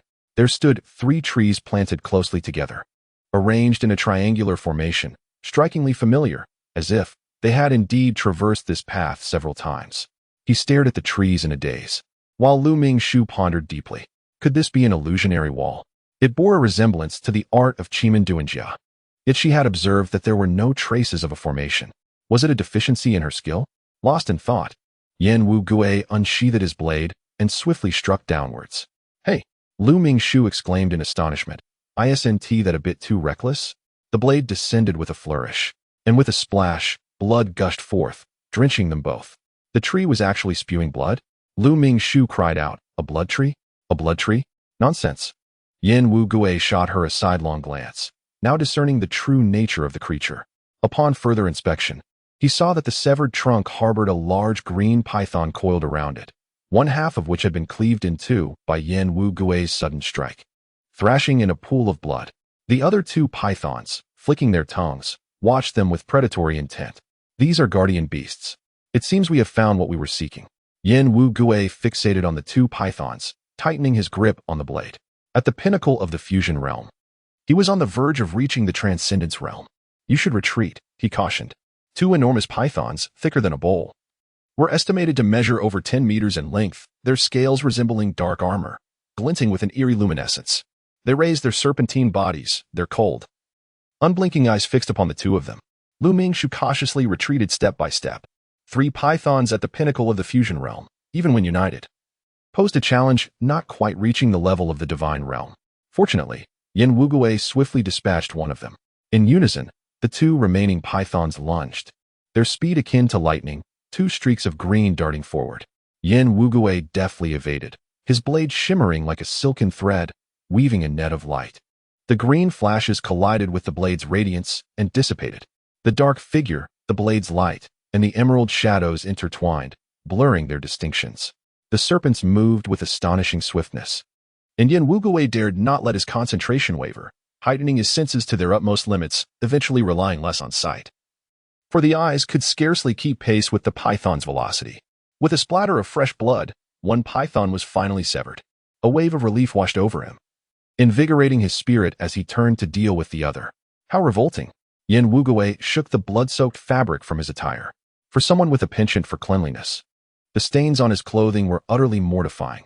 He had no idea how much blood had splattered today, dampening and drying repeatedly, leaving him reeking of the metallic scent of blood. Standing nearby, Lu Ming-shu's face had turned pale, though she was known for her bravery. Having known Yan Wu Gui for several days, he had never witnessed her fear until now. Gradually, she regained her composure, though the sight of these cold-blooded reptiles disgusted her. Previously, she had encountered only smaller snakes, which she could tolerate, but the very sight of these massive pythons sent shivers down her spine. Do not be afraid. Yin Wuguei reassured her, taking particular delight in her unease. What is there to fear? Snake soup is quite delectable. Lu Mingshu finally regained her color and shot him a glare, saying, I certainly won't eat. Upon seeing the units of measurement like seconds and meters, do not be astonished. The world of the text is merely a projection of Earth. Moreover, it's quite laggy. Chapter 058. Parting ways with 3 snake corpses secured. The 2 squeeze between 3 trees. It is hard to imagine, without witnessing it firsthand, that these 3 trees actually serve as the entrance, despite the mere distance separating them. The interior reveals a wondrous realm. As they traversed the mist-laden entrance, what unfolded before them resembled a celestial panorama. Expansive meadows adorned with a riot of blooming flowers in vibrant hues welcomed them. Unusual trees stood tall, their verdant vines cascading down. Birds flitted between the branches, while insects leisurely crawled about. Truly, this was a beast's den, a remarkable find. Yin Wuguei seemed to conjure a small shovel from nowhere, squatting before a peculiar purple plant and beginning to dig. Lu Mingshu glanced around and asked, Brother Yin, what should I do? Yin Wuguei pointed towards the other side. Those stones over there, the ones of good quality, take some with you. But do not carry them all away. They will inevitably discover this place. And taking too many will cause trouble. Understood. In a corner, there was a pit lined with pebbles, the gray stones appearing unremarkable, yet pleasantly warm to the touch. As Lu Mingshu held one in her hand, she felt a gentle stream of mysterious energy permeating through it. Indeed, this was a valuable find. She had encountered stones imbued with mysterious energy before, but never had she felt such a gentle essence. She began to carefully select them. As she continued to gather, she suddenly felt something unusual, a soft and warm object beneath her fingers. She paused for a moment, clearing away the pile of stones. Brother Yin, what happened? Yin Wuguei stuffed the items into his mustard seed pouch and looked up. Lu Mingshu waved frantically at him. Come and see. What is this? Yin Wuguei approached and was momentarily taken aback. The ferocious beast that had claimed this territory had dug a pit in the corner, filled with or imbued with profound energy. When in need of healing, one could simply sit within it, and it proved to be remarkably effective. However, at this moment, he noticed a small creature buried within the pit. This little beast resembled a newborn kitten, somewhat akin to a roe deer. With sparse fur covering its body and no horns adorning its head, trembling slightly beneath the stones. Lu Mingshu carefully picked it up. The little creature let out a soft cry and licked her fingers. It appeared to be a recently born youngling. How could it possibly be here? Yin Wuguei pondered. Perhaps its parents placed it here. The pit contains profound energy, which could help the youngling survive its early days. What kind of beast is this? Can we keep it? Yin Wuguei shrugged. I can't identify it. If you wish to keep it, just take it with you. She fed the little creature some water, and seeing it contentedly close its eyes to sleep, she took out a long scarf and gently wrapped it up, securing it against her chest. Yin Wuguei glanced at the sky. It's about time. We should leave. So soon? Lu Mingshu was somewhat surprised, as they had only just arrived. The battle was nearing its end. If they did not depart now, it would soon become troublesome. Moreover, the most precious item in this spiritual land had already been taken by him. Very well. Upon leaving the spiritual realm, Yin Wuguei declared unexpectedly, It's time for us to part ways. Our fates have reached their end. His sudden pronouncement left Lu Mingshu momentarily stunned. Brother Yin. Yin Wuguei gestured towards the cliff ahead, where a child was suspended. That must be a disciple of your Jiyo Palace, correct? I must take my leave before they arrive. But how should I explain my presence? Lu Mingshu asked, feeling a slight headache. Her inexplicable disappearance and reappearance surely warranted some justification. Yin Wuguei chuckled softly. Simply say that you fell from the cliff and lost consciousness, awakening here. That. Lu Mingshu cradled the small creature in her arms, speechless. Yin Wuguei gently patted her head. It has been a pleasure meeting you. I hope we shall meet again someday. With that, he turned to leave. Brother Yin. Yes? Take care of yourself, and don't push too hard. All right. Be safe. You too. As Lu Mingshu watched Yin Wuguei's figure fade into the cliffside, her heart ached slightly. Their fleeting encounter and his kindness had far surpassed that of her so-called kin. Yet, she pondered whether they would ever meet again. The small creature in her arms stirred restlessly, prompting her to recall that she had yet to return the dagger to him. But Yin Wuguei had already vanished from sight. Burdened with thoughts, she stood there for a moment before a voice suddenly broke the silence. Mingshu. Turning around, she was astonished to see Gao Xiang, who had just climbed up from the depths of the cliff, approaching her with a look of delight. What are you doing here? I thought you had disappeared in the canyon. Gao Xiang. Lu Mingshu blinked, uncertain. I am not quite sure. She rubbed her head, recalling that she had awakened in this place. I fell into the canyon and lost consciousness. Later, in a hazy state, it seemed someone took me away, and I found myself here. Feeling a twinge of guilt for lying to Gao Xiang, Lu Mingshu understood the necessity of concealing the truth, knowing it would only bring trouble to Yen Wugui. Gao Xiang, upon hearing this, became alert. Has someone intruded into the Yaoshi Mountains? Were you harmed in any way? No. Lu Mingshu replied. I am a disciple of the Jiao Palace. He likely wouldn't want to offend us. Reassured of her safety, Gao Xiang eagerly shared the events of the past few days. It is so wonderful to see you. I had a wager with Fu Mingtang and the others. Whoever first discovers the lair of the snow-winged cloud's teed and obtains the token shall be deemed the winner, while the loser must withdraw from the competition. I was thinking how unfortunate it would be if you couldn't join us. The lair of the snow-winged cloud's teed? Lu Mingshu tilted her head in contemplation. Do you know its location? Lu Mingshu shook her head. I do not know, but it should be nearby. Let us search for it. All right. Gao Xiang was overjoyed. Encountering Lu Mingshu and confirming her safety brought him immense relief. Moreover, with her presence, their chances of winning the wager had increased significantly. What is this? He inquired, noticing the small creature nestled in Lu Mingshu's arms. I don't know. I found it along the way. It seems to have just been born and abandoned. Lu Mingshu gently stroked the creature's head, placing a piece of or against its belly, nurturing it with her mystical energy. It is truly adorable. Is it a roe deer, perhaps? Uncertain, it appeared quite similar. Chapter 059. The cliff as Yen Wugui indicated the way. Lu Mingshu was aware of the lair of the snow-winged cloud's teed. They emerged from the subterranean passage and confronted a remarkably steep cliff, atop which lay the nest of the snow-winged cloud's teed. However, this cliff was no easy ascent. It was densely covered with thorny vines, and ferocious birds roost upon it. To climb, one must tread carefully to avoid the prickly vines while also evading the predatory birds. Lu Mingshu observed that most of these ferocious birds possessed relatively low strength, primarily at the body refinement stage, with only a few formidable magical beasts claiming the territory. The saying goes, one mountain cannot accommodate two tigers. Thus the cliff was devoid of any birds at the spirit transformation stage. Even if there were, they would be closely monitored by experts. Look over there. Lu Mingshu pointed towards the cave at the summit of the cliff. Gao Xiang's eyes sparkled with joy. That must be it. Just moments ago. My master and the others headed in that direction. Let us proceed. The two ascended the rugged hillside until they reached the base of the cliff. Lu Mingshu hesitated, contemplating whether to leave the young beast they had found at the bottom to avoid any accidental harm during their climb. Yet, upon reconsideration, she feared leaving it unattended might result in another feral beast snatching it away. It was better to carry it along. After all, it was quite small and would not be a burden, though she would need to exercise caution. May I borrow your pouch? Gao Xiang, perplexed, inquired. What do you need the pouch for? Nonetheless, he unfastened the pouch from his back and handed it to her.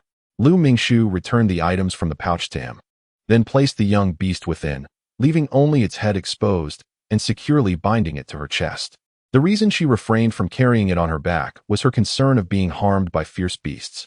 She was not one to be overly compassionate, yet the sight of this young creature evoked profound empathy within her. After the hunt, the den of beasts was nearly devoid of life. It would no longer wait for its parents. Gao Xiang let out a low cry. What is it? This thorn is poisonous. He pointed at the thorn vine.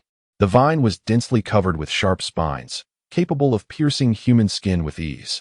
They all wore fingerless leather gloves, but Gao Xiang had inadvertently brushed against it, resulting in a swollen finger. Lu Mingshu examined his wound. Does it hurt? Not really, but it's numb. I can't feel my entire finger. Gao Xiang rummaged for his first aid kit. Help me find an antidote. Lu Mingshu retrieved the powder, while he had already bandaged the injured finger and let out some blood. After applying the medicine and dressing it, Gao Xiang moved his fingers. It's not too serious now. Lu Mingshu felt relieved and turned her gaze back to the cliff. Although the thorn vine's poison was not lethal, its numbing effect was potent. Encountering it would lead to significant trouble, making it unwise to confront it head-on. The thorns almost covered the entire cliff, leaving them little room to maneuver. Coupled with the need to avoid ferocious birds, climbing up would pose a considerable challenge. Suddenly, Gao Xiang grew vigilant. They are coming too. Lu Mingshu followed his gaze, her expression cooling. 3 individuals approached, among whom she recognized only Fu Mingtang. If it were anyone else, it would be inconsequential, but she was not one to concede to Fu Mingtang. Upon noticing her, he paused momentarily. After being alerted by Rui Xiang that day, he was already aware of Lu Mingshu's identity. In recent years, he had intermittently heard snippets of information, learning that his father had a previous wife before his mother. It was said that this family, wielding their influence, was both arrogant and disdainful of the impoverished, expelling his father from their home and even resorting to slander. Ultimately, they resorted to threats of death, compelling the daughter to remain at the Jiao Palace. From his own perspective, Fu Mingtang naturally harbored no affection for this so-called sister, although she did not incite the same murderous rage as a twin sister might. He equally abhorred her existence. With a former wife in the picture, his mother became the stepmother, leaving him and his sister feeling diminished. Fu Mingtang frowned. Losing to others was acceptable, but conceding to this so-called sister was absolutely out of the question. This thorny vine could not be permitted to ascend. Gao Xiang muttered that climbing like this was rather perilous. Before he could finish his thought, he observed Lu Mingshu testing her hand, adeptly scaling the rock crevices. Gao Xiang exclaimed in astonishment, "You're just going to climb like that? What else would I do?" Lu Mingshu replied. Gao Xiang was accustomed to her eccentric ideas and had anticipated she would devise some clever plan. However, his master had always emphasized the importance of independent thinking, so he endeavored to come up with solutions himself. To his surprise, Lu Mingshu took direct action. The cliff was steep, and the thorny vines were not conducive to climbing, necessitating a more forceful approach. Lu Mingshu unsheathed her dagger, widening the gaps between the stones to create footholds. "All right, let's go," she declared. Gao Xiang tightened his leather boots and followed her upward. Observing their ascent, Fu Mingtang also began to climb. The dagger left to her by Yin Wugui was said to cut through iron like mud. Lu Mingshu quickly carved out a small pit, sufficient for a foothold, before clamping the dagger between her teeth and continuing her climb. As Gao Xiang followed closely behind, she said, "Do not rush when those fierce birds arrive. I may not be able to spare a hand. Let us divide our tasks. I shall dig the pit, while you handle the fierce birds." After a brief hesitation, Gao Xiang acquiesced. All right. Having grown up together, they were acutely aware of each other's abilities. In terms of swordsmanship, he had a slight edge, making this division of labor the most suitable. After climbing approximately 10 meters, they found a small tree firmly rooted in the rocky terrain, and the two paused to catch their breath. "Look over there." Gao Xiang pointed to a protruding rock above. "We can toss the rope up there. That will make climbing much easier." Lu Mingshu assessed the distance and remarked, "There are fierce birds above. We will be attacked." "Not to worry, I will handle it." Gao Xiang volunteered, producing the rope and tying it securely. Meanwhile, Fu Mingtang and 2 other youths were also adjusting their pace. As they ascended higher, they finally caught the attention of others. Elders in the Transcendence realm were engaged in the extermination of several rare beasts and predatory birds, while the hunting team, led by 4 hall masters, gradually closed in. Some were sweeping through beast dens, others were searching for spiritual grounds, and some were clearing the battlefield. Suddenly, someone spotted the youths clinging to the cliff and exclaimed in astonishment, "Look, has someone already reached the nest of the snowing cloud's teat?" "No. We are still clearing this area. We have no time to go there." Those with keen eyesight quickly discerned the figures climbing above and gasped in horror. "It's a group of children." "Young master, I see the young master." A servant immediately rushed to notify others. Rui Xiang was equally taken aback and hurried off to find help. Several attendants, upon seeing Zhou Yinru, knelt down without uttering a word to beg for forgiveness. "It is our fault. We failed to keep watch over the young master." Zhou Yinru, consumed by fury, retorted, "Failed to keep watch? Are you all utterly useless?" The attendants found themselves in a predicament, unable to voice their grievances. Originally, they had not intended to let Fu Mingtang go.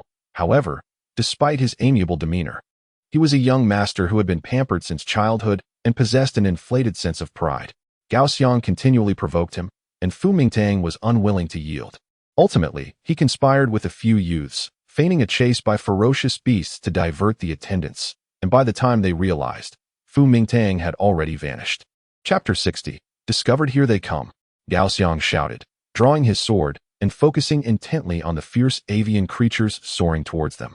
Lu Mingshu adjusted the knot, ensuring that the stone tied to the rope could adequately bear their weight, and tossed it to Gao Xiang. Let us go together. Understood. Gao Xiang nodded solemnly. The two coordinated seamlessly, pulling the rope while swiftly pushing off the ground. Although there was only a single rope, their intertwined ascent encountered no hindrance whatsoever. Lu Mingshu simultaneously employed a technique for lightness.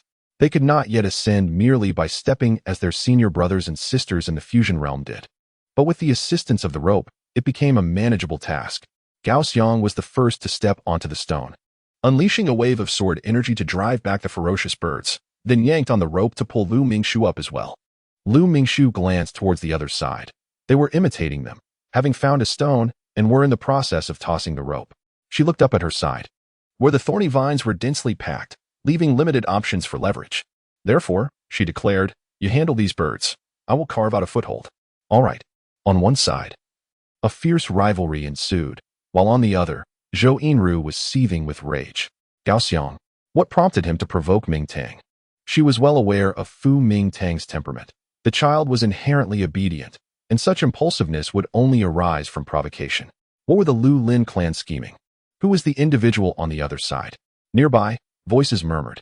That appeared to be a disciple of Eldarin, who accompanied him. It seemed to be a young lady. Ah, I recognize her. Who? The one who teamed up with Yi Jiao before. The one from Baishi Valley. So it was her. How audacious. Upon hearing the words Baishi Valley, Zhou Yinru's expression darkened ominously. A closer look revealed that it was none other than Lu Mingshu. So, it was she who instigated the provocation, prompting Ming Tang to rush over. Once this matter concludes, I shall see how she handles that little wildling. Zhou Yinru had selectively chosen to forget the words spoken by a few attendants moments ago. Quickly, send someone to provide assistance. If anything happens to the eldest son, I shall make you pay dearly. Rui, she was drenched in cold sweat. Second miss, they have just lured out the ferocious beast, and the elders are currently besieging it. It is perilous to advance. The cliff ahead could be described as the final frontier of the beast lair. Not long after those children ventured forth, the ferocious beast was drawn out. To reach that place, they must traverse the battleground in between. Despite the seemingly minor difference between the spirit realm and the fusion realm, the disparity in combat power was immense. To pass through the battlefield safely was no small feat. Slap. Another resounding slap echoed, swiftly leaving a red mark on Rueishi's face. Zhou Yinru coldly remarked, is it too difficult? Then we shall not proceed? If anything were to happen to the eldest son, who among you would be held accountable? Rui Xiang bit her lip and replied, yes, I shall summon assistance immediately. Meanwhile, Lu Mingshu and her companion found themselves ensnared in a fierce struggle. Initially, their ascent had not gained much height, and the ferocious birds had paid them no heed. However, upon reaching a protruding rock, the perched predators were finally stirred. The perilous thorns were to be avoided, and the sheer cliff offered no handhold. Clinging to the precipice, they could scarcely muster half of their original strength. Now, they could only pray not to disturb the few formidable beasts of the fusion realm. Otherwise, their chances of survival would be nearly non-existent. Should they lose their grip and plummet from such a height, it would be a triumph merely to escape with their lives. This was an exceedingly hazardous contest, where a moment's carelessness could cost them dearly. Fortunately, these young individuals, imbued with the audacity of youth, were untroubled by the consequences. An adult, contemplating the inherent risks, would surely break into a cold sweat. Too many, Gao Xiang exclaimed. We cannot continue like this. Lu Mingshu assessed the situation and suggested, conserve your energy and lure them all towards us, not engaging in combat. Indeed, Gao Xiang breathed a sigh of relief. This was a simple task, as long as he could shield them with his swordsmanship. Under Gao Xiang's deliberate leniency, the ferocious birds soon enveloped them. Initially, Gao Xiang managed the onslaught with relative ease, but as the skirmish wore on, he began to struggle. Is it done? Too many. Just hold on a little longer. Lu Mingshu produced an object and hurled it towards the gathering of feral birds. Boom. With a resounding crash, a force erupted, flesh and blood scattering in every direction. The fierce birds were nearly eradicated, with only a few remaining. Gao Xiang, quick-witted and agile, swiftly dispatched them all. Once freed from peril, he relaxed slightly and inquired, what was that remarkable object you wielded? Its power is astounding. That was a spiritual talisman exchanged by Lu Mingshu in the Celestial Wheel, she replied. There aren't many, as she reserved them for critical moments of self-defense. I shall explain further later. Lu Mingshu then glanced toward another area where Fu Mingdang and his companions were engaged in a fierce struggle. However, their numbers provided some advantage. and the situation appeared less dire. Furthermore, given the Zhou family's high regard for Fu Mingtang, it was unlikely that he lacked extraordinary treasures. Lu Mingshu observed him draw forth an item, unleashing a barrage upon the ferocious birds, each shot sending them plummeting. Is that a crossbow? She pondered. Yet, a conventional crossbow requires stable conditions to operate effectively. Otherwise, aiming becomes problematic. Whatever this object was, it appeared to be an improved version of a crossbow, and she wished she could examine it more closely. After a brief respite, the two resumed their ascent. Meanwhile, Zhou Yinru's dispatched personnel were making their way through the battlefield where the elders clashed with the beasts. Leading the group was the left instructor, and they stumbled and dodged perilously, racing toward the cliff. Young master, the eldest son, do not move. They shouted in urgent distress upon witnessing Fu Mingtang besieged by the fierce birds. Gao Xiang's expression shifted upon hearing their cries. Someone is approaching. He was not foolish. He understood that his actions would be deemed reckless by his mentors. Although he did not propose the wager, it was he who had incited Fu Mingtang to participate. The arrival of those individuals would surely put an end to the ongoing gamble. Yet, the prospect of missing such an opportunity to undermine Fu Mingtang left him feeling somewhat discontented. Lu Mingshu thrust forcefully, driving the dagger into the crevice as a foothold, and from her bosom, she retrieved another talisman, tossing it upwards. In a flash of ethereal light, a verdant vine shot up, climbing along the cliff until it disappeared into the fissure. Lu Mingshu tugged at it with strength. It was remarkably sturdy. Gao Xiang looked on, his eyes wide with astonishment. How did this come to be? He was aware that special mystical energy could stimulate plant growth, but they were merely at the inner breath stage, incapable of even forming protective armor, let alone conjuring such a robust vine. Let's go. With a pull of the vine, she leapt into the air. The timing was off. I will strive to adjust it. Additionally, a new book group has been established, 225, 290, 856. Please report your starting point ID upon joining. Chapter 61. Fierce birds. Meanwhile, Fu Mingtang and his companions hastened their pace.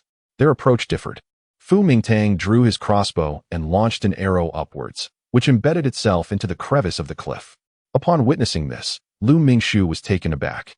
She had seen such a device before in the celestial wheel and had contemplated creating one herself, but crafting a crossbow was no simple task, and she had no one to trade with, so she had set it aside. It seemed this realm also possessed such ingenious tools. It was not surprising. Although the martial cultivation world appeared relatively primitive, it was merely a matter of differing developmental paths, not indicative of inferior intellect compared to other realms. However, Fu Mingtang had not utilized this crossbow earlier. Now, it must possess some flaw. Lu Mingshu's conjecture proved accurate. Fu Mingtang had refrained from using it because this crossbow required mystical energy to activate. Merely relying on his own mystical energy was insufficient to penetrate the stone cliff. He needed to employ the pure crystals refined from the Xianjing and Xianstone mines. This crystal is exceedingly rare, reserved solely for the elders of the divine realm. And he possesses but this one. He is reluctant to utilize it unless absolutely necessary. Now, faced with the need to do so, he notices that the radiance of the mysterious crystal has dimmed somewhat compared to before, a fact that would surely cause even the Master-S son to feel a pang of regret. Quickly, as the individuals dispatched by Xianin draw nearer, Fu Mingtang grows increasingly anxious. Once they arrive, the contest will inevitably be called off, and he has no desire to be mocked by Gao Xiang, who would deride him as ineffectual, relying solely on the title of the Master-S son to intimidate others. Meanwhile, on Lu Mingshu's side, she has already grasped the vine and leapt into the air. With the assistance of the vine, even a sheer cliff poses no challenge for warriors of their internal essence realm. Lu Mingshu alights upon a stone, and as Gao Xiang ascends, she lends him a hand. However, when she gazes upward, she finds herself in a quandary. The entrance to the lair is beset by numerous thorny vines, densely encircling the area, making it exceedingly difficult to evade them. Turning her gaze back, she notices that Zhuo Jiaoshi and the others are drawing ever closer. On the other side, Fu Mingtang and his companions, while scaling the heights, engage in battle with the ferocious birds, but their progress is delayed by a moment. Yet, she has exhausted her soul wooden spirit talisman, while his crossbow bolts remain plentiful. Should the three of them reach the same altitude as she and Gao Xiang, defeat would be inevitable. As she contemplates this, a piercing bird call suddenly pierces the air. Gao Xiang turns to look, alarmed, a fusion realm beast. The fierce battle atop the cliff has indeed roused a few of the fusion realm beasts. Zui Jiaoshi and the others are struck with panic and flee in haste. If anything were to befall the eldest son, given Miss Zhou's temperament, their survival would be in jeopardy. In the distance, the onlookers gasped in astonishment, their attention captured by the unfolding spectacle. The sheer cliff, devoid of any support, combined with the menacing presence of the fusion realm's fearsome avian creature, instilled dread even among those of their formidable caliber.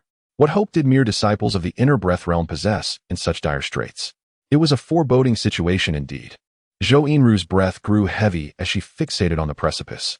Disaster must be averted. Fu Mingtang could not afford to come to harm. The future of the Zhou family rested squarely upon his shoulders.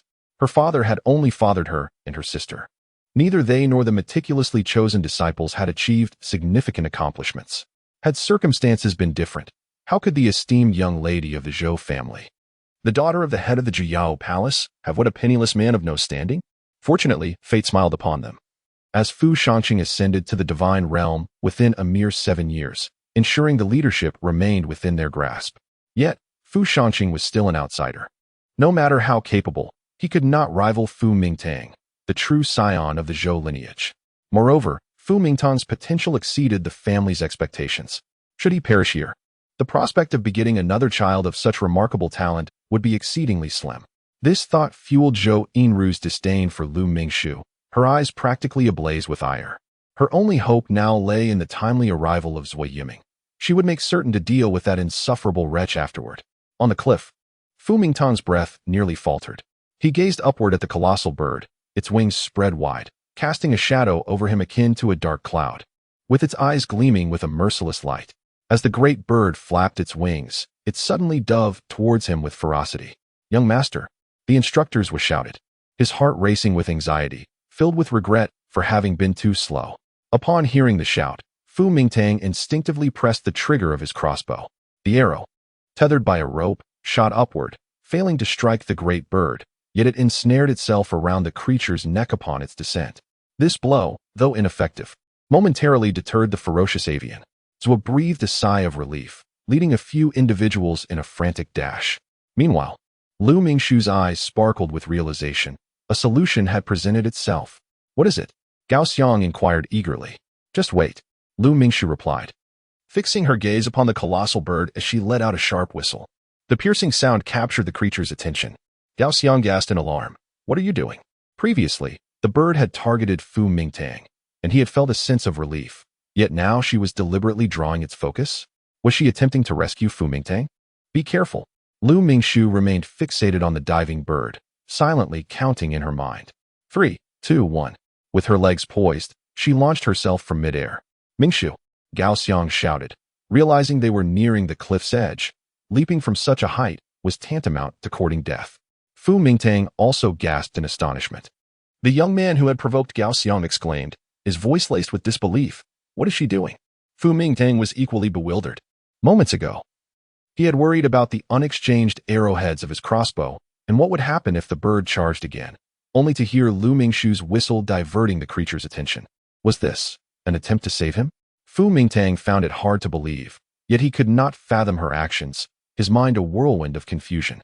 At this moment, Lu Mingxu faced the wind, her arms outstretched as she plummeted from a great height, yet she felt no trace of anxiety within her. One misstep could lead to her demise. Her body shattered upon impact, but her breathing and heartbeat remained as tranquil as ever. Perhaps there resided an inherent adventurous spirit within her? No, it was more accurate to say that she possessed unwavering faith in herself. The rope was within her grasp. She lunged forward, seizing it with her hand, swiftly wrapping it around several times before reaching for another. Bearing her weight, the rope descended, digging deeply into the neck of the great bird. Startled, the bird screeched and took flight. Thus, Lu Mingxu found herself suspended upon the creature. Everyone stood in stunned silence. Gao Xiang, Fu Mingtang, the nearby instructor Zhou, and the distant Zhou Yinru, among others. How could she dare to do such a thing? "Caution!" Gao Xiang shouted in alarm. The bird, unwilling to be restrained, struggled fiercely to shake her off, hurtling towards the precipice. Should it collide with full force, Lu Mingxu would surely be reduced to a mere pulp. Chapter 62. Accepting the consequences. Zhou Yinru, fixated on the scene at the cliff's edge, seethed inwardly, thinking, "You little wretch, seeking the spotlight, may you meet your end in a crash." Yet, Lu Mingxu did not grant the bird that opportunity. Prior to her leap, she had envisioned various scenarios in her mind, estimating the bird's strength, speed, and direction. While not entirely precise, her calculations were sufficiently close. As the bird charged towards the cliff, she exerted herself and released her grip at the apex of her ascent. "Ah!" Fu Mingtang cried out. The onlookers from afar gasped in astonishment. 100-foot cliff, fierce winds, combined with the bird's momentum. How could she dare to let go? Many people, upon placing themselves in her position, would go pale with fear. If it were they who faced such peril, they would hardly dare to let go so recklessly, and yet, this individual is but a child. The precipice looms ever closer, as if it were not she who leapt towards the edge, but the abyss itself that bore down upon her. The mountain presses down, rendering her as insignificant as an ant. It seems that with the mere blink of an eye, she could be crushed to oblivion. Now is the moment. Clutching the dagger firmly, she thrusts it forward. The sharp tip of the exquisite blade meets the rocky surface, sparking as it easily penetrates the stone, akin to slicing through tofu, going all the way through. Nevertheless, the immense inertia fails to dissipate completely, and one side of her body slams against the cliff with a heavy impact, leaving her momentarily numb. At that instant, Lu Mingxu switches hands, gripping the dagger as she dangles from the precipice. Gao Xiang, his breath nearly halted, witnesses the scene and urgently calls out to her, "Mingxu? Mingxu?" Half of Lu Mingxu's body is numb, her head ringing. Upon hearing Gao Xiang's voice, along with the cries of the young beast in her arms, she gradually regains her composure. She realizes that this collision has nearly rendered her arm useless. Had it not been for the heavenly wheel, she would not have dared to subject herself to such recklessness. A great bird soars high above. She now hangs just above the nest of the snow-winged cloud steed. Mere feet from the cave's entrance, Fu Mingtang breathes heavily, his face drenched in sweat. Though he did not directly experience these events, he is so close that the scene unfolds before him with clarity, as if he were living it himself. It was a hair's breadth away from her being shattered to pieces. Is she truly alive? It is utterly unfathomable. A youth beside him murmurs in disbelief, questioning how it could be that she emerged from such peril unscathed. Indeed, it is truly astonishing, Fu Mingtang mused within himself, never having contemplated that such a feat was possible. Lu Mingxu cast a glance at the cave entrance, gently releasing her grip. Her body plummeted, landing on a protruding rock at the cave's mouth. With a roll, she finally found safety within. It was only then that she realized her entire body was drenched in sweat. After catching her breath, she gathered the pristine white feathers that had fallen at the cave entrance and stood up, waving at Gao Xiang. She was alive. The child had survived. From a distance, onlookers were taken aback as they witnessed Lu Mingxu's gesture. Though they were too far to discern the details, they saw her suddenly emerge, grasp something, and then be suspended beneath the great bird, which carried her towards the precipice. Initially, they had merely regarded her as audacious, admiring her bravery while secretly lamenting her fate. Given the circumstances, who could believe she would emerge unscathed? It would have been remarkable enough if she had merely met a graceful demise. To their astonishment, she had indeed survived. How impressive! The current generation of children is truly extraordinary. Indeed, we would never have dared to undertake such risks in our youth. TSK. To have such audacity even at the inner breath stage. What will become of them in the future? Speaking of which, the 16th generation is truly brimming with talent. There's the eldest son, the disciple of Elder Lu Linen, and this one. Zhou Yinru, listening intently, felt her expression darken with each passing moment, until she could no longer restrain herself and exclaimed, "Silence! Do you all have nothing better to do?" Her voice turned colder as she directed her gaze towards the cliff. "Disobeying orders, acting on your own accord, and provoking fellow disciples must be dealt with according to the sect's rules." Instantly, the crowd fell silent, regretting their earlier lack of restraint. Were they not aware of Miss Zhouer's temperament? That elusive figure who usually lurks in the depths of Bishi Valley is one thing, but when faced with her, what good fortune could one possibly hope for? Her master is nothing short of extraordinary, truly pitiful. One wonders if the lingering power of Shui Tingyanju remains. For as Lu Mingxu entered the lair, the great bird circled hesitantly, ultimately taking flight. Lu Mingxu tossed a rope to Gao Xiang, pulling him up as well. Soon after, Zhou Jiaoxi and others arrived, rescuing Fu Mingtang and his companions from the precipice. and subsequently bringing Lu Mingxu and Gao Xiang down. Fu Mingtang hung his head in despair.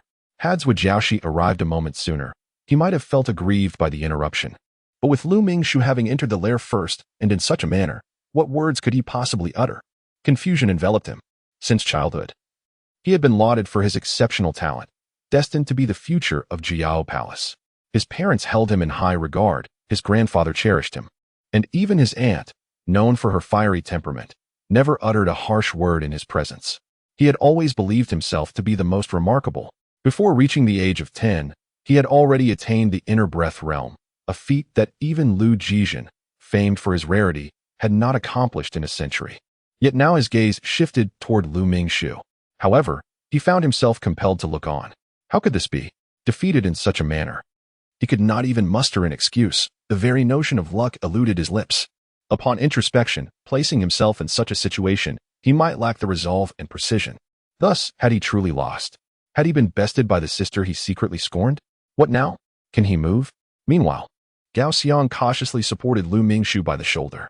Lu Mingxu shook her head. No, it must be fractured. You are pushing yourself too hard. Gao Xiang frowned. What if it leaves a hidden injury? This is your right hand. It will affect your strength. Lu Mingxu smiled. She could hardly tell Gao Xiang that. Due to her celestial wheel, she feared no injury, no matter how severe. Thanks, she said. Why are you thanking me? Gao Xiang grumbled, honestly. After spending so much time with you, I've become like an old woman. He then looked up, brimming with indignation, and addressed Fu Mingtang and the others. Hey, do you admit defeat?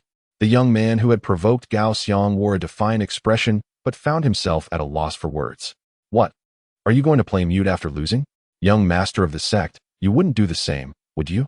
Fu Mingtang lifted his head, expressionless, and declared, willing to gamble means willing to lose. This time, I concede.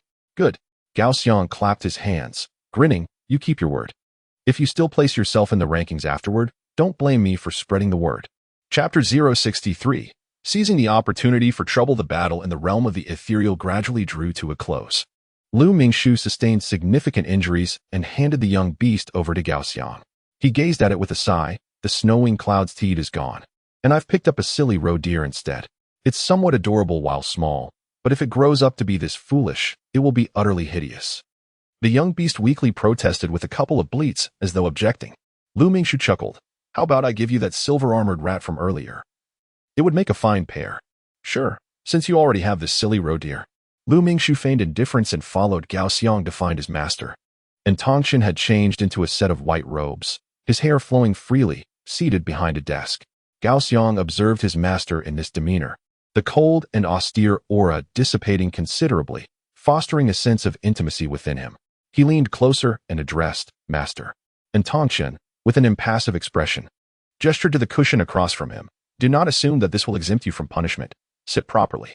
Gao Xiang, rubbing his nose, complied and settled down, bowing his head to receive reprimands. He dared not be impertinent, recounting today's events in detail, including his deliberate provocation of Fu Mingtang to wager. However, to his surprise, Tongchen displayed no interest in the details of the bet, instead persistently inquiring about Lu Mingxu's appearance. Gao Xiang repeated his explanation several times, feeling perplexed. Master, what is the matter? The wager was of no consequence. Although it had caused quite a stir, it was merely a trivial dispute among a few juniors. He harbored no suspicions regarding Lu Mingxu's honesty. Being a junior disciple participating in the spring hunt for the first time, her capabilities were limited, and her knowledge of the Yaoshi Mountain Forest was scant. As a third-tier disciple, even if she were to collude with outsiders, it would be of little significance.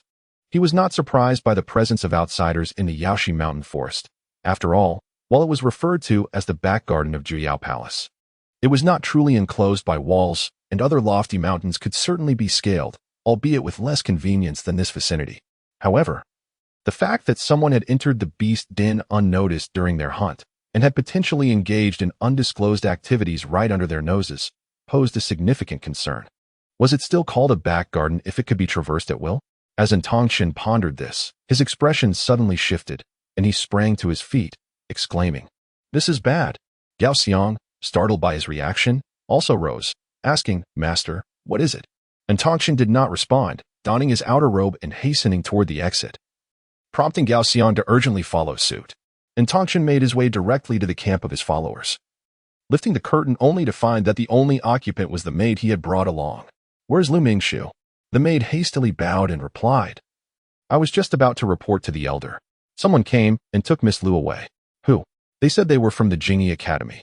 "Master." Gao Xiang rushed forward, his expression filled with alarm. "Why would those from Jingyi Academy take Mingxiu?"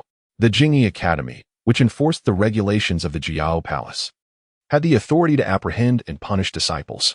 And Tongchen scoffed, "What else could it be? Naturally, it is the consequence of today's competition." Gao Xiang appeared momentarily bewildered before exclaiming, "It was my instigation that led Fu Mingtang to participate. I will clarify the situation." And Tongchen shot him a glance. "I fear it may already be too late. Fu Mingtang was also involved in the wager. Even if a penalty is imposed, it will not be severe. However, should they uncover her disappearance and subsequent reappearance, it will not end well." And Tongchen thought to himself that his disciple was not entirely foolish and might still be salvageable. Just as this thought crossed his mind, Gao Xiang suddenly lunged to grasp his hand, pleading, "Master, you must explain on her behalf. How could she possibly collude with outsiders?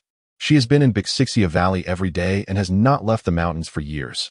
How could she know any outsiders?" And Tongchen struggled to catch his breath, feeling an overwhelming urge to strangle the disciple he had just deemed potentially redeemable. "Are you foolish?" he snapped. "Does it truly matter whether she colluded with outsiders? What is crucial is that someone seeks to take this opportunity to punish her. Master, please help her.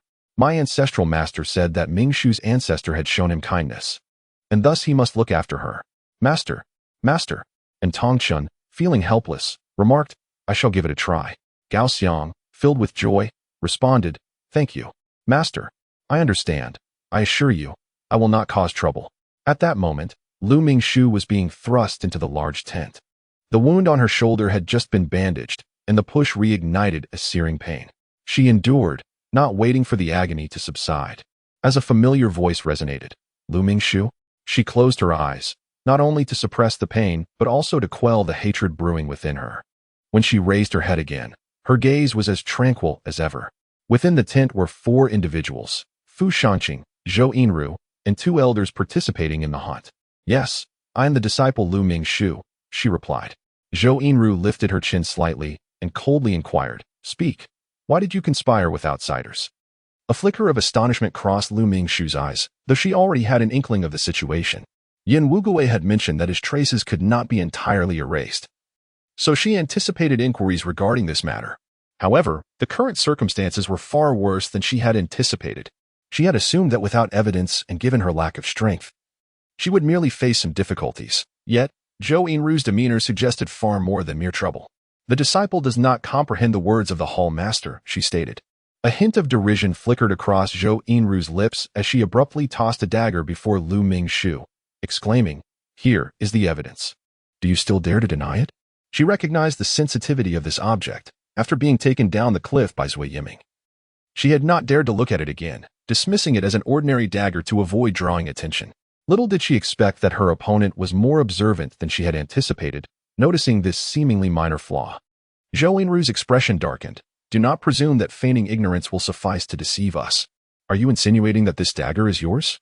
Lu Mingxiu looked bewildered. "Disciple does not comprehend. What connection does this dagger have with colluding with outsiders?" Observing the confusion etched on her face, Zhou Yinru let out a chuckle and retorted, "Very well. Since you choose to play the fool, let us start from the beginning. Lu Mingxiu, you were clearly dispatched to the periphery. How is it that you went missing in the canyon?" Zhou Yinru furrowed her brow. "What I am inquiring about is why you vanished in the canyon, not why you fell. But they are the same matter." Lu Mingxiu turned to the other 2 elders. "Disciple fell into the canyon and lost consciousness. What transpired afterward is beyond my knowledge. When I awoke, I found myself in the depths of the beast den." "Oh, are you asserting that you were unconscious for several days and have no idea how you ended up in the arena?" Lu Mingxiu nodded. Indeed. She was quite bold to admit it. Zhou Yinru kicked the dagger at her feet. "Then how do you account for this dagger? It is a superior grade Shen weapon, with a mark from Zhongzhou. Surely it cannot belong to you?" "It indeed does not belong to me," Lu Mingxiu replied. "I found it after regaining consciousness." Zhou Yinru's smile was laden with meaning. "So, superior grade Shen weapons can be casually picked up, can they?" She turned to the others. "Master, esteemed elders, what do you have to say?" Fu Shanqing sat silently, cradling a teacup, revealing no emotion throughout, and showed no inclination to speak at that moment. The two elders exchanged glances, and one remarked, "It does sound rather implausible." Another individual inquired, "Lu Mingshu, this matter is of great significance and cannot be overlooked. It would be prudent for you to disclose everything in detail. After the hunt, we discovered traces of an uninvited guest in the beast's lair. Quite coincidentally, you went missing in the canyon and then inexplicably reappeared in the depths of the beast's lair, which is near the site of the incident. If you cannot provide a reasonable explanation, it will be difficult for us to believe that you are not connected to this matter." Lu Mingshu cast a glance at the elder. Ever since her arrival, Zhou Yinru had been relentlessly questioning her, showing no intention of revealing what had transpired, but rather seeking inconsistencies in her words. Although this elder was also holding her accountable, he had clearly articulated the situation, granting her an opportunity for self-defense. It was then that she appeared to grasp the situation fully. So that is what happened. When the disciple arrived, the hall master Zhou accused me of colluding with outsiders, which was utterly bewildering. I was quite perplexed. "Stop rambling," Zhou Yinru interjected. "If you cannot explain, then confess. I have already provided an explanation." Lu Mingshu responded, addressing the elder. The disciple was dispatched to the periphery to eliminate the ferocious beasts and unfortunately encountered a shadow demon at the fusion stage. This incident can be corroborated by Master Zhua. In an attempt to divert the shadow demon, the disciple tragically fell into the canyon and subsequently lost consciousness. When I awoke, I found myself deep within the beast's lair, and I am unclear about what transpired in between. The elder pressed on, "You were missing for several days. And you had no consciousness during that time?" Lu Mingshu pondered for a moment. "I do have a vague recollection of someone carrying me for a considerable distance. Several times, I felt on the verge of waking only to succumb to slumber once more." Her words had already convinced the two elders to some extent. What could a junior disciple at the inner breath stage accomplish? She had no access to the sect's plans, nor could she view the terrain maps. In the perilous Yaoshi mountain forest, teeming with ferocious beasts, she was nothing short of a burden. In other words, even if she wished to betray the sect, she lacked the means to do so. Yet, Miss Zhou insisted on making a mountain out of a molehill. They found themselves powerless in the face of her resolve. "Zhou Tangzhu, perhaps we should let this matter rest," suggested one elder, emphasizing the urgency of uncovering the identity of that individual. "Zhang Zhangyuan, I have no intention of letting this go. It is precisely because I wish to investigate that person's identity that I am pursuing this matter. You must understand, she is likely the only person who has ever encountered him." Zhang Zhangyuan pondered briefly, falling silent. Just as Zhou Yinru finished speaking, a voice resonated from outside. "Eldarin, the sect leader is currently in a meeting, you." The tent flap was lifted, interrupting the disciple's words, and Tongchen entered, his gaze sweeping across the tent before settling on Zhou Yinru with a sardonic smile. "Junior sister Zhou, I hadn't heard you had taken on a position at the Jingyi Academy." His tone dripped with irony. Under his scrutinizing gaze, Zhou Yinru felt a chill run down her spine. She had harbored a dislike for Tongchen since childhood. If Zhou Jingu had been a pile of pure snow, noble and unapproachable, then he was akin to a chilling wind, making one feel utterly uncomfortable. His usual demeanor was cold, but when he smiled, it became positively terrifying, as though one were being watched by a snake, emanating an icy aura from within. Before she could utter a word, Tongchen hastily greeted the others. "Sect leader. Esteemed uncles, may I inquire what grave offense this junior disciple has committed to warrant such a grand display?" "Oh," and Tongchen raised an eyebrow. Since it was an inquiry into outsiders, what concern was it of this disciple? Surely, she could not be the one who led them into the spirit realm. Given that it was highly probable she had encountered that individual, a thorough interrogation was warranted. A silence enveloped the tent. Zhou Yinru inwardly cursed. Was this Tongchen here solely to humiliate her? The Lu Lin lineage prided itself on its detachment, yet their recent interventions had become rather excessive. Such thoughts lingered in her mind, yet she could not disregard Tongchen's words. Zhou Yinru replied, "Because her actions are suspicious, she vanished without a trace and conveniently appeared at the scene of the incident. It is possible she colluded with outsiders. If this matter is not dealt with severely, what remains of our sect's dignity? And what of the evidence?" She continued, "As far as I know, the reason for this disciple's disappearance was her encounter with a fusion realm demon shadow. A disciple at the inner breath stage bravely diverted the fusion realm demon shadow, saving several fellow disciples, only to fall into the gorge. To accuse her of colluding with outsiders based solely on suspicion is utterly unreasonable, is it not? This dagger serves as evidence. Zhou Yinru declared coldly. It is a high-grade mysterious weapon, forged in the central continent. It must belong to that intruder. She possesses the belongings of the intruder and still dares to claim it as unrelated? Huh. And Tongqin glanced at the dagger on the ground. To assert it as evidence based solely on one dagger? Might it not have been casually picked up by someone? You. Zhou Yinru ground her teeth. Then according to Senior Brother An's reasoning, does this mean this matter will not be pursued? Just as Tongqin was about to respond, a voice rang out from outside. Master, there are changes in the spirit realm. After the siege of the Beast Cave, the most pressing task was to search the spirit realm. Fu Shaoqing hurriedly urged, come in. A disciple of the fusion realm entered, one of Fu Shaoqing's trusted confidants. Observing the situation within the tent, he hesitated for a moment and chose to remain silent. What is amiss with the spiritual land? Suddenly, Zhou Yinru exclaimed. The spiritual root of the earth has been excavated? The disciple nodded in affirmation. Indeed. The two elders assessed the terrain and determined that there is an 80% chance that the spiritual root of the earth has sprouted. However, after thoroughly searching the entire spiritual land, we found nothing, only traces of excavation. The spiritual root of the earth is the essence of the spiritual land. The formation of a single spiritual root can take at least 100 years, and often over 1,000.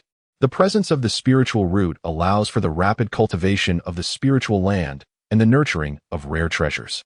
In other words, if the spiritual root exists, the land can cultivate itself. If the spiritual root is indeed present, it would constitute at least half of the value of this beast den. Zhou Yinru turned to Tongqin with a cold smile. Brethren, is it now sufficient grounds to detain her? Tomorrow, the story will be officially launched. And I express my gratitude for everyone's support during this new book phase. By the way, please reserve your monthly votes. The new book group has been established, 225, 290, 856, which is currently open with no entry requirements. Please provide your Qidian or QQ reading ID to join. I overslept. It's about time. Let us go, Yan Wugui said as he rose. Where to? Lu Mingshu inquired hastily. To the lair of the snow-winged cloud steeds. Upon hearing this, Lu Mingshu was taken aback. Are we truly going there? He mentioned that the pair of snow-winged cloud steeds residing here possess the strength of the divine realm. Though they share the same realm, the disparity in combat effectiveness due to differing breeds is substantial. The snow-winged cloud steed is a rare and extraordinary creature, ranking among the most formidable beasts in the Yao West Mountains. Capturing this pair of snow-winged cloud steeds would likely require the concerted efforts of several masters of the divine realm, given their cultivation levels. To venture into their lair would be tantamount to courting death. Yet, Yan Wugui offered no further explanation. Simply follow me. Departing from the mountain peak, the two delved into the dense forest.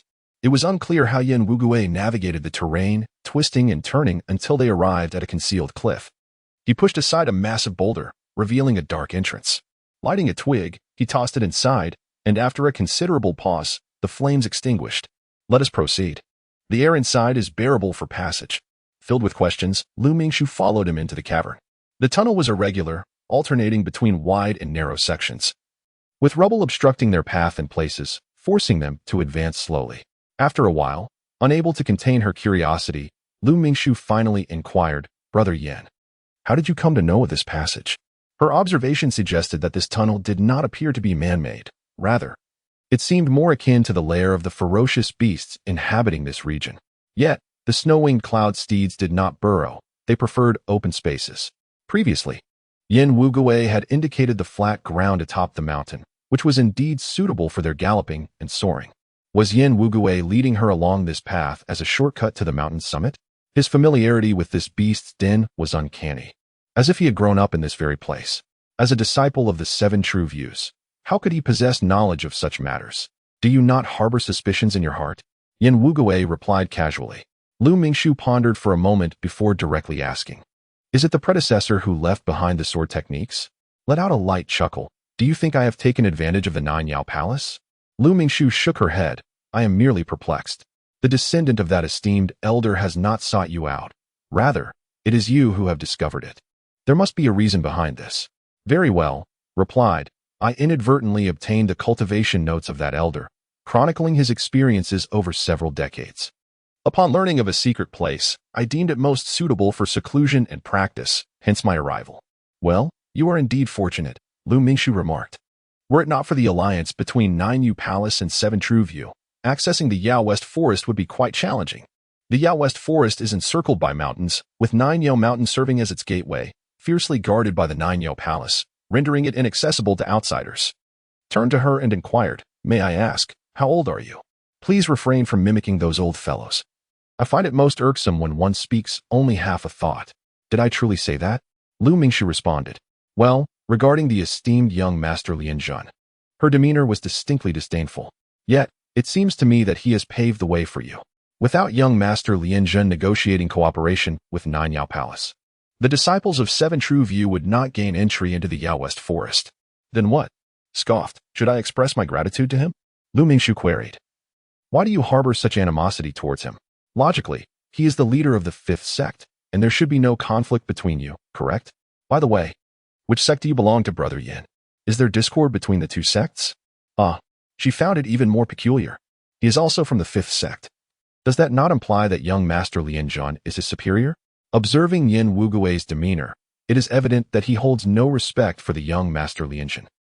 The young Master Lin Zhao seems to be quite a failure, unable to even win over his own disciples. She couldn't help but indulge in her imagination. Aren't you of similar age?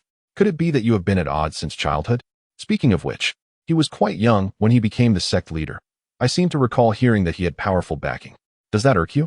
By the way, I believe he has a problem with his leg, right? Can he still cultivate? Yin, dear brother, your prowess must be among the finest of your peers, is it not? Just as she was about to concoct an elaborate tale of grievances and rivalries, Yin Wugui could no longer contain himself. Enough already. Is it really that complicated? I simply cannot stand his pretentious demeanor. Is that a crime? He is far too calculating. She nearly ensnared him in her web of speculation. All her inquiries were merely an attempt to probe into his circumstances at the 7 True Monastery, despite his kindness towards her over the past few days. When confronted, Lu Mingshu mumbled, "Who told you to be so mysterious? I merely wish to learn more." Yin Wugui replied with a forced smile, "Oh, as if you were not shrouded in mystery yourself. With those peculiar trinkets you possess, do you truly have no secrets? Am I to believe you are blind?" Lu Mingshu fell silent. It seemed prudent to remain cautious from now on, for she had inadvertently revealed too much. The path ahead was once again obstructed. And Yin Wugui sighed. Well, I cannot entirely blame you. Given your position in the Jiao Palace, it is wise to have a few tricks up your sleeve. Life can be quite difficult otherwise. With a slash of his blade, he carved a path through the obstruction and added, "Speaking of which, we share a mutual plight."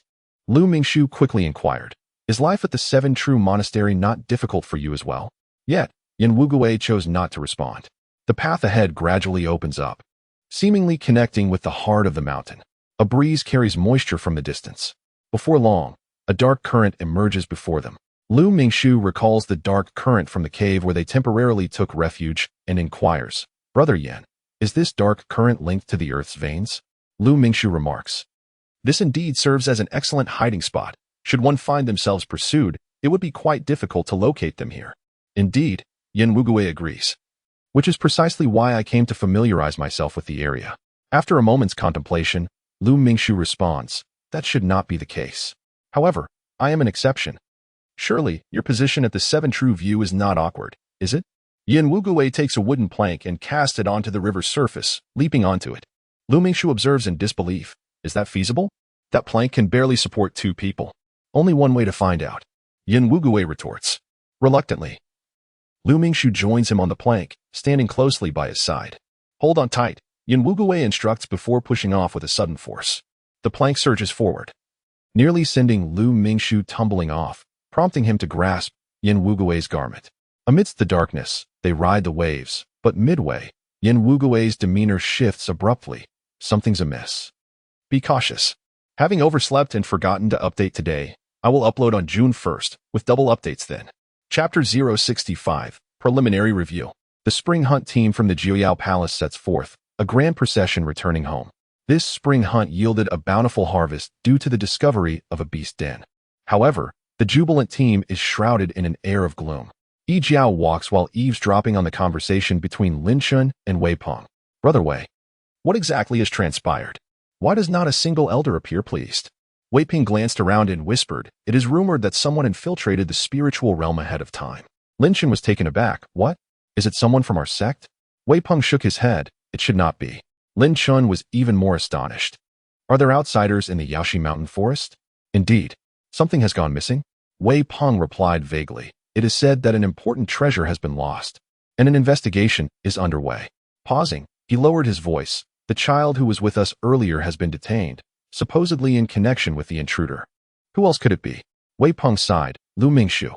The other two have backing. Yi Jiao exclaimed, momentarily stunned. She then scoffed. How absurd. Even if she did encounter that intruder, so what? A mere disciple at the inner breath stage goes missing in the Yaoshi Mountain Forest. If she can preserve her life, it is already a blessing. Can we really expect her to apprehend anyone? Wei Peng and Lin Chen fell silent. The reasoning is sound. Yet who can blame Miss Zhou for escalating matters? Miss Zhou has truly become increasingly outrageous, with her father as the former sect leader and her brother-in-law now in charge. Does she truly believe that Juyao Palace belongs to her? Lower your voice. Lin Chen tugged at her. Do you wish to invite trouble upon yourself? In recent years, sect conflicts have been exceedingly fierce, and the Zhou family has relentlessly eliminated dissent. For disciples like them, lacking foundation, getting involved would be tantamount to courting death. Yi Jiao fell silent, yet her expression still bore a cold smirk. Zhu Jingliang exhaled a plume of smoke and murmured, Do not fret excessively. I perceive that girl possesses fortune and is unlikely to encounter calamity. For an entire day, silence enveloped her. It was not until the following day that someone arrived to conduct an interrogation. Accompanied by the frigid guards of the Jingyi Institute, Lu Mingshu entered the grand hall. Her expression devoid of emotion as she surveyed her surroundings. 3 individuals occupied the elevated seats. At the center sat her hypocritical father. To his left was a middle-aged man, presumably the head of the Jingyi Institute, and to the right was Zhou Yinru. Additionally, 2 elders sat to one side, seemingly there to observe. A cold derision bubbled within her. Was she merely an internal energy realm disciple, warranting such a grand display? Truly, they had overestimated Miss Zhou's sense of shame. Lu Mingshu, do you acknowledge your transgressions? Without surprise, it was Zhou Yinru who posed the inquiry. Lu Mingshu lowered her gaze, concealing the hatred in her eyes. The disciple is unaware of any wrongdoing. Zhou Yinru scoffed. Even now, you persist in your obstinacy.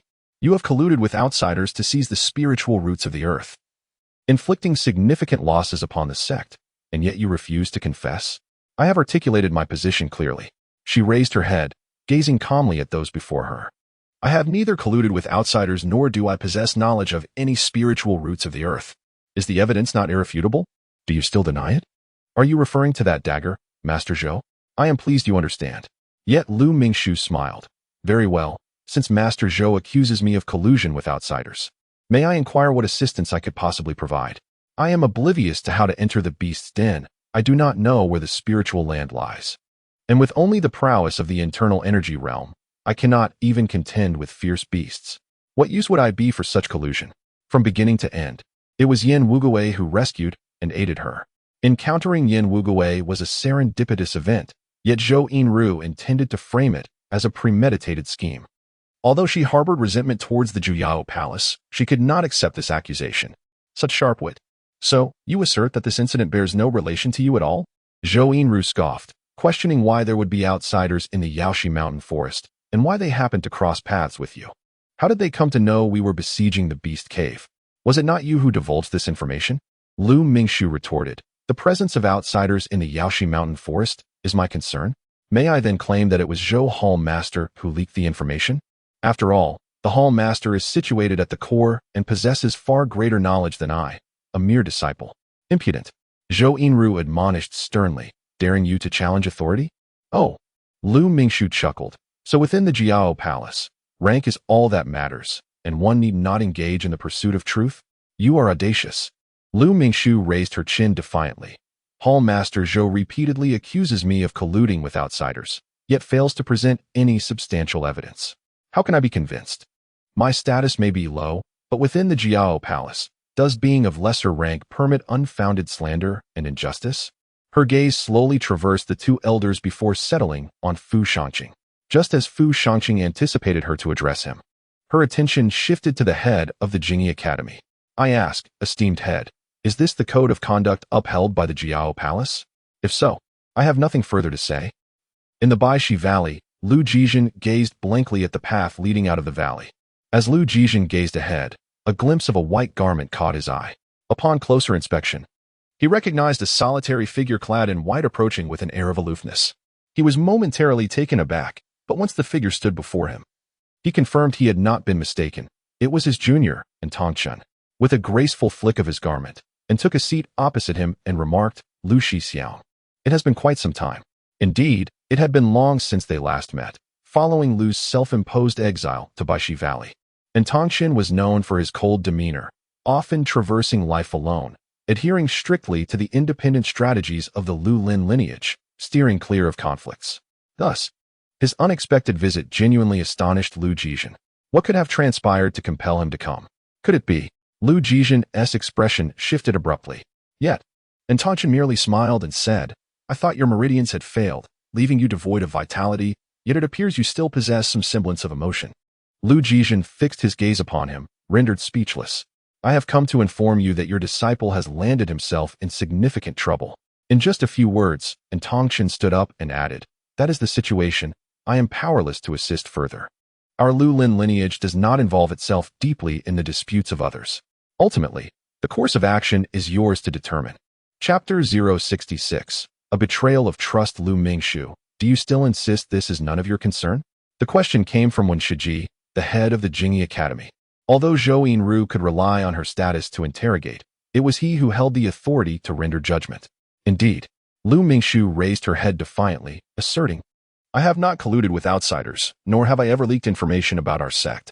I deny all the accusations made by Hall Master Zhou. Then how do you explain that among so many disciples, it was you who encountered that person? Lu Mingshu inquired, perplexed. Your words, Hall Master, lack reason.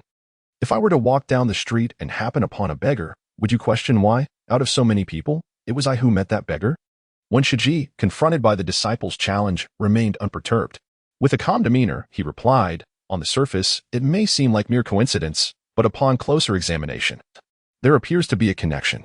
Let me ask you, as a disciple at the inner breath stage, why did you fall into the gorge? The disciple had already explained. At that time, a fusion stage shadow demon appeared. I fell into the gorge while attempting to divert its attention. Very well, Wen Shiji stroked his black beard, exuding an air of authority. But do you understand the power of a fusion stage shadow demon? Even an elite team at the fusion stage would struggle to slay it. What made you, a mere disciple at the inner breath stage, believe you could divert such a demon? What reason did you have to do so? Caught off guard by the Hall Master's remarks, Lu Mingshu glared at him in anger. Because a fellow disciple was injured. If I hadn't diverted the shadow demon, we would have been devoured one by one. So, you chose to sacrifice yourself for others? Wen Shiji smiled slightly, yet his tone inexplicably provoked a sense of irritation. How curious, for as far as I know, your relationship with your fellow disciples is not particularly good. Prior to this, the presiding authority had inquired. And 2 disciples accompanying you testified that your relations with them were exceedingly poor. In fact, during the assignment of tasks, you clashed with your 3 teammates and resorted to physical confrontation. Lu Mingshu, do you wish to assert that your character is noble and that even when faced with conflict and violence, you would willingly risk your life to save another? Lu Mingshu could scarcely believe her ears. Is this an interrogation? They have preordained a stance, cast aspersions on her character, and then deduce the irrationality of her actions in attempting to save others. Truly, as the head of the Jingyi Academy, such an inquiry technique is unprecedented. Zhou Yinru has labeled her, but this director one is even more formidable, launching an immediate assault on her integrity. If she were to retort, claiming her own nobility and virtue and repaying enmity with kindness, anyone would find it hard to believe her. After a considerable effort to regain her composure, she spoke. Does the director imply that I should not divert the shadow demon's attention, but rather stand idly by while my fellow disciples are devoured one by one? Wen Shiji did not engage with her words, still smiling as he replied, Very well, let us temporarily set aside the debate on the rationality of your actions. I shall ask you, as merely a disciple of the inner breath stage, by what right do you presume to divert the shadow demon? I have already investigated the matter with the involved parties. The distance from the forest where you discovered the shadow demon to the gorge where you fell is over 10 miles. A disciple of the inner breath stage dragging a demon of the fusion stage over such a distance. Even your master, Lu Jizhen, would not have been capable of such a feat in his time. Lu Mingshu finally comprehended why the world had a reputation for litigiousness. He does not engage in factual debate, but rather renders you incapable of self-justification.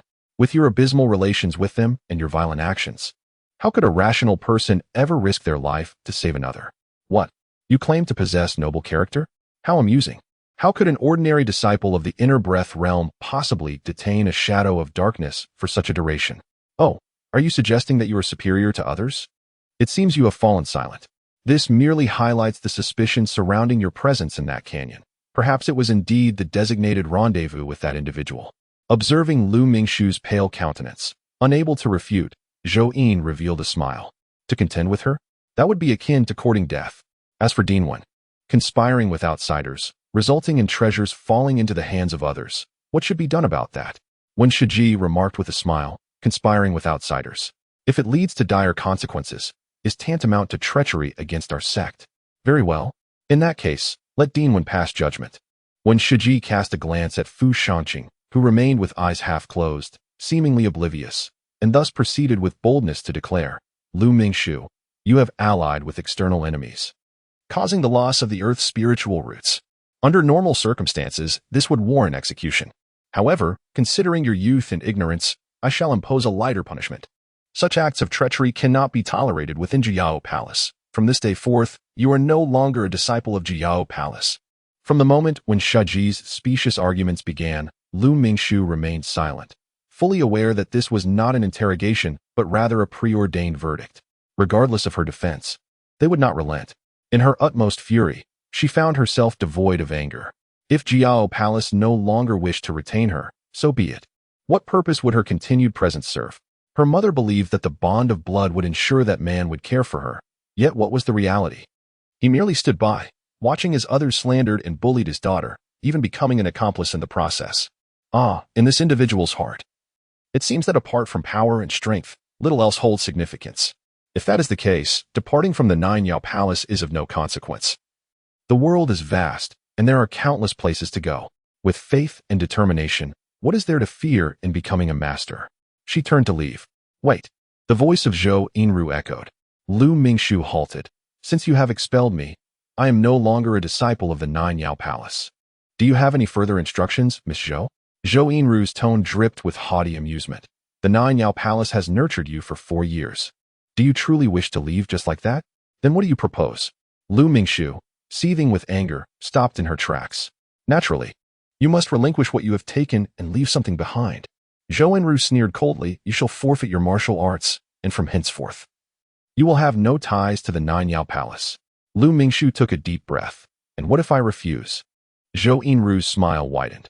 Do you truly believe your will holds any importance? Thus, even if she were unwilling, would her martial arts be forcibly taken from her? Lu Mingshu slowly shifted her gaze to the center, resting upon the man she ought to call father. Could it be that he too felt this way? Fu Shanqing, feeling uncomfortable under her scrutiny, cleared his throat. Little sister, could it be that the sect leader disagrees with my words? Zhou Yinru pressed, her demeanor aggressive. Under her piercing gaze, Fu Shanqing hesitated. What you say is not without merit. Since the sect leader concurs, Zhou Yinru commanded. And 2 disciples of the fusion realm entered. Present. Seize her. Understood. Lu Mingshu found herself firmly grasped by 2 individuals, rendered immobile, and could not help but seethe with anger. Zhou Yinru, how malicious you are. Zhou Yinru rose and slowly approached her, saying, given your fervor and cursing, it would be my honor to personally lend a hand. Consider it your fortune. She raised her delicately maintained hand, fair as spring onions, poised to strike the crown of Lu Mingshu's head. A torrent of hatred surged within Lu Mingshu, yet she remained unable to move, merely closing her eyes in resignation. At that moment, a commanding voice resonated from outside. Hold on. This voice, both familiar and foreign, startled the elder present as he abruptly stood and gazed towards the entrance. Zhou Yinru too was taken aback. How is this possible? Why is he here? Lu Mingshu, on the brink of despair, opened her eyes in disbelief and turned her gaze towards the doorway. A tall figure clad in tattered clothing, with a disheveled appearance, strode into the hall. Though the attire was unfamiliar, the visage was well known to all. Lu, brother Lu, exclaimed a young elder, pointing towards the entrance in astonishment. Lu Jizhen entered the hall, his gaze slowly sweeping across the assembly. The 2 elders, Wen Zhanyuan and Fu Shanqing, Zhou Yinru, and finally resting upon Lu Mingshu, he commanded, release her.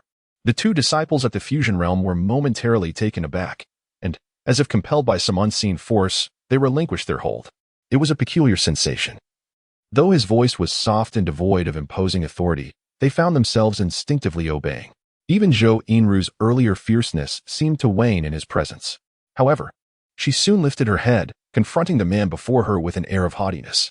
"Brother Lu, why are you here, instead of guarding the Tongtian Pavilion at Bixig Valley?" Lu Jizhen replied calmly. "Should I not appear when you intend to expel my disciple and cast her from the sect?" Zhou Yinru chuckled scornfully. "This matter has been decided. She has colluded with outsiders, causing our sect to suffer the loss of the precious Earth Vein spirit root. Such transgressions are unforgivable, considering her youth and ignorance. We shall be lenient and simply expel her from the sect. Brother Lu, do you have any objections?" Naturally, he did. Lu Jizhen stepped forward a couple of paces and bowed respectfully to Fu Shangqing, the head of the Tongtian Pavilion. "I, Lu Jizhen, have the honor to meet the sect leader." When Fu Shangqing entered the sect, Lu Jizhen had already become incapacitated, and they had never formally met. Yet, in the presence of this former 15th generation senior brother, renowned as a martial arts genius seldom seen in a century, even as the sect leader, Fu Shangqing dared not act presumptuously and rose to return the bow. After exchanging courtesies with Fu Shangqing, Lu Jizhen turned his gaze towards Wen Shiji. "Uncle Wen, it has been many years. Your elegance remains unchanged." Wen Shiji laughed lightly. "Not at all." After a pause, he sighed. "Nephew Lu, everything is dictated by fate. One must learn to accept it. Look at yourself. Why subject yourself to such distress?" Taken aback by this unexpected remark, Wen Shiji was momentarily stunned. Lu Jizhen did not linger on the subject and swiftly changed the topic. "Speaking of which, the head of the Jingyi Institute, you held that position for a few days. And I distinctly recall one of the regulations." He glanced at the others and smiled. "Any disciple with a mentor must be expelled by their teacher. If there is no mentor, the sect leader may act on their behalf." The smile faded, and a glimmer of coldness appeared in the eyes. "Several individuals sought to expel my disciple from the sect without informing me." The hall fell into a profound silence. The sound of a falling needle could be heard. Lu Jizhen, clad in humble attire, appeared disheveled yet stood tall and composed, his gaze steady as he stood with hands clasped behind his back, exuding an imposing presence. Tears suddenly welled up in Lu Mingshu's eyes. "Senior brother Lu," she spoke coldly, "the rules of the sect surpass the commands of a master. Since you have served as the head of the Jingyi Academy, you must understand this principle. Your disciple has colluded with outsiders, causing our sect to suffer the loss of a treasured asset.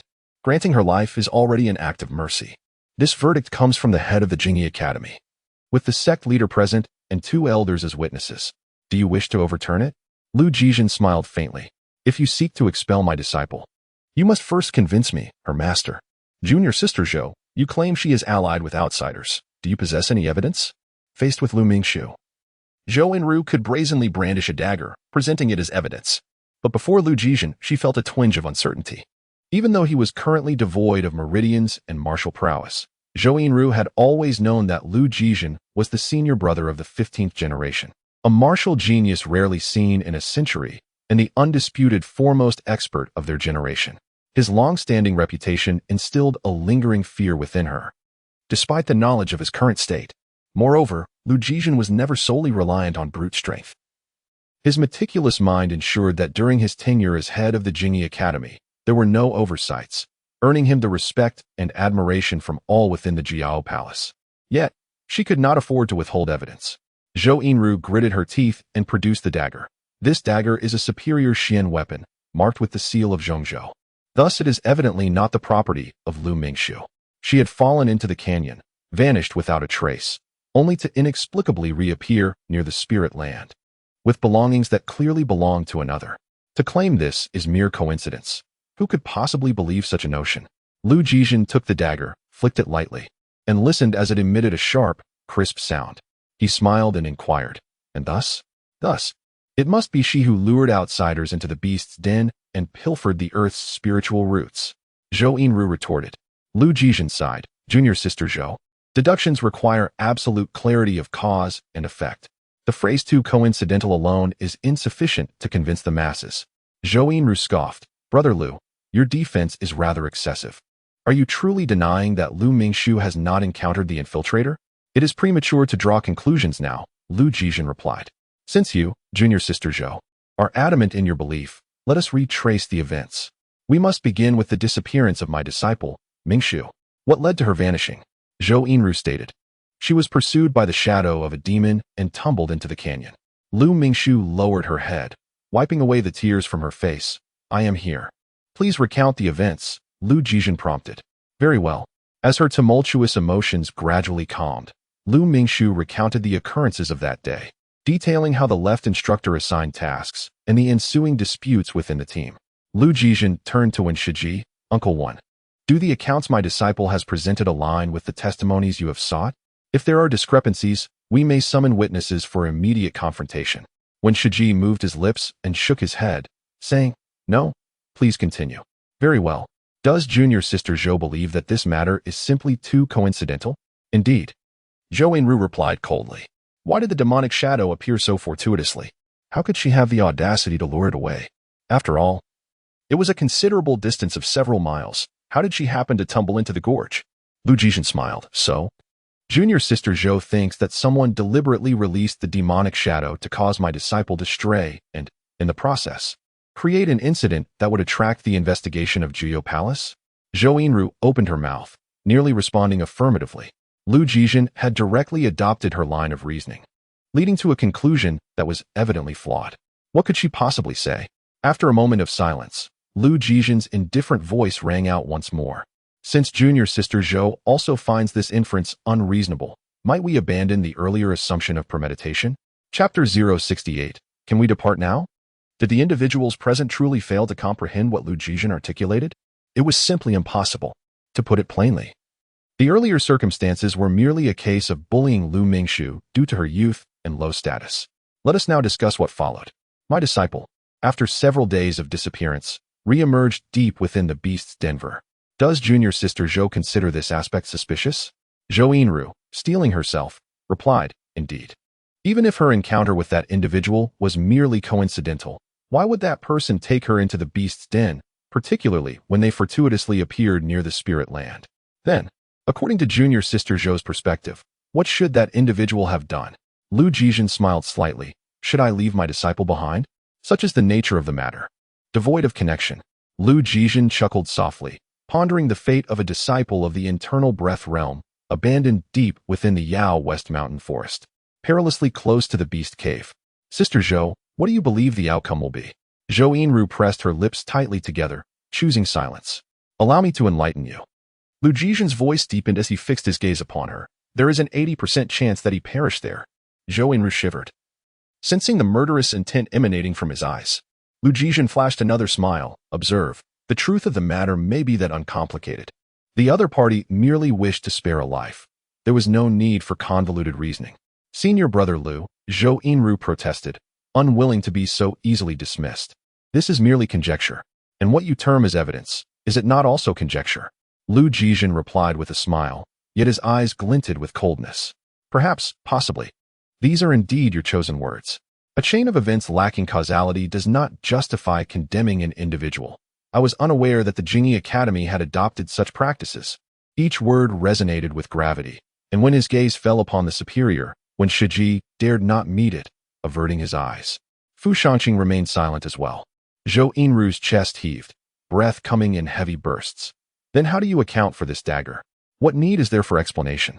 Lu Jijin replied nonchalantly. Even if this dagger was bestowed upon my disciple by that esteemed figure, what significance does it hold? Zhou Yinru exclaimed, What significance?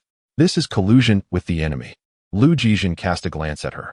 Sister Zhou, I ask you, if that intruder intended to harm my disciple, could she have possibly resisted? Zhou Yinru found herself at a loss for words. Lu Jijin continued, Look at how that person treats my disciple. She is utterly unable to resist. The initiative in this matter lies with him, not with my disciple.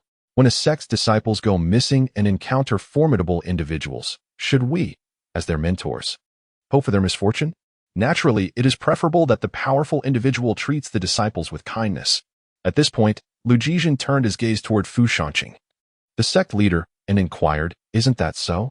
Under Lu Jijin's intense scrutiny, Fu Shanqing fell silent for a moment before responding, Indeed.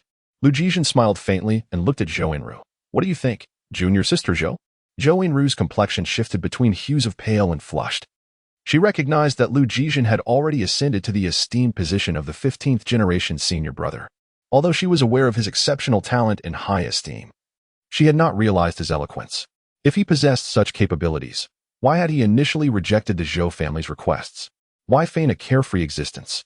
A surge of inexplicable anger welled within Zhou Yinru as she coldly asserted, even if she has not colluded with outsiders. Witnessing the loss of the earth vein's spiritual root necessitates punishment. Expelling her from the sect may be acceptable, but she cannot escape the consequences of her actions. With that, she raised her right hand, poised to strike. The onlookers were taken aback, and Fu Shanqing exclaimed, "Sister, do not." A glimmer of cold light flickered, like a sudden autumn stream revealing itself, encircling her delicate neck. Lu Jijin's voice resonated softly. "Junior Sister Zhou, may I ask what your esteemed position is? Since when does anyone other than the Hall Master of the Jingyi Academy possess the authority to arbitrarily judge and punish disciples?" The chill that gripped her neck was bone deep. The dagger indeed was a fine-quality Xian weapon forged in the Central Plains. Zhou Yinru could scarcely believe what had just transpired. Lu Jijin, has he truly become a mere shadow of his former self? How could he possibly neutralize her attack and press a dagger against her throat in such a fleeting moment? Can he genuinely be considered incapacitated? She raised her hand, noticing a thin scratch on her wrist, from which blood began to seep slowly. "Lu Shixiang." Fu Shanqing suddenly stood up, exclaiming, "Let us speak civilly." Lu Jijin, now nothing more than a cripple, seemed unworthy of concern. However, the prestige of the Jiyao Palace, cultivated over centuries, is hard-earned and should be cherished by the sect leader. "Indeed, I shall take your words to heart, Shidi," came the reply, when Shiji feigned silence. But ultimately, it was Fu Shanqing who spoke again. Naturally, Lu Jijin nodded and extended his hand to Lu Mingshu, saying, "Let us depart." "Lu Shixiang, please share your thoughts." Fu Shanqing responded courteously. Lu Jijin replied, "In terms of blood relations, Mingshu is your daughter, yet you have never fulfilled your responsibilities as a father. Therefore, I hope you will refrain from exercising paternal authority. My meridians are destroyed, and I am in a state of disarray. I have but this one disciple, and I rely on her for my twilight years." Fu Shanqing was momentarily taken aback before slowly articulating, "Once a teacher, always a father. For us martial artists, the bond between master and disciple holds greater significance than mere blood ties. For her, Lu Shixiang takes precedence over me." "Very well," Lu Jijin replied with a faint smile, taking Lu Mingshu's hand as they departed gracefully. As their figures faded from view, Zhou Yinru, exasperated, called out, "Brother-in-law, was it not agreed that she would take the blame? Do you truly wish to let her go? If this matter falls through, do you have any idea how complicated things will become?" When Shiji hastily waved his hand, "It is but a trifling matter. There is no need for the sect leader to be overly courteous." After a brief pause, he continued, "However, the second miss is right to be concerned. If this matter fails, it will lead to considerable trouble. If Lu Jijin becomes enraged, it will also result in complications."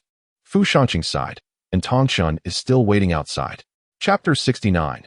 Factional struggles. As soon as Tongshan left, Lu Mingshu knelt before Lu Jijin and said, "Master, I have troubled you." Lu Jijin sighed and extended his hand to help her up. "No, I must thank you instead." Lu Mingshu looked up at him in bewilderment. Lu Jijin continued, 12 years ago, I severed my meridians and believed that I would be a useless being for the rest of my life. The remaining years felt hollow. Day after day, year after year, I existed like a living corpse. However, you, Masterin, have awakened me." He gazed down at the child before him and softly remarked, "I may feel like a failure, yet to you, I am a pillar of support. When you are bullied and falsely accused, if I do not stand up for you, there will be no one to protect you." Lu Mingshu cried out, "Master." She embraced his waist, allowing herself to weep uncontrollably, her tears pouring forth like rain. Since her mother's passing, she had not cried so freely. Tears hold value only when someone cares. Lu Jijin gently stroked her hair, permitting her to weep to her heart's content. These past 4 years had been stifling for her. She had tried so hard that it was almost forgotten she was still a child. When Lu Mingshu finally washed away the dust of her journey and changed her attire to meet Lu Jijin, she was taken aback. "Master." Standing before her was Lu Jijin, a figure entirely unfamiliar. He had exchanged his humble workman's attire for the elegant robe of the academy. His long hair was impeccably clean, cascading neatly over his shoulders.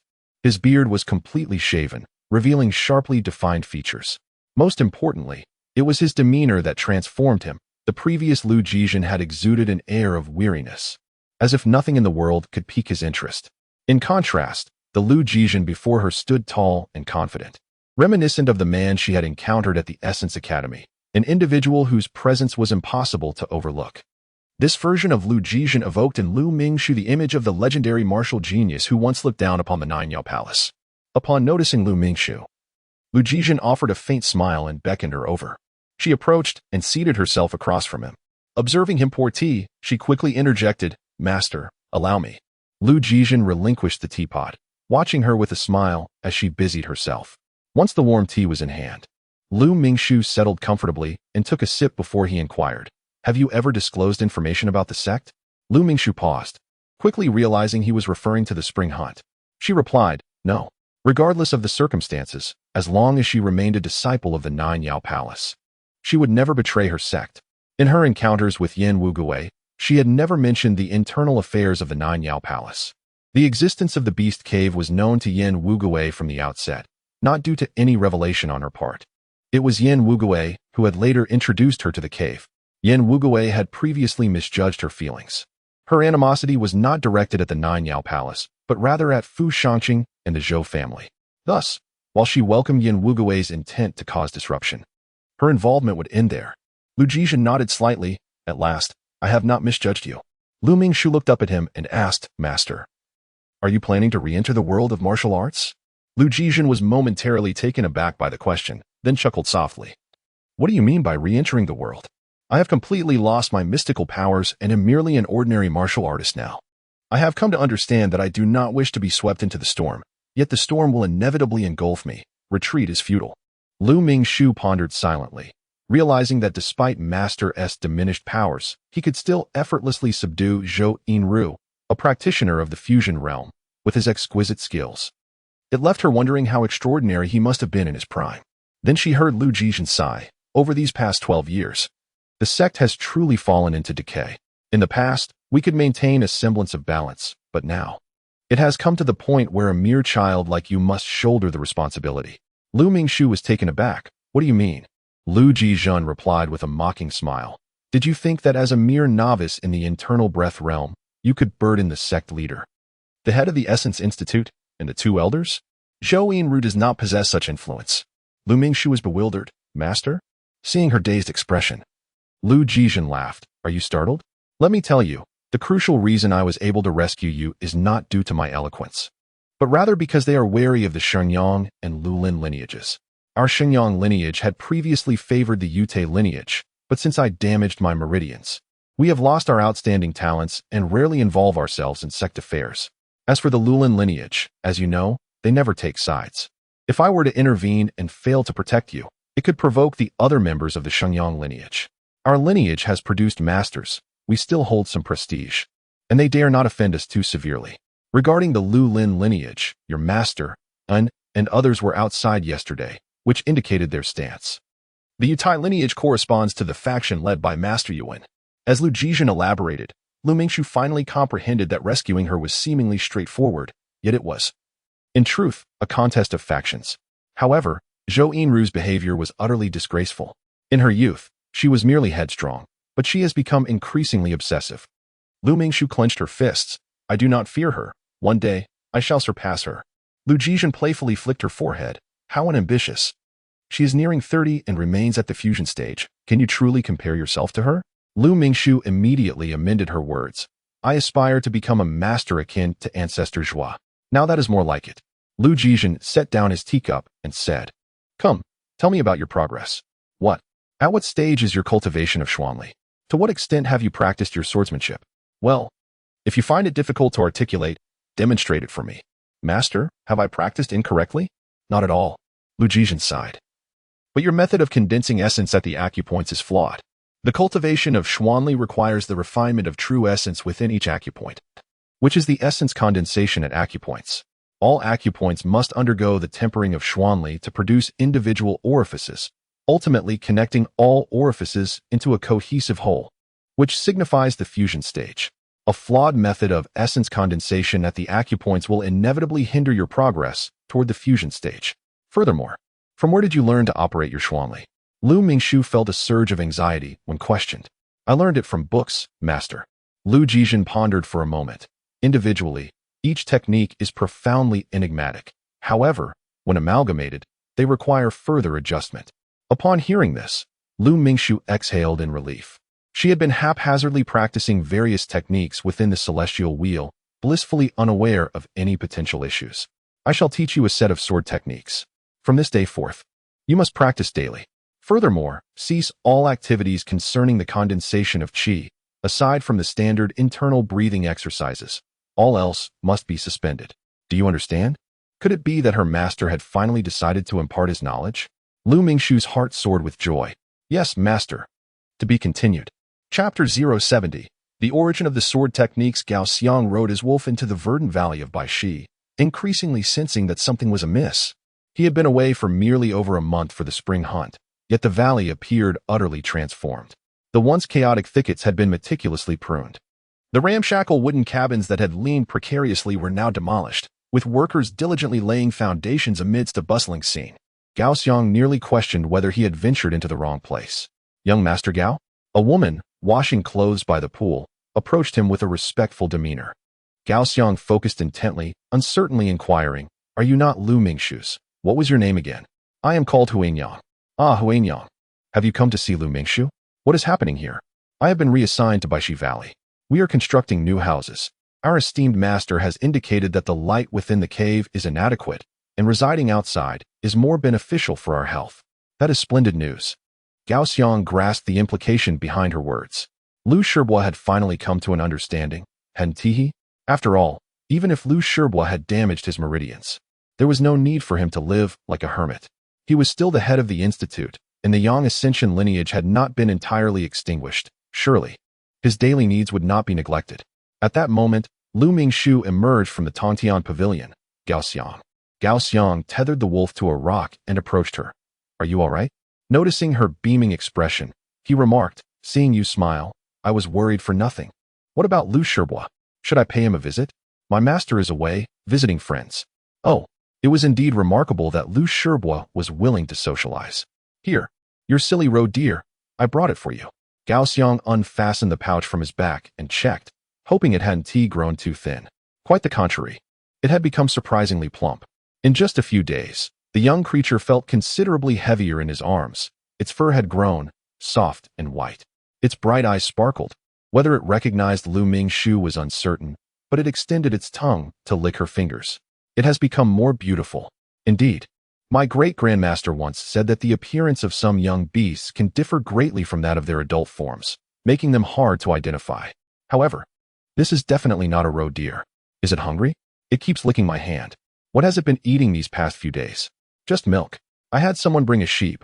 I'll have it delivered shortly, so you both can drink. Lu Mingxu glared at him. What are you talking about? I'm serious. Gao Xiang protested.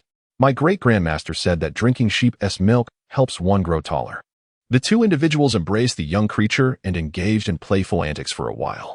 Gao Xiang remarked that they should name it Little Doll, as it appeared somewhat vacant. Subsequently, they collaborated to construct a nest for it. While assembling the nest, Gao Xiang inquired, Do you know who accused you? What? They claimed you have poor relations with everyone yet still went to rescue someone, which seemed rather suspicious. Lu Mingxu maintained a stoic expression. Who else could it be? Wasn't it obvious at the time? Apart from that person, who else could it be? The terrified girl who, I heard, intended to divert the shadow of the demon.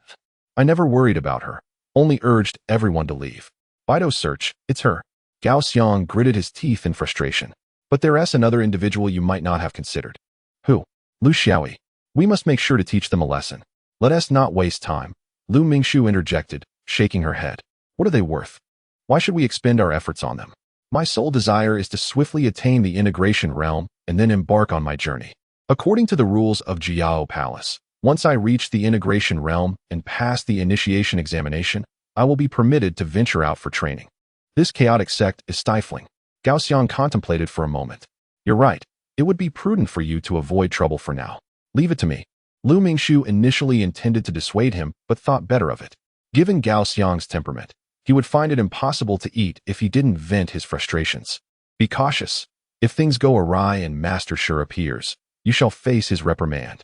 Rest assured, Gao Xiang stated, soon departing after a brief period of play, for his master was currently quite strict with him. Lu Mingxu stepped outside to observe the progress of the construction and engaged in conversation with Huanyang for a while. Lu Jizhen, having regained his resolve, summoned Huanyang and Ashing to join them. From then on, they toiled in Bishi Valley, free from oppression, allowing her to devote herself to her cultivation. Such a life brought Lu Mingxu great contentment. Her master was no longer despondent, and Huanyang and Ashing had found a place to call home. She had no further desires, except, once her shoulder healed completely, she had also mastered the swordsmanship taught by Lu Jizhen. However, after her practice, she felt an oddity lingering within her. She conveyed her thoughts to Lu Jizhen. Master, I have seen this sword technique before. Seen it? Lu Jizhen, who was engrossed in a book nearby, looked up with curiosity. Where? Lu Mingxu hesitated before replying. During the days I was missing in Yaoshi, I actually regained consciousness for a moment. I found myself in a cave, and on the stone walls, there were engravings of a sword technique. What? Do you remember that sword technique? I do. Lu Mingxu unsheathed her sword once more and demonstrated the technique etched in her memory. Upon seeing the movements, Lu Jizhen abruptly stood up and, as she finished her demonstration, immediately inquired, do you recall where it was? Lu Mingxu shook her head. I was unconscious on the way there. Noticing his unusual demeanor, she hastily asked, Master, is there something wrong with this sword technique? After pondering for a moment, Lu Mingxu added, the swordsmanship you taught bears a striking resemblance to the cloud-treading sword art. I have heard that the inheritance of each lineage in Jiao Palace is developed based on the goddess's cloud-treading sword technique. Could this perhaps be our lineage's version of the goddess's cloud-treading sword technique? Indeed, with such a statement, Lu Mingxu found herself perplexed. Could it be that the predecessors of our lineage had secluded themselves in the Yao West Mountain Forest? However, the two sword techniques exhibited differences. It seemed that the sword technique you practice is an evolved form of our lineage's goddess treading the clouds sword technique. Lu Jizhen, with a smile on his face, gazed at her and remarked, I truly do not know whether to commend your extraordinary fortune or not. Our esteemed Master Xiang has been missing for 30 years. Lu Mingxu was startled. Master, are you implying that the creator of this sword technique is Master Xiang? Lu Jizhen nodded. As I suspected, it indeed should be Master Xiang. This must be the new sword technique he developed after achieving the state of Dongxiu. Lu Mingxu found herself at a loss for words. Had she truly been struck by a windfall from the heavens? She had unexpectedly learned Master Xiang's sword technique. This sword technique should be practiced in conjunction with the inner breath cultivation of our branch. Only through this combination can the profound intricacies be unveiled. Do you remember the instructions I gave you previously? Refrain from focusing on condensing your core for now. When your inner breath is abundant, I shall teach you the new cultivation method, paired with this sword technique, which should ensure your success at once. I extend my gratitude to all who have supported and voted, elevating this book to the pinnacle of new releases for a day. I am unable to write at such a rapid pace. My updates lag behind others. I apologize, for there will only be 2 updates henceforth. If I do not stockpile my drafts, the surgery will be delayed. Covering my face, I fear my procrastination may never be cured. In her rebirth, Zhou Guer declared that she would take control of her own destiny in this lifetime, resolutely refusing to be at the mercy of others. Observe how this cannon fodder foster daughter confronts the extraordinary, rises to wealth, and ultimately finds happiness, to be continued. Chapter 71. Time flows like water. Lu Jizhen has regained his composure, and only then does Lu Mingxu realize the vast difference between having a master and being without one. Even though his meridians were damaged, the insights and perceptiveness of a once gifted martial artist remained intact, allowing him to quickly discern her issues. In contrast, she had previously stumbled through her own confusion, unaware of the numerous detours she had taken. With a mentor to guide her and a celestial wheel for reference, Lu Mingxu absorbed knowledge voraciously, much like a sponge. The recent spring hunting expedition profoundly enlightened her on the significance of strength. Although she triumphed in a gamble, it also attracted trouble, all stemming from her lack of power and support. Upon entering the celestial wheel, the leaves rustled gently, signaling her that someone had left a message. Lu Mingxu grasped a leaf, from which a swirling current emerged. Little Seven Sister, are you searching for a remedy to restore your meridians? I have the answer. It was the voice of Sixth Brother. Previously, she had left an inquiry in the celestial wheel, seeking information on the elixir for reconnecting meridians. Sixth Brother had indeed responded. The celestial wheel, in her hands, primarily served as a platform for learning and communication, whereas for him, it was primarily a tool for trade, brimming with business opportunities. I do not have it, but I know where to find it. Lu Mingshu's eyes lit up, knowing the location was sufficient. Where is it? Not long ago, I spoke with a client who mentioned a remarkable occurrence in their world.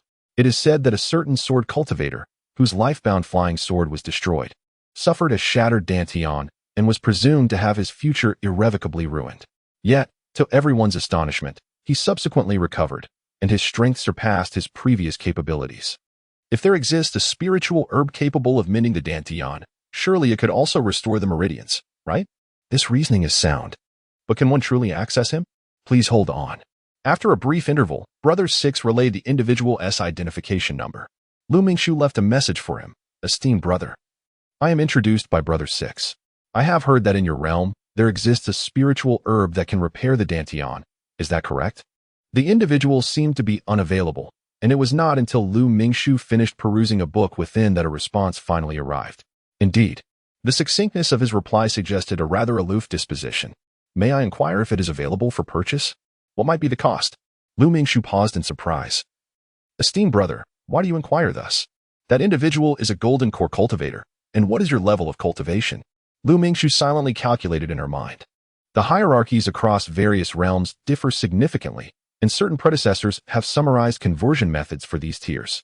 A golden core cultivator's power is akin to the divine realm in her world, and their abilities are even a notch higher.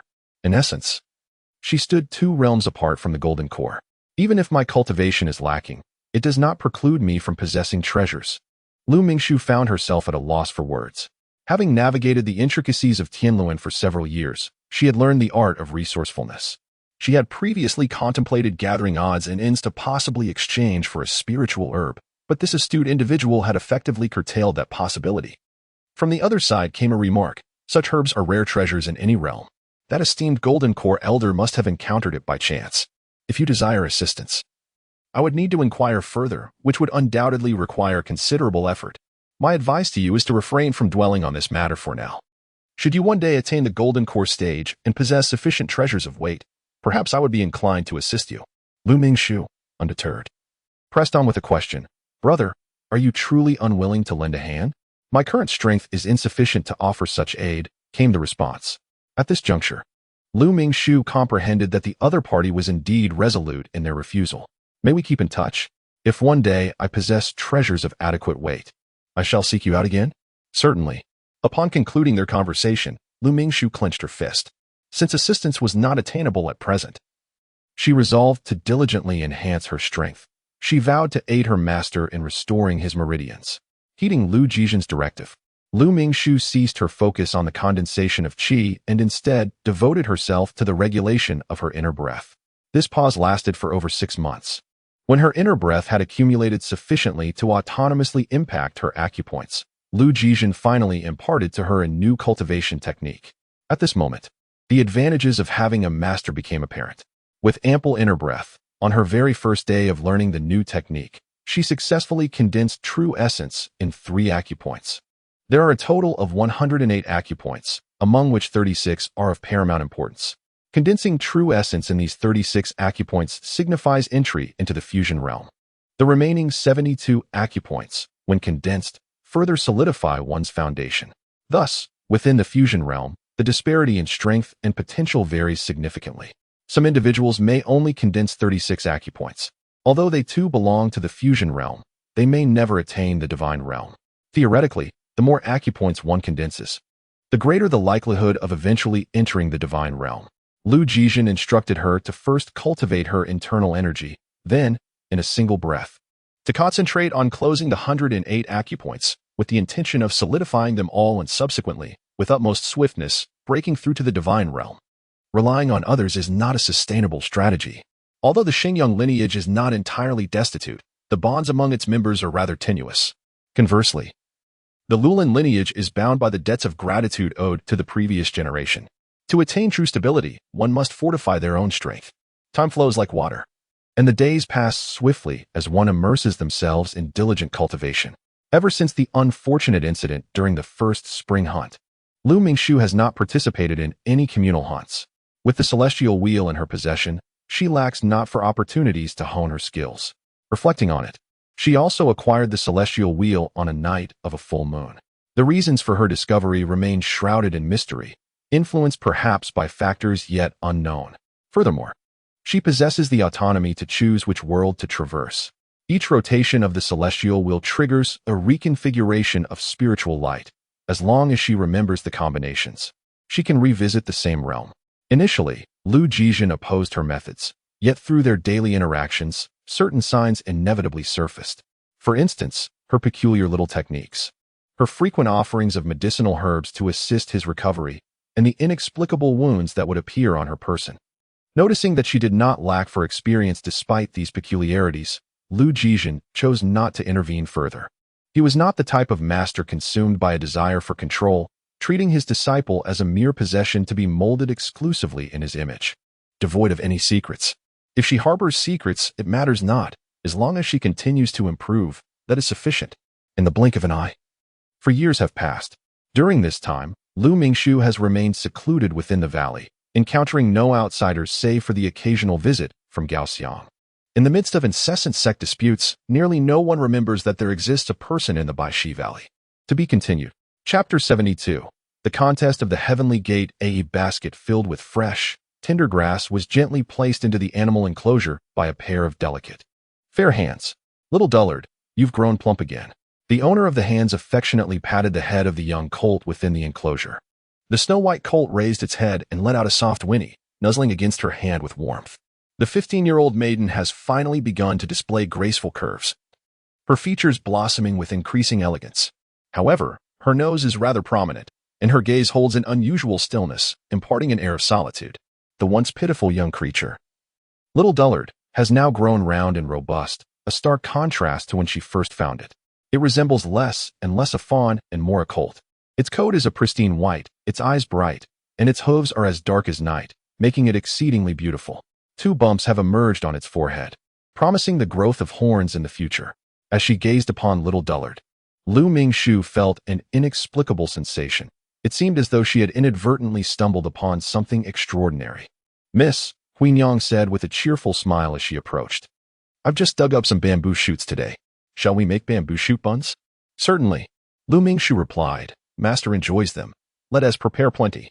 And let us also make a pot of mountain mushroom soup. Lu Mingshu pondered. Let us invite him as well. If we don't call him when there's delicious food, he'll surely nag us. Then let us ask Ashang to catch a couple of fish. All right. After discussing the dinner arrangements, little dullard had also finished its meal. Lu Mingshu took its leash and let it out for a stroll. She consumes 5 meals each day, her belly round and full after every repast. If she does not take to walking more often, she shall become too corpulent to face the world. Huanyang gazes at her departing figure, letting out a sigh. After 4 years apart, upon their reunion, she perceives a significant change in the young lady's temperament. The current version of her smiles infrequently, and even in moments of joy, her laughter is but a mere whisper. Aside from her martial training, she exhibits no interest in other pursuits. If only it were possible, Huanyang wishes the young lady could find a bit more joy. To refrain from the relentless drive for strength, and to indulge in the trivial concerns of a typical girl, such as what garments to wear or which flowers to carry. However, she understands that they exist in disparate realms. The aspirations and goals of a warrior are beyond her comprehension. Thus, she can only strive to tend to the young lady's daily life, enabling her to focus on her ambitions. Come, let us take a run. After brushing off the hair, Lu Mingshu gently patted Xiaodai's head and mounted. Although still a colt, Xiaodai is robust and particularly powerful. Gao Xiang often boasts of his strength, relishing in contests of might with Xiaodai whenever he visits, yet he invariably loses. Xiaodai's strength is such that carrying her is no challenge. He could easily bear 10 more. Once she settled comfortably, Xiaodai sprang into a spirited gallop. The trees flanked them, whirling past in a blur, while the wind sang through her ears, providing an exhilarating sensation. Over these 4 years, Gao Xiang has grown rapidly, now nearly the height of an adult, his voice deepening and fine fuzz appearing along his jawline. This phenomenon, typical of boys at this age, leads him to believe he is already a man, resulting in a reluctance to heed the guidance of others. Master Intention is an exceptionally stern mentor. Whenever he departs from the Lu forest, Gao Xiang resembles a bird released from its cage, always eager to stir up trouble and assert his presence. Take, For instance, the current situation. Oh, little Dui has grown plumper. Gao Xiang approached, intending to tug at its fur. However, little Dui, displaying a lack of deference, pushed him away and trotted to the other side. Why are you running? Let us play together. Just one meal? With its current rotundity, it ought to skip at least 2 meals daily. Little Dui tilted its head and let out a series of squeaks in protest. Young Master Gao, miss, the buns are ready. A voice from over yonder announced. Belonging to Sister Hui. Off we go to enjoy the buns. To avert a repeat of the previous calamity, Lu Mingshu swiftly grabbed Gao Xiang and led him to the buns. Crisp bamboo shoots, fragrant lamb, tender fresh fish, a variety of flavors awaited. And as Lu Jizhen emerged, everyone gathered around the table to devour the delicacies with great enthusiasm. This bamboo shoot bun is delightful. Gao Xiang stuffed his mouth full and mumbled, Hui sister, please make a few more for me to take away. I shall finish them all tonight. Lu Jizhen, having leisurely finished one bun, inquired, Xiang, does your master intend for you to participate in this year's Heavenly Gate contest? His question came unexpectedly, causing Gao Xiang to choke on a piece of bun, which he struggled to swallow. After gulping down a couple of sips of water, he exclaimed in astonishment, Master Lu, how did you know my master wants me to partake in the Heavenly Gate contest? With time passing, you should be ready to break through. Master Lu, you truly possess remarkable insight. Gao Xiang exclaimed, my master just mentioned it today. The Heavenly Gate contest? Lu Mingshu regarded them with a look of confusion. Are you unaware? You have likely not ventured outside, hence you are unaware. Gao Xiang elucidated to her that the Tianmin competition pertains to the ranking contest among disciples. Are you aware that the disciples of the Jiao Palace are classified into tiers? Lu Mingshu nodded. The disciples of Jiao Palace are primarily divided into 3 ranks. All disciples below the fusion realm, regardless of whether they possess any inheritance, are classified as 3rd-tier disciples. Upon reaching the fusion realm, one can ascend to the 2nd tier through the mastery assessment. 2nd-tier disciples may elevate to the 1st tier based on their contributions to the sect. Those instructors within the palace wielding certain powers must be 1st-tier disciples. The hierarchy within the sect is distinctly defined. 1st-tier disciples have authority over 2nd tier, while 2nd-tier disciples govern 3rd tier. The rank of a disciple also reflects the extent of their benefits. Additionally, there exists the true inheritance disciples, whose status is subordinate to the elders and the head of the palace, yet superior to 1st-tier disciples. A true inheritance disciple is assured at least the position of a hall master, which surpasses that of a non-true inheritance hall master. For instance, Zhou Yinru holds the title of a true inheritance disciple. The Tianmin competition occurs every 3 years, primarily contending for the title of true inheritance disciples. All disciples who have reached the fusion realm are eligible to participate, regardless of their previous tier. Those who rank within the top 10 may ascend to true inheritance status. It can be regarded as an opportunity for meteoric rise. Is it true that those who have not passed the mastery assessment can also participate? Lu Mingshu inquired. Indeed. Typically, to advance beyond fusion, one must first pass the mastery assessment to become a 2nd-tier disciple and subsequently elevate to a 1st-tier disciple, progressing step by step. However, the Tianmin competition is exempt from these limitations. Will previous true inheritance disciples participate as well? They will. Should they fail to place within the top 10 for 3 consecutive competitions, they will forfeit their true inheritance status. Then, Zhou Yinru did not participate in the previous 2 competitions. Gao Xiang seemed to anticipate her inquiry. It was unexpected how eagerly everyone awaited Lingyu. In truth, the worlds of the 2 books are entirely independent. Forcibly merging them would lead to numerous incongruities, rendering such a union impossible. It merely serves as a subtle illusion, which I trust everyone understands. To be continued. Chapter 73, The Transformation of the Celestial Wheel. Are you prepared? Lu Jizhen inquired within the stone chamber. For years prior, Lu Jizhen had settled in Bishi Valley, where the master and disciple relocated to reside outside, transforming the stone chamber within Tongtian Pavilion into a secluded retreat. Lu Jizhen no longer practiced with a wooden sword. Instead, he devoted his time to reading.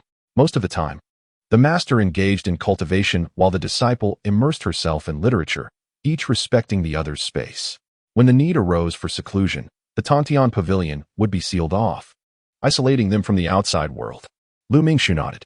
Let us proceed. Inside the stone chamber, a large tub sat, steam rising from its depths, infused with a potent herbal fragrance. Lu Mingshu understood that this concoction nearly depleted her master's treasured reserves. Moreover, due to his diminished cultivation.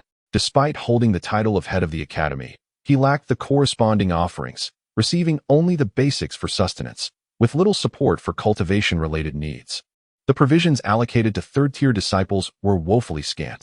Over the years, Lu Mingxu had primarily scavenged bits and pieces within the celestial wheel to sustain her own cultivation requirements. In preparation for her breakthrough into fusion, Lu Jizhen had made arrangements well in advance. By trading the remnants of his collection with friends within the sect, he procured this precious vat of medicinal broth. Though the quantity was modest, its weight surpassed 1,000 pounds. Lu Mingxu took a deep breath and slowly immersed herself in the tub. The disciple understood. You must also be acutely aware that while others may encounter obstacles, guided by their mentors, they can halt their progress if circumstances prove unfavorable. However, you find yourself devoid of such support. Should you face difficulties, you must resolve them alone, for no assistance will be forthcoming. Lu Jizhen nodded affirmatively. Let us commence. Lu Mingxu closed her eyes. The path Lu Jizhen had chosen for her was perilous yet promised remarkable rewards. By condensing 36 principal meridians among the 108, she could attain the state of integration. The remaining 72 auxiliary meridians, the more she could condense, the greater her likelihood of entering the transcendental realm. Lu Jizhen instructed her to cultivate her internal energy to an abundant state, systematically challenging each auxiliary meridian.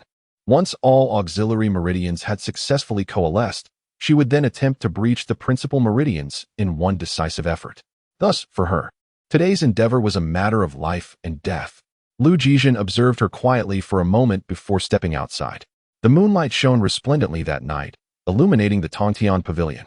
He gazed upward at the vast mountain cavity. Beams of delicate moonlight streamed through small apertures deliberately carved into the ceiling, weaving together to form a river.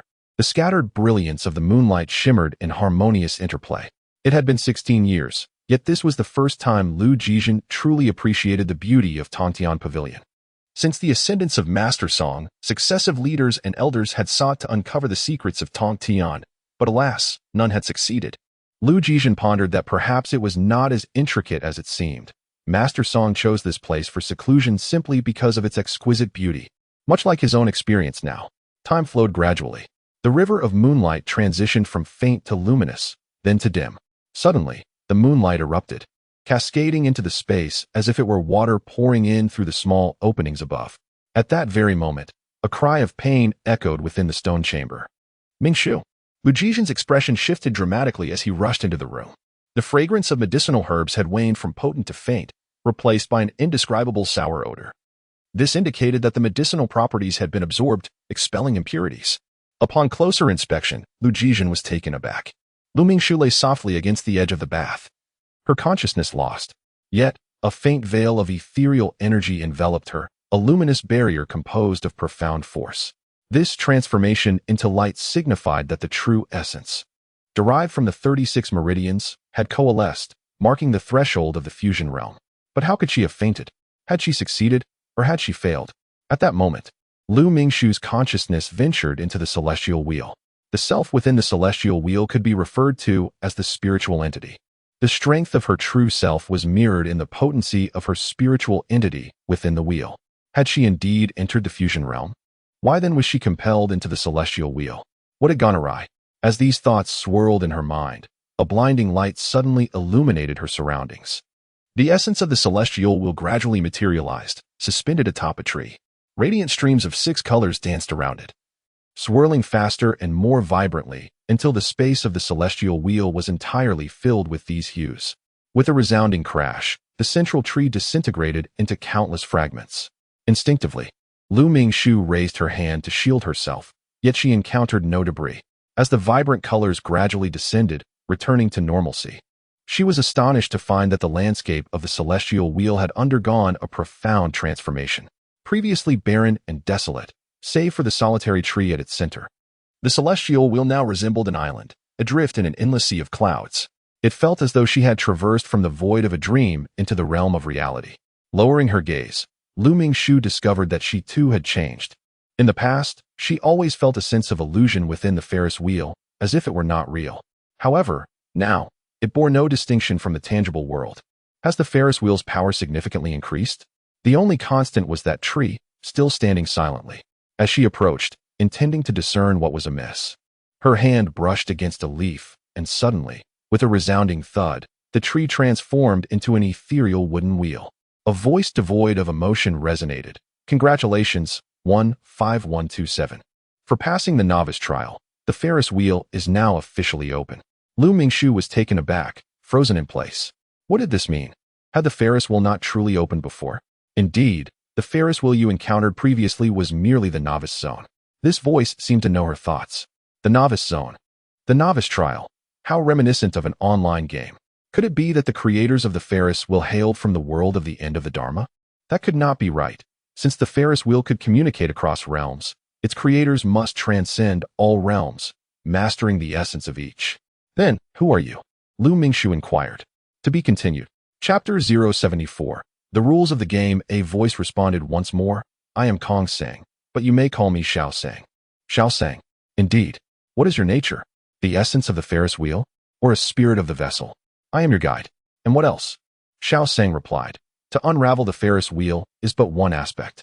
Once obtained, it must be utilized wisely, without succumbing to obsession, and maintaining one's true essence to unlock the secrets of the Ferris wheel. Lu Mingxu recalled that when she first obtained the celestial wheel, she had encountered a recruitment message for companions, only to be informed by others that it was misplaced. Subsequently, someone enlightened her that it merely represented the first layer of space, and only those with sufficient strength could venture into the subsequent layers, which housed the realm of true masters. Could it be that what the person referred to was indeed this? She comprehended the novice challenge. Yet what was the secret of the celestial wheel? Was it possible that its true purpose extended beyond mere communication and traversal? Certainly not. Xiao Sang remarked. The true function of the celestial wheel lies here. As soon as Xiao Sang's voice faded, the ethereal wooden wheel, formed from a tree, began to rotate slowly. When it came to a halt, Lu Mingxu beheld a colossal number in the center. 10. What is this? She inquired. Your points, came the reply. Points? Indeed. Each of your actions will trigger a fluctuation in your points. These points can be exchanged for tangible items or can unlock passages to other realms. Exchange for tangible items? Where can this be done? As she pondered, Xiao Sang's voice resonated once more. Here. With that, the wooden wheel commenced its rotation again, completing a circle before stopping. The central number remained, now divided into several segments. Weapons, spiritual treasures, techniques, materials, miscellaneous items, and so forth. With a mere thought, Lu Mingxu selected the weapons category, revealing only 3 items, a sword, a dagger, and a bow. The other categories were similarly sparse, each containing only a handful of items. In the techniques category, there were merely 2, a basic sword technique and a meditation formula. Lu Mingxu pointed to the central number, asking, are these my points? Indeed, it appears rather unremarkable. Xiaosang's tone remained consistently flat. Your level is too low, and your points insufficient to unlock. Level? Look beneath the points. Upon closer inspection, Lu Mingxu noticed a minuscule inscription beneath the numerical value. 0. I am at level 0? Yes. How can I advance and accumulate points? Insufficient permissions. You must explore on your own. The passage you previously activated is limited to solo access and designated for novices. So, the interdimensional passage has leveled up? Indeed. You have passed the novice trial, and the interdimensional passage has been upgraded to point access, allowing for multiple participants and the option to invite assistance. Where do I find these assistants? Do I bring them myself? No, you may recruit companions. The wooden wheel began to turn slowly once more, this time without any text appearing, as the imagery had already embedded itself within her mind. This place resembled the previous novice zone, with relatively sparse information. Most messages pertained to recruiting companions, yet discussions and exchanges were noticeably more sophisticated than those in the novice area. Lu Mingxu even spotted the word guides, which she noted down to review later. She pondered, does the interdimensional realm unlocked by points yield greater rewards? Yes, not only are the rewards more substantial, but there are also point bonuses. Then, what must I sacrifice? Should I continue gathering mystical energy, or are there elevated requirements? Lu Mingxu firmly believed that no benefits come without a cost in this world. The celestial will grant points and rewards, thus one must certainly gain something in return. Xiaosang paused momentarily and remarked, your efforts will be converted into points. Please feel free to explore on your own. Lu Mingxu found herself somewhat exasperated. Everything required individual exploration. Very well, what can I do now? Due to the impact of the celestial wheel's force during your breakthrough, your spiritual essence has been injured. It is advisable for you to rest within the celestial wheel's space until you fully recover before exiting it. Lu Mingshu's figure gradually faded from the celestial wheel. And as she lay on her bed, she opened her eyes. "Miss," Huin Yang exclaimed upon seeing her awaken, visibly relieved. "You have finally come to." Lu Mingshu sat up and glanced at the sky. "I must not have been unconscious for long." "Not long at all. Dawn has just broken," Huin Yang replied. Lu Mingshu nodded. "Aunt Hui, you should go rest. I am fine now." "Are you truly all right?" Huin Yang questioned with concern. "Wait a moment, I shall fetch the master." Huin Yang called for Lu Jizhen, and upon his nod of acknowledgement, she felt reassured and took her leave. As Lu Jizhen prepared to depart, Lu Mingshu called out, "Master." Lu Jizhen paused. "What is it?" After a long moment of hesitation, Lu Mingshu inquired, "Do you not wish to ask me anything?" She had successfully transcended to the fusion realm, yet had suddenly fainted, accompanied by such peculiar phenomena. Was her master not curious about what had transpired? Lu Jizhen smiled gently and patted her head. "I trust that you understand your own circumstances." "Thank you, master." Watching Lu Jizhen leave, Lu Mingshu rose from her bed. She drew her sword from its sheath, giving it a delicate shake, as her profound energy transformed into light and settled upon the stone table. A fragment of a stone table shattered and fell. This is the realm of fusion. The true essence within her surged, with 108 meridians weaving a network. Her inner breath flowing like a torrential river. Her current strength is undoubtedly the result of her own diligence and her master's guidance. Yet the contribution of the Heavenly Wheel cannot be overlooked. Without the Heavenly Wheel, she would not have accessed those resources, and reaching the fusion realm would have required several more years of effort. Previously, she had not given it much thought.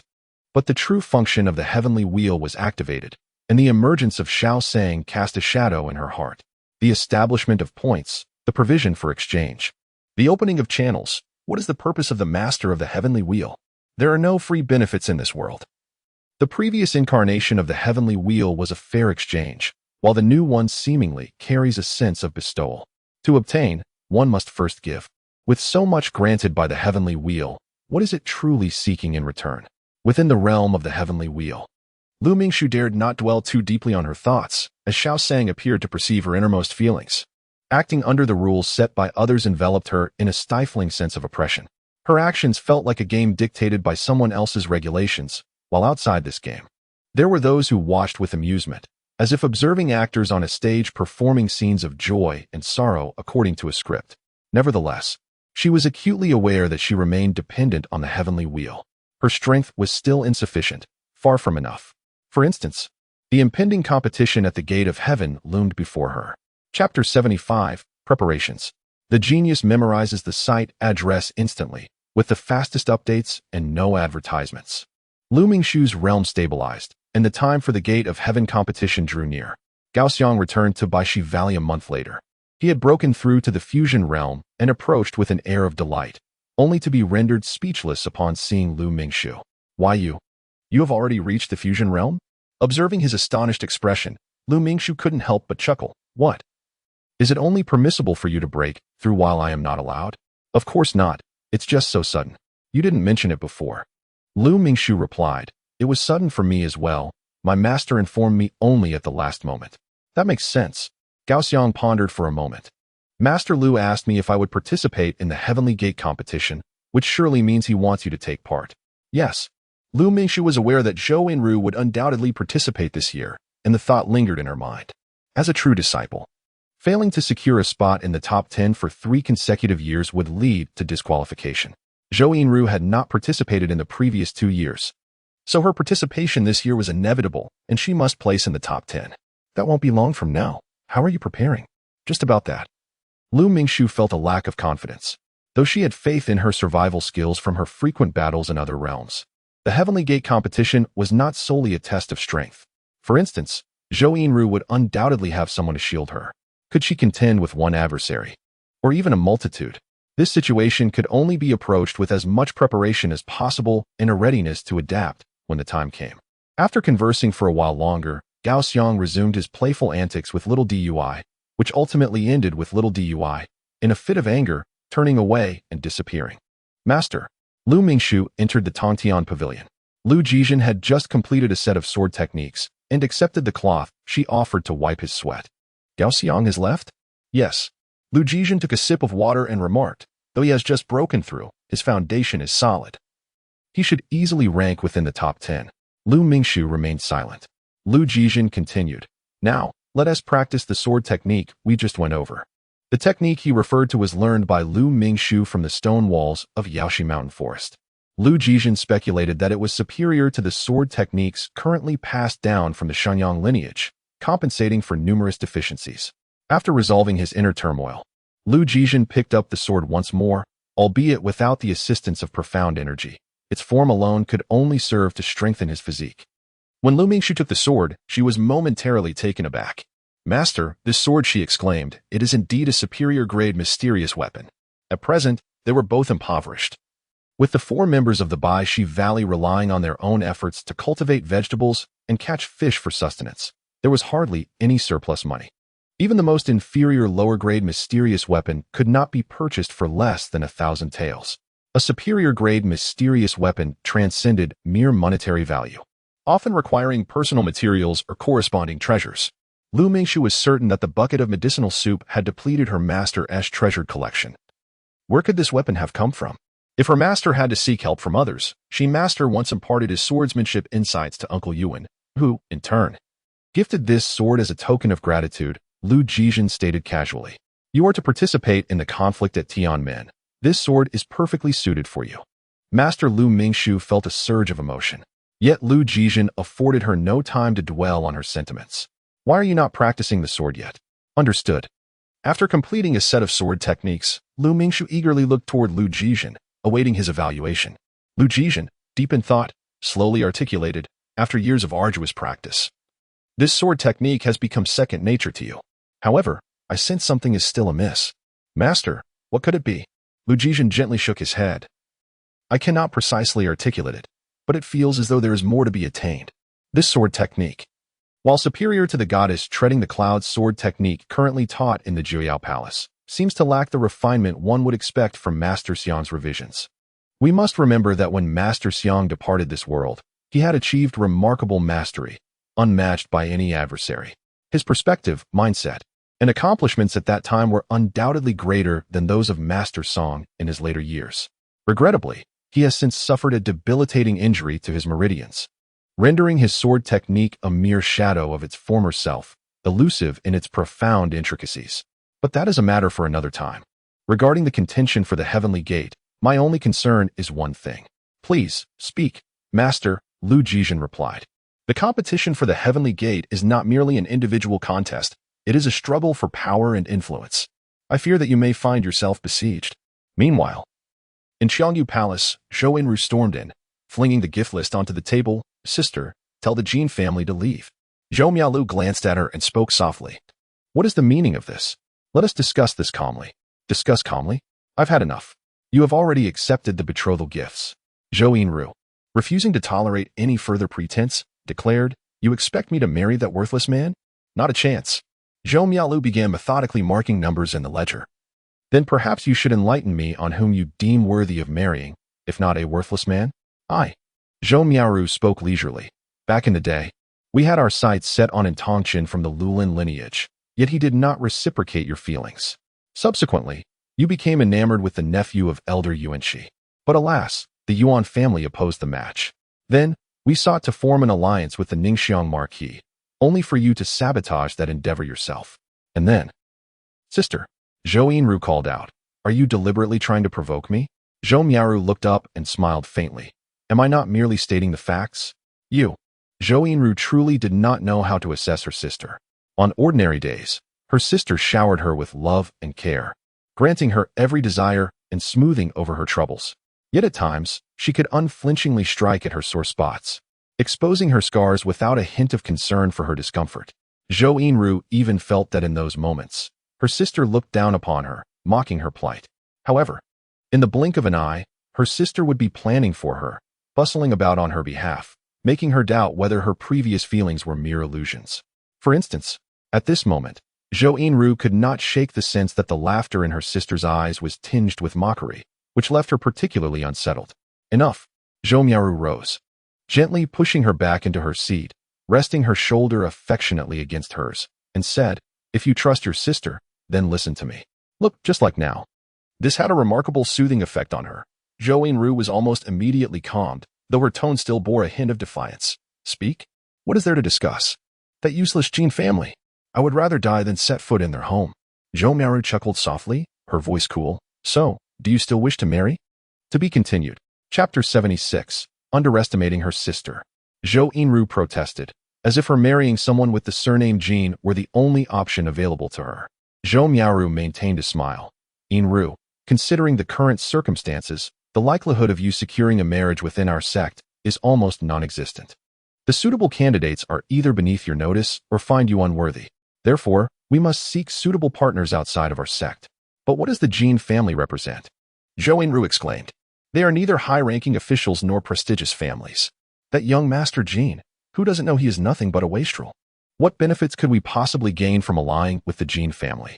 However, the Jin family is affluent," Zhou Miaoru remarked softly. "So, for the sake of wealth, you would sell me off?" Zhou Yinru jumped up, hardly believing her sister's words. "Do you think this is for our benefit?" Zhou Miaoru's lips curled slightly. Compared to renowned families, the Jin family's foundation is indeed lacking. Yet, their influence has surged rapidly in recent years. They possess both wealth and power. The head of the Jin family has only one heir, young Master Jin. If you marry him, the vast Jin estate will eventually belong to you. "But, he is a fool," Zhou Yinru began, only to be interrupted by Zhou Miaoru. "Yinru, why do you persist in such narrow thinking? It is precisely because he is a fool that you can step forward without concealment, embracing the identity of the young mistress of the Jin family while assuming control of the Jin estate." Zhou Yinru bit her lip, still feeling frustrated. "Am I to be bound to a fool for the rest of my life? Is it not laughable? Sister, although you married down in the past, your husband possesses boundless potential and is quite handsome, capable of supporting you. But what is that fool worth?" "Yinru," Zhou Miaoru gazed at her with a look akin to pity. "So you still harbor such thoughts? Seeking a dashing hero to become a pair of affectionate partners?" Under her scrutiny, Zhou Yinru lowered her head and mumbled softly, "Surely, I should at least find a normal person." "Oh, you." Zhou Miaoru poked her forehead and suggested, "Why not consider it from a different perspective? Since young Master Jin is a fool, he would naturally rely on you in all matters. Once you hold the power, you can have whatever you desire. However," Zhou Miaoru sighed softly, "you are 32 this year, aren't you?" Zhou Yinru fell silent.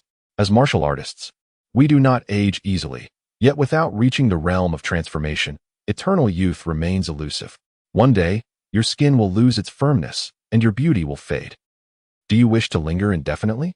Zhou Yinru moved her lips, but still shook her head. I do not wish to marry a fool. Is that not permissible? Zhou Miaoru leaned closer, locking eyes with her, and said gently, yet coldly, very well. The competition at Tianmin is approaching, and you have not participated in the last two.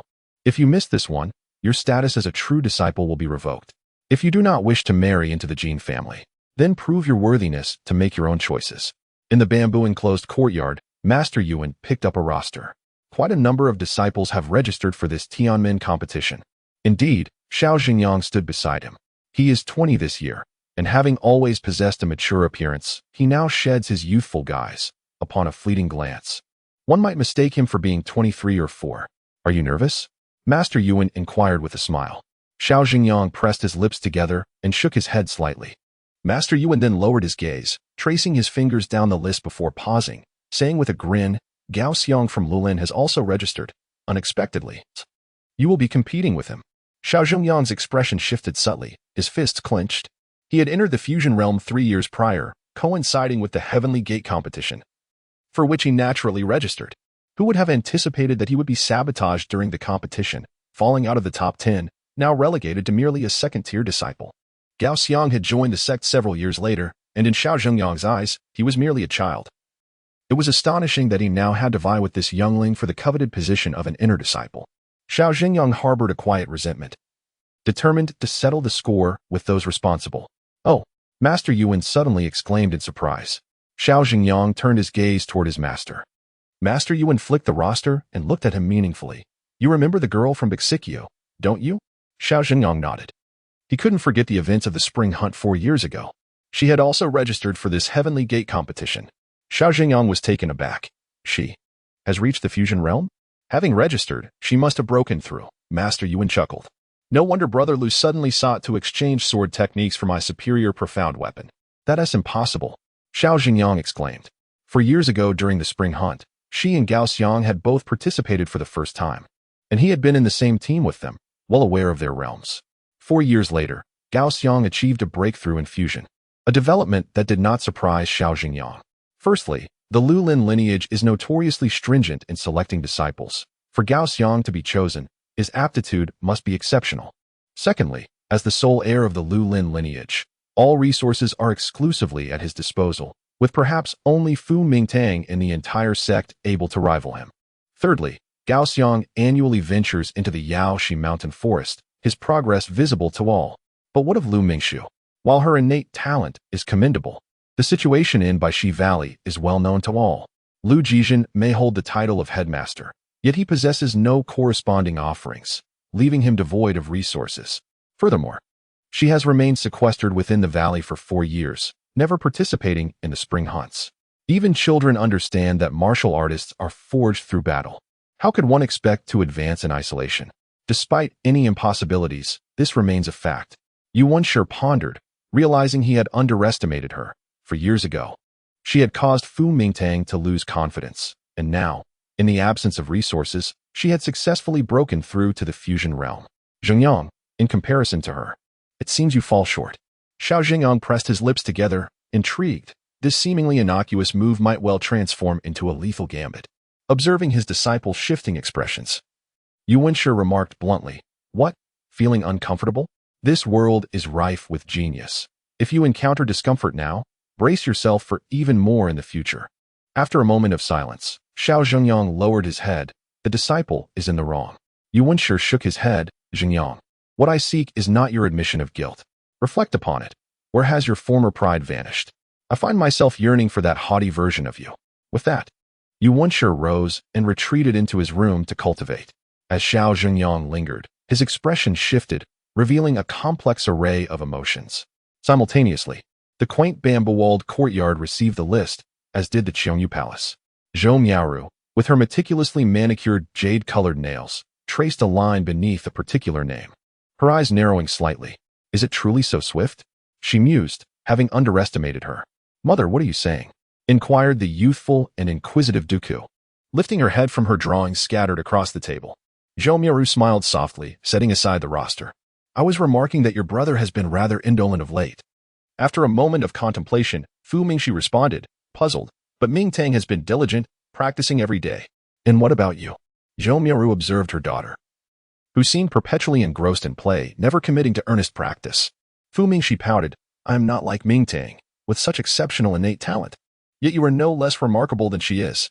Mother, whom are you referring to?